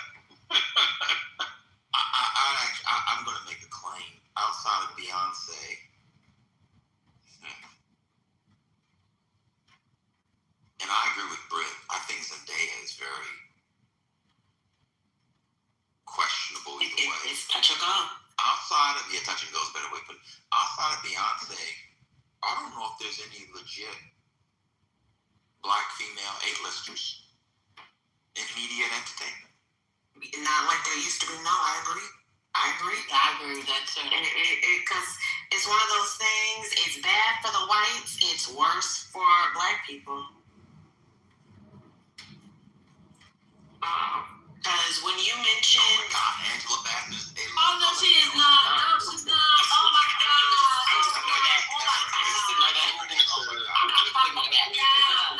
What's going on? But Ben, when you mentioned Zendaya, I was also thinking about Timothy Chalamet, and it's one of those. He's touch and go right there with her. They both touch and go. They are. They both touch and go. And this is on the white side of things. The other one who I think is trying, I don't know if he's gonna make it, is that damn Jacob Elordi. He's trying his hardest. Yes, he's been in a few. Well, he's been in at least 2 movies this year. But If Zendaya gets the new 007 movie, that might do. Because I think one of the best.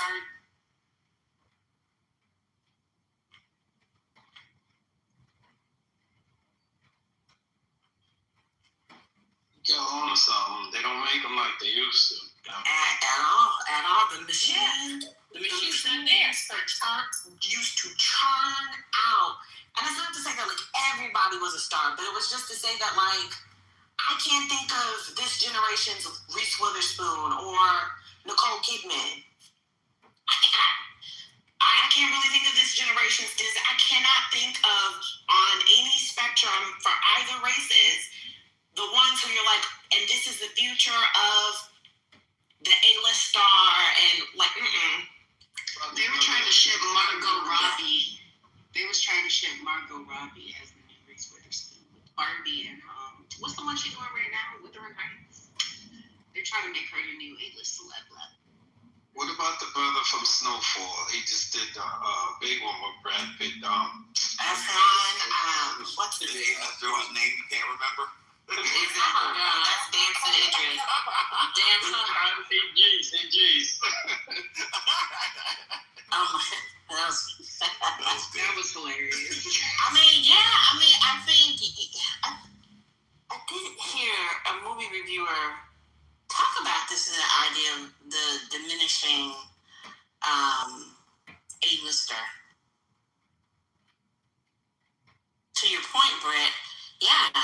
Who are the A-listers for this generation? I don't see them. I had one, and I looked up. She just turned 35. Is Jennifer Lawrence. Jennifer Lawrence was an under 35 white Hollywood A-lister. She won that She won that Oscar for Silver Linings Playbook. She's definitely an A-lister, under 35. They were trying to make Adam Driver one. Yeah, but it didn't work out. He was almost there, and they were really trying. I'm trying to think of one. Y'all not gonna like this because she's quirky, but she's not anymore. Although there was a big profile on her recently. Lena Dunham was an A-list celebrity.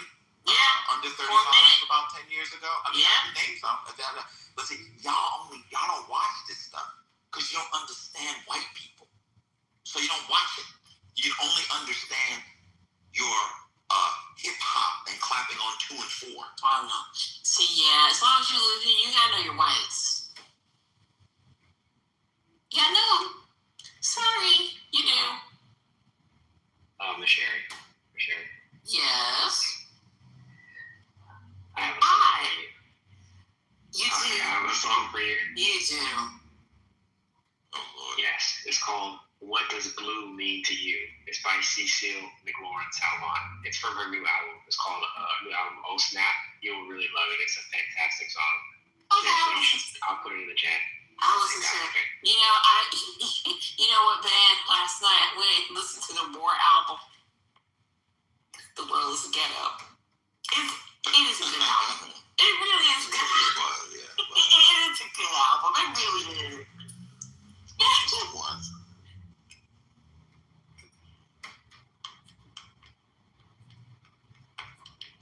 And so are Al Green's album. I did not realize though that between the period 1970 to 1979, War put out 13 albums. I didn't know that. And Al Green put out 11 between 71 to 79. I got another one. He's old now. Y'all remember Tobey Maguire? Yes. Now he was you. He was under 35. He was a young white A-lister. Yes. I mean, a lot of times they end up making so much money they don't, or stuff like that. There are no black people on that level. I mean, the idea that Angela Bassett, who did a fucking Tyler Perry movie, is an A-list film actress is utterly insane. I guess people also, Matt's being very quiet in the chat, so he doesn't want it. The idea that she's an A-lister is insane. Who'd you mention? Nicole Kidman. Who was the other lady in the Hours? Julianne Moore? Was that her name? Yes. Julianne Moore? But you know what? Russell Crowe. Yes. Blacks don't reach that level. Yes, they don't. No. Denzel Washington, Will Smith, like the only blacks that reach that level. Maybe Morgan Freeman, maybe. Blacks don't reach that level. I'm not going to Google. So these are like argument-based questions. It's like Googling who's the greatest team of all time, and Google will give you an answer, but we don't agree. Why would you Google an opinion-based thing that you like have fun with arguments for? Who's better hitting it from the back? John or Jason? Well, if you Google it, it says Jason's better. Like, why don't you Google it? I can't name one Russell Crowe movie. Wait a minute. Are people? What, Gladiator? Wait, Nathaniel, are you trolling when you say we can't name one Russell Crowe movie? Is that a troll? That's gotta be a troll. It has to be. Okay. Breaking news. Are you familiar with Gladiator? Breaking news. The White Les House correspondent shooter was in a video with Usha Vance from 2017, y'all. She was not. She was not. He was not. He was not. A Beautiful Mind. Have you seen A Beautiful Mind? Like, y'all. I'll be honest with y'all. Y'all are not very cultured people. Y'all know black stuff. Y'all don't know stuff else in the world. Kiana is not in the video with Usha Vance. Who was Beautiful Mind about? Okay. That's not Usha Vance. Do you know what Usha Vance was doing at that time? No, what was she doing? She was clerking at the Supreme Court. Oh, okay. There's no reason why she'd be at a mechanical engineering conference. That's just a random Indian woman that people are calling Usha Vance. Oh no, not a random Indian woman. It's really nasty, actually. It's really insane. He said he never saw Les Miserables. Oh, that's on him. That's on you. I watched it. I saw it. Yeah. I mean, Speaking of Les Miserables, Gladiator was insane. I mean, he didn't see Gladiator? Oh, Gladiator was fabulous. I loved it so much. I had my grandmother get it for me on DVD when I was 8. He didn't see Les Miserables, but somebody did. It made $500 million worldwide. It sure did. It sure did. And you know what? And I still say Russell Crowe was miscast. I'll say that to this day. I'm like, why? But okay. It was culture. Yeah. Gladiator was part of American culture. It was American. Yes. Like, I'm confusing. Yeah, that was a very big Ridley Scott. Wasn't that Ridley Scott? Yes. That's a huge film. It's a huge film. Because you're uncultured and don't know about America. I'm confused. Wait a minute. Jack, you just come up, brother. Are you trying to say that Gladiator wasn't a big film? It certainly was a big thing. Look, I'm actually kind of confused. I'm confused too. Now, disclaimer, I did not watch Gladiator, but I know damn well that was a huge film. What are we doing? It was fabulous. It made, globally, it made $465 million, and the whole franchise made $1 billion. Oh, I was joking about you not being cultured. That was just a joke. Yeah. But I'm saying Russell Crowe was A Beautiful Mind. He was an A-lister. Oh, he was. I saw that movie too. I saw A Beautiful Mind. Yeah, Blackstone. Again, I don't know. On the one hand, y'all say Hollywood is racist, and on the other hand, y'all trying to say blacks reach the A-list. Unbelievable. All over the place in y'all arguments. Yes, unbelievable. The inconsistencies are wild. I'm still stuck on, for me, the part of that being they can't think of any current A-listers, but think that if they can't think of any current A-listers who are non-black, that we also have black ones. If we don't, everybody's in hell. No, Jennifer Lawrence was an A-lister. For me, I don't put Jennifer Lawrence. How do I say this? I view her A-list status as like similar to Taylor, in that it happened before this current. It's the whole 2016 down. Yeah. So I put Jennifer as a part of the old guard. She's the youngest. Oh my God. She's the youngest of the old guard, but she's the old guard for all intent and purpose for me. So why do we have Zendaya as touch and go? Zendaya is touch and go because I feel like, how do I put this? There's, and it also depends on who you're talking to. For me, it's just one of those things. As it relates to her appearances, especially for a lot of her films and how she shows up with the fashion and everything, definitely gives A-list, but I'm also just kind of like with the performances, I don't. Nah, she A-list. It's one of those things where there are moments where I'm like, yes, A-list, and then there are moments where I'm like, it's bubbling. It's bubbling. It's not to say that she doesn't have the capacity or the capability. It's just one of those things for me. just touch and go. I'm just touch So and do go. you think Adam Driver made it or no? Because he did the Star Wars movie. Yeah, he did the Star Wars movie, and he did that one with ScarJo that, did he win the Oscar for that? I don't think he won it. I think it was called Divorce or something. The Divorce. And Dune is coming out soon. The Bible one for Dune? Michael B. Jordan is obviously A-list, right? Just so I know. No. Marriage Story. Thank you, Saint. Marriage Story. Saint, who do you have? Wait, Michael B. Jordan is not A-list? Oh, yeah, he is. There you go. I'm about to Wait a minute. Wait, who did Lil Trump say? Michael B. Jordan. Michael B. Jordan. And we talking about he's from, what was that show? The Wire. Remember that? Well, I remember. Well, I also remember him from All My Children because he started out there too. And he wasn't introduced, and now he is. Look at. Shout out to him and shout out to Newark Arts High. That's when he went to high school in Newark. Yeah. So he really put him. I mean, he's almost definitionally A-list now because of the Oscar. Does he have? Yeah, not only does he have major franchises, but he won Best Actor, which is probably the single most prestigious acting award in America. So He's been in 3 blockbusters. It don't matter. Nah, to be honest. I mean, after that, you have to be like, who? Some old person. Yeah, he's a pretty rarefied.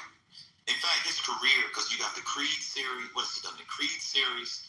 Best Actor with Sinners, and there's another big thing he did. What's the other one he did?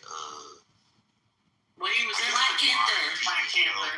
Oh, Black Panther. Oh, yeah. Yeah, he was in Black Panther, yeah. He's mad. All of his projects with Ryan Coogler, which, And then the A-list director as well. I was going to say that Ryan Coogler was package. When you got action figures, yeah, I think Action figures. Are you talking about like him being an action movie star? Little Trump? You got an action figure, Creed action figure, a Killer Monger action figure.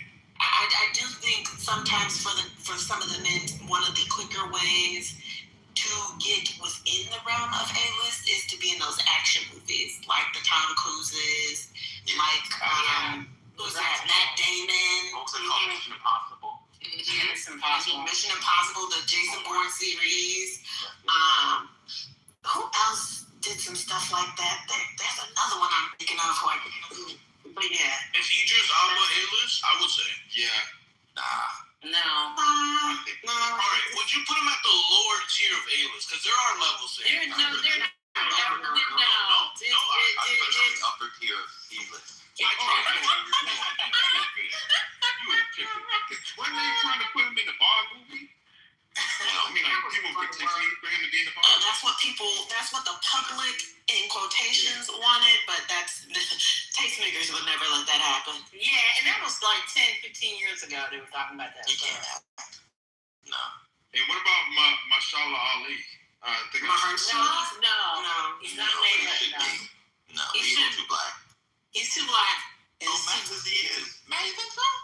Matt, come up here. Oh, he said he got 2 Oscars. He has 2 Oscars. Oh, that's true. But he's open movies, man. I'm on the treadmill, so if y'all can't hear me, I apologize. But yeah, Mahershala is considered A-list. He has Emmys and he has 2 Academy Awards. Even though Blade has faced a lot of turmoil, that's not on him. That's on Feige and the Marvel bullshit that's been going on. But yeah, but Mahershala can open a movie and he's considered very A-list. Idris has never been considered A-list. In the industry, we actually don't talk about Idris as like bootleg Denzel because he's who you go to when you want a recognizable face who can do well in an ensemble. But I'm not trying to be rude. No A-lister is consistently playing a supporting character in white people's movies as much as he is. He's trying to be adjacent and trying to climb, but he's never really given us anything, especially Academy Award worthy. And he's from the TV show Luther in the BBC, and that's like what he's mostly known for. So he's not A-list. I consider him B-list. Very respected, but B-list. Oh, okay. Matt, and Ben and I were talking earlier about Zendaya. Where would you place Zendaya? She's A-list. Absolutely A-list. Unfortunately, a lot of people don't like that, but she is absolutely A-list. movies all the time. The drama has officially made more money for A24 than any other movie in the history. Than any other non-genre film in the history of its existence as a studio. She has consistently shown that she can carry a box office as a lead. She's won Emmys, numerous Emmys. She made history in winning an Emmy. She is an absolute A-list celebrity. I don't like her acting, but she can act in the eyes of the crackers. Wait, when did the drama come? When did the drama come out? It just And that was recently. It came out 2 weeks ago, I think. Almost. Very recent. It just why was Fearless was considered the third most successful movie for A24 in its history, and it just surpassed it. So now it's the second. The promo for it was bad though, because I don't remember seeing any before it dropped that gave when it was dropping. So who's the boy in it? Robert Pattinson. Oh, okay. Robert Pattinson. Funny enough, is not A-list, but she. Where can I see it? Oh, it's in theaters everywhere. It's why it has a wide streaming. No, it hasn't streaming yet. Okay. Yeah, you gotta see it in theaters. It won't be out on streaming. It's for 45 days, and A24 has their deal through I think Apple still. So you're gonna see it on Apple after the 45-day exclusivity window expires with the exhibitors. Oh, okay. Yeah, I'll wait there. I'm not going to the movie theater. Yeah. Matt, why don't you prefer her acting? I asked you. I'm just curious. Oh, I think she's a horrible actress. She's very Zendaya acting. She's like Will Smith. I would never believe her acting, but I understand why people think they're talented.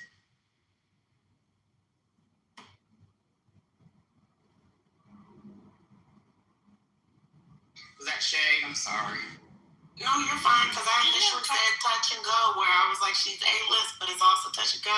And for me, it was the acting. But, you know, you cleared it up, so thank you, friend. I mean, and I love you too, and here's the thing about her, though. I'm not taking away her talent by saying that, because she can act. I don't think she's that strong of an actress. She can also dance and sing. Have y'all not seen her live? Like, she can sing her little ass off. Now, she's not a Beyonce, right? But she can sing and dance at the same time, and she can do it live with no pre-recorded vocal. I've watched her do it a few times. And I was like, oh, this little girl got talent. Yeah. I've heard her sing. She gives me like a young Janet energy, but not with Janet's like impact in music, if that makes sense. Like, no shade, Janet Jackson cannot sing. She can sing, but not sing. She's a part of being the blueprint, though, for everyone today. Like, hello. Especially Beyonce. Man, what do you think's going to happen with the case in Virginia? Oh, I've already been looking at some of that stuff. So there's going to be two of the judges that probably side with, the Republicans.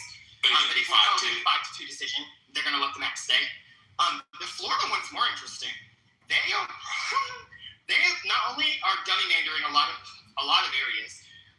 About 10 seats are possible gerrymanders.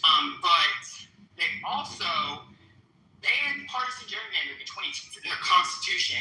Banned all of these different things that this man clearly, is violating. Obviously, the Supreme Court in Florida is trash, so they might decide with DeSantis anyway. But this will be immediate lawsuits. I mean, it's looking to be interesting. I'm looking to follow that. Actually, I think Virginia's fine.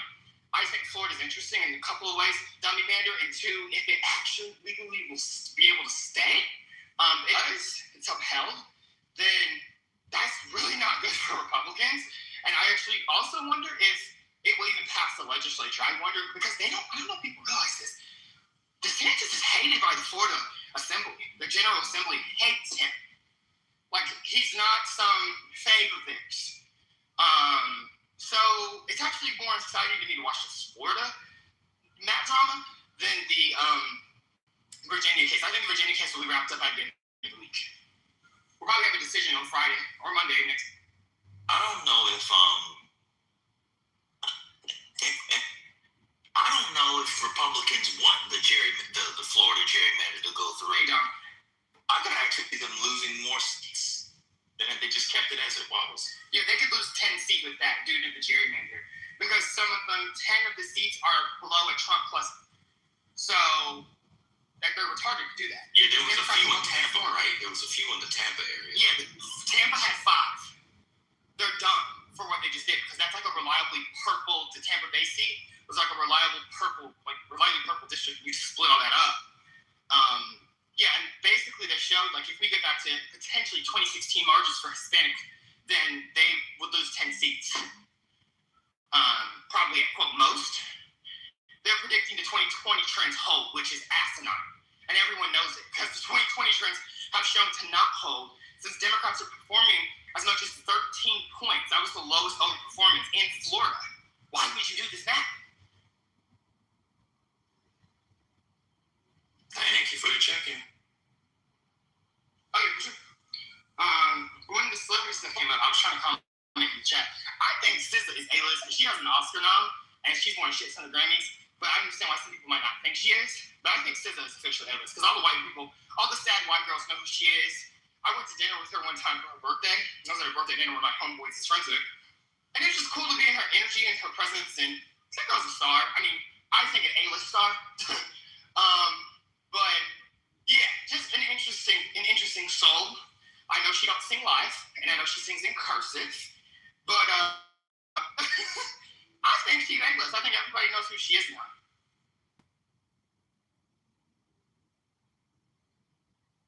But yeah, Megan, I'm a hottie. Megan is not. I don't think Megan's A-list, unfortunately. But I love Megan.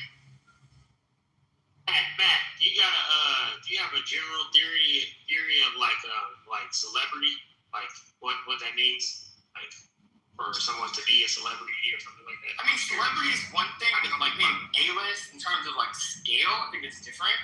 I feel like A-list is like a lot of things that make you A-list versus B and C or however you rank them. Celebrity is different. I mean, a lot of people are celebrities who've done nothing and don't deserve to be called one, but they're celebrated for whatever it is they offer. You know what I mean? Like there are models who I think are absolutely irrelevant, but they're celebrities. So celebrity in and of itself is like just, conceptually a weird, like construct we've created that allows them to sit in. Yeah, the A-list is very specific. Yes, I knew Klay Thompson was before Megan. I understand why a lot of people who didn't. So I would consider him A-list. I don't watch any basketball, baseball, football, none of that shit, but I knew who he was just off his name.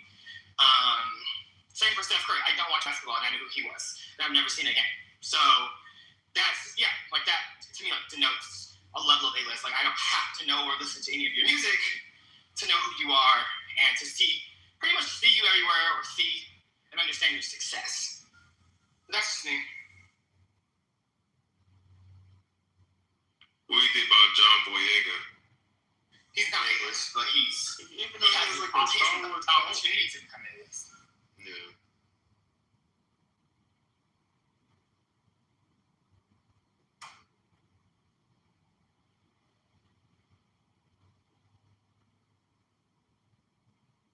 Well, the Guardian leader has left. I just got back, and looks like y'all were mid-conversation. I think y'all should beat them up tomorrow. You can't be just starting a conversation and just leave them like that. I think y'all need to cuss them out and drag them. You grab one ear and I grab the other. We'll split the baby down the middle. Ain't that what that lady said? In the interview. Matt, did you have anything else you wanted to conclude with this evening? I guess everybody's probably going to go to the 420 to hear Ashton and whoever, Rambo. That's nasty, right? They're going to rant a lot. That's nasty. That is nasty. They're probably getting prepared to hear those long sentences. Look at brother. Period. You know what, brother? I should throw your ass out because you gave me a thumbs down, and I'm really tired of your ass. I really am. Hold on. I don't give a damn. You said that you were going to pluck out my eyebrows. No, your eyeballs, because you keep rolling them at me. Well, you don't have to put them up there, and I won't have to pluck them. Ma'am. Sir. We all know that I'm not going anywhere. Oh, God bless you. Thank you. Oh, that was aggressive. I said she allergic to what you about to say, brother. Exactly. What truth? Oof. I don't know why Margie would say that. Capital cat. She is not allergic to the truth. No, well, I'm allergic to your cat of lies. Yeah, your cat of lies. You know, I just came. Oh, spit it out already. Look, I just came on. I was listening. Who the hell turned the AC on? It's not hot in here. It's justice. It's cold as a monkey's uncle. Good God Almighty. So what are y'all talking about? Nothing, because we about to close. Y'all scared mad away? That's time to go. What's up, y'all? Shabba, happy motherfucking Monday. It's Shabba. Patty, you went. Where's Patty not here? Patty went off. I'm glad that she's better. When she went off? Jesus. Oh my God. What time? What are you talking about? Shit, early this morning. Oh, shut up. Damn, it's cold. I don't know who the hell It is turned the cold. AC Yeah, on. it is cold. Yeah, somebody got my damn AC on. Who she went off on? Brooklyn. Let me boom it. That's it. Good night. Oh,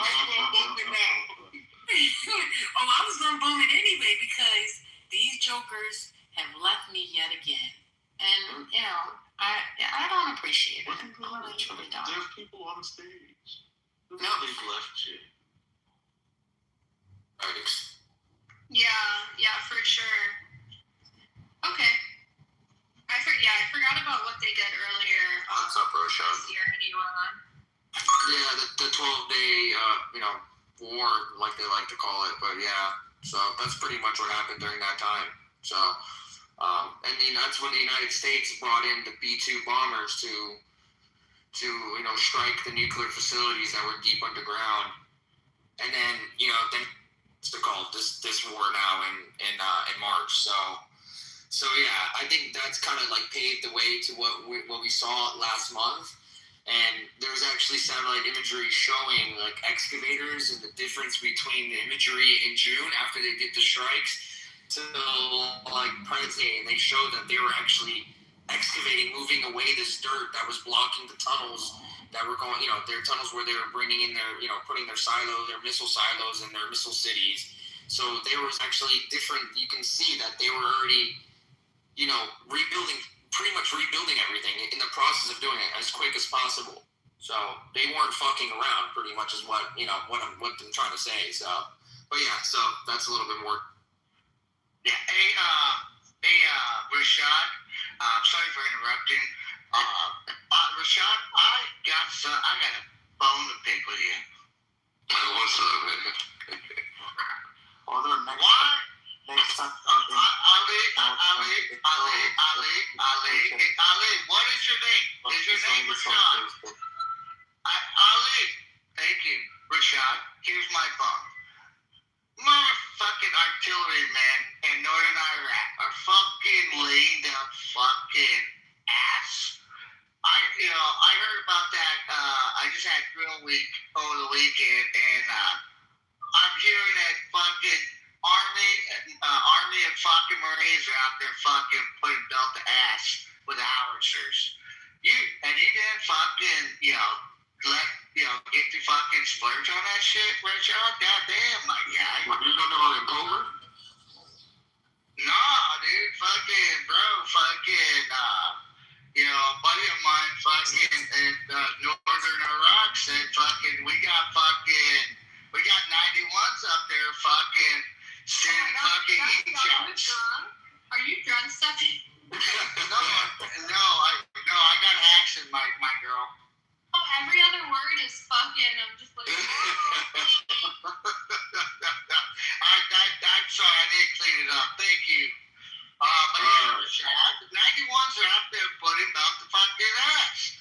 So I do know that when I first ever reclassed to artillery, the school I went to, I think, was at Fort Bragg.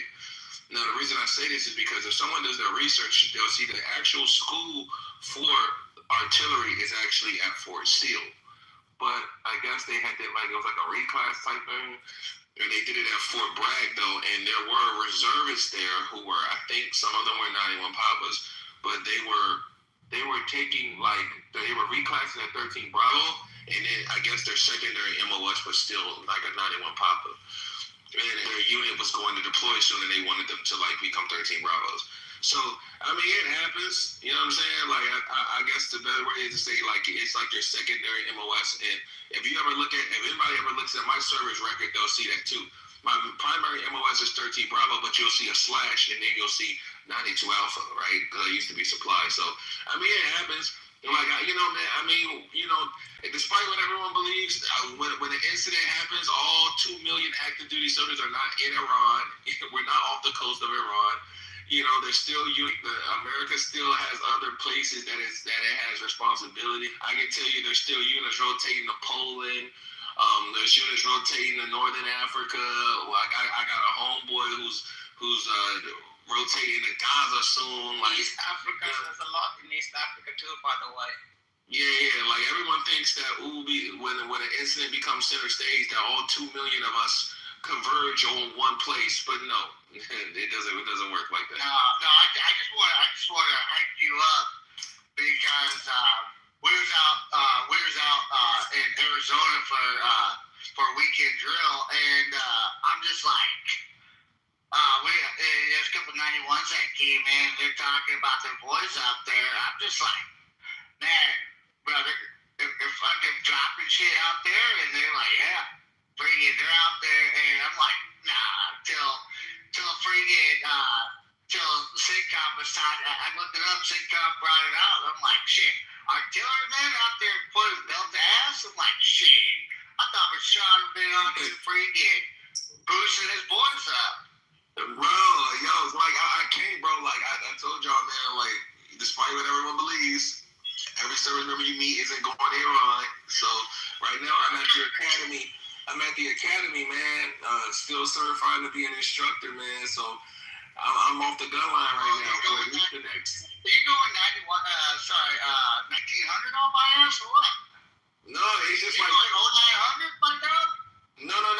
You like when you do your time as a staff sergeant, especially even when you make first class, there's this thing called like a B billet. It's like a side assignment you have to do. Think of it like once you do it. Think about it like a video thing, right? Every time you do it. I'm E8. I know what you're talking about. Oh, okay, yeah. So like I gotta do my B billet, so that's why I did my KD time as a chief, and now I'm off the gun line. So that's why like. Okay. Yeah. So when I pick up some first class, then they'll move me back to the gun line to do my KD time as a smoke. So that's cool, man. Shit, so I don't know what's going on, man. Why don't you go shit? You didn't grab that fucking that recruitment contract, shit, dog. Shit, dude, I'm gonna show ass up quicker, man. I mean, I called HRC, man, and I told them, like, I would either want to be a recruiter or an instructor, and they were like, man, you got to be an instructor. Anything but a drill instructor, because I'm not really, I love yelling, like, in terms of motivation, but I don't really like you know what, fuck that 0900 shit, dog. Fuck that 0900 shit. I'm sorry, but, no, that recruitment contract, bro, I did Elk Grove, I did a year Elk Grove, I did a year Bridgeport, and them numbers are hard, but yeah, I just want to boost my guy up when I heard about fucking them heavies out there fucking putting up the ass. So that's why I thought about you on the weekend. I'm like, man, I appreciate it, man. I appreciate it, bro. Rashad, I have a question. Yeah. And by the way, I didn't get to see you since the last time I've seen you. Thank you for making room for me to speak and having my back in a man's room the last time we talked. But I wanted to ask you, you said you used to work for Supply, and is that why you're saying that why did you vote saying that America and Israel on this poll is not winning the war? What's your opinion? What's your critique? I mean, I think it could go either way. I think a lot of times winning is based on perspective, right? Because one of the things I'm controversial in the rooms is I tell people that we won the war in Afghanistan, and everyone says no. Well, I'm like, well, what is your logic for winning a war then? And no one can ever say it. I mean, you know what I'm saying?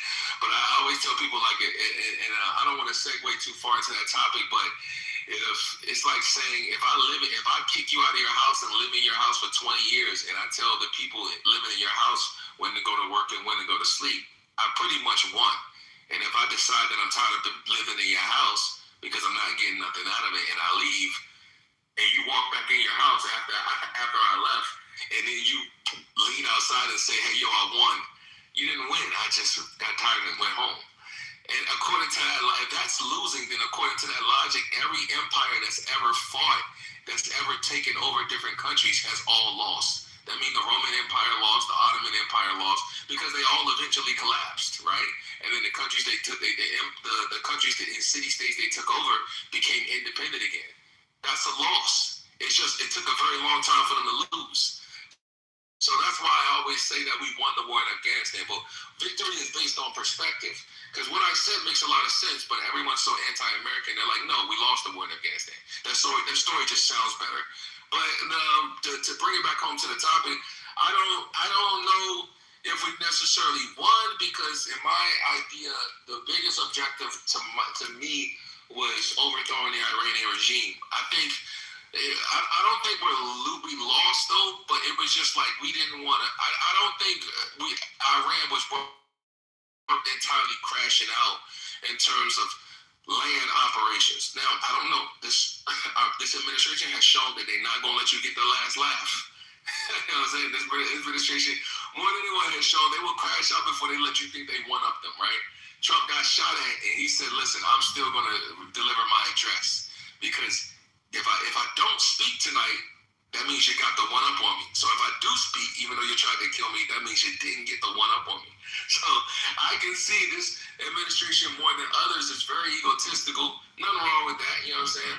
But at the same time, I can see where, they're just like, all right, man, look, we're kind of deadlocked right now. Y'all about to block the Strait of Hamas. Well, shit, we're going to block that motherfucker too. So I don't know, like, I gotta see. I wouldn't call this. I don't know. I can't really call this a loss because it's not like the IRGC really. I don't want to talk too loud. It's not like the IRGC really imposed their will. They were just in a position where we were limited in what we could do. But at time things turned to fisticuffs, we won. Turn to fisticuffs and we didn't come out on top. Like we eliminated much of their leadership. A lot of the things are boxes for winning, but American citizens are so hypocritical. They're just like, oh, we lost. So that's why I don't never want to say decisive victory. I would more be like, it's kind of somewhere in the middle. And I also seen that. Rashad, check your one more question for Rashad. Thank you for answering my question. I also seen, and maybe you would have an answer for this, information that I actually hated reading, by the way. The Pentagon approached Ford and I believe it was GM in Detroit to start trading cars for weapons. What does that mean for our supply? Wait, say it again? The Pentagon approached GM and Ford to start trading vehicles for weapons. Like manufacturing weapons? Well, remember, go ahead. I don't think that was what was going on. I think they were asked to use vehicle plants to produce weapons. I think that's what it was. I read something about it. I think it wasn't turning in cars for weapons. It was to use the plants to produce weapons. Now, that is not entirely not a bad thing. I can tell you that in Germany that happens a lot. In Germany, it has happened last year. A simple Google search will show you that they turn some of their factories that they produce Volkswagens to produce, I think, drones or something like that. So it's happened before, and it's happened in America before. One of the things I can tell you that America's a war-mongering country, right? We've been at war almost our entire existence. So the thing about war, despite what people think is our economy, that's when America is making its most money. So I don't think it says anything. It's not an indictment on anything, to be honest with you. Well, Miss Coco, I want to bring up something critical. So, you realize that Ford, GM, and Chrysler, they all have DoD contracts. So, well, hold on, ma'am.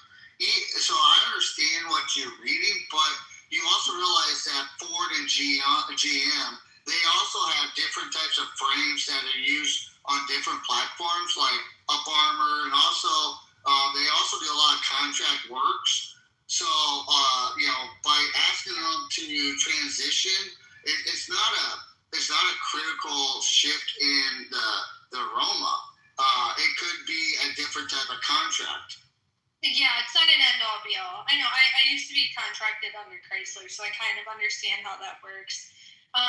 Yeah, thanks for answering that question. And I could see, although I'm not somebody who's like a warmonger or whatever, but I mean, that is factual. A lot of our economy does well when we're creating weapons and stuff like this. And my hometown is Detroit, so I could actually see how that might be beneficial for where I grew up. You're from Detroit, you should know this, Coco. That's like the homegrown area in like fought in like the Second World War. Yeah, and that's correct. Yeah, just a quick story. Like, you know, Ford vs. Ferrari, the movie. The only reason Ferrari hated Ford because Ford wanted to buy Ferrari and they sold it to what's the tiny car you guys see in Italy? Fiat. That's a car. No, thank you, Bibi. And he sold it to Fiat because he didn't want to sell it to Ford because Ford bombers, American bombers, actually bombed his factory in the Second World War Ferrari. So, like, he was a rich man his entire life, but he actually died pretty broke because of what they did to him. And Ferrari never forgot that. So, especially with, say you're coming from Detroit, that's like the mega like manufacturing hub. That's why they call it right now the Rust Belt, if I'm not correct, because it used to be like the industrial hub of the United States. And it's sad to see all those hard-working jobs go away. But in terms of that, these contracts, they're big money contracts. I don't see Ford or GM or General Electric denying a U.S. military contract from the DoD, in my opinion. Hi guys, can I say something? Because I think your topic is about war in Iran, and I see that Ali is an Iranian, just like he's me. pro IRGC. Yeah, okay, but I'm an Iranian too, but I'm not a fan of Islamic Republic, and you know, the point is, I was listening to you, and you just compared this war to war in Afghanistan or Iraq, but I think there's a big difference. The difference is Iranian people. I think most of Iranian people are against Islamic Republic, and I think you don't need any soldiers to fight in Iran, and they will not be killed in Iran. You just need to support weapon for people in Iran, and they can just use it against the Islamic Republic. I think you have heard the news about the protests in Iran 2 months ago, and more than 40,000 people just killed on the street, and they didn't have any weapon. Reza, where did that number come from? I think, please don't interrupt me. I know, I'm asking where the number came from. As an Iranian, I'm just saying something about my country and my people. They just need weapon, and I think on 14th of February, I think you have heard about the news and you watched on the TV how many Iranian people protest outside Iran, in Munich, in Canada, or in USA. And before the war, we just called and want support from America, from Israel, from other countries to support people in Iran. You know, most people in Iran are against Islamic Republic, and there is a dictator in Iran, and that's because Islamic Republic just called some groups, terrorist groups from Iraq, from Lebanon, from Afghanistan to go to Iran because they know that people won't fight for them. They just called them because people in Iran won't fight for them. And there is a proof why they called them back to Iran. Because they don't have enough people to fight for them. They just blocked internet, and because they don't want to let people ask from outside Iran for help, and they just don't want to other people from, for example, the United States, from Israel to know what people want inside Iran. They just protest 2 months ago, and because of not having on the street, more than 40,000 people. And I'm outside Iran now, but I have more connections in Iran. Like people, go yourself and do this thing if you have a gun. Yes, 3 years ago. Reza, you're done. You allowed the guy to ask you a question. The question is, who reported the number of the 40,000 dead? Was it a Twitter account? Actually, it was the international. I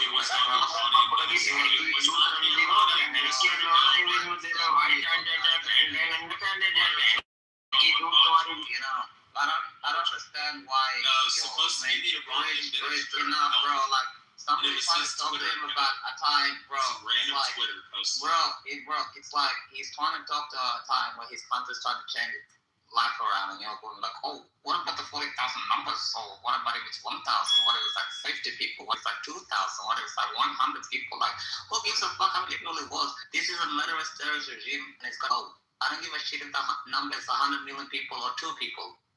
These people are sick people in the Islamic Republic. They're gonna go. That's the bottom line. All of this bullshit about questioning the numbers and all that, I really don't care how many people they kill. They're gonna go. These people are sick people. They just gotta go. It's been 47 fucking years, bro. 47 years is like almost twice my age, bro. Get the fuck out of here with the bullshit. I don't give a shit about how many numbers. Wait, Drew. Yeah. But, dude, I just want to say, I don't care about these goddamn fucking numbers. Like, they gotta go. This regime gotta go. That's it. That's not bottom line. So, Iran is doing GPS jamming reported active in the Strait of Hormuz and surrounding waters. So, I guess they are jamming the GPS signals. So, anyway. I want to say something to Russia. Well, Father, I would probably say, if their claims are true, hold on, Ali, thank you, Ali. If the Iranian IRGC claims are true, all it'll take is just a couple growlers to run the streets and basically ruin that. Well, it says Iran resumed collection of transit fees from vessels in the Strait of Hormuz and reactivated the aging tanker Nasha to export crude, generating cash for its war effort. Simultaneously, GPS jamming disrupted navigation in the choke point while the foreign minister conducted a diplomatic tour of Pakistan, Oman, and Russia, denying any imminent U.S.-Iranian meetings. Anyway, this was as of an hour ago. So. Okay, guys, please. Okay, Ali, thank you, my guy. But I do want to remind you what another mod said. Okay. Ali, the mod here informed you that the room does not evolve around you, sir. Okay, just remember that. Do you want me to go or not? No, we don't. We don't. Ali. It doesn't mean you don't threaten us. Right? Yeah. You can go, but I told you the room does not revolve around you. The whole conversation is not the room and the lead. The conversation is for Rafi and Father, Rafi and Raza. Rafi, can I say something? I just support dictatorship and support the groups and people and killed just for talking in Iran, and he asked the freedom and democracy. It's ridiculous. You support the group that killed and threatened people. Sure, that's his opinion. As you're supporting a group, in his eyes, is killing his people. So now the question is, who's right? Because now we're going to argue facts. So we sit here, we argue facts. who can provide better receipts. And the question is he providing receipts or he's speaking on emotions? Because those are two different things. When you're speaking on emotions or if you're actually providing something factual to the room. You know, I think Rich brought up something very important, and I want to touch on that too, because who brought up the number 40,000? Do you think the world would be going crazy if it was 1,000 people? Well, it depends who would have done it. You see, if the Jews would have done it, yes. If Americans would have done it, I don't know. You see, the Iranians did it to their own people. Nobody cares. Exactly, and how do you know if 50,000 people in Palestine are killed by Israel? And you just, why don't you deny that? Just deny the numbers in Iran? Because... Well, we do deny it. I mean, I'm not going to go off of Gaza Health Ministry, which is run by Hamas anyways. And second of all, I mean, that got blown up by propaganda by pretty much IRGC funded people. Like IRGC has a big hold on the internet and propaganda. So they did a great job with this whole Gaza thing. So it was the NGO that revealed the numbers. The NGO didn't review because they weren't allowed there to even counter anything. No, I don't Nobody was allowed to. I mean, No. So here, Ali, you say... Is their hold as big as Apex? Okay, Ali, let me ask you a different question. We don't believe the Iranian numbers, but we believe in the Hamas numbers. What are the Hamas numbers? How many people died in Gaza? Do you know the number? No, I don't know. What number? I don't know. What number was it? Well, do you believe there was a genocide? I don't know. Israeli people say this in the protests. I don't know. They themselves... I see... What do you mean Israeli people say in the protests? Where are these protests? Can you show me the protests? His white symbol. Videos here. I see, Ali, when we No, but he's right, guys. There was upwards of 100,000 Israelis protesting, and they were like buttercups. There was like 100,000 buttercups. Yeah, but then you have the flotilla come there and stuff like that. That doesn't mean nothing. That's a horrific thought, Phoebe. Yeah, but 100,000 in Israel is still a minority. Like, that's it's very small. At the end of the day. So it just shows that that's a very small minority of how actually the majority of Israelis think about the country. Yeah, and a fringe minority too, right? But hold on. 100,000 compared to the population of 7 million, what's the percent? I don't care. If I may ask. No, I'm just asking, what would be a percent? 100,000 to 7 million? Less than 0.1%. So less than 0.1%. But the problem we see in Iran, the 10% are supporting IRGC. That's no, it's not 0.1. It's 1%. Sorry, 1%. In Iran, there's 10% that are supporting the IRGC. That is 9 million of the 90 million that are opposing it. So 81 million oppose IRGC and 9 million are for it. And the point is, Rafi, in Israel, they can protest against the government, but in Iran, they don't allow to protest against IRGC. Of course. That's why when I said to Ali, in America, people were burning the American flag. But again, the camera only showed 10 idiots pointing, burning the flag. And everybody says America's against the war. No, the 10 If you burn the Israeli flag, we'll shoot you in Israel. Well, Rafi, I want to bring up a critical point that I think you missed, Mr. Rafi. So Ali was basically trying to compare the difference with America and Iran, and he brought up in America all the school shootings. So I decided to jump on ChatGPT and typed in what's the total amount of deaths in the United States within the last 40 years. So in the last 40 years, comparing school shootings Wait, Coco. No, that's fucking bullshit. What is he comparing? It's fine. No, I want to hear the number. But okay, but what is he comparing it with? That's we're gonna find out right now. So let's let me finish. So based off of what Ali's claims were, I hit ChatGPT up and asked how many deaths were in the last 40 years in the United States under school shootings.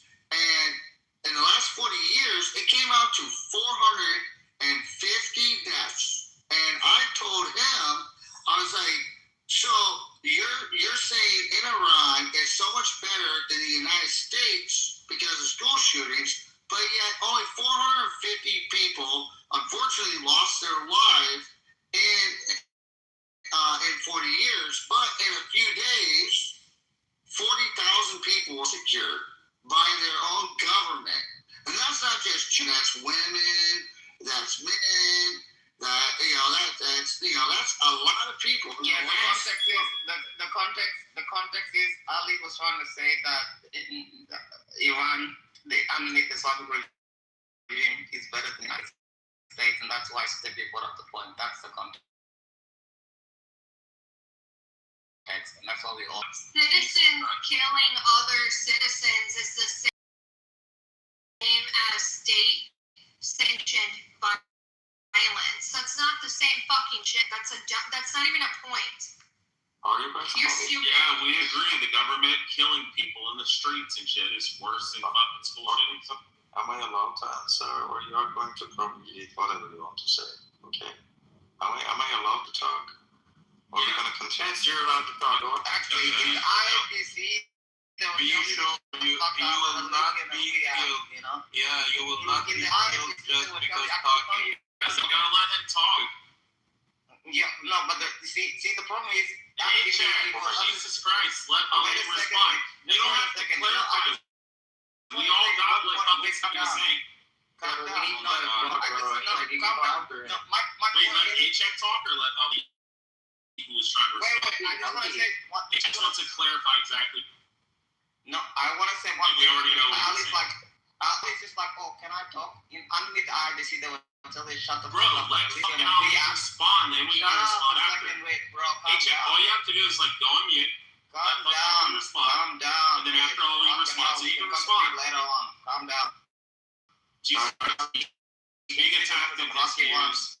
This group is not that popular, okay? You guys need to stop and let people talk, okay? Just stop it. Oh, wow. What does that mean? Oh, Ali, it's only Coco and A-Check to do this. Yeah, okay, dude. I mentioned a school shooting. Then you were comparing Iran with America, and you were saying that everything in America is heaven, everything is ignorance like hell, okay? I wanted to say that you also have bad things, okay? No need to compare the number of the death tolls, okay? I mean, it's uncomparable. If I go work a full day in Iran, I would make the most. So obviously the United States would be in a much situation. Mr. Ali, if you weren't done talking, just let us know. This room was so much nice. Jesus Christ, A-Check and Coco, holy fuck. It was so much nice. Blame it on a fucking odd-dash, because both of you two idiots. You expect me to... I'm a troll, and I actually want to hear Ali fucking God. Take Prophet Muhammad. I would tie them to a tree. I would let donkeys and fuck all the animals, and then they would all ejaculate into his mouth, and he would swallow all the common force into it. And then afterwards, while the donkey's fucking his asshole, I would slit his throat while he's orgasming, because I would give him a reach around and make him jerk off and make him come, so that way he ejaculates while the donkey's fucking him in the butt, and then slit his throat. Then I chop him up into 1,000 pieces. Then I feed him to pigs. Then I kill the pigs. Then I light them on fire, put them in a ditch, pour gas all over them, and then I would bury them. That was the most. Yeah, but you gotta give him the reach around so that way he has gay cum. Okay.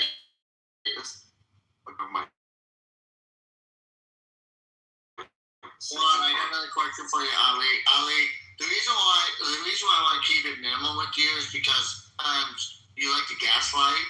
I really want to hear. Listen. BB here knows. I'm just like fucking dumb autistic sometimes, and I ramble, and my brain. My brain's like a fart in a Skittle, and it'll bounce around. So I want to kind of quick gaslighting. So I'm going to ask you another. Since we're going to be on comparability, so I want to know what else is better in Iran than the United States of America. Okay? Yeah, okay.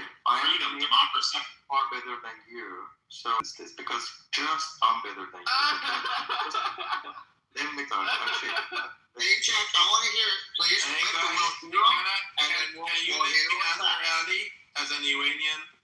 Ali, where do you live? Genocidal racists. Not in Iran. Okay, so Ali, what is the Ali? Please wait a minute. Where do you live, Ali? You're more about Ocean was trying to ask a question. Ali, where do you live? In Iran or outside Iran? Well, Reza, outside. So why do you live outside Iran and you believe that Iran is better than even United States? For many reasons that it's none of your business, okay? Just a I'm not trying to. It doesn't make sense. Guys, It doesn't make sense.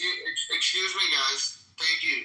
Ali, let's stay on point, okay? Because I want to keep it there. So, what is it? Is the Iranian economy better than the United States? Is it the way that the Iranian country polices itself? Is that better? I mean, these are the comparables I want to hear. I want to hear subjects. I don't want to hear monologues, please, Ali. Yeah, okay. In Iran, conversation between people is far better than whatever I see right now here. At least people can talk to each other.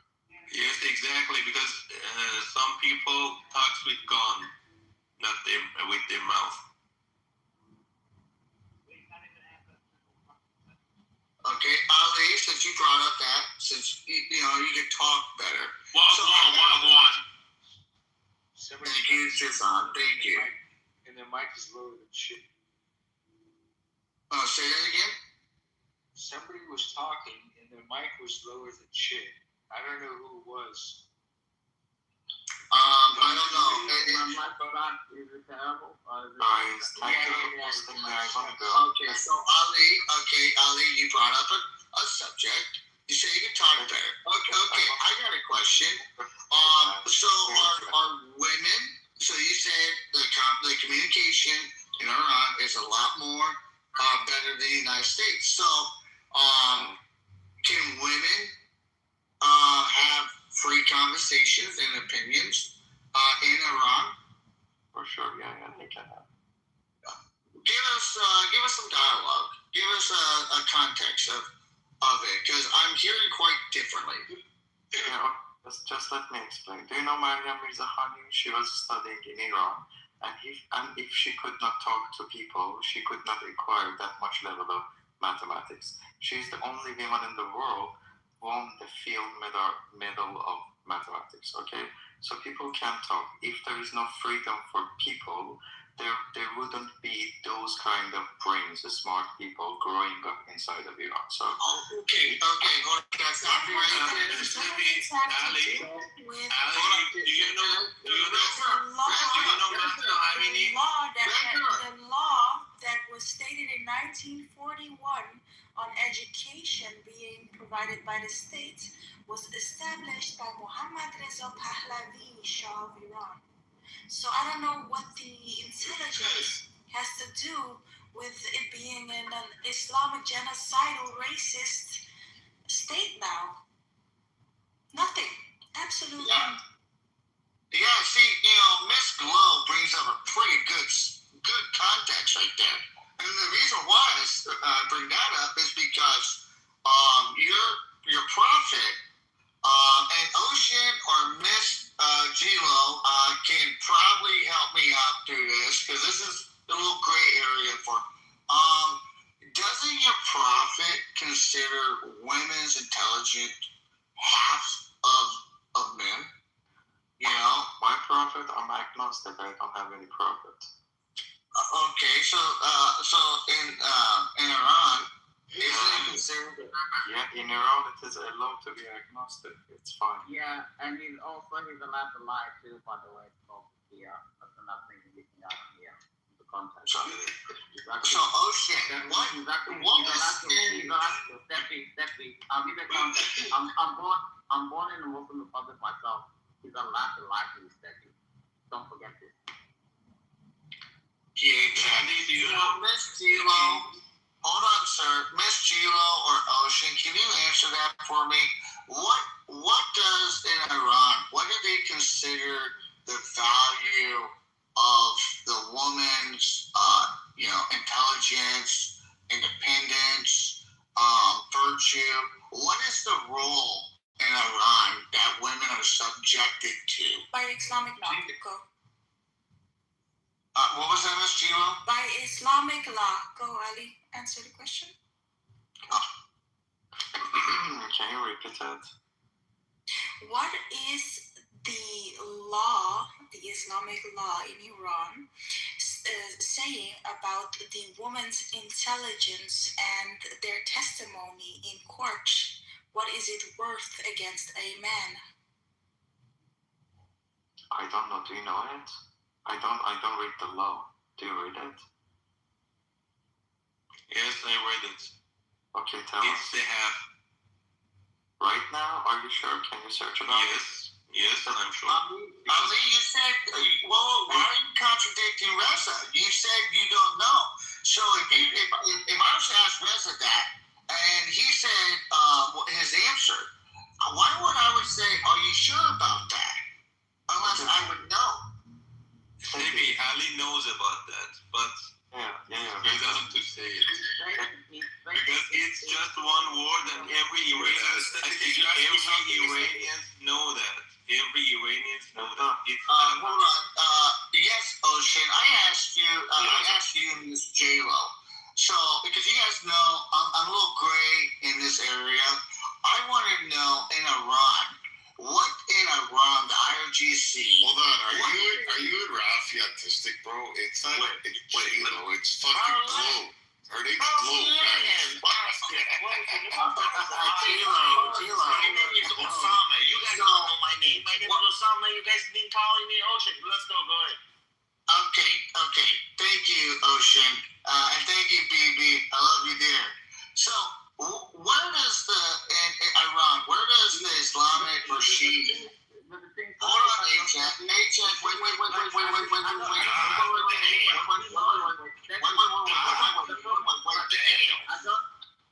I don't want to cut you off, but he knows. It's a waste of goddamn fucking that he knows. That's why he just said in the chat, what do you think about the law after women lost freedom? Because after women lost freedom... Let him ask his question, bro.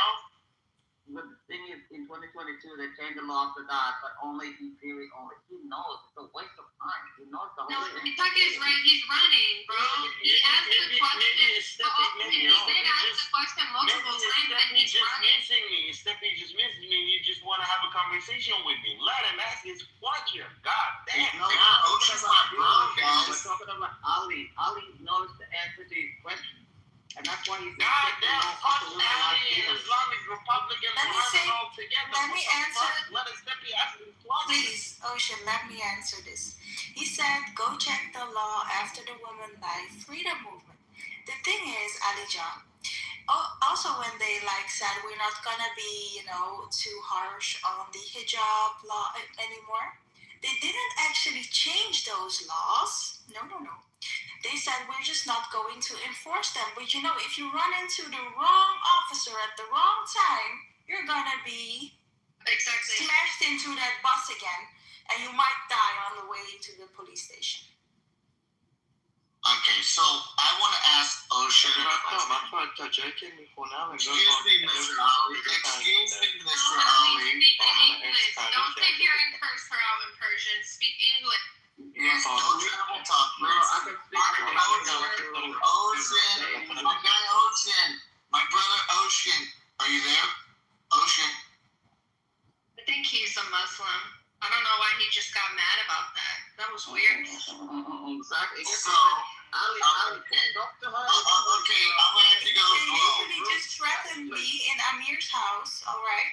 They said I was a Zionist and cooperating with the Zionist entity and this and that. So they literally they're just, shit. You know why, Glow? You know why he did that? Because, when a smart, intelligent woman who knows her rights has, has the ability to call bullshit on bullshit masculinity, it fears them.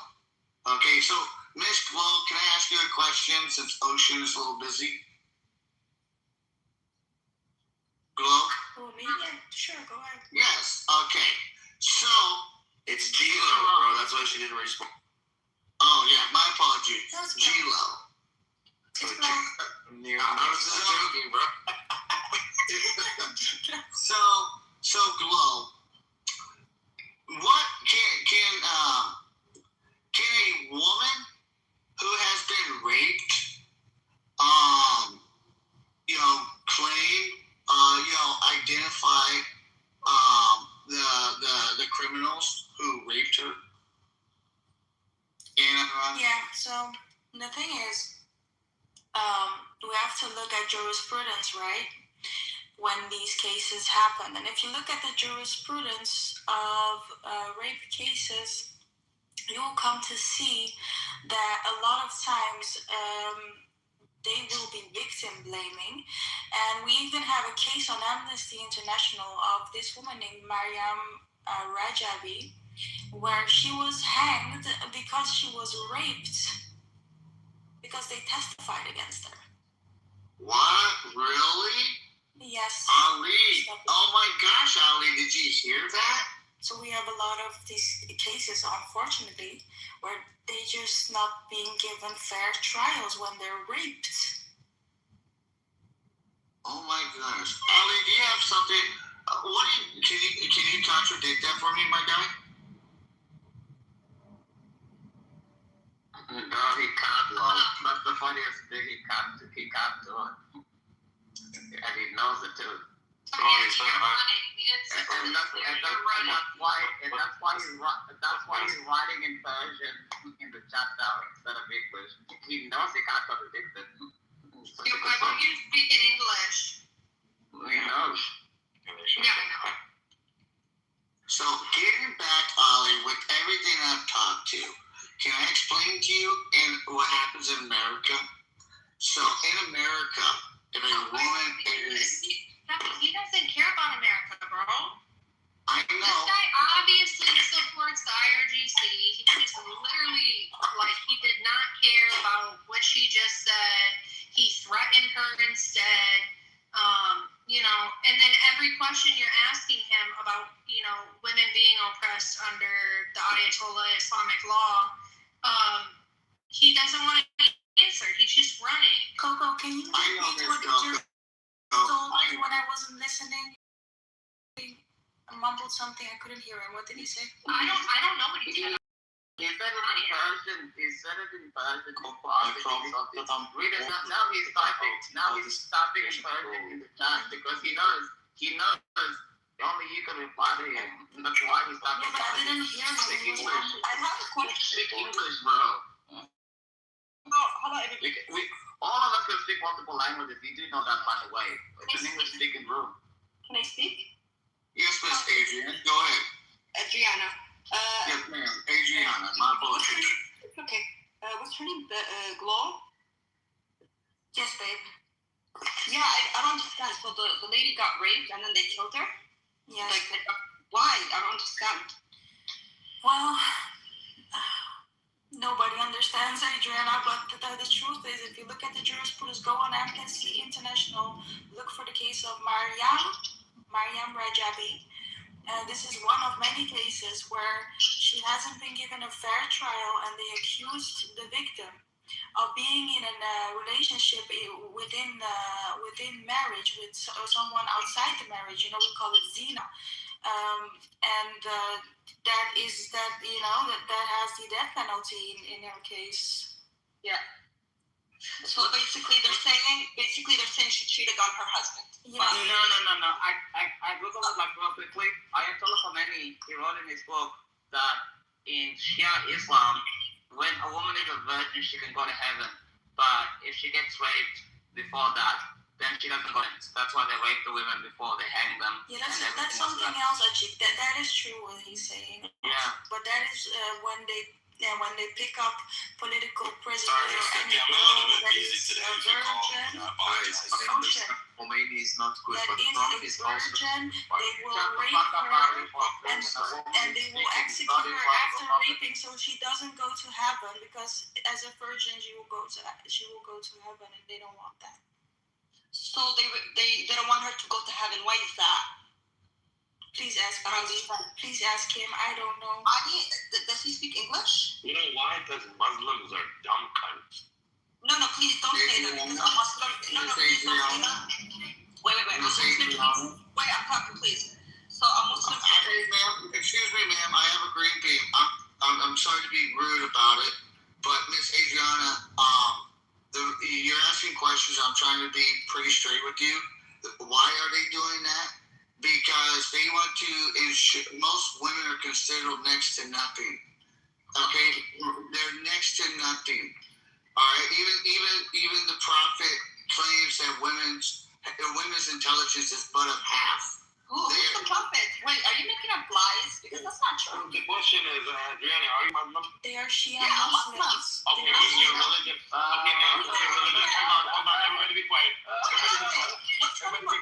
Everybody be quiet. Now, in your religion, females are deficient in intelligence and religion. So I don't think they'll let you talk wherever you are. Like even in your family, I don't think you're allowed to talk or have an opinion. And that is Sahih Bukhari. Sahih Bukhari says, what does it say? Females are deficient in intelligence and religion. So I don't think you can be like, excuse me, wherever you live or between your people. I doubt it. This is the law. I'm not being rude. I'm just stating obvious. That's what I'm stating. Stating obvious is being rude. I mean, I'm sorry. This is the reality of Iranian women in Iran, Adriana. We don't mean to be rude, but they use their laws against us. Exactly. Now, please ask Ali why. He wanted to know why. Ask him. Well, can I please finish? Thank you, Miss G-Lo. Yeah, I'm sorry, I like calling you G-Lo. You sound gangster being called G-Lo. You know? Okay, Miss Glow. But Miss Adriana. You made it pretty clear. I'll call you Miss Glow. But Miss Adriana, the reality is why? Is because they already think half of women in Iran. Okay, Miss Adriana? It's not Iran, it's in Islam. Not in Islam, please. It's Islam. It's the whole Islam. I just got into Bukhari. No. Go to Dubai. Go to with the jihad or something. It's all Islam. No, I can't believe what you say. Sorry, I'm not gonna believe you. I'm telling you, it's the book, bro. No, you only book.